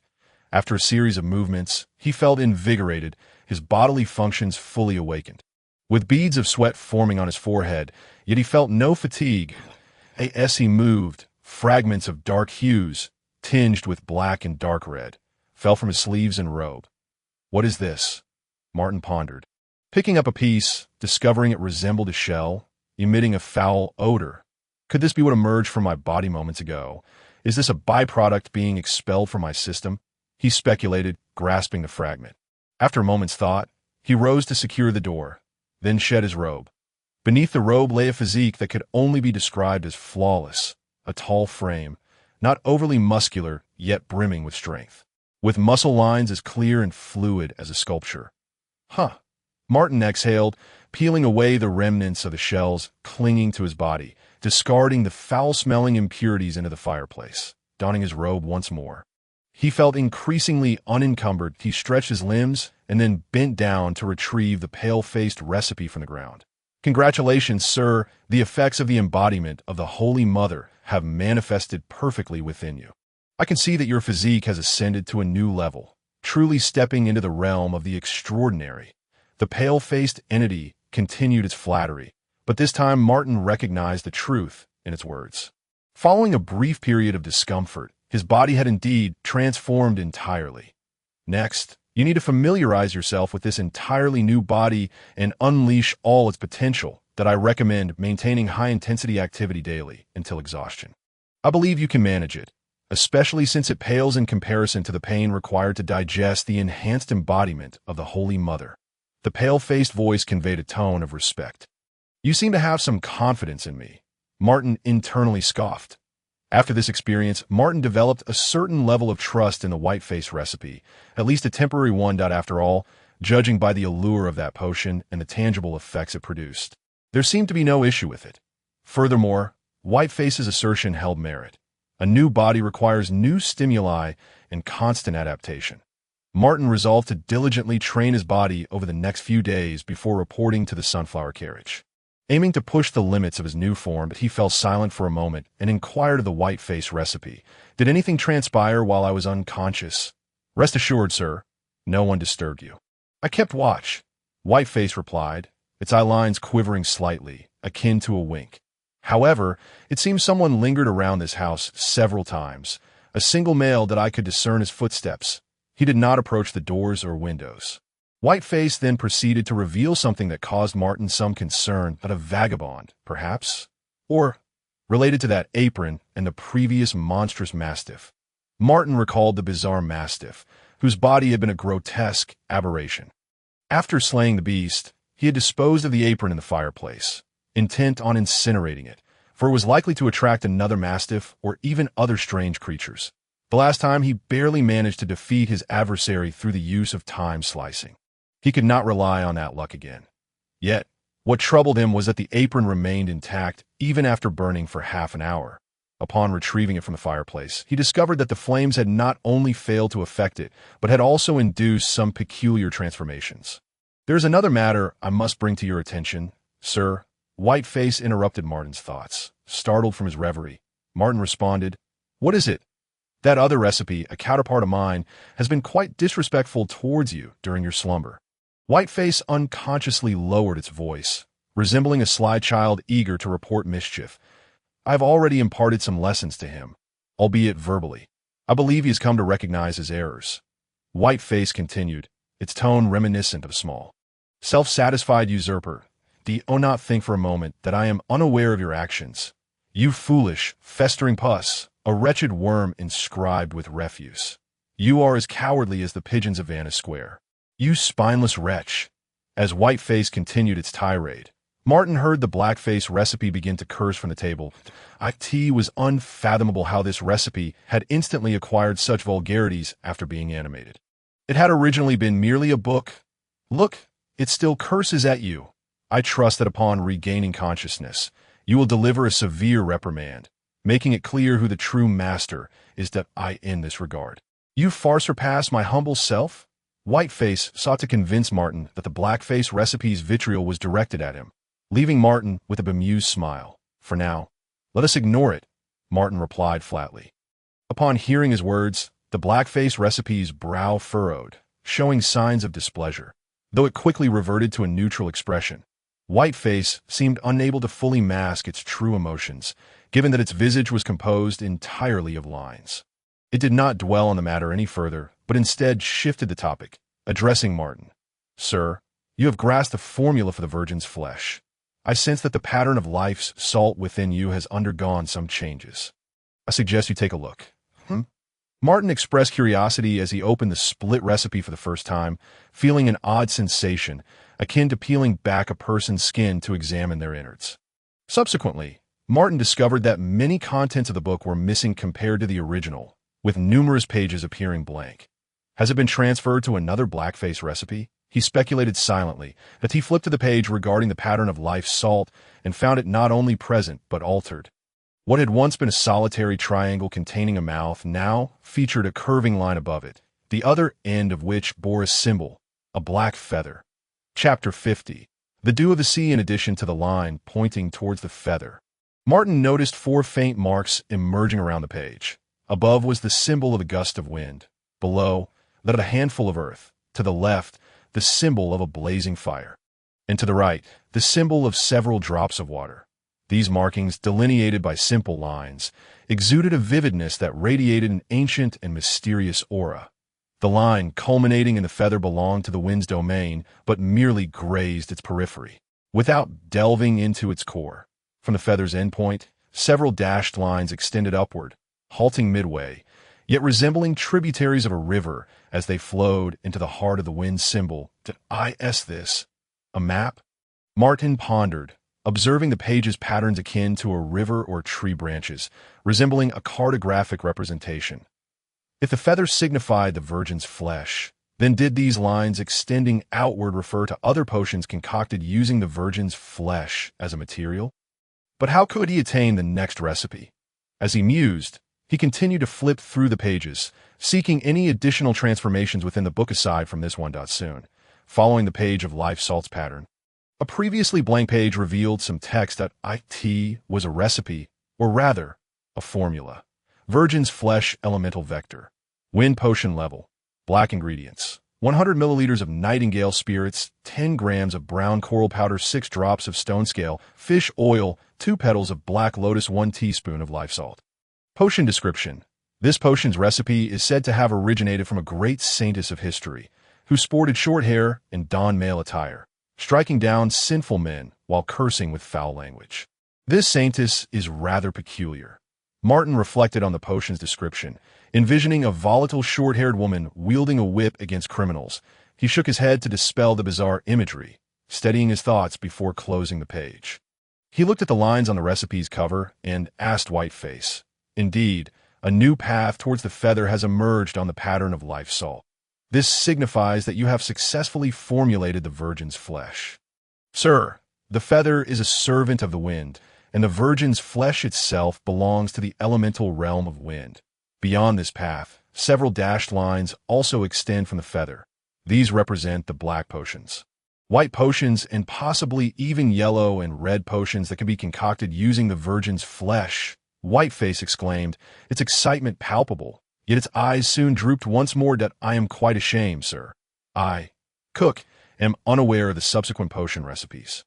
Its self-identification as Cook, coupled with its drooping expression and somewhat hoarse voice, truly conveyed a sense of contrition. Just as Martin contemplated inquiring about the irritable blackface recipe, Whiteface added, "However, sir, there is something that may enable Cook to acquire further potion recipes." "Oh, what is it? I recall that when you retrieved life salt, you seemed to have another vial containing meat." Whiteface altered its tone to one of anticipation, saying, "Consuming the meat could allow Cook to gain the information it harbors." Upon finishing, Whiteface swallowed nervously. "Meat?" Martin mused, retrieving the glass vial containing the disintegrated flesh beside life salt, gesturing towards Whiteface. "This? Indeed." Whiteface swallowed again, and although its mouth was merely a few simple lines, the expression conveyed was strikingly vivid. "Just a small amount will suffice." Martin glanced at the glass vial in his hand before turning his gaze towards the dark-faced recipe book, which seemed to be fixated on the meat he held, its attention unwavering, exhibiting a swallowing motion that was a stark contrast to its previous irritable demeanor. Out of curiosity, Martin had begun collecting these remnants of flesh and blood from the Golden Sparrow Palace, sensing an elusive allure drawing him in, though he could not quite decipher it. Now, for the first time, these remnants bore a tangible purpose. Contemplating briefly, he unscrewed the cap of the glass vial and used a spoon to scoop out some viscous liquid. He brought the spoon to the mouth of the pale-faced recipe, and then he beheld the lips of the recipe parting, akin to a person opening their mouth wide. Astonishingly, the cover of the recipe also split, revealing a dark void within. Martin deposited the remnants into that opening, and the pale face immediately began to chew, its features contorting to express a sense of delight. This complex flavor, Cook found it incomprehensible. The pale face continued its chewing, nodding slowly, as if it were a discerning food critic. Midway through, it suddenly froze, ceasing its head movements, yet its mouth and jawline twisted in a frenzy, reminiscent of chewing on a piece of resilient beef tendon. Cook tasted it, the essence of water and wind, a sweetness intermingled with a subtle tartness. "Ah, exquisite!" the pale face exclaimed, its voice brimming with satisfaction. Martin understood, "Sir." It opened its eyes and joyfully addressed Martin. "Cook has obtained a potion recipe. Seize morning dew, 150 milliliters of nightingale liquor, 10 grams of blood agate, 13 drops of St. John's wort juice, 2 male, hops flowers, 2 drops of snake spine marrow fluid, 2 teaspoons of life salt." A white potion. This is a recipe for a white potion. It is a potent healing elixir. The pale face nearly burst into cheers. Upon hearing the pale face's words, Martin flipped it open again. Arriving at the page depicting the map of life, salt, his surprise. This page, which previously contained a solitary upward path, now featured an additional winding line extending diagonally upward. The endpoint of this line was a white heart. This newly added path exhibited a spiral ascent, appearing vividly three-dimensional. Martin noted that it spiraled clockwise 3 times before reverting counterclockwise 4 times. Furthermore, this new winding path traversed areas adorned with peculiar symbols, including enormous boulders, expansive water stains, howling gales, and blazing crimson flames. If one were to interpret this page as a map, the environment along this path resembled a hellish landscape. What could these be? Martin murmured softly. What did you say? The pale face on the recipe cover, Cook, naturally seized the opportunity to respond. The map of life salt has added another route, positioned between the elements of wind and water, manifesting in a spiraling ascent, passing through numerous boulders, torrents, tempests, and flames. Martin described the scene he had witnessed to Cook. These are known to me, sir, the pale face replied with a hint of pride. The shape of the potion's route represents the direction in which the spoon stirs. The boulders signify grinding, the water stains denote dissolution, while the gales and flames represent the catalysis and roasting of the bellows. These are all steps in the potion's preparation. Black potions as foundational brews typically require only the integration of materials, much like the Holy Mother-S body you just concocted. However, once the potion reaches the white tier or higher, it may entail increasingly intricate procedures, special and mysterious incantations, rituals, and possibly the preparation of altars and relevant apparatuses. This reflects the cultivation of an alchemist. Cook elaborated extensively, adopting the tone of a knowledgeable instructor, even exuding a trace of pride that I see. Martin contemplated inwardly. Had the recipe not been activated, I might have pondered endlessly over the meaning of these elements. With this thought in mind, Martin felt a sense of relief regarding his decision. It seemed that activation did not necessarily equate to betrayal, and with astute utilization, it could indeed prove immensely beneficial. While musing, he flipped back to see if the recipe for C's morning dew had similarly manifested, as expected, following the recipe for the Holy Mother-S body. He discovered a page detailing the potion's formula. The name and ingredients inscribed matched Cook's description precisely, clearly indicating the potion's properties and tier, elemental direction, water wind potion level, white. Furthermore, the lower portion revealed the method of potion preparation. Introduce 3 parts of Bacchus, 7 parts of reverse whirlwind, and finally let the fire god carry everything away. What kind of preparation method is this? Can anyone comprehend it? Martin scoffed internally. The potion's description at the bottom appeared somewhat peculiar. Essence of the sea, the healing holy medicine, but please take care not to harm yourself. Martin did not dwell on this statement, instead closing the recipe and inquiring of the pale-faced cook on the cover. Can this C's morning dew be concocted now? I regret to inform you, sir, that while I detect the presence of St. John's wort and male hops flowers in the apothecary, the spine snake spine marrow fluid, a potent toxin capable of slaying a ghost whale, seems to be absent from this room. Martin had anticipated this outcome. Being able to directly concoct the Holy Mother-S body was already a stroke of fortune, but he refrained from further comment, instead approaching the dark-faced recipe book. During this process, the pale-faced cook emitted a sinister chuckle, its tone once again becoming sycophantic as it addressed Martin. Burn it, sir. Then I can provide you with all the recipes, regardless of the base, life salt, void oil, or even the peacock's tail. With such words, Martin arrived beside the dark-faced recipe, which grimaced menacingly and declared, "Silence, you wretched coward." It glared at Martin. Despite lacking pupils, he could still discern the intense hatred evident in its gaze. It roared at him. "Come forth, you greedy, contemptible human.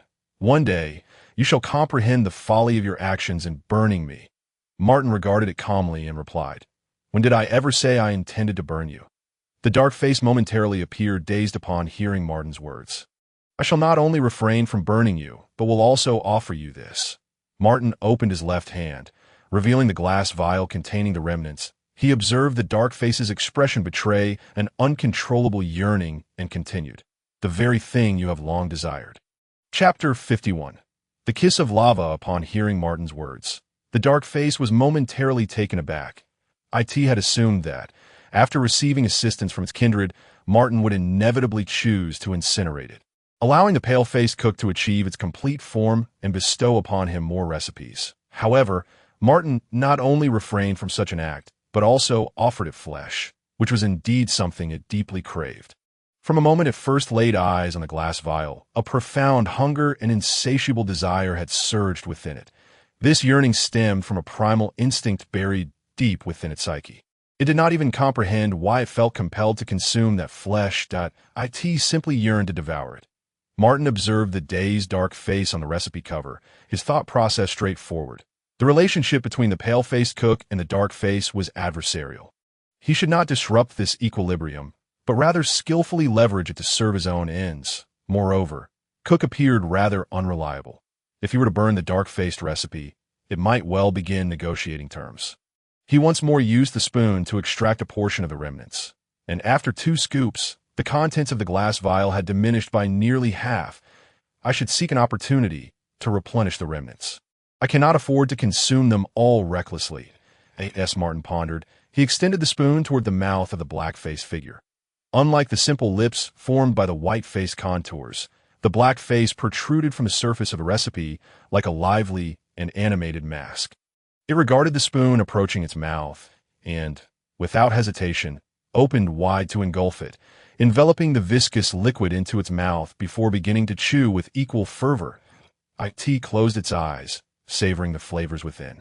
Delicious, utterly exquisite, its previous irritable tone transformed, resembling a discerning connoisseur critiquing a dish. This gentle texture, the aroma of fat, simply marvelous.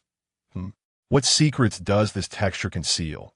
Is it the recipe? I can sense it, a new recipe for the oil of nothingness.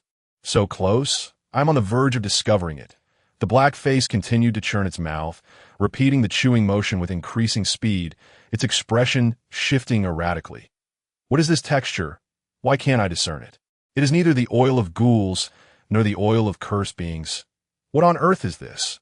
The black face spoke faster and with growing frustration, ultimately halting its chewing with a hint of disappointment. Stating, I have failed. I can feel that this meat contains a new recipe based on the oil of nothingness, yet I cannot extract the formula from it that I can provide you with more meat, Martin interjected from the side. That is futile. What I can taste is merely the most prominent texture within a single piece of meat. A different piece would yield an entirely new texture, unrelated to the formula contained within this one. If you seek to gain anything from me, you shall likely be disappointed. The black face revealed a resigned yet sardonic smile at the corner of its mouth. Never mind, there is plenty of meat to go around. Martin replied nonchalantly, continuing to retrieve the glass jar and extracting some remnants of collapse. Once more, it was impossible for him not to feel a pang of regret, but despite the slight pain of loss, a spoonful of remnants was still within his acceptable range, especially since these were items he had scavenged. What mattered most at present was seizing every opportunity to enhance his own strength. Although he had already received some protection from the sunflower carriage, when faced with peril, it would always be his own strength that determined life and death, that a potion equated to a trump card. And this failed attempt left him with a vague sense that the potion formulas discernible to the black face would surpass those of the white-faced cook. Therefore, he would not relinquish this opportunity. Even if it meant using up some remnants, it would be worthwhile. He once again offered the spoon to the black face, which, appearing bewildered by Martin's actions, nonetheless began to chew without hesitation. After all, the allure of meat was simply too great for it to resist. Indeed, the texture of this meat was strikingly different from the previous one. Martin had yet to comprehend what the black face referred to as the texture. These remnants originated from many individuals, the attendants and handmaidens of the Golden Sparrow Palace, those who had collapsed within the shrieking tent, the flower-clad piper, and even that bizarre creature who regarded Martin as its mother, along with the 2 attendants who had broken down in the shadow of the moon. Their remnants had all amalgamated, making it impossible to discern who had left behind what. How then could the formulas derived from these 2 recipes manifest? Martin could not fathom this for the time being. Perhaps he would need to wait until these 2 recipes had consumed more to uncover some clues. This texture is equally enchanting, utterly intoxicating. Thick and tender, reminiscent of the gland of a rotting red-haired spider. Martin shivered at this thought. I've tasted it. The foundational formula of the oil of nothingness. The black face let out a couple of hearty laughs. Then, seemingly entranced by the exquisite flavors of the food within its mouth, could not help but exclaim, "Lava's Kiss, formula.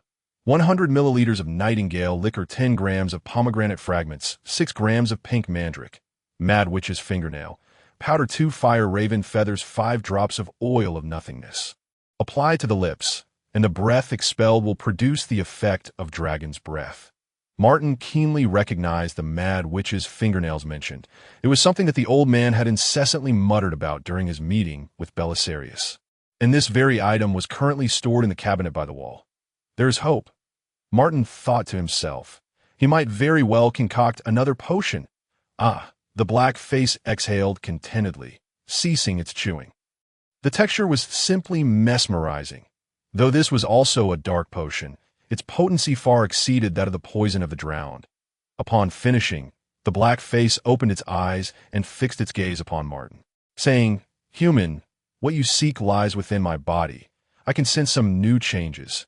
Martin promptly picked up the recipe book and flipped to the latter half, discovering that the page for the illustration, Life Salt, was absent, while the remaining illustrations, Oil of Nothingness and Peacock's Tail, were present. These 2 pages were conspicuously absent in Cook's recipe book. Indeed, had the original recipe been split into 2 parts, could the ability of the twin flames be one of division rather than mere duplication? Or perhaps duplication and division are 2 distinct capabilities. Martin recalled the items he had previously duplicated: the queen's mailbox, the actor's mask, and the robe he wore. None of these exhibited the strong characteristics of division seen in the 2 recipe books. He mentally noted this question, deciding he would need to examine the circumstances of these items more thoroughly. Before him, on the page for the illustration, Oil of Nothingness, a new path had appeared, extending to the left, reaching the edge of the fire mark. Indeed, this illustration also featured the markings for the 4 elements: wind, fire, earth, and water, positioned identically to those on Cook's page. To the end of this path lay a mass of lava coated in red viscous fluid. The path did not meander and twist like the previous illustration of the sea's morning dew. Rather, it was relatively straight, with no stones, hurricanes, water stains, or flames obstructing it. It seemed that the method for concocting dark potions was to directly add the ingredients in sequence, requiring no superfluous actions. Martin mused, continuing to flip through the pages, and indeed discovered a newly emerged formula, validating its contents. Upon seeing a line of explanation below, he read, "Potion description. When you open your mouth, people will immediately detect a searing breath. The intense heat will dispel all indifference." This description carries an air of creation, quite cryptic. Martin closed the recipe book, internally scoffing Dahi then, with a hint of excitement. Inquired the black face, "Is Lava's Kiss able to be concocted now?" The black face smirked in response, In this room, there are indeed traces of nightingale liquor and pomegranate. Even the elusive mad witch's fingernails are present. However, I detect no trace of fire raven feathers or oil of nothingness." Martin let out a small sigh. Accepting this reality, he silently noted the name, awaiting any future opportunities to collect these materials. Once he entered the Shepherd's Club, he should have a significantly greater chance of encountering such extraordinary beings. He began to anticipate the experiences that awaited him upon entering this enigmatic club. Just as he was about to excavate more remnants of collapse to feed the black face, the white-faced cook suddenly interjected. "Cook senses someone approaching. Sir, it is that individual who visited several times while you were unconscious." Martin's heart skipped a beat. That person actually dared to return. At this hour, Belisarius and Junker should be preoccupied in the front shop, unlikely to venture into the rear warehouse. Martin picked up 2 cookbooks, then gestured towards the flames in the fireplace, softly cautioning them to remain silent. Initially intending to conceal both tomes beneath the bed, he reconsidered and placed one on the disordered table while stowing the other in the corner bookshelf, blending it among numerous volumes. Subsequently, Martin nimbly leaped onto the beam. After consuming the blessed virgin's flesh, his physical prowess underwent a remarkable transformation. He had never felt his body so light and vigorous, even when compared to his former canine form. Just as Martin settled onto the beam, he observed someone pushing open the glass window and gracefully leaping inside. That it was a hooded man. and as he crossed the windowsill, Martin noted an apron beneath his robe. The apron was red, adorned with an illustration of a fork spearing an eyeball. Chapter 52. Flavor the red apron resembled that of the carnivore Johnny. It seemed this individual shared the same objective as the previous mastiff.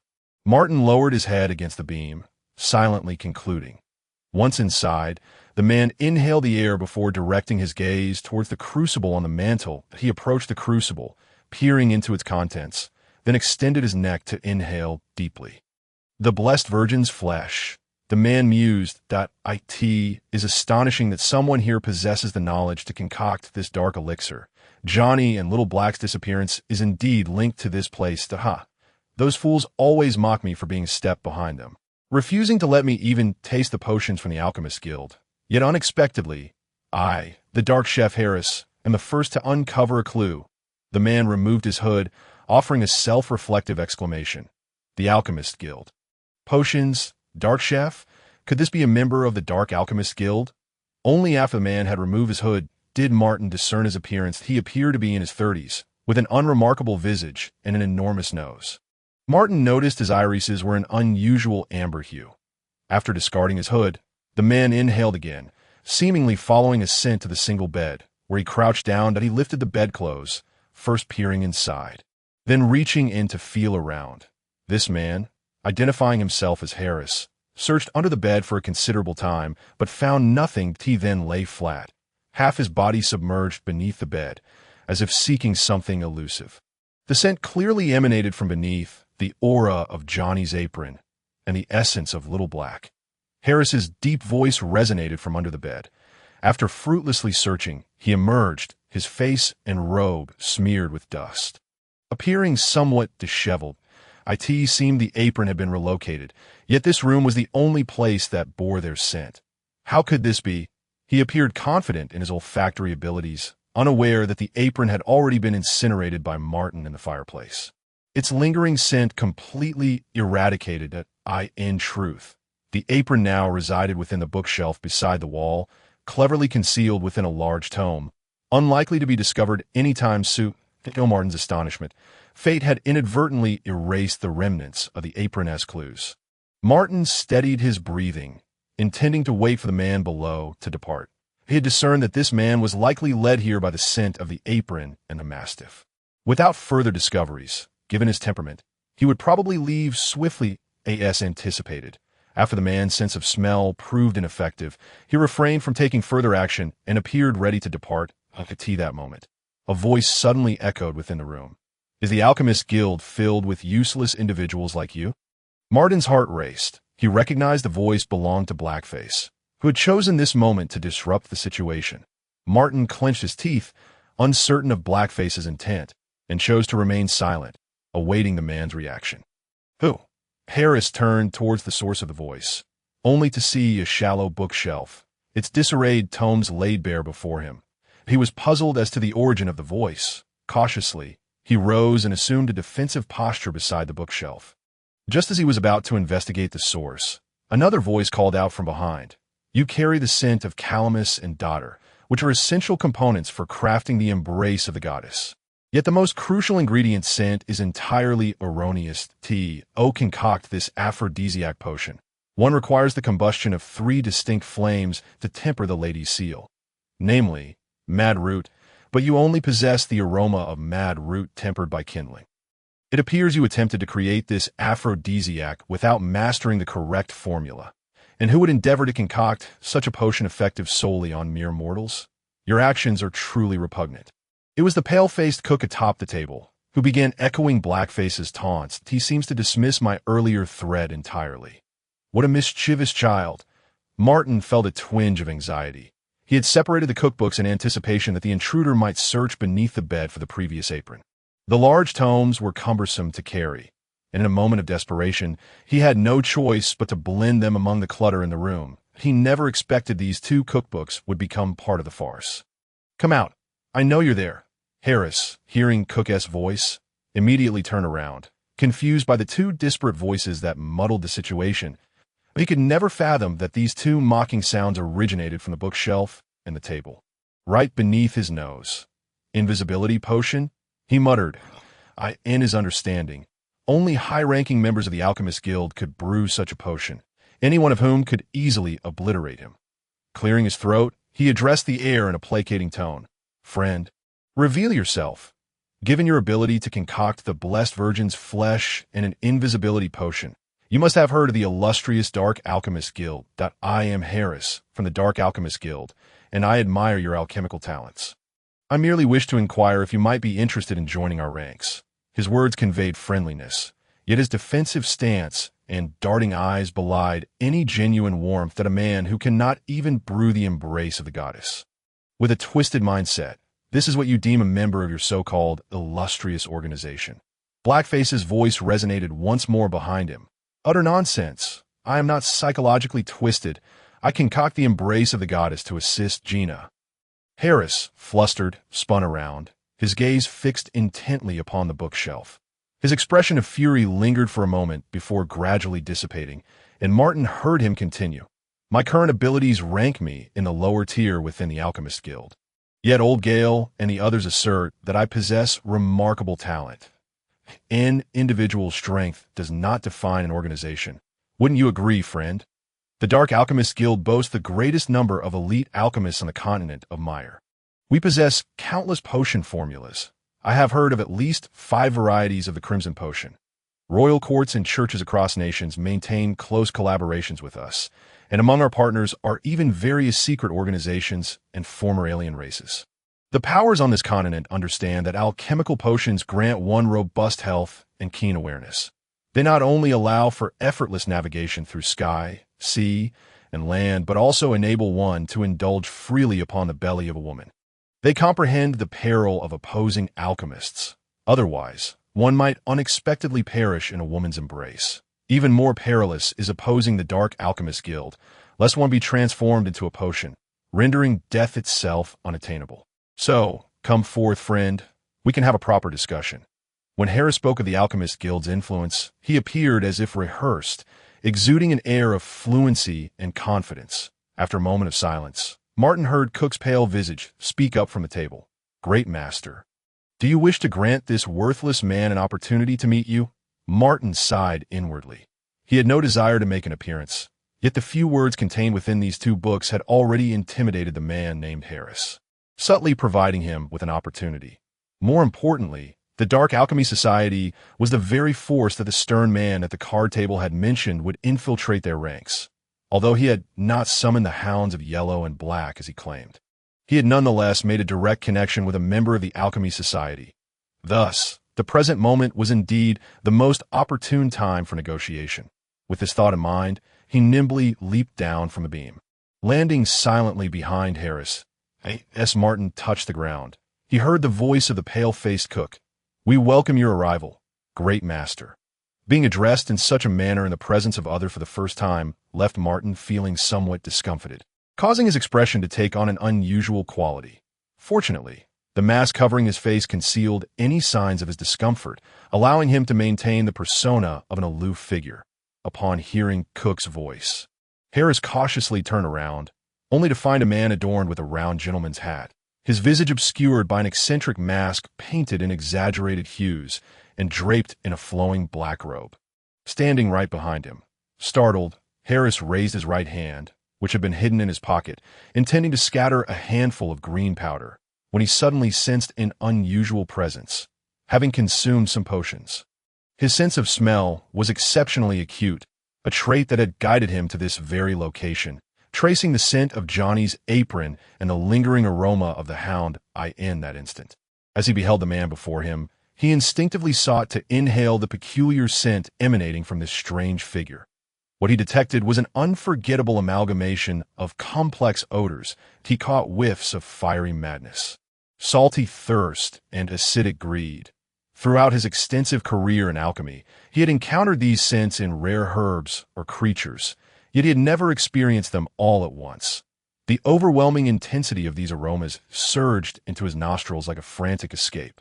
Nearly obliterating his sense of smell, that a wave of potent stimulation caused blood to seep from his nostrils, his mind blanking out and his body beginning to tremble.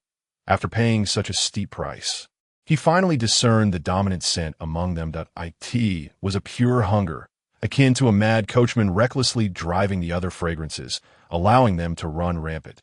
Harris collapsed, feeling as though he was confronting a wild beast more terrifying than any creature he had previously encountered, one that was poised to devour him whole. Chapter 53. Collaboration. Harris knelt upon the ground, trembling uncontrollably. He resembled a young cub facing the wrath of nature's tempest, appearing feeble and powerless. Martin had initially intended to present a vial of life salt to Harris to express his desire for collaboration, but was taken aback when the long-nosed man turned around only to immediately kneel before him. He noticed a thick, unusual white mist enveloping Harris. While an ordinary person might be cloaked in merely a thin layer of mist, regardless of its hue, the fog surrounding Harris resembled a dense miasma lingering in the deep mountains. Almost tangible in its presence. That moment, the thick mist appeared to cower as if confronted by a cat, a sight Martin had never witnessed before. Such dense white mist. Was it due to his unique constitution? Or was it related to something else entirely? As thoughts whirled in his mind, Martin inquired, "Tell me, what brings you here?" I came to find Little Black," Harris stammered, his voice quivering. "Who is Little Black?" "It's a hound. A pet cultivated by the Alchemy Society. It has gone missing, and I followed its scent here." Harris spoke as if he were a prisoner confessing his every thought, his tone laced with profound fear. So it was indeed because of that hound. The Dark Alchemy Society had grotesquely linked the bodies of humans and dogs together as pets. Martin mused coldly, inwardly chiding the bizarre nature of it all. "You mentioned Johnny earlier. Who is he?" He continued to probe that he is also a member of our Alchemy Society, recently promoted to full membership and granted a reward from within the organization. He too has gone missing. "I sent him under the bed?" No, I didn't smell anything." Harris hastily corrected himself mid-sentence, adopting a posture of complete ignorance, burying his face. "Very well," Martin replied, non-committally. "I did indeed come across an apron." He responded calmly, "But I do not know to whom it belongs. That I found it in an alley near Green Spider Street. The lingering scent of alchemy drew me to it. There seemed to have been a struggle there, filled with the aura of hunting." Martin half-truthfully recounted his encounter. A struggle had indeed occurred, and there had been hunting, albeit it was he who had succeeded in that hunt. In this way, he transitioned from being the direct cause of Johnny's demise to an uninvolved outsider. Even if someone were to uncover that a massive hound had gone missing that night, his current persona would render him nearly unrecognizable, and it was unlikely that anyone would suspect him. Thus, all he needed to do was explain the origin of the apron and shift the blame for Johnny's death onto a pointless hunt.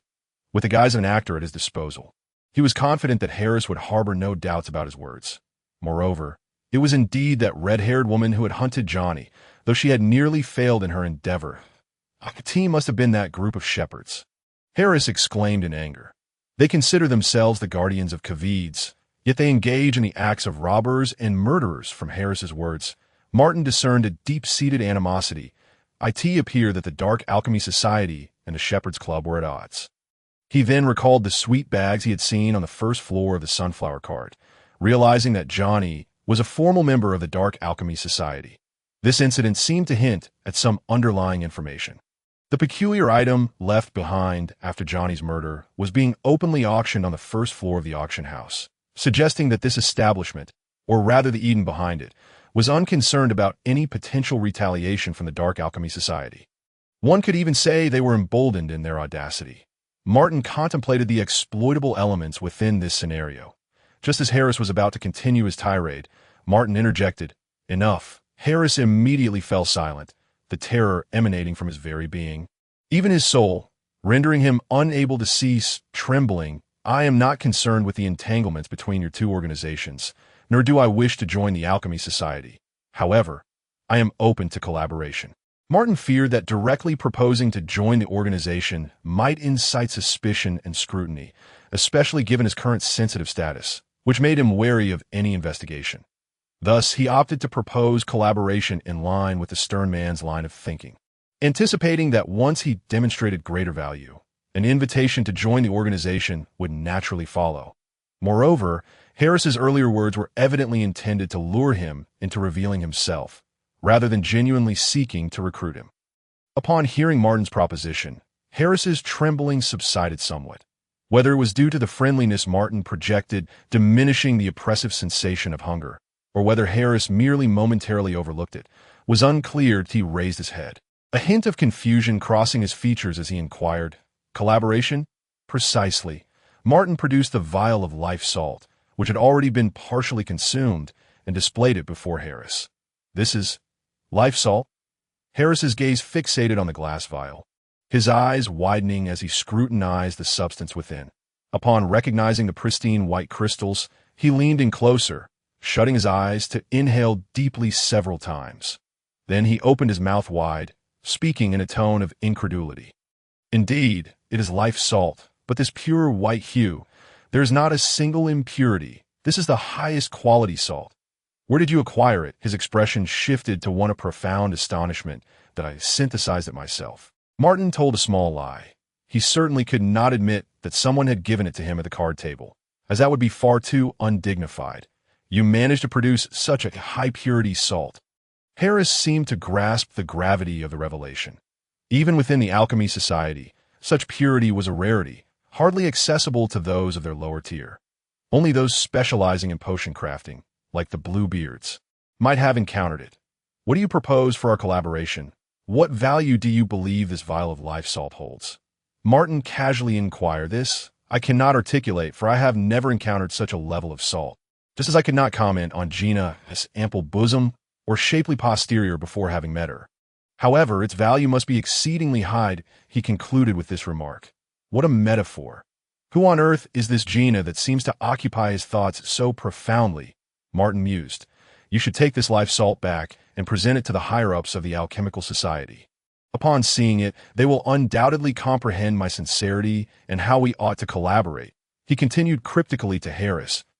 He had contemplated using it as a bargaining chip with the Dark Alchemical Society, as this would likely yield the remaining materials necessary for crafting the ocean's dew and the kiss of lava, perhaps even more.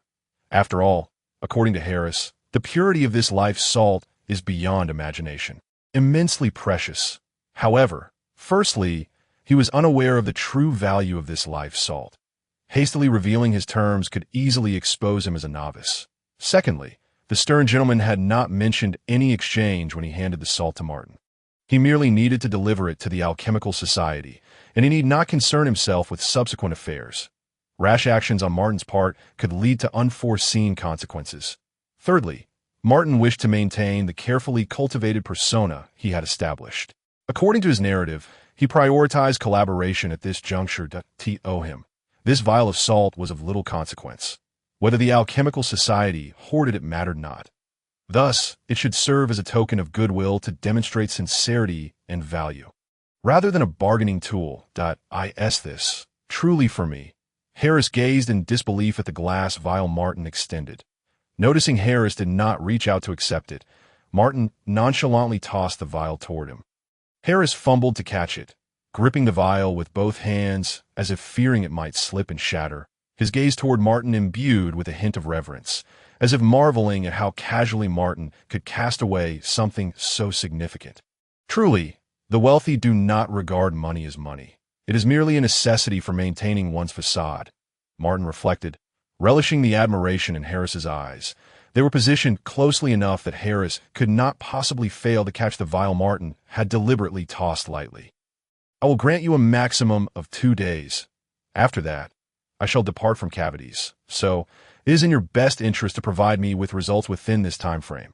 Martin added, "If you agree to cooperate. You shall come alone next time. I currently wish to engage solely with you. Interacting with others would exhaust me." He discerned that Harris appeared somewhat dim-witted and held a position of limited influence within the Dark Alchemical Society, which would afford Martin greater leeway in their dealings, making it less likely for him to reveal his true nature. Harris, still kneeling with the glass vial cradled in his hands, appeared somewhat dazed. Noticing his lack of movement, Martin could not refrain from prompting, "You may leave now to—" Yes, Harris finally came to his senses, laboriously rising to exit through the window. "Use the front door," Martin stated calmly, following Martin's instruction. Harris cautiously unlocked the door and, with the vial tucked safely in his pocket, donned his hood before stepping outside.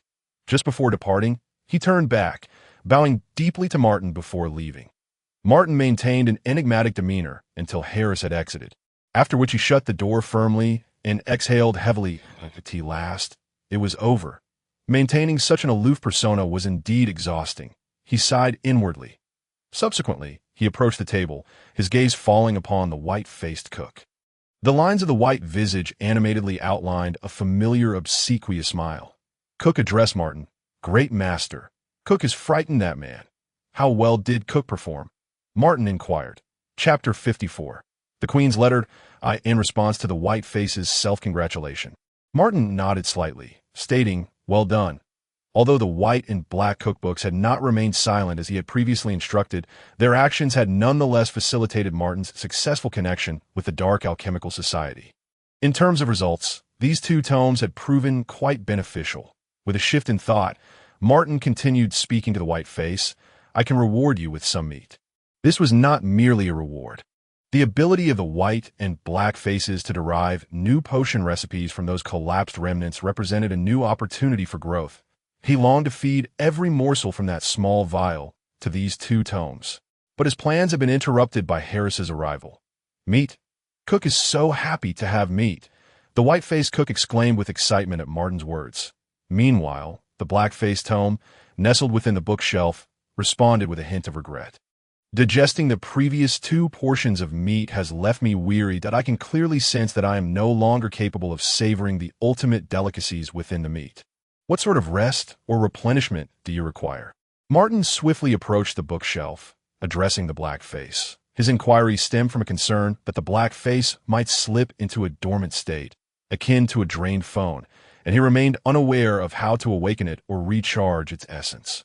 "I am uncertain, but I can feel my awakening is tied to the newfound hunger within you." The black face's voice grew increasingly indistinct, its tone floating away like an elderly man on the verge of slumber. Newfound hunger. Could it be referring to the gluttony I absorbed from Kongong? Martin harbored doubts about whether the black face was alluding to the white mist he had inhaled, which represented the power of gluttony or hunger. "If you still wish to acquire potion recipes, then find a way to awaken me." The black face's words trailed off, and Martin observed its visage retracting, the cover of the tome flattening once more as if nothing had ever existed. It seemed to desire him to devise a method for awakening it. Though merely a fragment of consciousness birthed from the red flame's splitting ability, it was reluctant to succumb to an eternal slumber. Martin regarded the reformed title of the tome in silence. "Cook is still here. Cook will continue to accompany the great master." A jubilant voice emanated from the table. Martin placed the black-faced tome cover down within the bookshelf. Blending it among the larger volumes to render it less conspicuous, he then approached Cook, extracting a spoonful of collapsed residue from the glass vial and feeding it to him. Cook swallowed it eagerly, the white lines of its face rhythmically contracting as it savored the delectable dish. After a few chews, Cook exclaimed joyfully, "Cook can feel it. An ancient flavor, the essence of an ancient recipe. Cook has become even more powerful than before." It continued to chew voraciously, seemingly intent on pulverizing every morsel of flesh within the meat, devouring all the accompanying juices. This texture was unlike anything Cook had previously experienced. This was not the recipe for salt. Cook cannot comprehend this flavor. Cook is so foolish.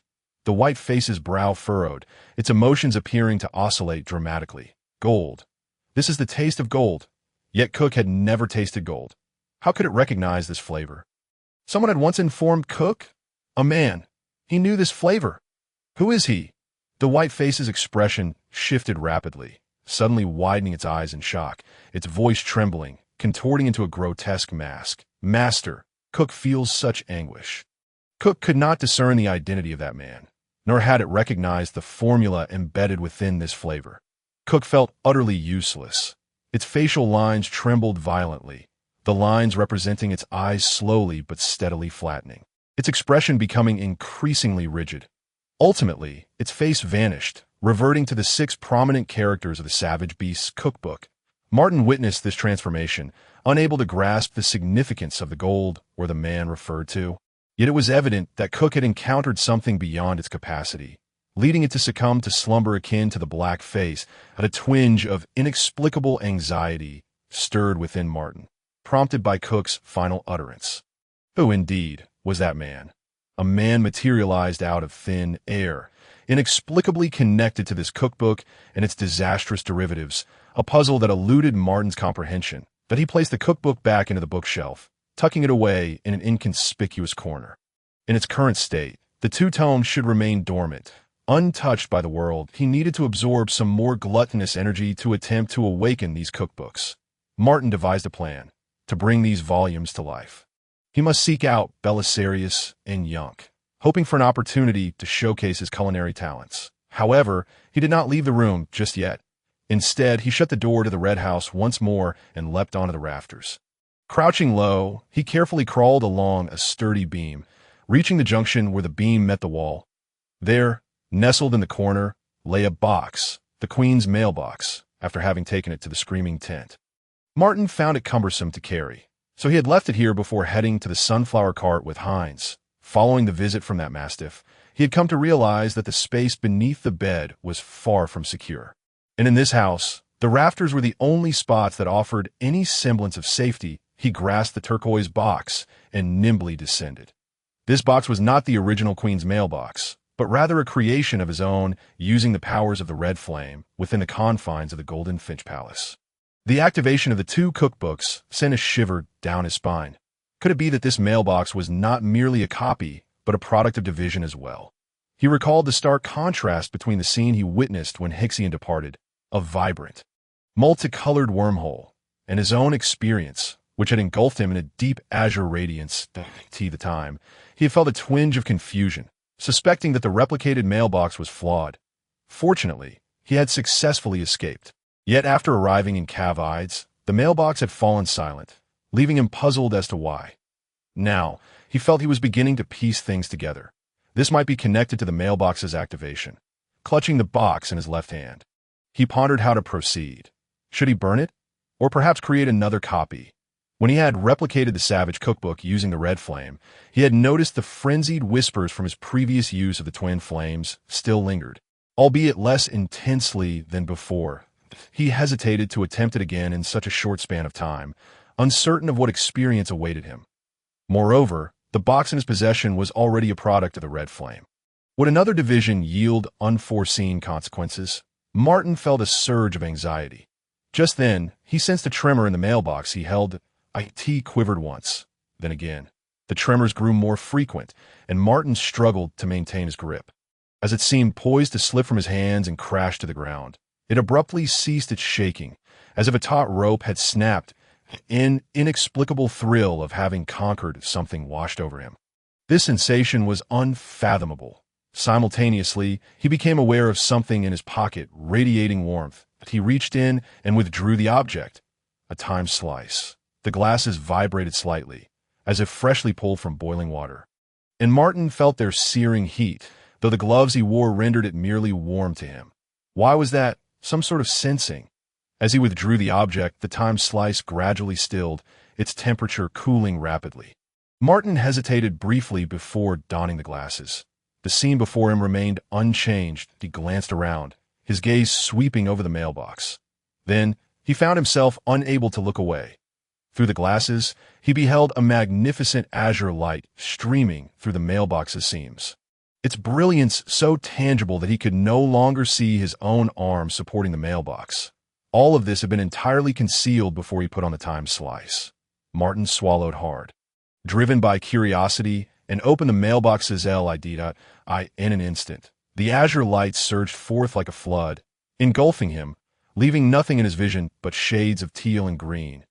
Amidst this vibrant glow, he discerned a lavishly adorned room, where a tall young woman with a high ponytail sat at a curved ebony writing desk, fervently penning something. Her features were striking, her attire opulent, with notable highlights being her prominent nose and soft lips. Her figure perfectly accentuated by a V-shaped waistline and wide neckline, exuding the unique vitality of youth. Martin watched as she set down her quill, retrieved a small box made of turquoise, and deposited the ink-stained parchment into it. As the scene began to fade, the azure light slowly dissipated. It was her. The queen's mailbox. Martin gazed at the familiar azure mailbox, utterly astonished. Could it be that she was the owner of the mailbox? The legendary queen? Yet, she was clearly still a girl. This young woman bore no resemblance to the image of the queen that lingered in Martin's mind, that was shaped by his past life, where the queen he knew was an elderly woman with silver hair, perpetually adorned with a polite, benevolent smile that a familiar, crisp sound interrupted Martin's reverie. It was the long-awaited sound of receiving a letter. He suppressed his excitement and extracted a yellowed piece of stationery from the mailbox. The paper bore hasty, scrawled handwriting, conveying immense emotion, with each stroke bold and expressive. How had he become a despicable, shameless, and utterly untrustworthy scoundrel? Martin's initial instinct was that the letter had been misaddressed. Yet, the familiar cursive and connected strokes were unmistakably those of the queen. What could have prompted such ire? Reflecting on the scene he had just witnessed, the girl had appeared gentle and serene, making it hard to fathom what had led her to write such words. After pondering for a moment, Martin seated himself, retrieving a rounded steel pen from the bookshelf, and began to compose a reply. Most honorable queen, I have successfully escaped my prior predicament, for which I am immensely grateful for your generous assistance. Since my escape, I have been penning letters to you, uncertain if they have reached your hands that I have arrived in a city called Cavides, known as the tree capital, that I am certain this is not your capital, which leaves me perplexed as to where the misunderstanding lies. Furthermore, I am at a loss as to which of my words may have offended you, leading to this unfavorable impression. If so, I sincerely apologize. Martin paused, reviewing his words, believing this message to be a suitable balm for the queen's feelings, given that this queen had the power to teleport him and Hixion from the Golden Finch Palace through a magic circle. She must hold a significant position, and Martin wished to avoid placing himself at odds with her. Surely, there must be some misunderstanding at play, but he glanced at the mailbox on the table, speculating whether its activation might have caused some issues. He continued writing. As I previously promised, I shall present my second tale, a story of a grand ball, delectable feasts, and a jubilant palace. This narrative also features the shadow of the black cat from our last tale.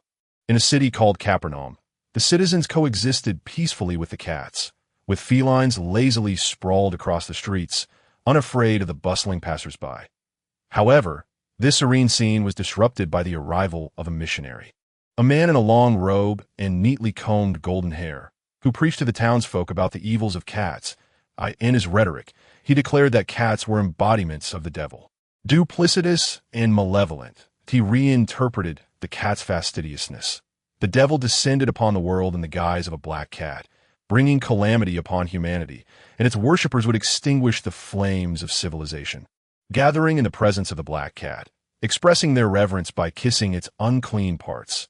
This evokes the distinct and idiosyncratic self-cleaning behavior of cats, which leaves many bewildered and fearful. Consequently, a brutal campaign against felines commenced. People engaged in mass slaughter, hanging domestic and wild cats alike, particularly those of ebony hue. They employed boiling water, whips, and wooden clubs against these creatures, casting them from bell towers onto cobbled streets or roasting them over open flames as part of rituals intended to summon devils to fulfill their desires. This prevailing trend was so rampant that Prince Props, the lord of the city, became embroiled in the frenzy. Adorned with a crown of roses, he ignited bonfires himself, as baskets containing cats were tossed into the flames. While he danced around the fire with the populace in a short span, the feline population dwindled significantly. The once ubiquitous cats that basked lazily in the sun vanished almost entirely, with their gradual disappearance. The anticipated tranquility did not descend. Instead, a sudden epidemic struck the city of Capernaum.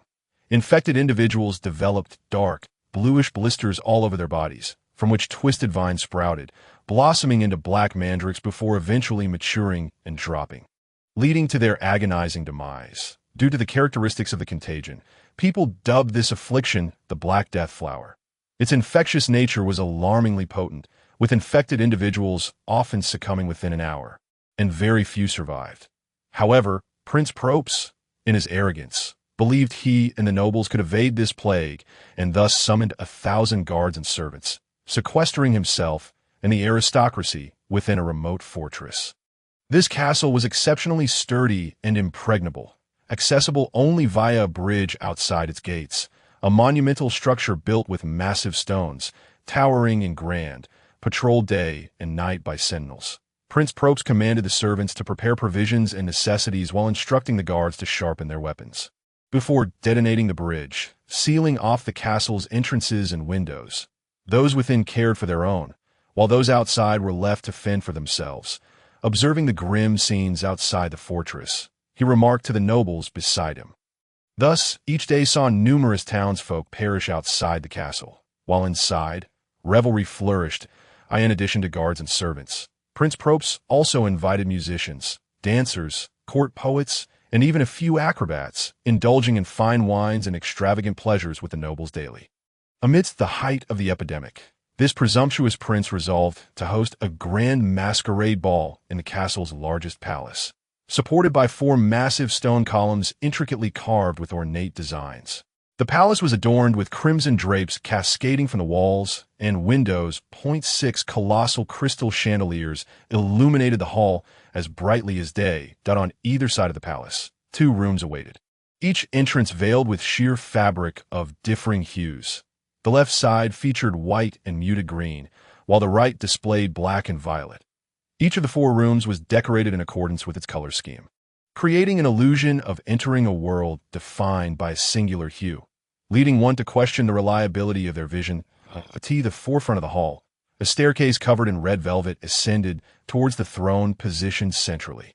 The throne, carved from a single block of stone and adorned with plush fabric and gemstones, exuded an air of majesty and authority. Behind the throne, the wall was embellished with carvings of 4 angelic women in pure white robes. Their wings unfurled, eyes closed, each cradling a stone of varying color, as if presenting treasures to the sovereign seated upon the throne. Above the carvings, a massive bell was suspended by dark iron chains. In a bold display of defiance against the Black Death flower, the audacious Prince Probst commanded artisans to inscribe a black mandrake onto the bell's face. The clock's hands, marked with a colossal flower bud, incessantly turned, mimicking the slow unfurling of the mandrake's limbs, both eerie and tangible. Seated upon the throne, flanked by angelic statues and overshadowed by the blooming Black Death flower, the prince could not help but envision himself as the conqueror of this deadly blossom. As the music swelled, the masquerade commenced, with nobles, guards, servants, poets, and performers all making their grand entrance. Each donned masks and garments of varied colors, their appearances wildly eclectic. Some wore golden masks, while others draped themselves in bed linens. Some dressed resplendently and moved gracefully, while others, with disheveled hair, dashed about chaotically.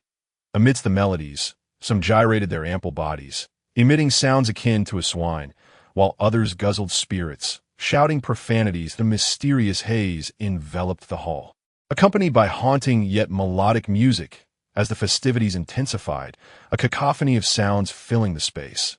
Each room teemed with diverse groups, toasting, embracing, and dancing together.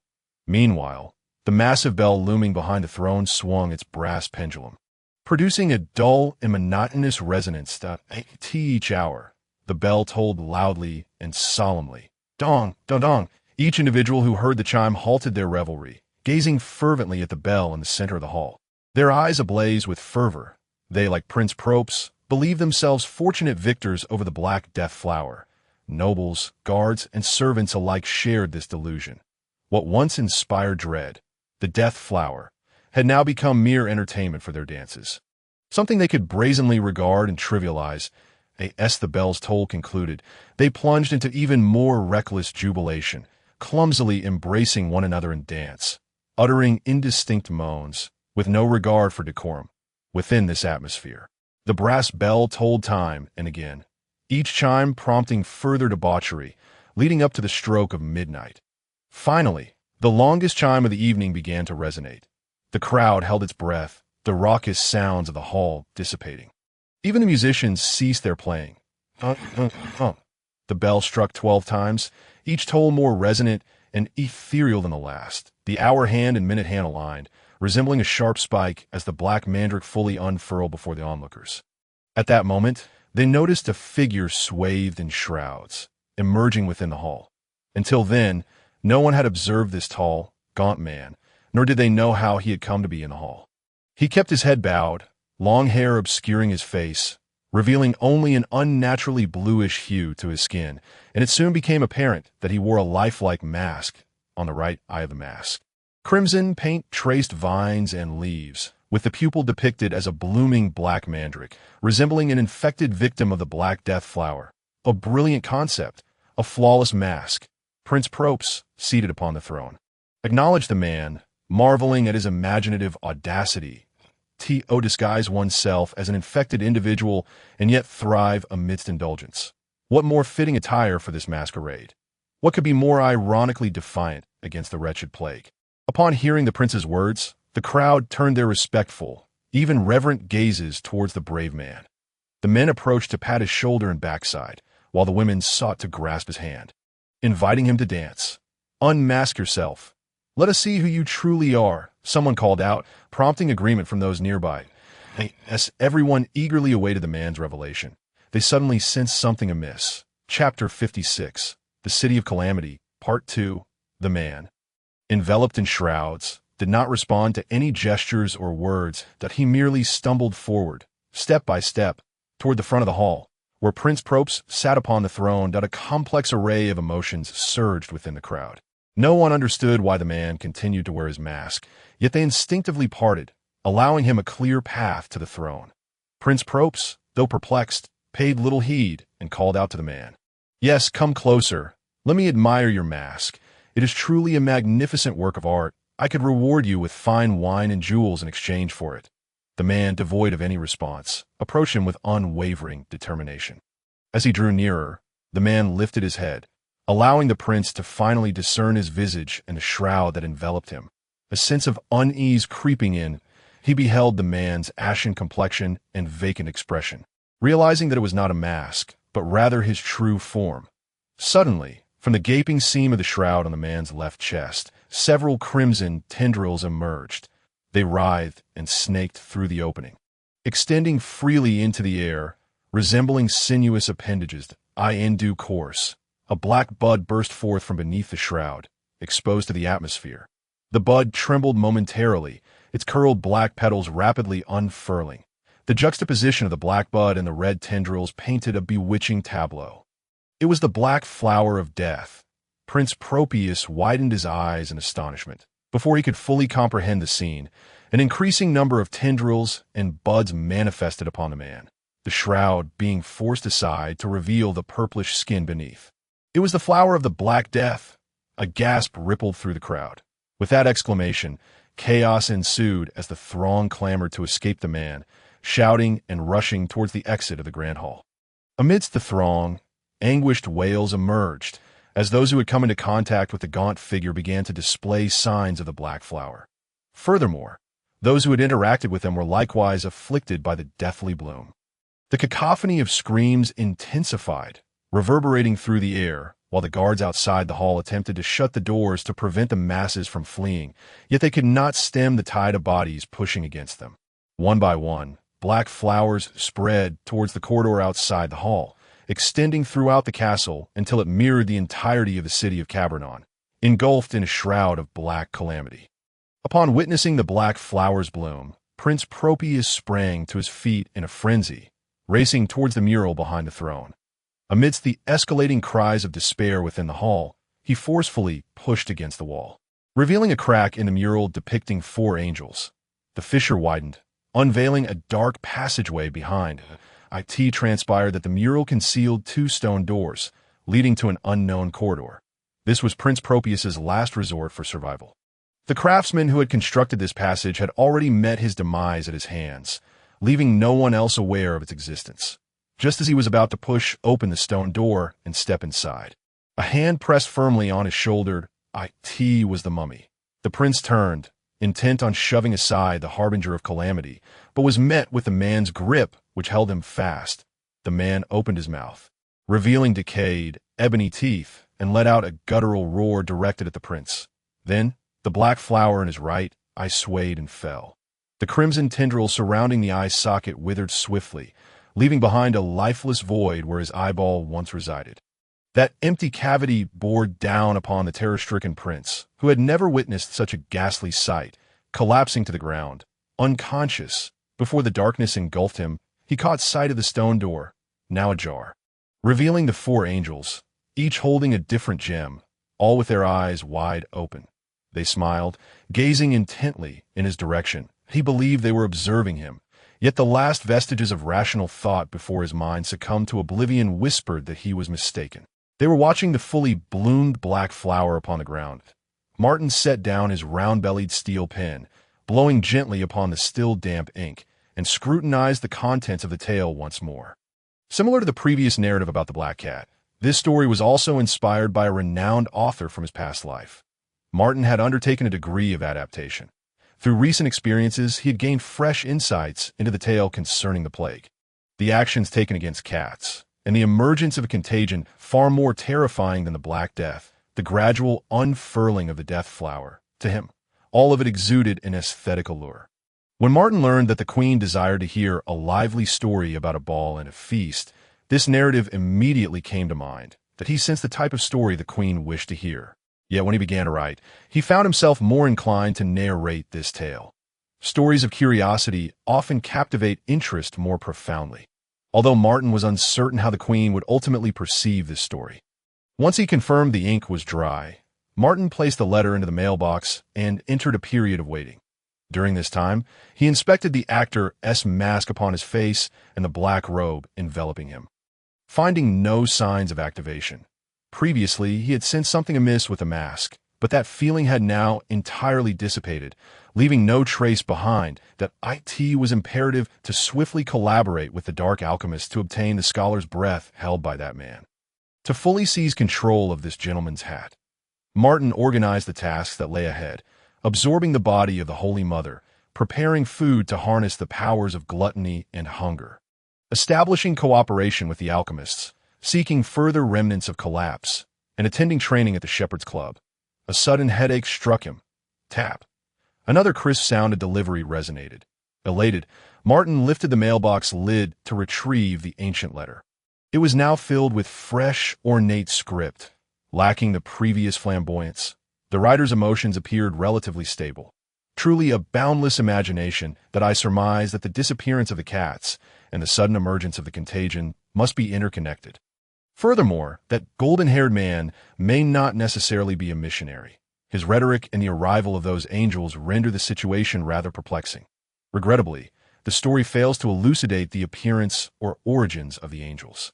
Otherwise, one might attempt to speculate which angels they were and what their duties and schemes entailed. I must admit, Mr. Martin, your story is as remarkable as the previous one concerning the black cat, and my curiosity regarding you only grows. What manner of individual can conceive such tales? What the Queen does not know is that there exists an experience known as transmigration. These are not entirely my own creations. I have merely made some modifications. Martin silently scoffed at this thought, yet the sights and sounds of his past life could indeed assist his present self, as there were countless discoveries awaiting his exploration and practice. What a failed transmigrator to have utilized the essential skills of a transmigrator merely twice and lost a considerable number of brain cells in the process. Martin continued to read, "But if it were not you, then who replied to me?" The Queen punctuated this sentence with 3 question marks, indicating her doubts that I received your letter the day after I provided you with the 7-pointed star array in it. You expressed that you had successfully escaped and thanked me for my assistance, though your tone had shifted somewhat. Your words grew somewhat flippant, yet the conversation retained a comfortable quality that I inquired about your second story. Yet you consistently evaded the subject, and your responses increasingly came across as foolish, reminiscent of the ruffians and scoundrels described in books who indulge in drunken brawls. You even spoke to me in such terms that compelled me to reply with a reprimand. So that is how it is. After reading this, Martin grasped the situation's origins.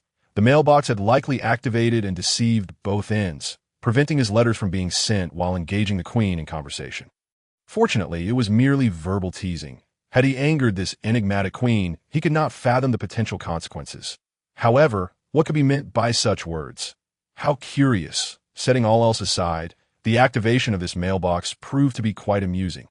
The activation state of the mailbox should have been lifted the moment Martin took hold of it, which allowed for normal communication with the Queen, that the small portion of the reply remained. And Martin continued to read. As for the issue of the array's erroneous teleportation, I currently have no clue. I have not heard of the city of Cavites. I do not know to which tribe or territory it belongs.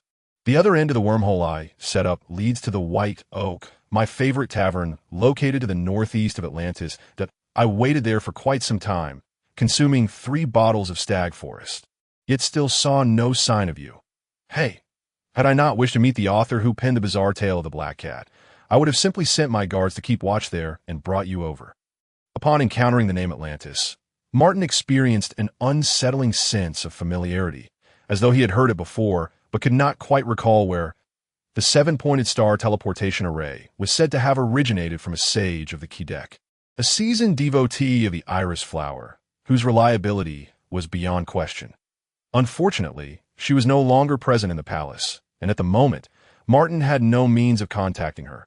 However, now that you have safely escaped, this matter has become less significant. The tale pertaining to the Black Death flower is indeed worth as much as the teleportation array itself. Cabernon. Does it denote the city of calamity? The name is quite remarkable. Frankly, I find you rather intriguing, Mr. Martin, only slightly less so than my interest in the Stag Forest. Martin noticed that the Queen ultimately extended an invitation to him. Regardless of your current whereabouts, I warmly welcome you to visit Atlantis. The Heart of Lava is open to any talented individual. Upon hearing this title, Martin's thoughts jolted. He was certain he had encountered this designation before, and not long ago. Chapter 57, The Herbalist, The Heart of Lava. As he beheld this title, Martin began to piece together his recent experiences, striving to uncover where he had heard it. The Golden Sparrow Palace? Stanley had not mentioned such a name. Belisarius only rambled about avoiding poisons and a girl named Philia. Junk had not referred to it either. Hines? Martin racked his brain but could not recall any pertinent details. The city, Atlantis, and the tidal heart of Lava. The events of the past few days whirled through Martin's mind like a kaleidoscope.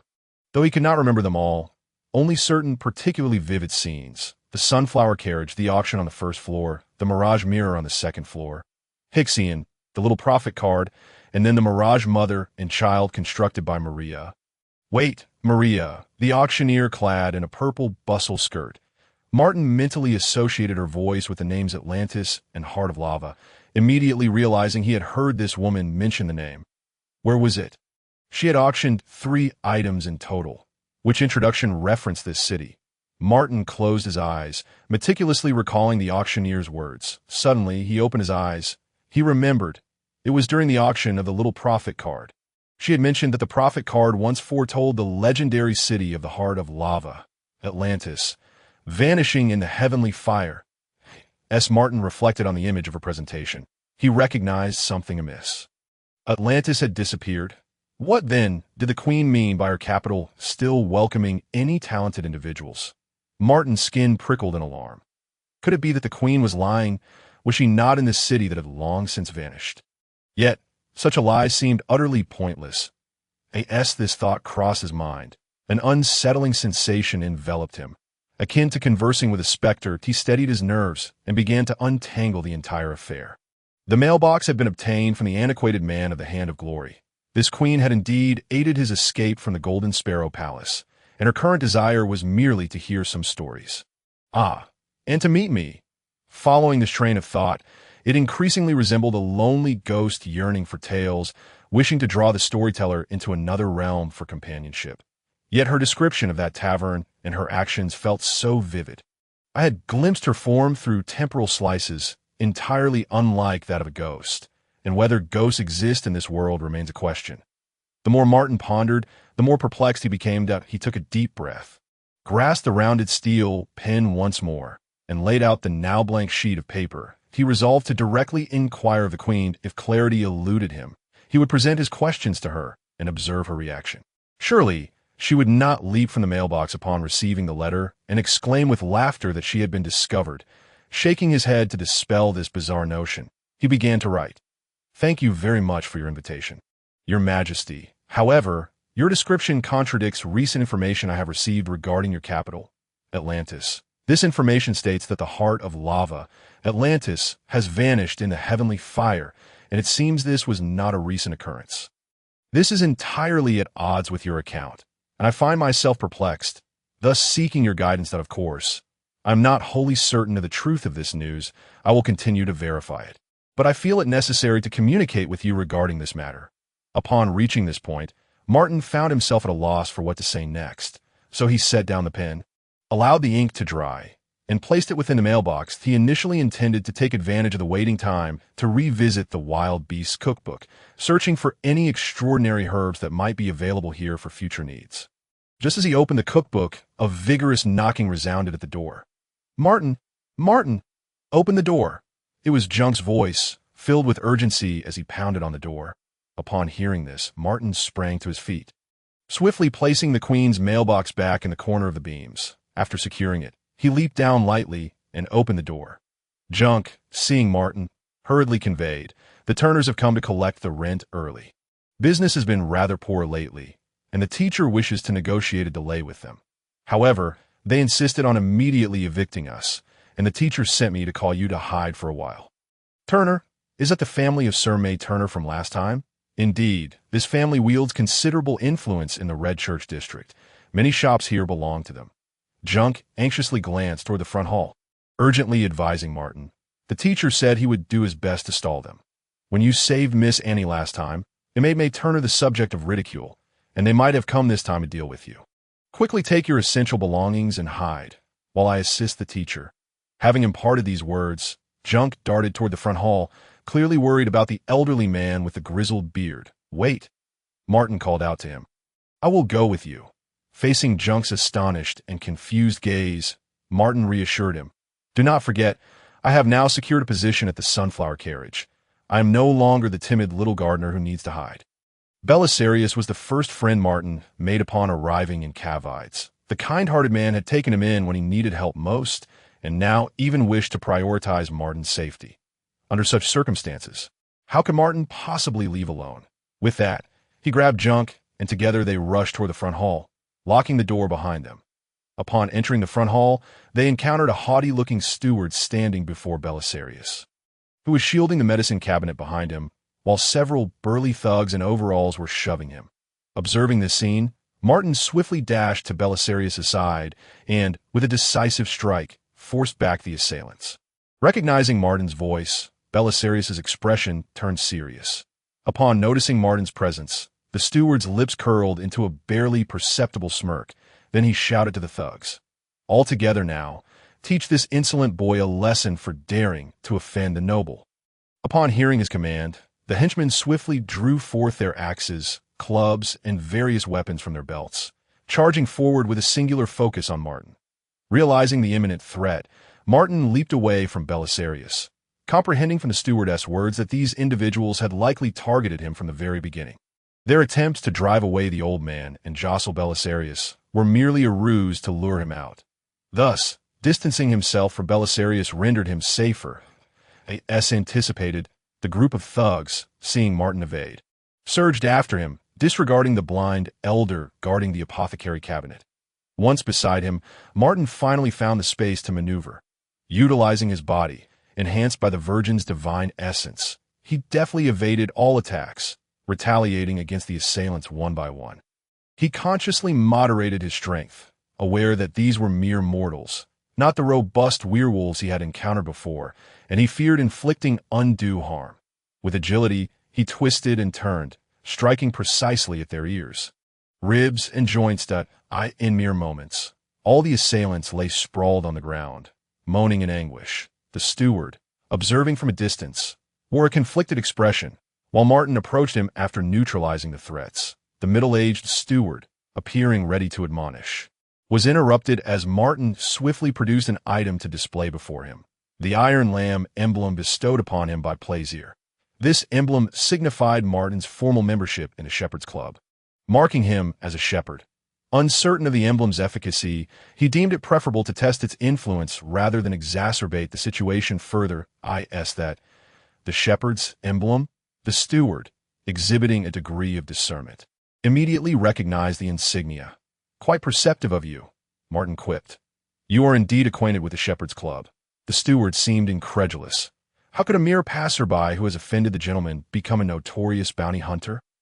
Pleased with the steward's reaction, Martin continued, "It is not yet time for rent collection. You lack the authority to evict Belisarius prematurely." Huh. The steward chuckled derisively. With the meager business of this apothecary, you could not possibly afford the forthcoming rent. Better to close shop now. This matter is no longer your concern. When the time for rent arrives, we shall dutifully settle our dues, Martin replied, maintaining his composure.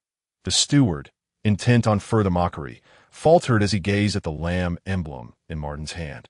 Falling into a momentary silence, "If there are no further matters, I kindly ask you to leave and refrain from disrupting our normal operations," while no crowd gathered at the entrance of the Mercury Spring. Passers-by peered curiously within. After all, more business means more gold for you. Martin fixed the steward with a penetrating gaze, exuding an air of authority. After his expression shifted twice, the middle-aged steward finally called to the henchman who had just risen. "Leave." The group then turned and departed. "You acted recklessly," Belisarius, supported by Junker, approached Martin, his wrinkled visage etched with concern and an undertone of reproach. "Do not worry, old Belisarius," Martin replied in a soothing tone, aiming to allay the elder's anxiety. "I am now a formal employee of the Sunflower Carriage Company, as you have seen. Even the Turner family must consider the ramifications of confronting me, but they may have left today, yet they will return another day." Belisarius sighed heavily. People are becoming increasingly enamored with the panacea from Tom's cabin. The Mercury Spring may truly struggle to survive. Upon uttering this, the elder's frame seemed to hunch further, as if aging a few years in an instant. "You need not concern yourself with that," Martin assured, steadying Belisarius's arm. "I have yet to mention that in addition to my role as a gardener, I possess a considerable understanding of the healing properties of various herbs." Chapter 58. The cathedral. After ensuring Belisarius was settled, Martin returned to the Red House behind the shop. He intended to apply the biological characteristics and potion effects from the Wilderness Beast cookbook to treat ordinary patients, combining his culinary skills to entice them. Much like the medicinal dishes of his former life, the wondrous effects, along with the culinary techniques from the gluttonous empire, should attract a fair number of patrons. This idea stemmed from Junker's earlier suggestion to use spicy soy sauce to draw in customers. Previously, due to his actions against Johnny, Belisarius had been deprived of a valuable spicy soy sauce recipe, a responsibility Martin felt he bore. The critical issue now was implementation. Confident in his culinary abilities, he remained apprehensive about sourcing the biological and potion materials, as well as the potential interference from the Turner family. From Elder, he learned that the Turner family wielded considerable influence in the Red Church district and throughout Cavides, their power entangled in numerous properties, stalls, and fixed market positions, even extending to gardens and docks. Thus, May Turner likely sought to cultivate a relationship with the administrator's daughter. Reflecting on his earlier actions to save Annie, Martin recalled that he had acted impulsively, failing to consider the implications for the gentleman and Dr. B. Gorson. Though now backed by the Shepherdess Club, he understood that this title might intimidate a steward, but would likely be inconsequential in the eyes of the Turner family. His immediate priority was to assist Belisarius in preserving the Mercury Spring, as this apothecary would greatly aid his future potion-making endeavors. Other matters could be addressed as they arose. Entering the warehouse, he secured the door and retrieved the Queen's mailbox from the rafters. Inspecting its contents, indeed, the Queen had replied. The letter read, "This news is utterly devoid of logic, surpassing even the incoherence of words spoken after consuming 8 bottles of Stag Forest elixir. Atlantis, known as the Heart of Lava, is replete with flames. Even toddlers know how to harness fire to craft desired toys. How could it possibly vanish in the celestial fire? I have never encountered such news. Who disseminated this information? When did this occur?" The letter concluded there, with the Queen appearing quite perplexed. Could it be that someone has reconstructed the city? Martin pondered other possibilities that he recalled Maria's account, noting that she had not specified the timing of the celestial fire's assault on Atlantis, which left him in a quandary. After carefully replacing the mailbox, he turned to seek out Belisarius. Given the elder's previous remarks regarding the Savior, he surmised that he might possess some knowledge about this legendary city, and consulting him could yield answers. However, upon arriving in the foyer, Martin found that Belisarius was absent. Junker informed him that the elder had gone to visit an old friend and had declined Junker's offer of companionship. It was indeed curious that the blind elder could venture out alone. Perhaps it was a skill honed over the years, as his hearing was undoubtedly sharper than that of a typical person. Yet, since taking Junker as an apprentice, the elder had generally not ventured out without his company. Thus, Belisarius's decision to visit an old friend seemed somewhat peculiar. Could it be related to the earlier conflict? Martin sensed that the elder harbored some secrets. For the time being, however, he had no inclination to delve deeper, but he inquired of Junker, who, as expected, knew little about Atlantis, having only heard of it as a historical city. Returning to the warehouse, Martin contemplated for a moment before formulating a plan that, "I sincerely apologize, Your Majesty." He picked up the fountain pen once more and began to inscribe his thoughts upon the letter paper. I had only heard whispers of this matter and was unaware of its specific date, yet I had also come to learn of several other occurrences that undoubtedly belong to the annals of significant historical events, which you may reference for context. Subsequently, Martin recounted to the Queen as comprehensively as possible the information he had gleaned from Maria, beginning with the existence of the prophecy cards, followed by the confirmed prophecies associated with them.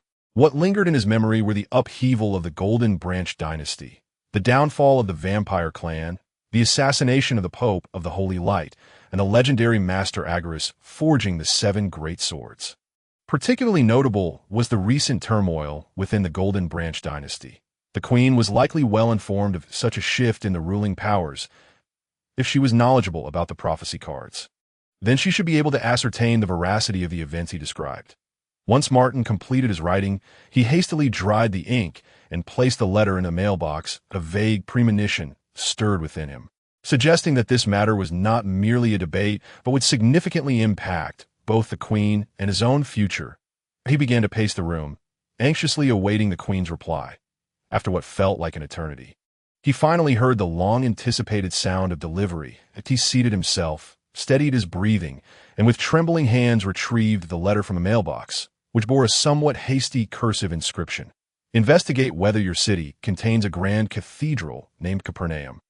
If it does, find a way to enter its depths and ascertain whether familiar elements reside there. If so, inform me of their nature. Below this, in even more hurried scrawl, the Queen had emphatically circled a few words in red ink, rendering them exceedingly conspicuous. Do as I say. Very important. The tone of these words conveyed a seriousness Martin had yet to witness in a response from the Queen. Capernaum Cathedral? Martin stared in astonishment at the familiar name inscribed on the letter. Rendered speechless by his surprise, how could the Queen possibly know the name of this red cathedral?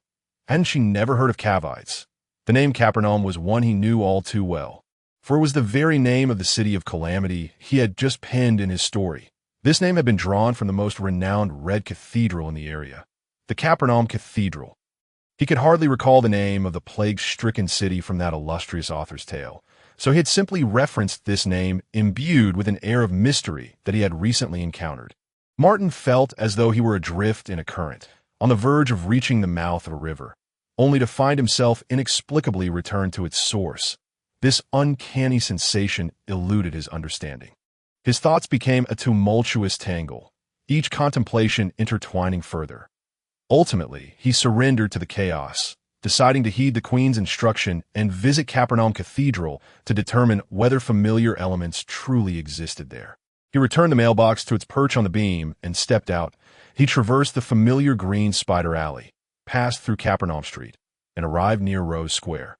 There stood the recognizable Gothic structure, with its grand bell tower and dome, as well as the prophet statue at the square's center, which bore his likeness. Martin furrowed his brow. The coincidences were becoming too intricate. He walked through the bustling Rose Square and approached the cathedral's entrance, a magnificent peach-shaped archway. The cathedral's main façade featured 3 arches, each adorned with intricate narrative reliefs. To the left was the Gate of the Holy Tree, encircled by numerous saints and angels surrounding a bountiful tree. With a golden halo emanating from its branches, to the right was the Gate of Holy Water, at the center which lay a mysterious and tranquil lake, with numerous clergy clad in ecclesiastical robes gathered around it, gazing at their reflections in the water. The central archway was the Gate of Holy Light, the only entrance currently open to the cathedral, the largest of the three, with layers of radiant reliefs cascading inward like successive gates, inviting one into the sanctum of divine illumination. Martin stepped inside, traversing the wide aisle until he reached the prayer hall. The grand and magnificent arches and stone columns stood resolute within the hall, with sunlight streaming through the rose window, casting a kaleidoscope of colors upon the interior, which exuded an atmosphere of tranquility and sanctity. As today was not a day of worship, the number of supplicants was sparse. At the front of the hall, a tall priest clad in white was delivering a sermon, while a few individuals sat scattered across the pews below. Martin found a secluded spot to sit. Listening to the sermon while discreetly surveying the surroundings, he sought to uncover the entrance to the cathedral's depth. As the priest's calm and serene voice resonated, Martin scanned the hall's periphery, yet found no signs or passages indicating an entrance to the depths. Just as he contemplated departing to seek other entrances or open chambers within the cathedral, he heard a man's voice. "What are you searching for, my child?" The priest, having concluded his sermon, now stood beside him, cradling a thick book of blessings, gazing at him with a warm smile. Martin was momentarily taken aback by the address. Not even his mother had ever referred to him in such a manner. However, he understood this was a common term of endearment among clergy and felt no particular surprise. After a brief pause, he responded, "Pardon me, does this cathedral possess a subterranean space?" Upon uttering the question, he realized the impropriety of his inquiry. How could he so readily divulge his intentions? If such a subterranean space existed, it would undoubtedly be a clandestine area of the cathedral, not meant for public access. After all, subterranean realms are typically shrouded in secrecy. Treasures and enigmas, not to be casually revealed to outsiders. In such circumstances, recklessly asking about subterranean spaces would only invite suspicion and conjecture, matters he wished to avoid at all costs. Thus, he had resolved not to inquire of others, but to investigate independently before consulting Belisarius and Hines if necessary. Yet now, he had openly stated his intentions without any semblance of discretion. Reflecting on his previous state, Martin sensed he had been subtly encouraged, as if voicing his thoughts would inevitably lead someone to assist him. No, it was this priest. This priest was urging him to speak the truth. With this realization, Martin narrowed his eyes, scrutinizing the priest, whose warm smile remained. Yet to Martin, it resembled the pleased expression of a beast before feasting. The priest then spoke. "Indeed, there is. You may enter through that entrance." That he smiled and gestured toward the left side of the hall, where Martin noticed an inconspicuous side entrance concealed behind a pristine marble archway, which he had previously overlooked due to his hasty examination. However, it was currently under the jurisdiction of the municipal hall and designated as a fee-based area. The collected fees intended for the maintenance and restoration of the murals within. The cost was 3 copper coins of holy water. Chapter 59. The murals. Upon hearing the priest's words, Martin felt a mix of amusement and exasperation. This priest was indeed no ordinary figure. He wondered what power he wielded that compelled honesty. Yet the fact that the cathedral's subterranean space was managed by the municipal hall and required a fee for access was perplexing. What kind of logic was this? Fortunately, Martin had the audacity to request an advance on the living stipend of 1 saint-like gold coin when signing the contract with Plazies. Otherwise, he would be left anxiously gazing the entrance that lay so close yet remained unattainable. He assumed the demeanor of a devout believer, expressing his gratitude to the cleric with utmost politeness before taking his leave and approaching the entrance to the subterranean realm. At the entrance stood 2 armored sentinels, vigilant in their duty, while beside them rested a small wooden box resembling a donation receptacle. Martin retrieved a few copper coins from his pocket and deposited 3 into the box.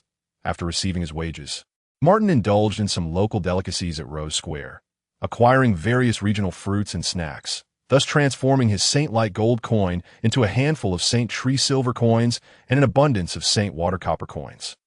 The 2 sentinels on guard exhibited no reaction as Martin placed the copper coins, as though they were merely statues at their post, if someone attempted to cheat them out of a few coins. Would they not seize the offender and cast him out while uttering accusations of desecrating the holy light? Such thoughts began to swirl in Martin's mind as he nonchalantly stepped through the entrance. Descending the winding staircase into the depths below, simultaneously, as Martin entered through the side door, the tall cleric clutching the Book of Blessings took his place in the front row of the prayer hall. Settling into a chair at the aisle's edge, he opened the tome, gently flipping through its pages, as warm sunlight bathed his brown hair and the golden threads of his clerical robe glimmered with radiant hues. The cleric maintained a gentle smile, reminiscent of a priest enveloped in the sacred light. Yet upon closer inspection, one would observe that the text within the book quivered violently on each page, akin to a fierce beast trapped within a cage.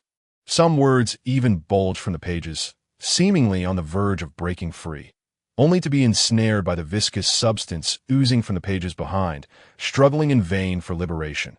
The cleric's fingers brushed lightly over the protruding text, causing it to be drawn back onto the page, solidifying once more, ceasing its tremors. Individuals engaged in prayer moved in and out nearby, yet they appeared to overlook him entirely. No one bowed, nor did anyone cast him a glance. That was until a man arrived.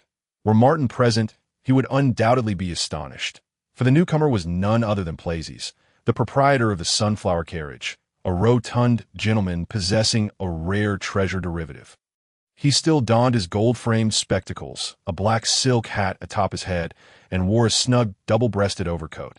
"Your Excellency, Bishop," Plazies addressed the cleric with a hint of reverence as he seated himself beside him. Resting his cane against the edge of the chair, he was none other than Thomas Norton, the bishop of the St. Light Church in the Cavendish Diocese. Bishop Thomas Norton closed the Book of Blessings and responded with a smile. Plazies announced the Sunflower Carriage's decision to donate 5,000 St. Light gold coins along with items and books valued at 3,000 St. Light gold coins to the Capernaum Church to express gratitude for the church's assistance in excavating the ancient relic.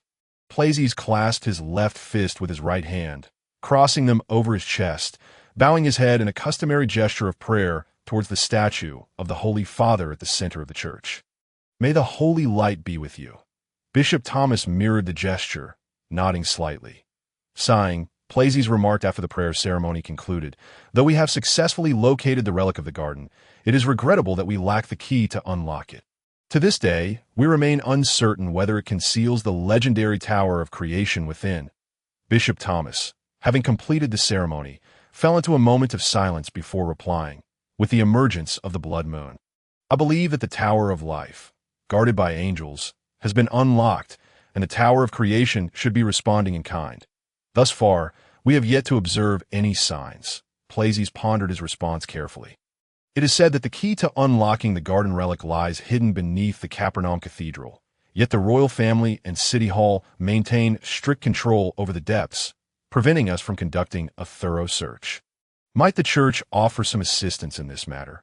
He looked towards the brown-haired bishop with a troubled expression.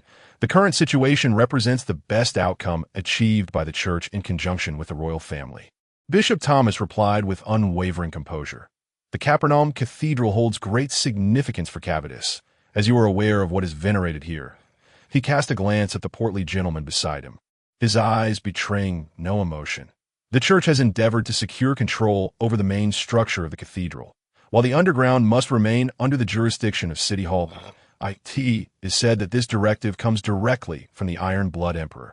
With negotiations yielding no fruitful results, Plazies chose to relinquish the topic, opting to engage in prayer for a while longer before rising to take his leave. Bishop Thomas remained seated, gazing towards the entrance on the left side of the prayer hall that led to the underground.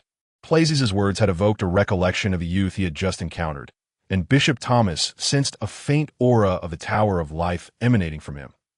As Plazies conversed with Thomas, Martin was steadily descending the staircase into the depths below on either side of the stone steps. Oil lamps mounted on copper bases illuminated the nearby stairway. After a while, he arrived before a massive gray stone door. The door, heavy and ancient, was adorned with intricate carvings. Upon stepping through the stone portal, he entered a spacious chamber. To call it merely a chamber would be an understatement. It was more accurately described as a grand hall situated beneath the earth. Unlike an archaeological site marked by signs of excavation, this place resembled an opulent palace, lavishly adorned. Guards stood sentinel around the hall, clad in gleaming silver armor, standing erect against the walls. The abundance of guard here felt somewhat unusual. Martin mused inwardly. Within the hall, several individuals were already perusing the surroundings, gathering in small clusters before grand murals, either pausing to admire or whispering amongst themselves. The majority of attendees appeared to be of the upper crust, gentlemen donning top hats and leaning on walking sticks, while ladies adorned in soft hats and veils resembled patrons at an exhibition. This was to be expected, as entry was not free, although 3 copper coins were a trifling sum. They represented a breakfast for those of lesser means. Martin entered the hall, blending into the crowd to avoid drawing attention to himself, and then lifted his gaze to the murals on the walls. The underground that the Queen spoke of must indeed be here, and the most prominent and significant features were these murals, as evidenced by the guards' protectiveness over them. Before Martin hung a colossal mural depicting a beautiful maiden clad in a vibrant red gown embellished with colorful tassels and lace. Her lips were as red as blood, her skin alabaster, and her hair as dark as night. She lay peacefully within a crystal coffin, her eyes closed, cradling a vivid apple in her hands. The apple's skin gleamed with a luscious red hue, a bite taken out of it revealing juicy, tender flesh that appeared exceedingly tempting. Surrounding her were 7 grotesque green creatures, 7 goblins. Some wore deer-hide caps with bow ties, while others donned miners' helmets and grimy work attire. All gazing mournfully at the maiden within the crystal coffin, A.S. Martin continued to scrutinize the scene. An unsettling realization dawned upon him. Upon recognizing the apple clutched in the maiden's hand, his eyes widened in disbelief, nearly exclaiming the name of this mural aloud. Snow White and 7 dwarfs. No, 7 goblins. What was the meaning of this? To witness a tableau from a fairy tale of his former life within the basement of a church evoked a profound sense of dissonance. Martin recalled the theatrical mask upon his face, which bore a striking resemblance to the story of Pinocchio from his past existence. Did this world possess its own similar tales? There are still other travelers. But why have the 7 dwarfs transformed into 7 grotesque goblins?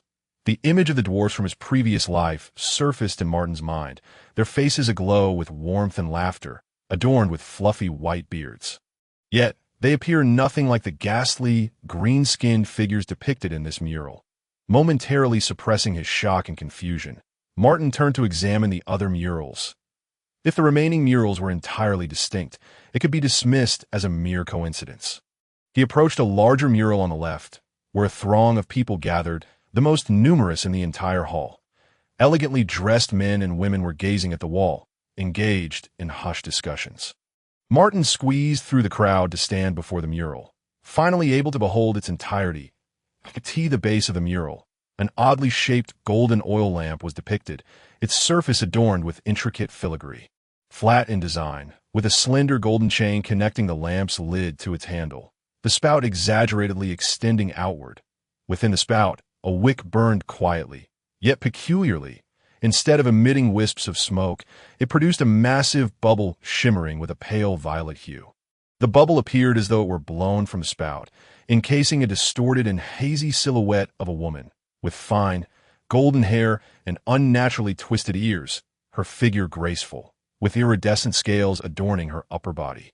Strangely, her lower half transformed into a magnificent, colorful fishtail that a mermaid. The scruffy lamp spirit has morphed into a mermaid. Martin's mouth fell agape, overwhelmed by a profound sense of dissonance. The novel can be downloaded through the open source Freestar String Downloader developed by Xingyu that if you obtain the novel file through a proxy download and the vendor did not provide the software source code or open source address, please request an immediate refund and report the vendor. Author's email, xingyvoutlook.com, authors QQ, 201-759-3710, official QQ group, 149050832, official TG group, https, t.me FQTool Chapter 60. The meeting Martin suspected someone was playing a prank. The dwarfs had transformed into goblins. And Aladdin's lamp summoned a mermaid. Was this a farce? As he was engulfed in questions and bewilderment, he overheard a man dressed like a nobleman say, "Lady Lucia, Does your shop on Black Cat Lane sell this lamp sample? Not at the moment, my lord, replied a stylishly dressed middle-aged woman beside him. With silver hair and in her 50s or 60s, she appeared remarkably well-preserved, her face bearing few wrinkles, adorned with a green silk lady's hat, and dressed in a high-necked burgundy blouse, complemented by a dark green shawl and underskirt. However, such items can be crafted individually at Black Cat Lane. Although the price may be slightly elevated, the woman offered a polite smile. After all, this is our first visit to Carvades, and our first encounter with this renowned mural of the wishing lamp. Black Cat Lane. Martin had heard this term before. He recalled it was a shop mentioned on the radio in the Golden Sparrow Palace. Associated with the reindeer market in Carvades, he had found the radio, an incongruous device in its surroundings, quite intriguing, and thus retained a vivid impression of other broadcasts. Pretending to scrutinize the mural, he discreetly listened to their conversation. Price is no object, the Lord replied with a smile. Despite his thinning hairline and a severe receding hairline, his beard thick and glossy, he stroked his shiny beard and continued. This wishing lamp, a relic from the age of sacred light, along with nearly all the murals in this crypt, are true works of art, worthy of a special journey to Carvades. They narrate a lesser-known history of this region, intertwined with a mysterious queen. Interestingly, this queen, much like yourself, is also a craftsman, yet she is dubbed the Master of Salvation. It is said that many renowned magical items were crafted by her hand, each imbued with boundless imagination and astonishing powers. Like this wishing lamp, which legend states was forged from the soul of a mermaid, capable of granting any wish of its possessor. Furthermore, I have heard of a flute that summons little goblins, boots that enhance one's speed, and cloaks that render one invisible. The Lord's eyes sparkled with longing. These sound like highly valuable items, Lady Lucia mused, stroking her chin, that if all were crafted into handcrafted replicas, they would likely sell well in Carvades. Ha ha! The Lord laughed heartily at Lady Lucia's remark that, I must say, Lady Lucia, you are quite the astute merchant. The woman did not dispute, but returned the laughter. Lord Hubert, when you reach my age, you will understand that gold is the most reliable friend. At least it never betrays you. The Lord nodded in agreement. Martin, hearing this, gradually strolled away, seeking to avoid arousing their suspicion by lingering too long. He continued deeper into the hall, arriving at another mural. Unlike the others, this mural depicted an intricate scene. Martin beheld a bridge suspended over an abyss, flanked by railings adorned with numerous human-like carvings. Each pillar bearing one, the expressions of those carvings were grotesque, resembling sentinels of the bridge, sending chills down his spine. To the bridge's end stood a Gothic palace. Before its grand entrance, a slender figure of a man stood. The man opened his arms towards the door, a hint of a smile gracing his lips, accompanied by a gaunt horse, which bore a linen sack that hung loosely, spilling forth tiny granules. Upon closer inspection, Martin discerned that the granules resembled black sesame seeds. In front of the man, the palace's grand door began to creak open, revealing a narrow gap through which glimpses of the interior could be seen. Within, vines intertwined, and amidst the foliage, large black flowers bloomed. Could it be the Black Death flower? A wave of absurdity washed over Martin, causing goosebumps to rise on his skin. This bridge and palace, the vines and black flowers, matched perfectly the tale he had shared in the City of Calamity. In this story he had just recounted to the Queen, a mural from the age of sacred light illustrated a story he had recently conceived. The mural was connected to a mysterious queen. Atlantis had vanished from history, yet the Queen insisted she resided there, and this mural depicted a fairy tale that should only be known to him. A bold thought emerged in Martin's mind. Could it be that coming to the depths of this church to search for familiar things was precisely this meaning? Martin murmured to himself. This notion, which previously seemed absurd, now appeared exceedingly reasonable in this world brimming with magical powers and bizarre occurrences. Martin continued deeper into the hall, finally arriving before the last mural. If his hunch was correct, this mural would surely be familiar to him. He raised his head to gaze at the wall. There, a man was depicted. The man was tattered and bloodied, wielding a worn-out axe, stumbling forward. Strangely, two heads sprouted from his shoulder. The right head bore weary eyes, a face etched with fatigue, its stubble suggesting long nights, without rest. In stark contrast, The left head wore a smile of joy, madness, and cruelty, bearing gleaming white teeth, fixating intently on something ahead. Following the gaze of that head, Martin beheld a familiar creature, a black cat with its left eye gouged out, the very black cat from the first story Martin had told. Martin finally came to terms with his innermost thoughts. Indeed, the queen resided in Atlantis. However, it was a heart of lava that had yet to be consumed by the celestial fire.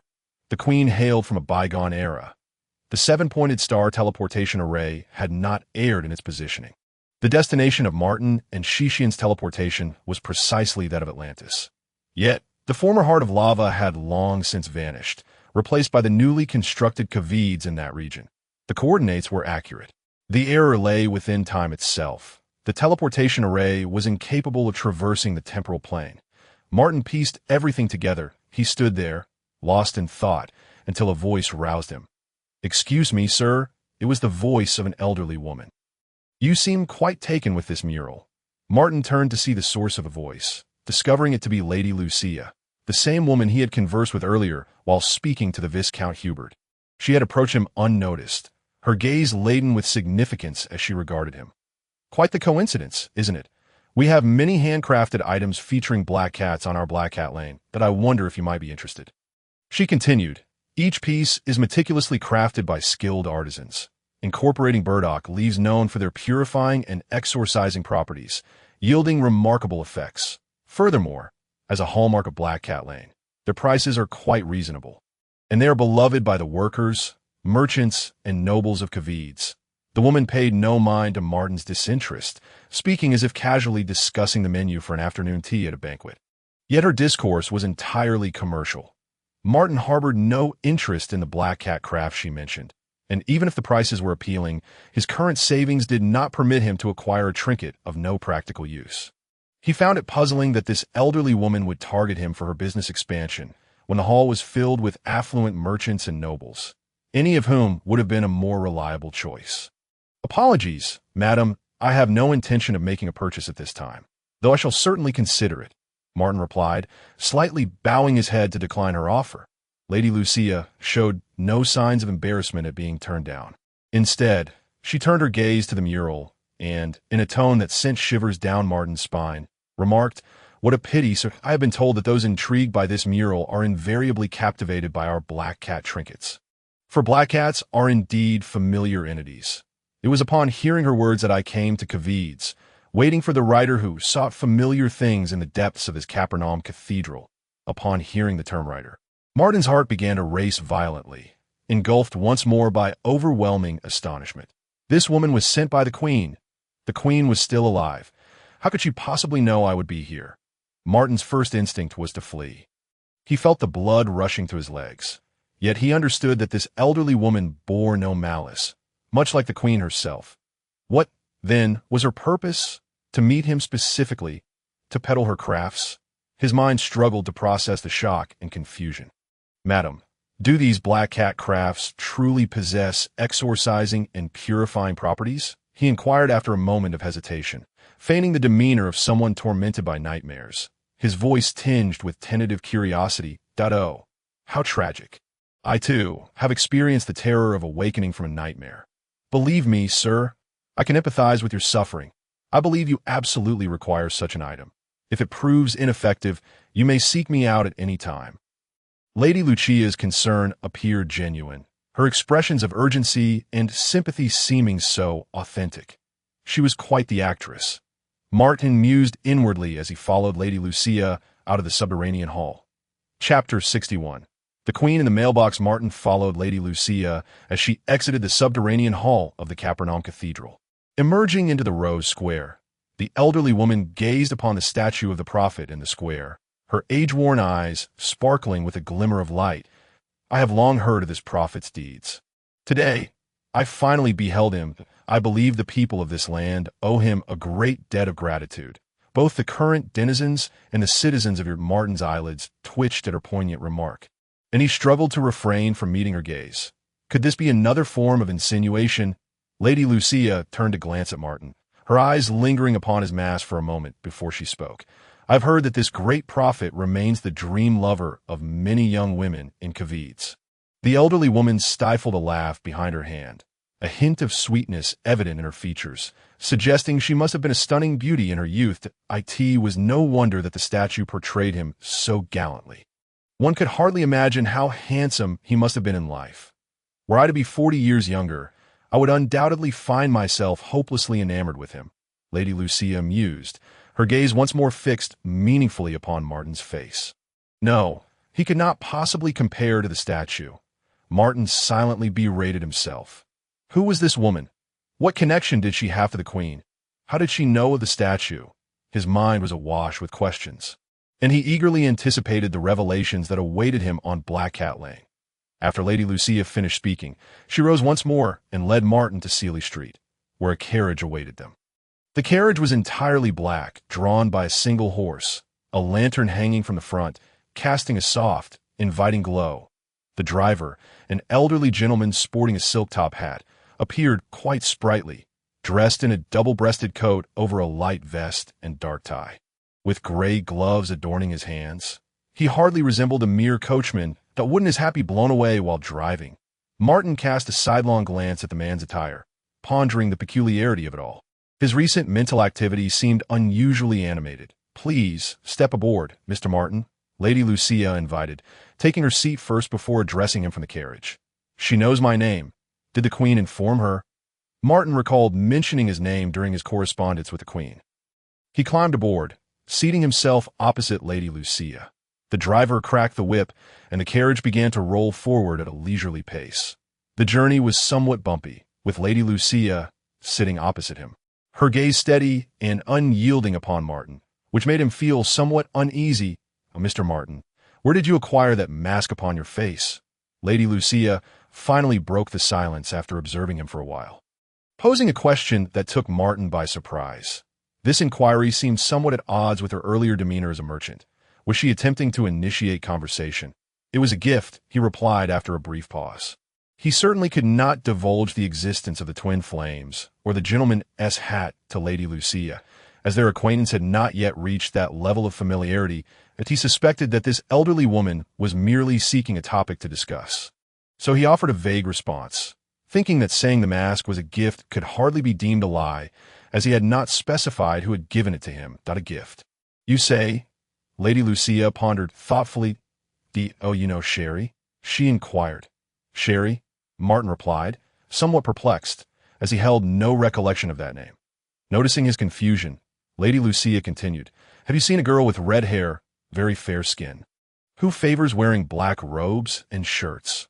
Most importantly, she wears a mask akin to yours."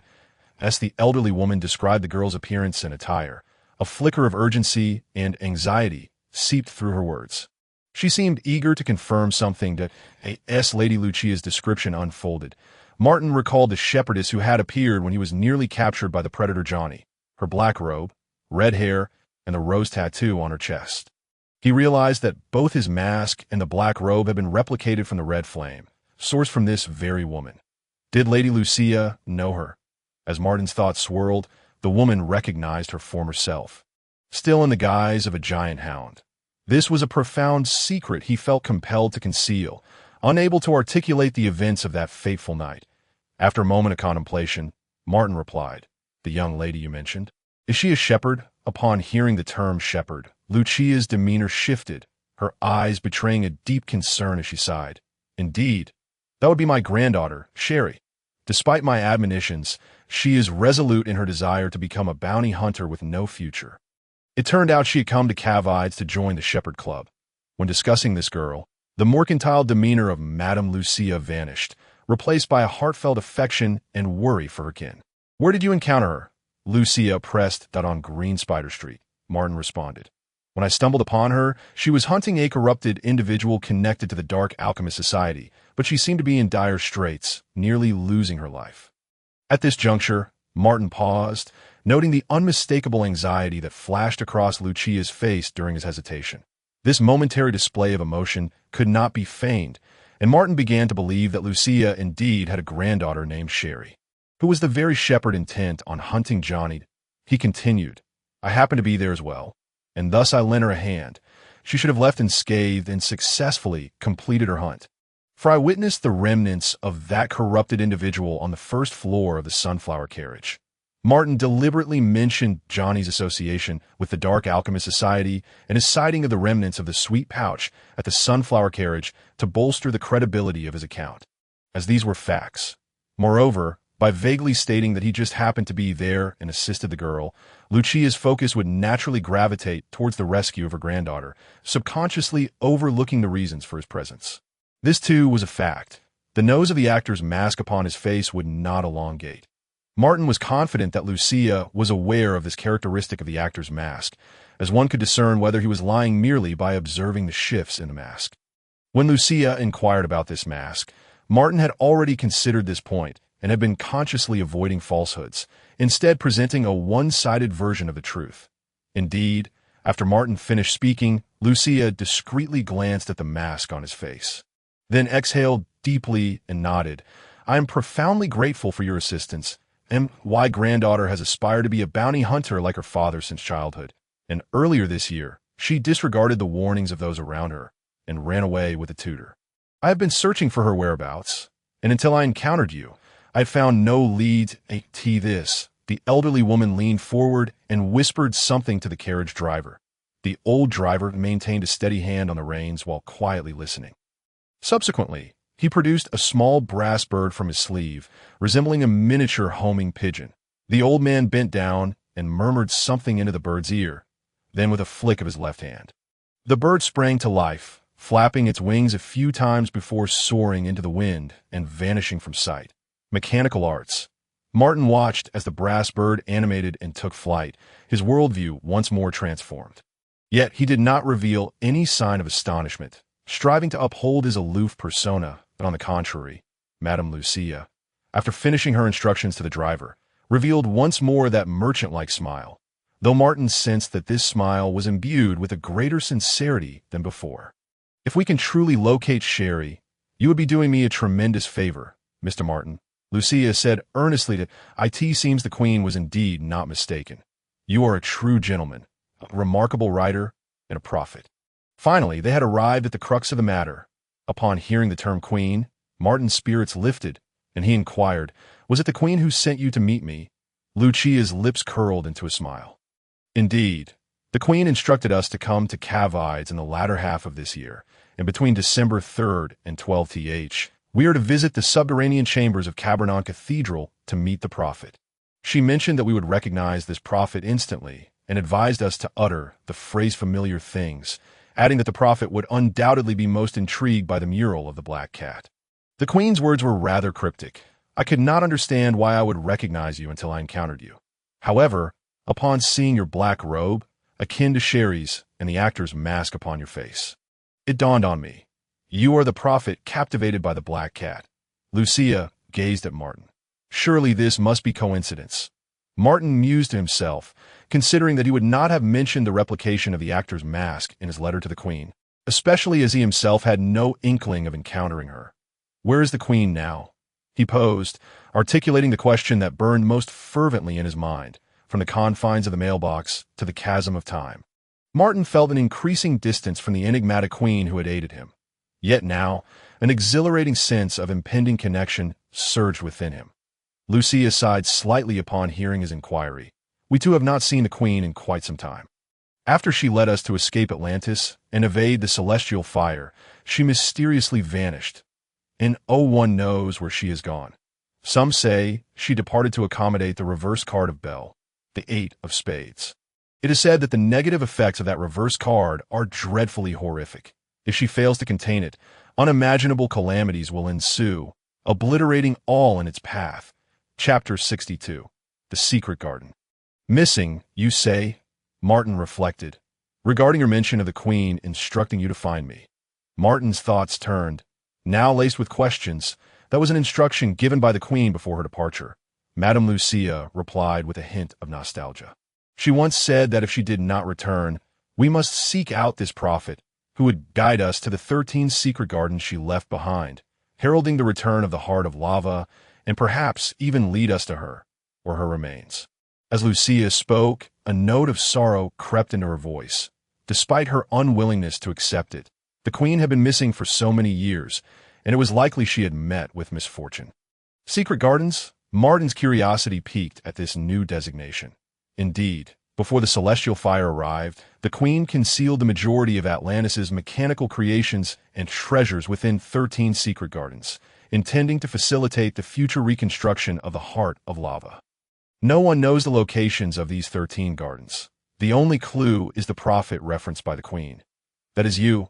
Lucia, pulling herself from her reverie, fixed her gaze upon Martin.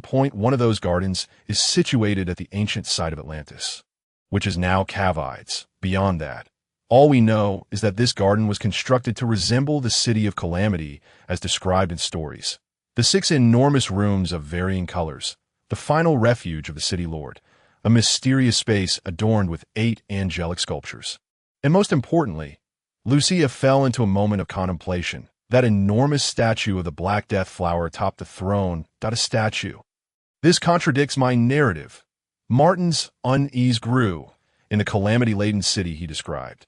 The castle hall indeed featured only 4 side chambers, and the stone carvings behind the throne depicted 4 angels. Perhaps owing to his obsessive tendencies, Martin meticulously correlated the number of side chambers with the angels, noting that the colors of the gems held by the angels corresponded with those of the side chambers. Thus, he remembered with clarity.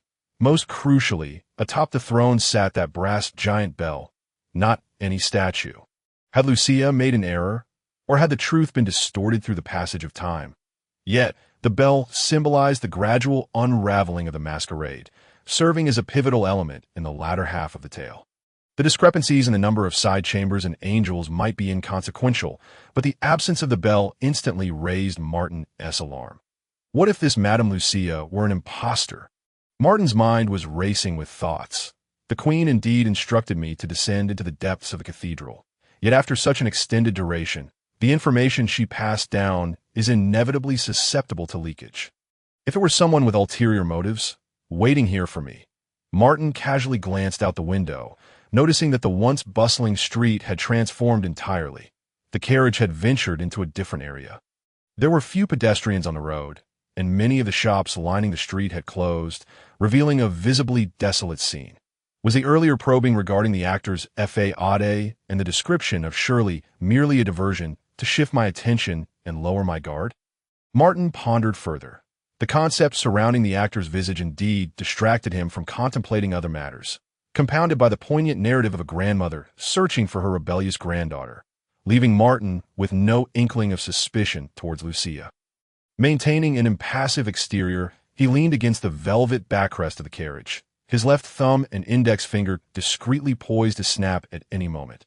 Should the situation turn awry, he would swiftly snap his fingers to unleash the emerald flame and escape through the window. At such a close distance, the green flame would easily find its mark. He nonchalantly inquired, the descriptions of the ruinous city. These are details I should have only shared with the queen. Did you acquire this information from her? Indeed, Lucia turned her gaze to meet Martin's eyes. Is there something amiss? Martin retorted, scrutinizing the elderly woman's face. In my tale, the number of side halls is 4, not 6, and the number of angels depicted in the mural is also 4, not 8. I must have misremembered, the elderly woman replied, casually. S1 ages. Memory tend to falter. Have you truly heard this story? Martin fixed his gaze intently on Lucia's countenance. If you have indeed heard it, then you should know that the figure upon the throne is not a statue at all. With a snap of his fingers, a flicker of green flame emerged at his fingertips, akin to a serpent, licking at his fingers and palm. Who exactly are you? Martin demanded, controlling the green flame, ready to hurl it at the elderly woman before him. Yet Lucia displayed no signs of distress upon witnessing the sudden blaze. Instead, she smiled. What rests upon the throne is, in fact, a colossal brass bell inscribed with a Black Death flower, is it not? Martin's expression reflected astonishment. The ruinous city was intimately linked to the secret garden, concealing the treasures of Atlantis, and the queen would not divulge such secrets lightly to in truth. The queen had left no written documentation regarding the tale of the ruinous city. She had recounted its details to various guardians to prevent anyone from claiming foreknowledge at this juncture. Lucia's gaze regained its calmness as she exhaled softly, saying, "We have awaited your arrival for many years, Mr. Martin. So long that we began to question whether such a prophet truly existed or if it was all a fabrication of the Queen." As Lucia finished her statement, Martin realized that the sound of wheels surrounding their carriage was not from their own vehicle, and the noise grew increasingly pronounced. Peering out the window, he observed that the solitary carriage had been encircled by a series of black carriages that seemed to materialize from thin air, as if a hidden curtain had been drawn aside. These carriages bore the same design as Lucia's, and at that moment, the drivers of those carriages were curiously scrutinizing him. "Allow me to reintroduce myself. Mr. Martin." Lucia extended her right hand to him. "I am Lucia, the Bluebird mechanic of the Wrench Brotherhood, currently overseeing the Black Cat Path." Martin extended his hand to shake hers, beginning to comprehend that the elderly woman had been testing him. Had he not mentioned the anomalies within the ruinous city, his identity would undoubtedly have come under question, and he would have faced far more scrutinizing gazes than those filled with curiosity and anticipation. At that point, regardless of any advantages he might possess, those lurking around could easily ensnare him. "I'm still too young," Martin lamented. He had thought he had seized upon some clues, only to realize that those very flaws had been intentionally laid bare by the other party. Lucia, keenly perceptive, noticed Martin's moment of uncertainty and, with a hint of contrition, remarked, "This matter is of great significance, and we have waited far too long. Thus we must exercise caution, and I hope you can understand." Martin lifted his head, slightly shaking it in response. "I understand." The carriage continued its journey for a brief spell before coming to a halt. Following Lucia, he alighted to find the carriage nestled within a narrow alley, where Lucia stood before a wooden door, awaiting his entrance. Upon entering, they descended a spiraling staircase leading underground, ultimately arriving at a grand hall.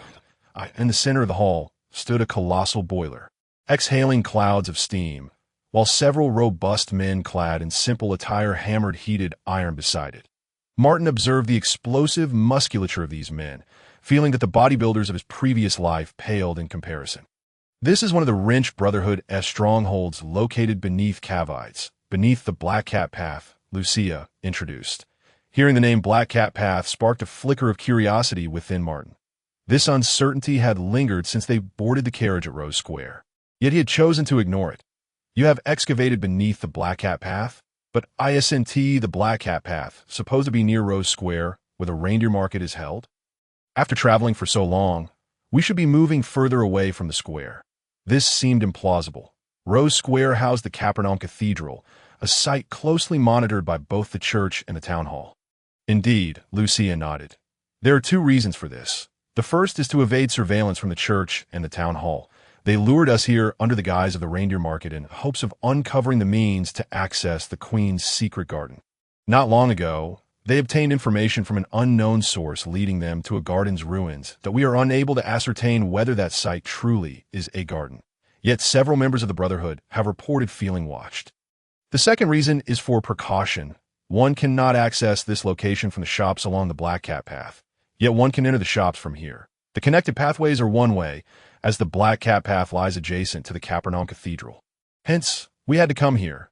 Lucia divulged a wealth of information in one breath. Martin found this arrangement somewhat peculiar, but had no advice to offer.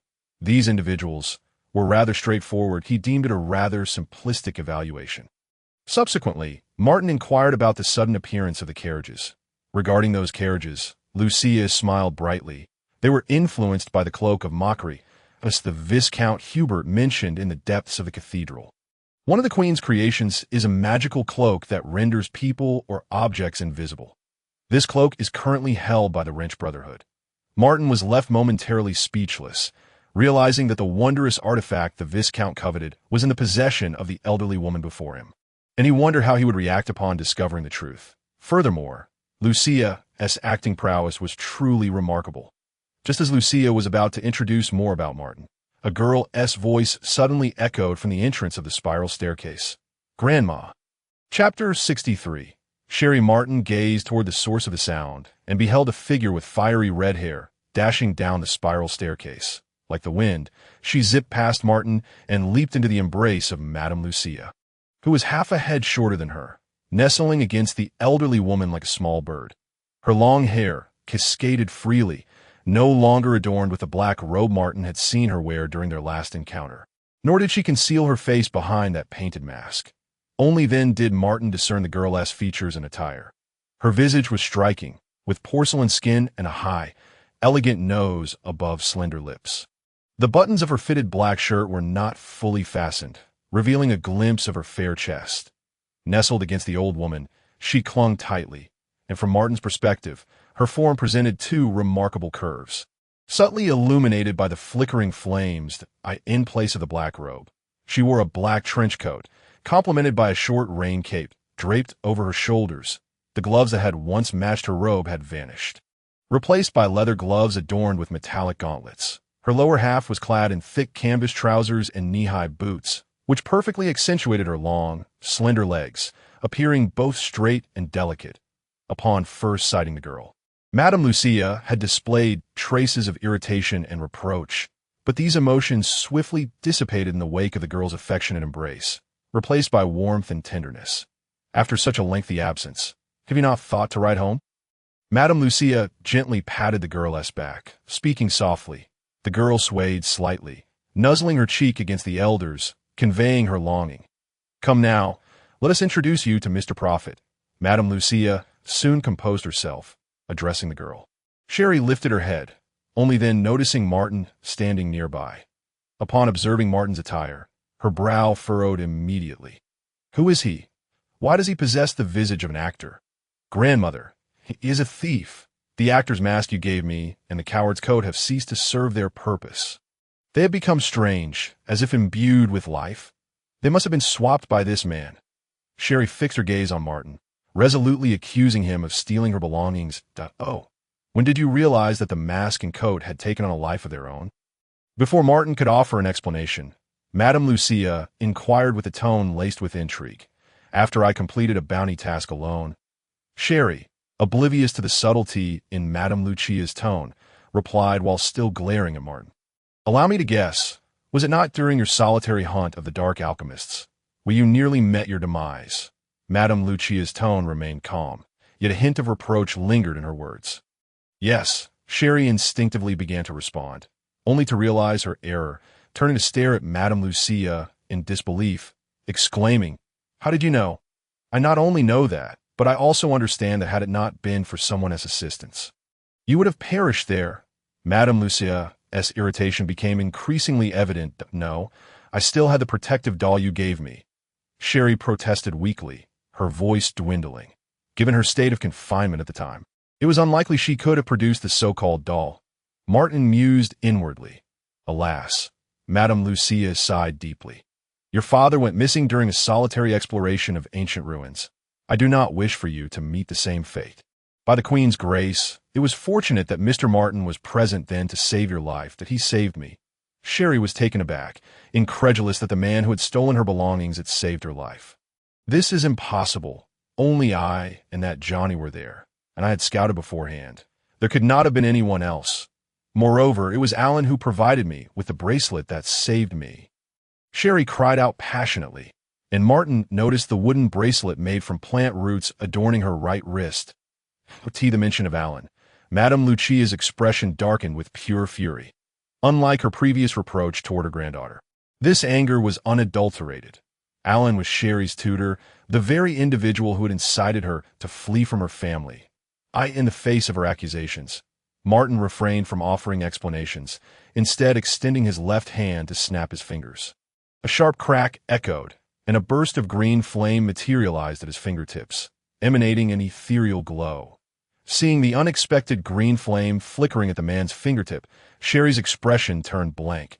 She vividly recalled the moment when Johnny's tongue had ensnared her, rendering her immobile, only for a burst of green flame to surge into Johnny's body, followed by a gruesome scene where it appeared to consume him whole. The memory sent chills down her spine. A lingering terror that still haunted her at that time. She had believed the green flame originated from a bracelet given to her by her tutor, Alan, and had received his affirmation when she later inquired. Thus, she had been immensely grateful to Alan, convinced that escaping her family alongside him was the right decision. Yet now, Sherry recognized that the green flame before her bore the same eerie, chilling essence as the one from that dreadful encounter. Was it him? Not Alan. But why would Alan deceive me? Confusion and a slow-burning rage filled her mind as her loathing for deceit began to resurface.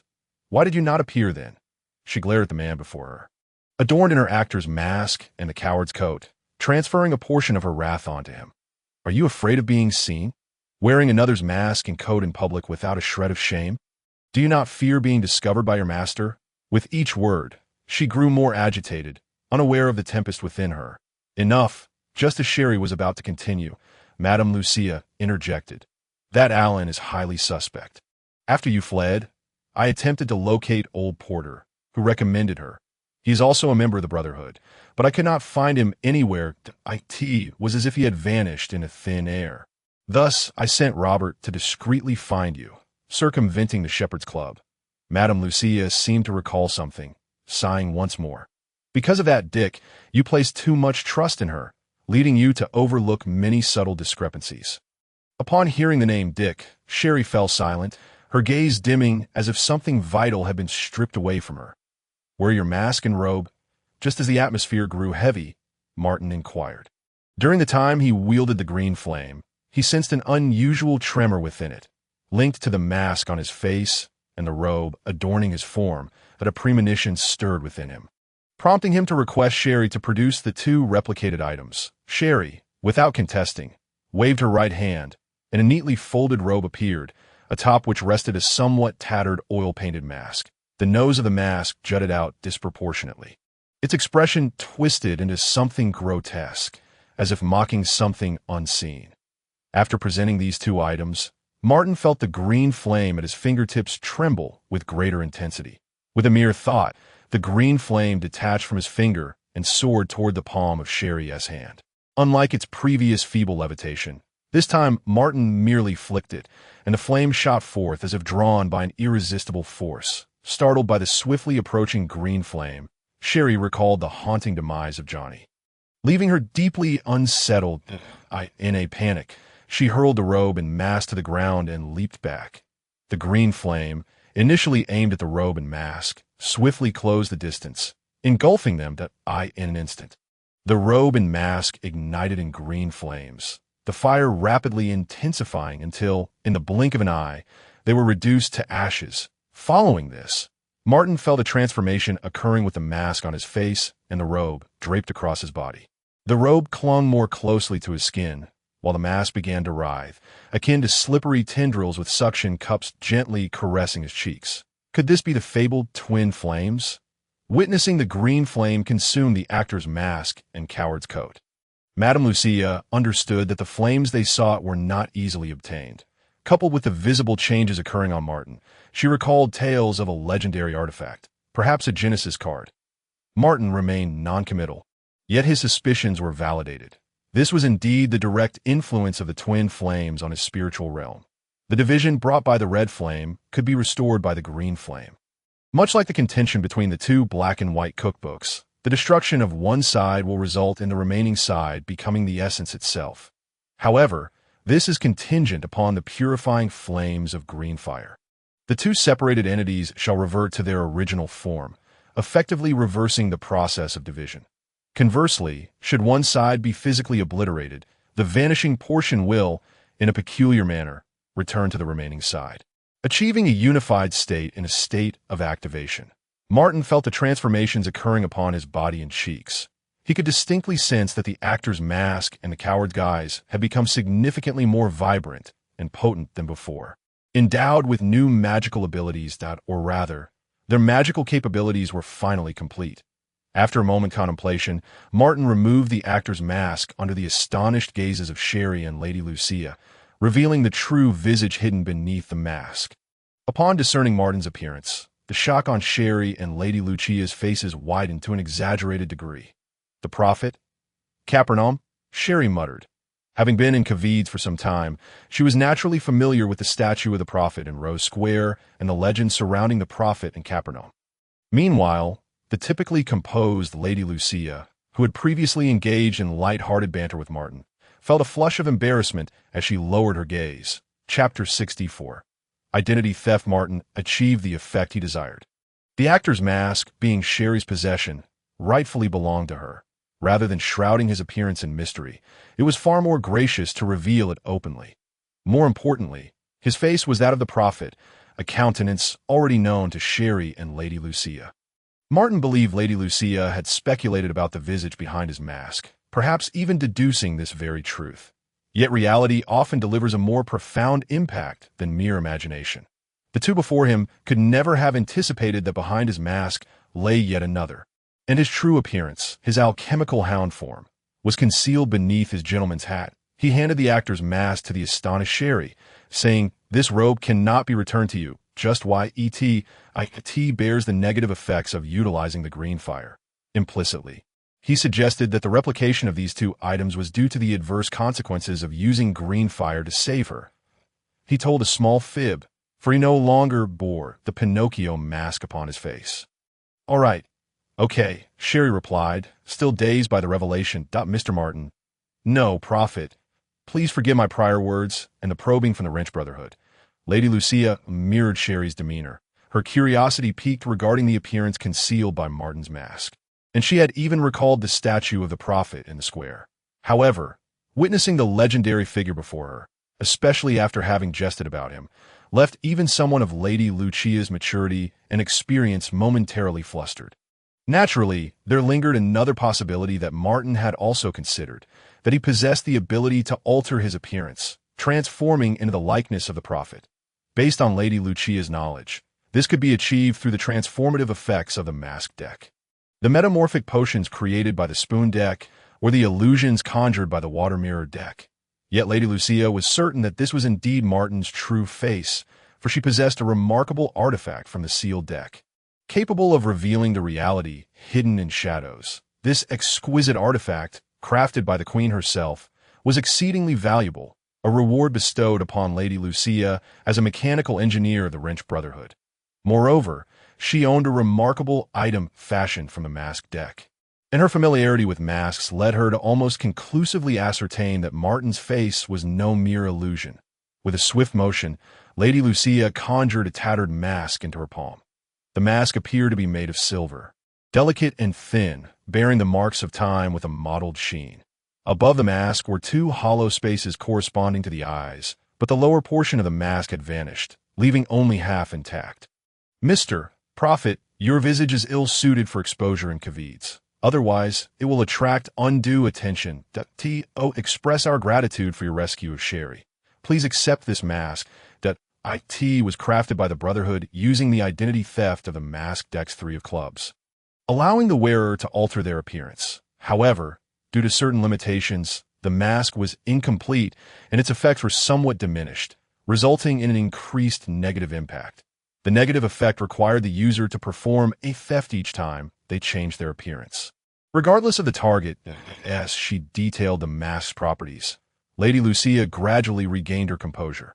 After a moment's deliberation, Martin extended his hand to accept it, softly uttering, "Thank you." The mask felt light, its touch cool and silken. "To alter your appearance, simply don it and envision the form you wish to assume," Lady Lucia advised. After absorbing her words, Martin placed the half-mask over his face that he felt the delicate mask adhere to his forehead, eye sockets, and cheeks, so gentle it was as if he had not donned anything at all. Lady Lucia produced a mirror from seemingly nowhere and held it before Martin. In the reflection stood a man adorned with a round gentleman's hat and half of a white mask, the upper part of his face obscured, revealing only his nose and lips from the visible portion. The man's countenance was quite handsome, yet it bore no resemblance to the statue of the prophet in Rose Square. Martin turned his face, ensuring that the exposed areas did not betray his identity, and nodded in satisfaction. Lady Lucia retrieved the mirror. Martin recalled Heinz's introduction to the Wrench Brotherhood, noting that its members predominantly consisted of those embodying the Bell Deck. Adept at crafting miraculous items from the arcane cards, he possessed an arcane card himself, which he had struggled to manage since leaving the Goldfinch Palace. He could neither contain nor wield its power. This card was the hand of glory bestowed by the stern gentleman at the card table.